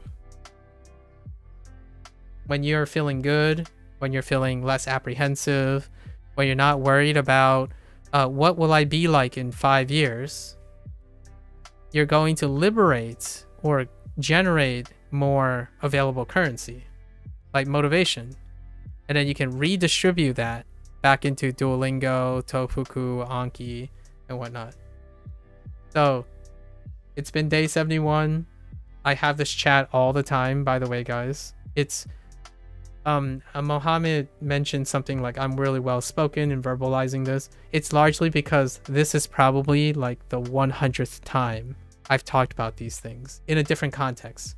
I usually talk about this in video games all the time. Right? So what I'm doing is I'm investing forward. All the time and effort, I'm making sure it stays with me. And one of the things that people always talk about is, oh yeah, but that's not important. Like, oh man, you know, I got this degree in math, but now I'm just dumping it because I want to be a computer science major, right? I'm like, wait, but can you take math and add it to computer science? Do you have to dump math away? Like, well, no, but man, I don't want to think about that stuff anymore. So that person ends up spending more energy trying to separate themselves from math. Like, okay, well, eventually they're gonna forget it. So not only do they spend energy to forget, in my opinion, they also lost investment. And I understand not everyone's very creative, right? You don't have to be creative about these things. But what am I changing Duolingo into? Well, it's not about just learning a language with Duolingo now. I'm doing this. I want to tell people like you, Tom, very excellent question, and Supremacy, and maybe Hunter and anyone else who's like really late now. Learn how to invest, in my opinion. And what I mean by learn how to invest is ask yourself, what is your threshold? What can you juggle? What can you do? What do your goals look like? And then budget a little. I know how this sounds, but this is also how businesses work. Sorry. Like, usually like the psychology behind like microtransactions and like live service models, game design, lots of things that deal with business often are extensions of what I'm describing. So it might seem like I'm using that analogy, but I a lot, because the analogy is very tangible. It's a lot more resonating when you think of motivation as a currency, or your well-being as a currency in general. So I talk about this net positive lifestyle a lot of times. If you can get to a net positive, any amount above a net zero is currency you can invest into another skill. And that skill can give you returns, right? Any skill you discard and choose to discard is a net loss. So many people are more focused on maintaining zero, as in people who cope are maintaining zero. And then so many times when they go and try to acquire a new skill, they dip into net negative. As in, you're spending currency you don't have. As in, you don't have the motivation already. So you're looking for something to compensate for it. Is what I feel is the first question you need to, or people should be encouraged to ask themselves. Are you looking for a tool because you're already starting at a deficit, and that tool is going to get you back to zero? So that means, what does that mean to me? When you're already starting at a net negative, you're going to find a tool that pushes you way back to zero. The downside of this approach is any bumps along the road is going to be a problem. It's going to be a problem. Like, oh no, like anything will drop you below a threshold and you'll have to address it. So anytime a new problem comes up, you're going to be worried about it. For me, my operating thing is, if I'm at zero now, right? My bottom line is zero. You know, like this is where you're like, yeah, I'm good. This is my bottom line. When I go and do something, I'm going to say I'm at a plus 20. So when I spend 10 to start using Duolingo each day, I have 10 left over. So where does that energy, why do I leave an overhead? This is more I don't know if you guys like business, but this is more of a liquid thing. Like liquidity. Basically, if something wets the bed, like if this investment sucks and I need to like recover from it, do I have anything to pay out, right? Like I'm not investing something I don't have. I have investments, right? So at plus 10. Some days I have allergies. Some days like this, I love to digress. Right? I love to digress and talk about this thing. I like to reach out to other people, right? And what happens is I use that extra energy to make more. So what am I investing in? Well, when I digress, I love interacting with people. People will give me more money. As in, what I mean is they will give me more ideas. They help me get more energy, right? So when more people, if I spend and invest extra of my motivation to motivate others, for example, to motivate others, they will motivate me, right? And it's a win-win situation. So most of the time when I'm doing something, I have to ask myself, is there any way to not start off negative? Because oftentimes when I ask someone, someone says, oh, I have thought about language learning. I've thought about a second language. And my first question is, why not now? Why not now? Like, why not? Why not start now? The first thing they're going to say is, well, I don't have time. There are other important things, right? These are very reasonable questions, for sure. There are other important things, right? What is also telling me is that they already have no room to acquire a new skill. They have no more room. So naturally, I wouldn't say like, oh yeah, go and learn it. It's this easy. Like, just pick up Genki and do all this and like, just go on Duolingo, it'll solve all your problems or something like that. That's very, very dangerous, in my opinion.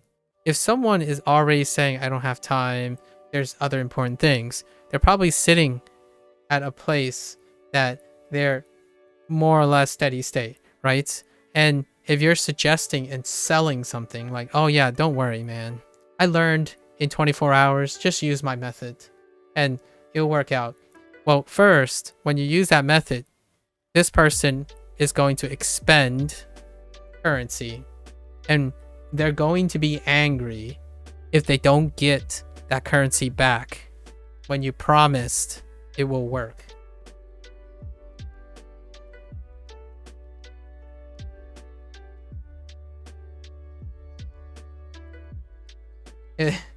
Thanks for the stream, Perfect Rap. If someone says they only have 10 to spend, I think you would be doing them a disservice telling them Duolingo is the best place to put their funds. Yep.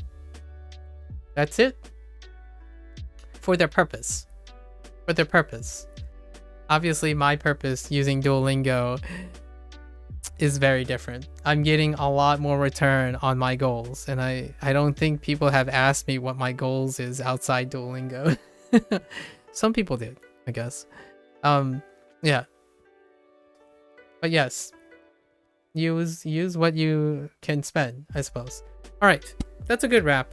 I don't know what I'm gonna call this section, but I gotta finish this lesson and then I gotta finish the next 4 or 5 lessons, which I'm gonna do. All right, thanks for chatting, Tom. Good chat. All right, so 北海道は綺麗な Okay, we're gonna go a little bit faster. So, ところ北海道に行きましょう。何曜日がいいですね。So, what day is good? 新しいバックパック。新しいバックパック。a new backpack. Hokkaido. Ooh. Oh, you're not gonna say it for me? Hokkaido no sakana wa oishii desu.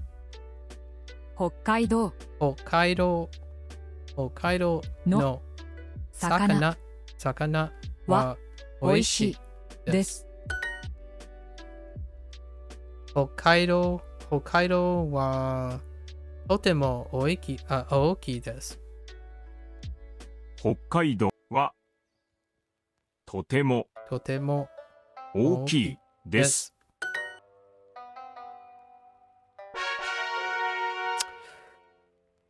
Oh, I crossed midnight. Oh, I better get a book on. 5月5月 Alright, we can focus. 5月1日1日 Okay. 1日午後1時にピクニックをします。午後1時にピクニックをします。午後1時にピクニックをします。ピクニックをします。Wait, actually. 午後1時にピクニックをします。をします。午後1時にピクニックをします。I almost did a double G there. ハムスター耳口ピクニックピクニック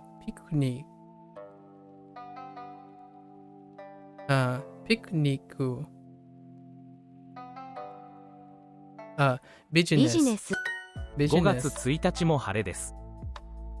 5月1日も晴れです。5月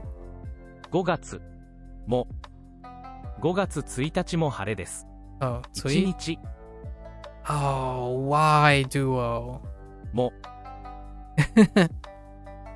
5月1日も晴れです。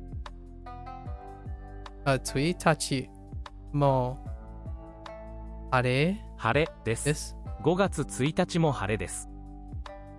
Yeah. 晴れ is sunny. Yeah, May 1st will also be sunny. Okay. 量チェス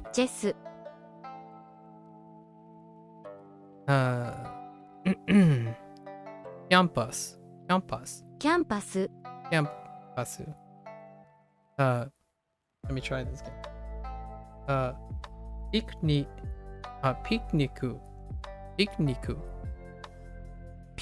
ク That's gonna be rough. What was this? Barbecue. 5月休みます。書きます。買います。Don't you better not 1日me. Do not 1日me. 1日 Okay, I was about to say. はい。5月1日がいいです。がいいです。works. 5月大きい。9月100 1日 Okay. What do we have? ピクニック。Yeah. ピクニックはどこですか？ That works. ね。何年生ですか？8月1日。Oh, you butthead. Okay, 1日、1日にピクニック、ピクニックをしましょう。5月1日はいいですね。がいいですね。5月1日1日がいいです。1日がいいです。いいです。バーベキューパーティーをしましょうか。Oh my gosh. That looks so weird. Barbecue party をしましょうか? Should we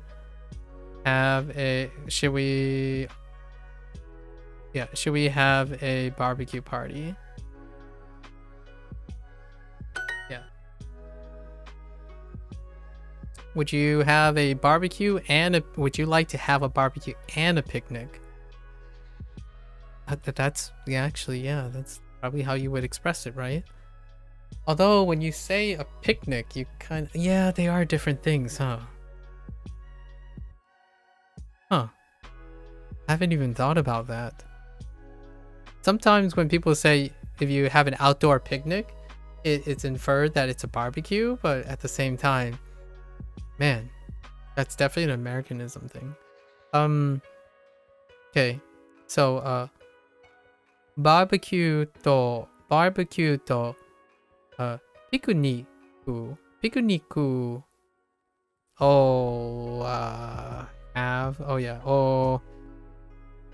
shimasenka, probably shimasenka. Yeah, we have shimasenka. Yeah. Okay. Oh wait. Yeah. Barbecue. I'm doing this like hand gesture to help me with picnic.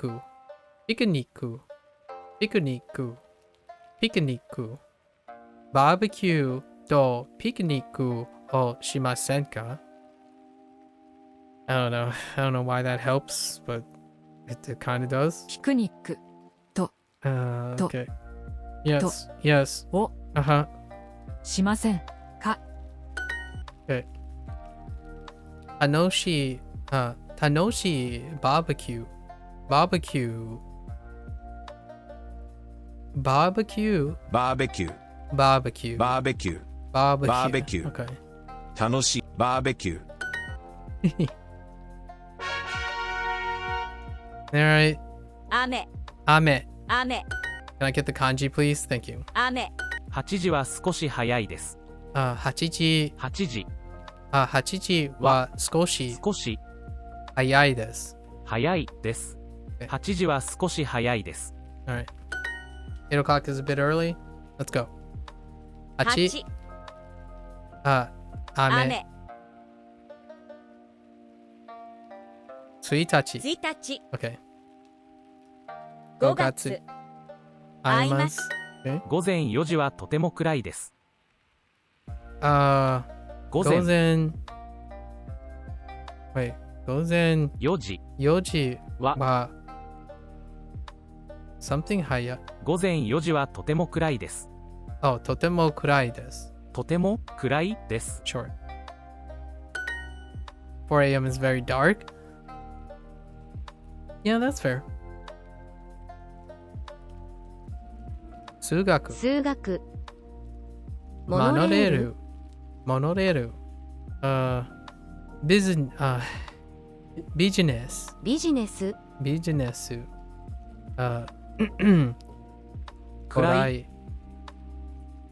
And tour. ツアー午前4時はまだ暗いです。7時からハイキングに行きましょう。 They will hike at a very early hour of 4 a.m. 午前4時は午前4時はまだ no. Yeah, まだまだ暗いです。Oh, wait. They're going at 7 a.m. actually. Just kidding. Oh, that's a good one. It's too dark. It's still dark, so they're gonna go at 7 actually. 7時からただハイキングに行く。ハイキングに行きましょう。We're going at 7 because 4 a.m. is too dark. Good job, Duolingo. I jumped the gun. 金曜日の6時はどうですかの Sure. Yes. バーベキューですか？明日はちょっと。そして木曜日は雨ですね。金曜日はどうですか？ Okay. Which day could work? 金曜日はどうですか？ They say 明日木曜日は木曜日 sorry.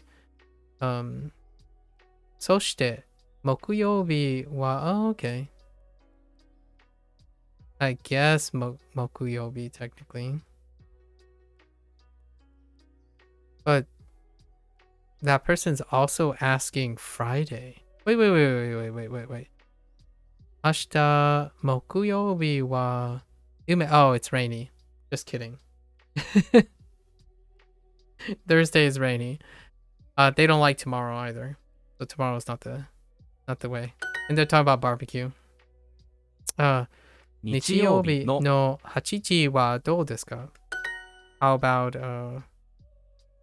about Sunday at 8? Or how about 8 o'clock on Sunday? Sure. 雨の日 a rainy day は Oh wait.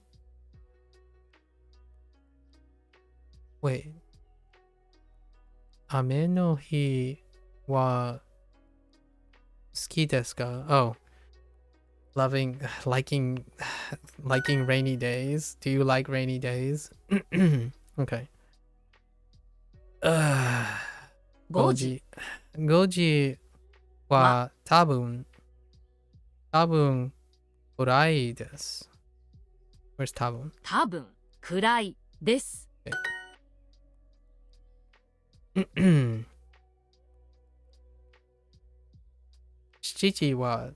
7時はとても早いです。7 o'clock is very early? Sure. July and August don't work very well? Okay. So, 7月と8月はちょっと。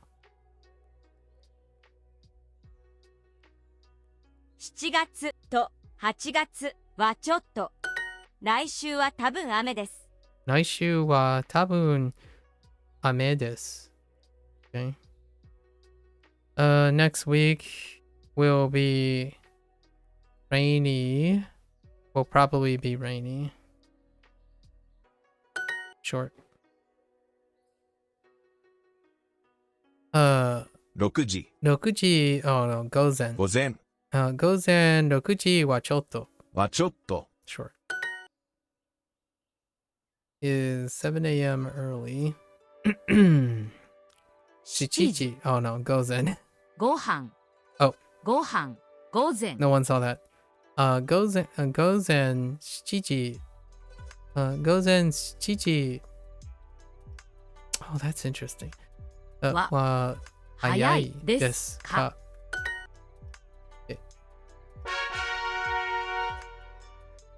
Two more?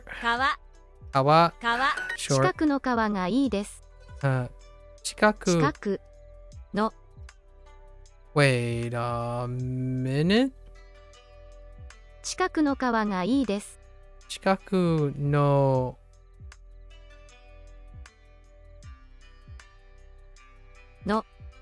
近くの川がいいです。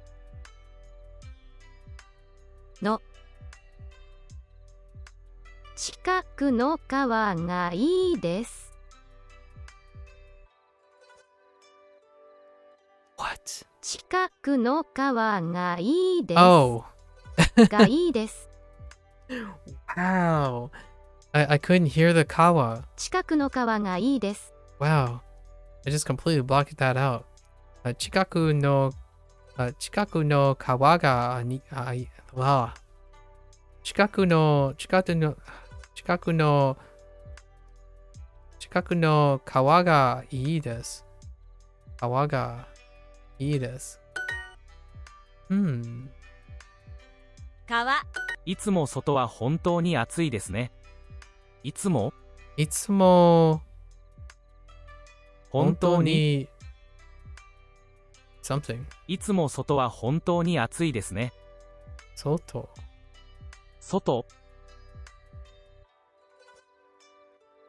いつも外は本当に暑いですね。暑いですね。Hold up. Soto is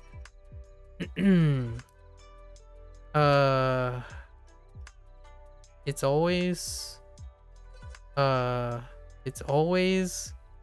really hot outside, isn't it? Is that what that's saying? Oh no, wait. いつも外は本当に暑いですね。は Yeah, this makes it a little bit more sense. Yeah. The outdoor is always really hot. Oh yeah, that's fair. Outdoor is always really hot. The other way around, sure. Yeah, the outdoors is always really hot. Fair enough. 外はとても涼しいですね。 You can ピクニ probably ックに行きませんか？ you can probably put itsumo after the wa actually. It's probably acceptable that way. What's happening here? Soto wa totemo Soto wa totemo suzushi desu. 涼しいですね。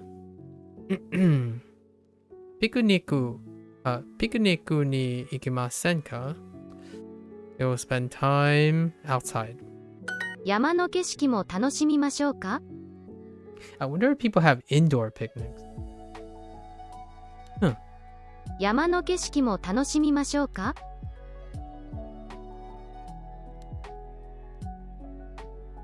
山の景色もどう山の景色も楽しみましょうか？楽しみましょうか。山の景色も楽しみましょうか？山の景色も楽しみましょうか？ So, are you also looking forward to the mountain views? Oh, should we also enjoy, right, not looking forward. Looking forward is a different expression, I suppose. But, I feel like this, should we also enjoy, I feel like it's about the same.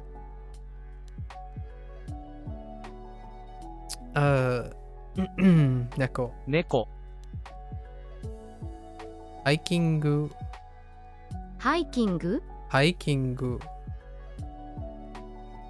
暗い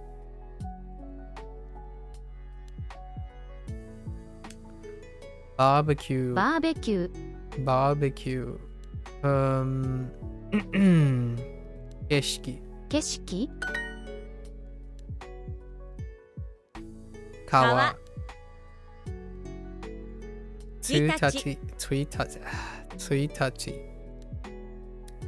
雨 0 5月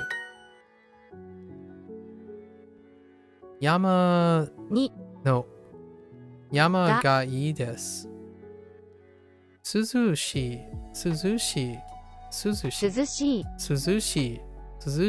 い山に行きましょう。Okay, let's go to the cool mountain. Yeah, we should go to the cool mountain. 外は temperature 暖かいです。That works. 涼しい川がいいです。近くの川に行きましょう。We should go to the nearby river. We should go near the river? Nearby river, yeah. Sono, or the river nearby. その景色はとても something. The view, it's pretty. Karei desu. We also enjoy the mountain views. Okay, let's see. 山の景色も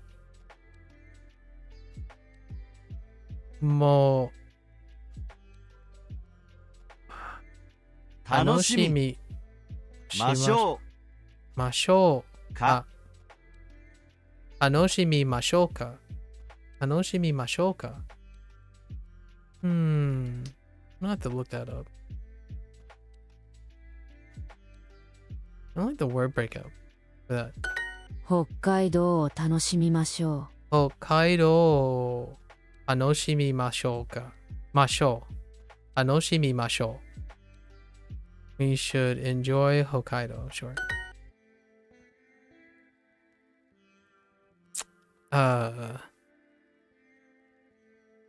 Samui, right? Samui. 外は寒いですか？外はは寒いですか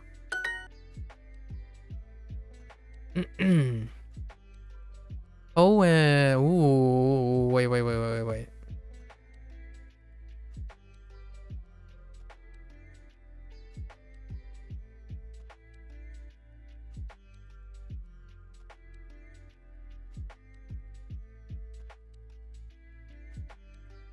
Kawa no chikaku no koen wa koen ga ii desu ne. Or desu. Ii desu.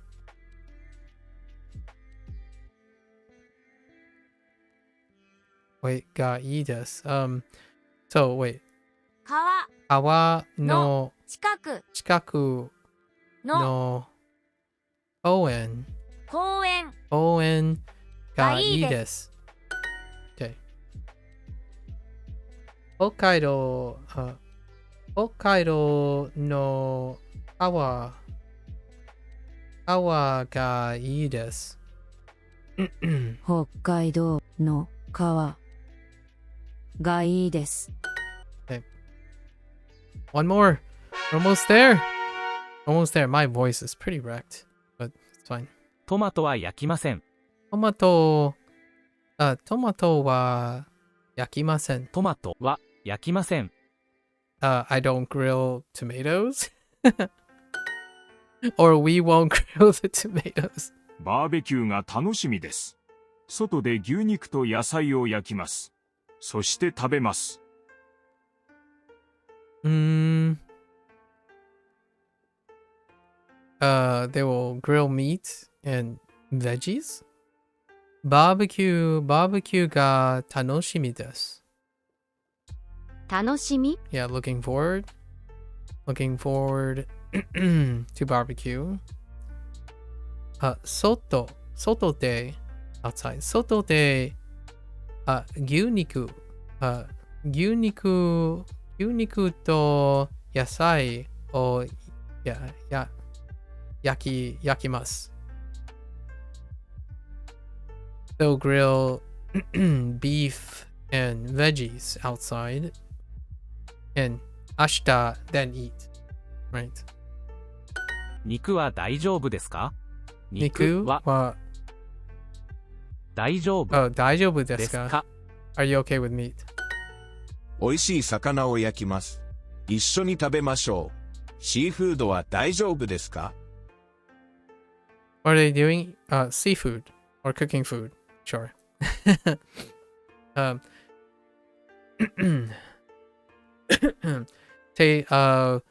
We grilled tasty fish. We should eat together. Should we eat together? Sorry. Should we eat together? No. We should eat together. Then, seafood. Are you okay with seafood? Because it's seafood. You just woke up, Shizumi. Sorry, ビ overtime. ールは大丈夫ですか？ Overtime. Check Duolingo data and a new update to the Japanese course is coming. Don't spoil it. Okay, okay. You don't have to spoil it. I can't wait. That's oh, it's only it's been less than a month since the Japanese course got updated. ビールは大丈夫ですか？ビビールールは大丈夫ですか？ That's so exciting. You don't know anything? Okay, okay. That's so exciting. That's oh, I'm so excited. 北海道のシーフードは美味しいですか？ Sure. すみません。シーフードはあまり食べません。あまりあまり as in not really. Sure. すみ部屋。牛肉。オレンジ。バックパック。バックパック。バックパック。 That's kind of tough. You won't say? Alright, alright. I can't wait to talk about it later. She's me. Let's see if I can figure it out. It'll be pretty fun to discuss all the different changes. Yeah? Yeah? Also, good morning. Or not good morning? What time is it for you? すみません。すみません。牛肉はあまり食べません。あまり。ビジネス暗い。景色。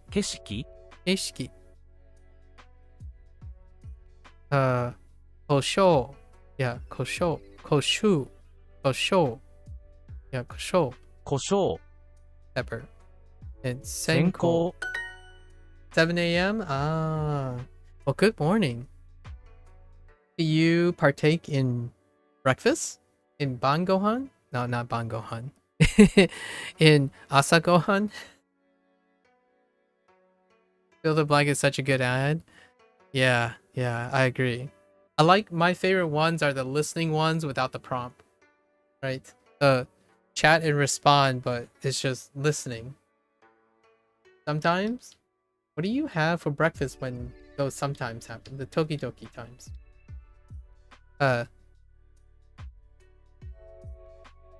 何を食べますか？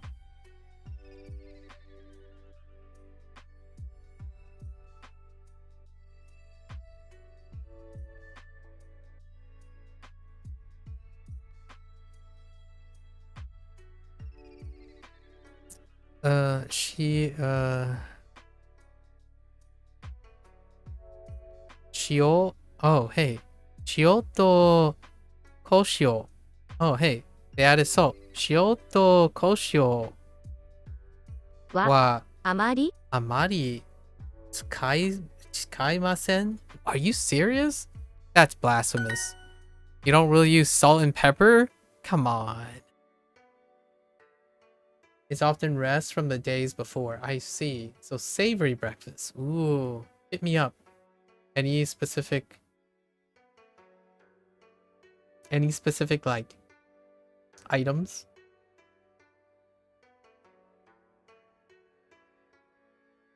We should buy salt and pepper too. Okay. 塩と胡椒もう買いましょう。エリカさん、卵は大丈夫ですか？ Erica, are you okay with eggies? シーフードと野菜。牛肉も買いましょう。 You love chives? Interesting. Like, are we talking about like raw chives? Or maybe chives chives, like pan seared a little bit with like maybe some olive oil or something, like a light like char to get that aroma out, and then just, or are we talking about like straight up raw chives? Dude, chive dumplings though. The dry ones you add directly. Ah, dude, chive dumplings though, at a dim sum place. I'm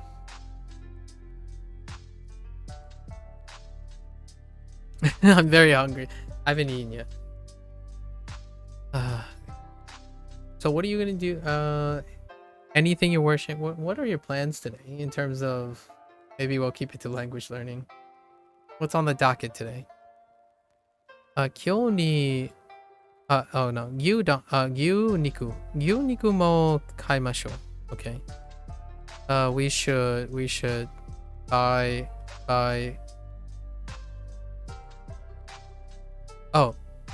Gyudon mo. Gyu niku mo kaimashou. We should buy beef too. Going out with the folks. Oh, that's cute.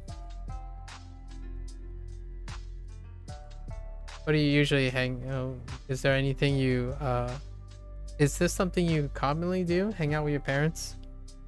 Maybe go for a nice walk. Maybe window shop a little. Share lunch, a great lunch. Wait, is it the weekend? Share a brunch?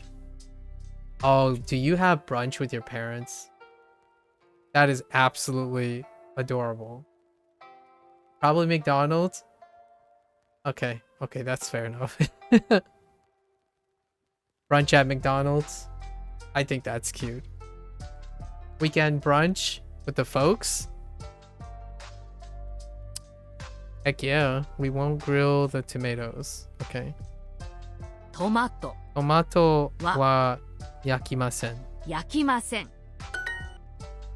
Oh. Okay, or sushi. Okay, who knows? Oh, and it's dinner? Or a diner?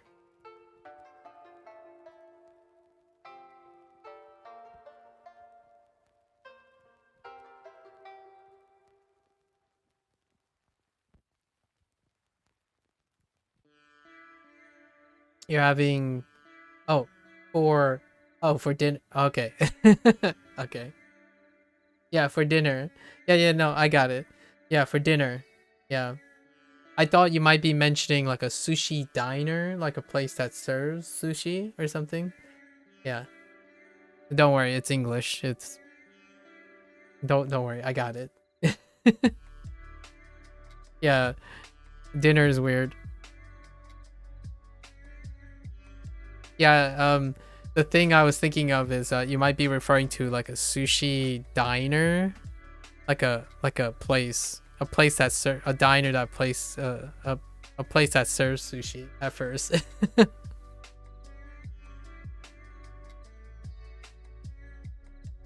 Aw, dinner with the folks. It's been a while since my entire family's been together. But yeah. Okay. We should use pepper and sauce. So 胡椒とソースを使いましょう。Okay. And we're done. We still made time. All right.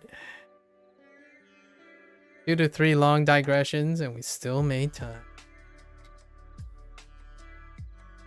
My voice is pretty raw, though. It's heckin' raw right now.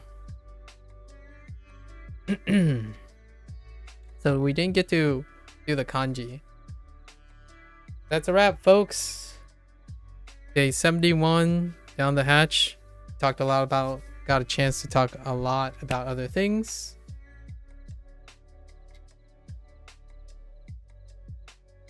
But yes. I don't know about that last comment that other person said. Something about doing them a disservice, telling them that Duolingo is the best place to put their funds. It's not the best place, But I wouldn't say it's going to be an inappropriate place. So maybe that person was kind of projecting their own bias there.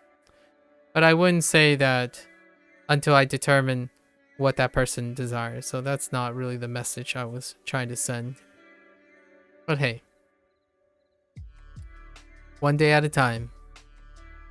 Duolingo is appropriate for certain people. Probably not the ones that that person was referring to. This is the first half of Unit 17, and we'll go into the second half of Unit 17 soon. Eating in a restaurant. Alright, folks. Thanks for chilling. Thanks for listening. And also waking up and saying hi again. Thanks for saying hi twice. Chizumi. Yeah. Lots of important messages, but one message that I would like to communicate, just to echo, is that lots of times people talk about disservices and services, but generally services are either appropriate or not. They're not necessarily a disservice, inherently negative or positive. So, although when someone says it, the perfect wrap is if someone says they only have 10 currency to spend, and that person thinks I'm going to do them a disservice telling them Duolingo is the best place to put their funds, that would be erroneous. That is assuming that I know what that person needs. If I don't know what that person needs, it is a disservice regardless. So, not that Duolingo itself is not the best place. It's a place. It's either appropriate or it's not. Right? So, when you think of, like, for me, the intent of the long discussion that you may be interested in, Sujimi, I'm gonna cut it out of here, is the idea that methods are appropriate for the person. So when someone says something that's inherently implying that it is going to be negative or positive, then it reveals to me that that person has a personal bias. So I am not here to convince that person, but generally speaking, I wouldn't be doing anyone a disservice by telling them what is appropriate if they trust me and also tell me about themselves. I will provide as appropriate of a solution within my best abilities, and that's all I can offer. But assuming that I will be a disservice by presumingly offering something proactively, that is not something I will find myself doing. So I do not want to give the people the impression that I offer advice based on nothing. A person that makes that suggestion is a person that presumes things. So I personally do not resonate with that type of comment where you think something's going to happen before it even happens. As in, oh yeah, you would be hurting people by making Duolingo popular. That is a leap of logic. You can't possibly know that. It's like saying, oh yeah, this person fell down, and if you help pick them up, you're basically doing them a disservice by not letting them solve the problem themselves. Ask the person, do you need help?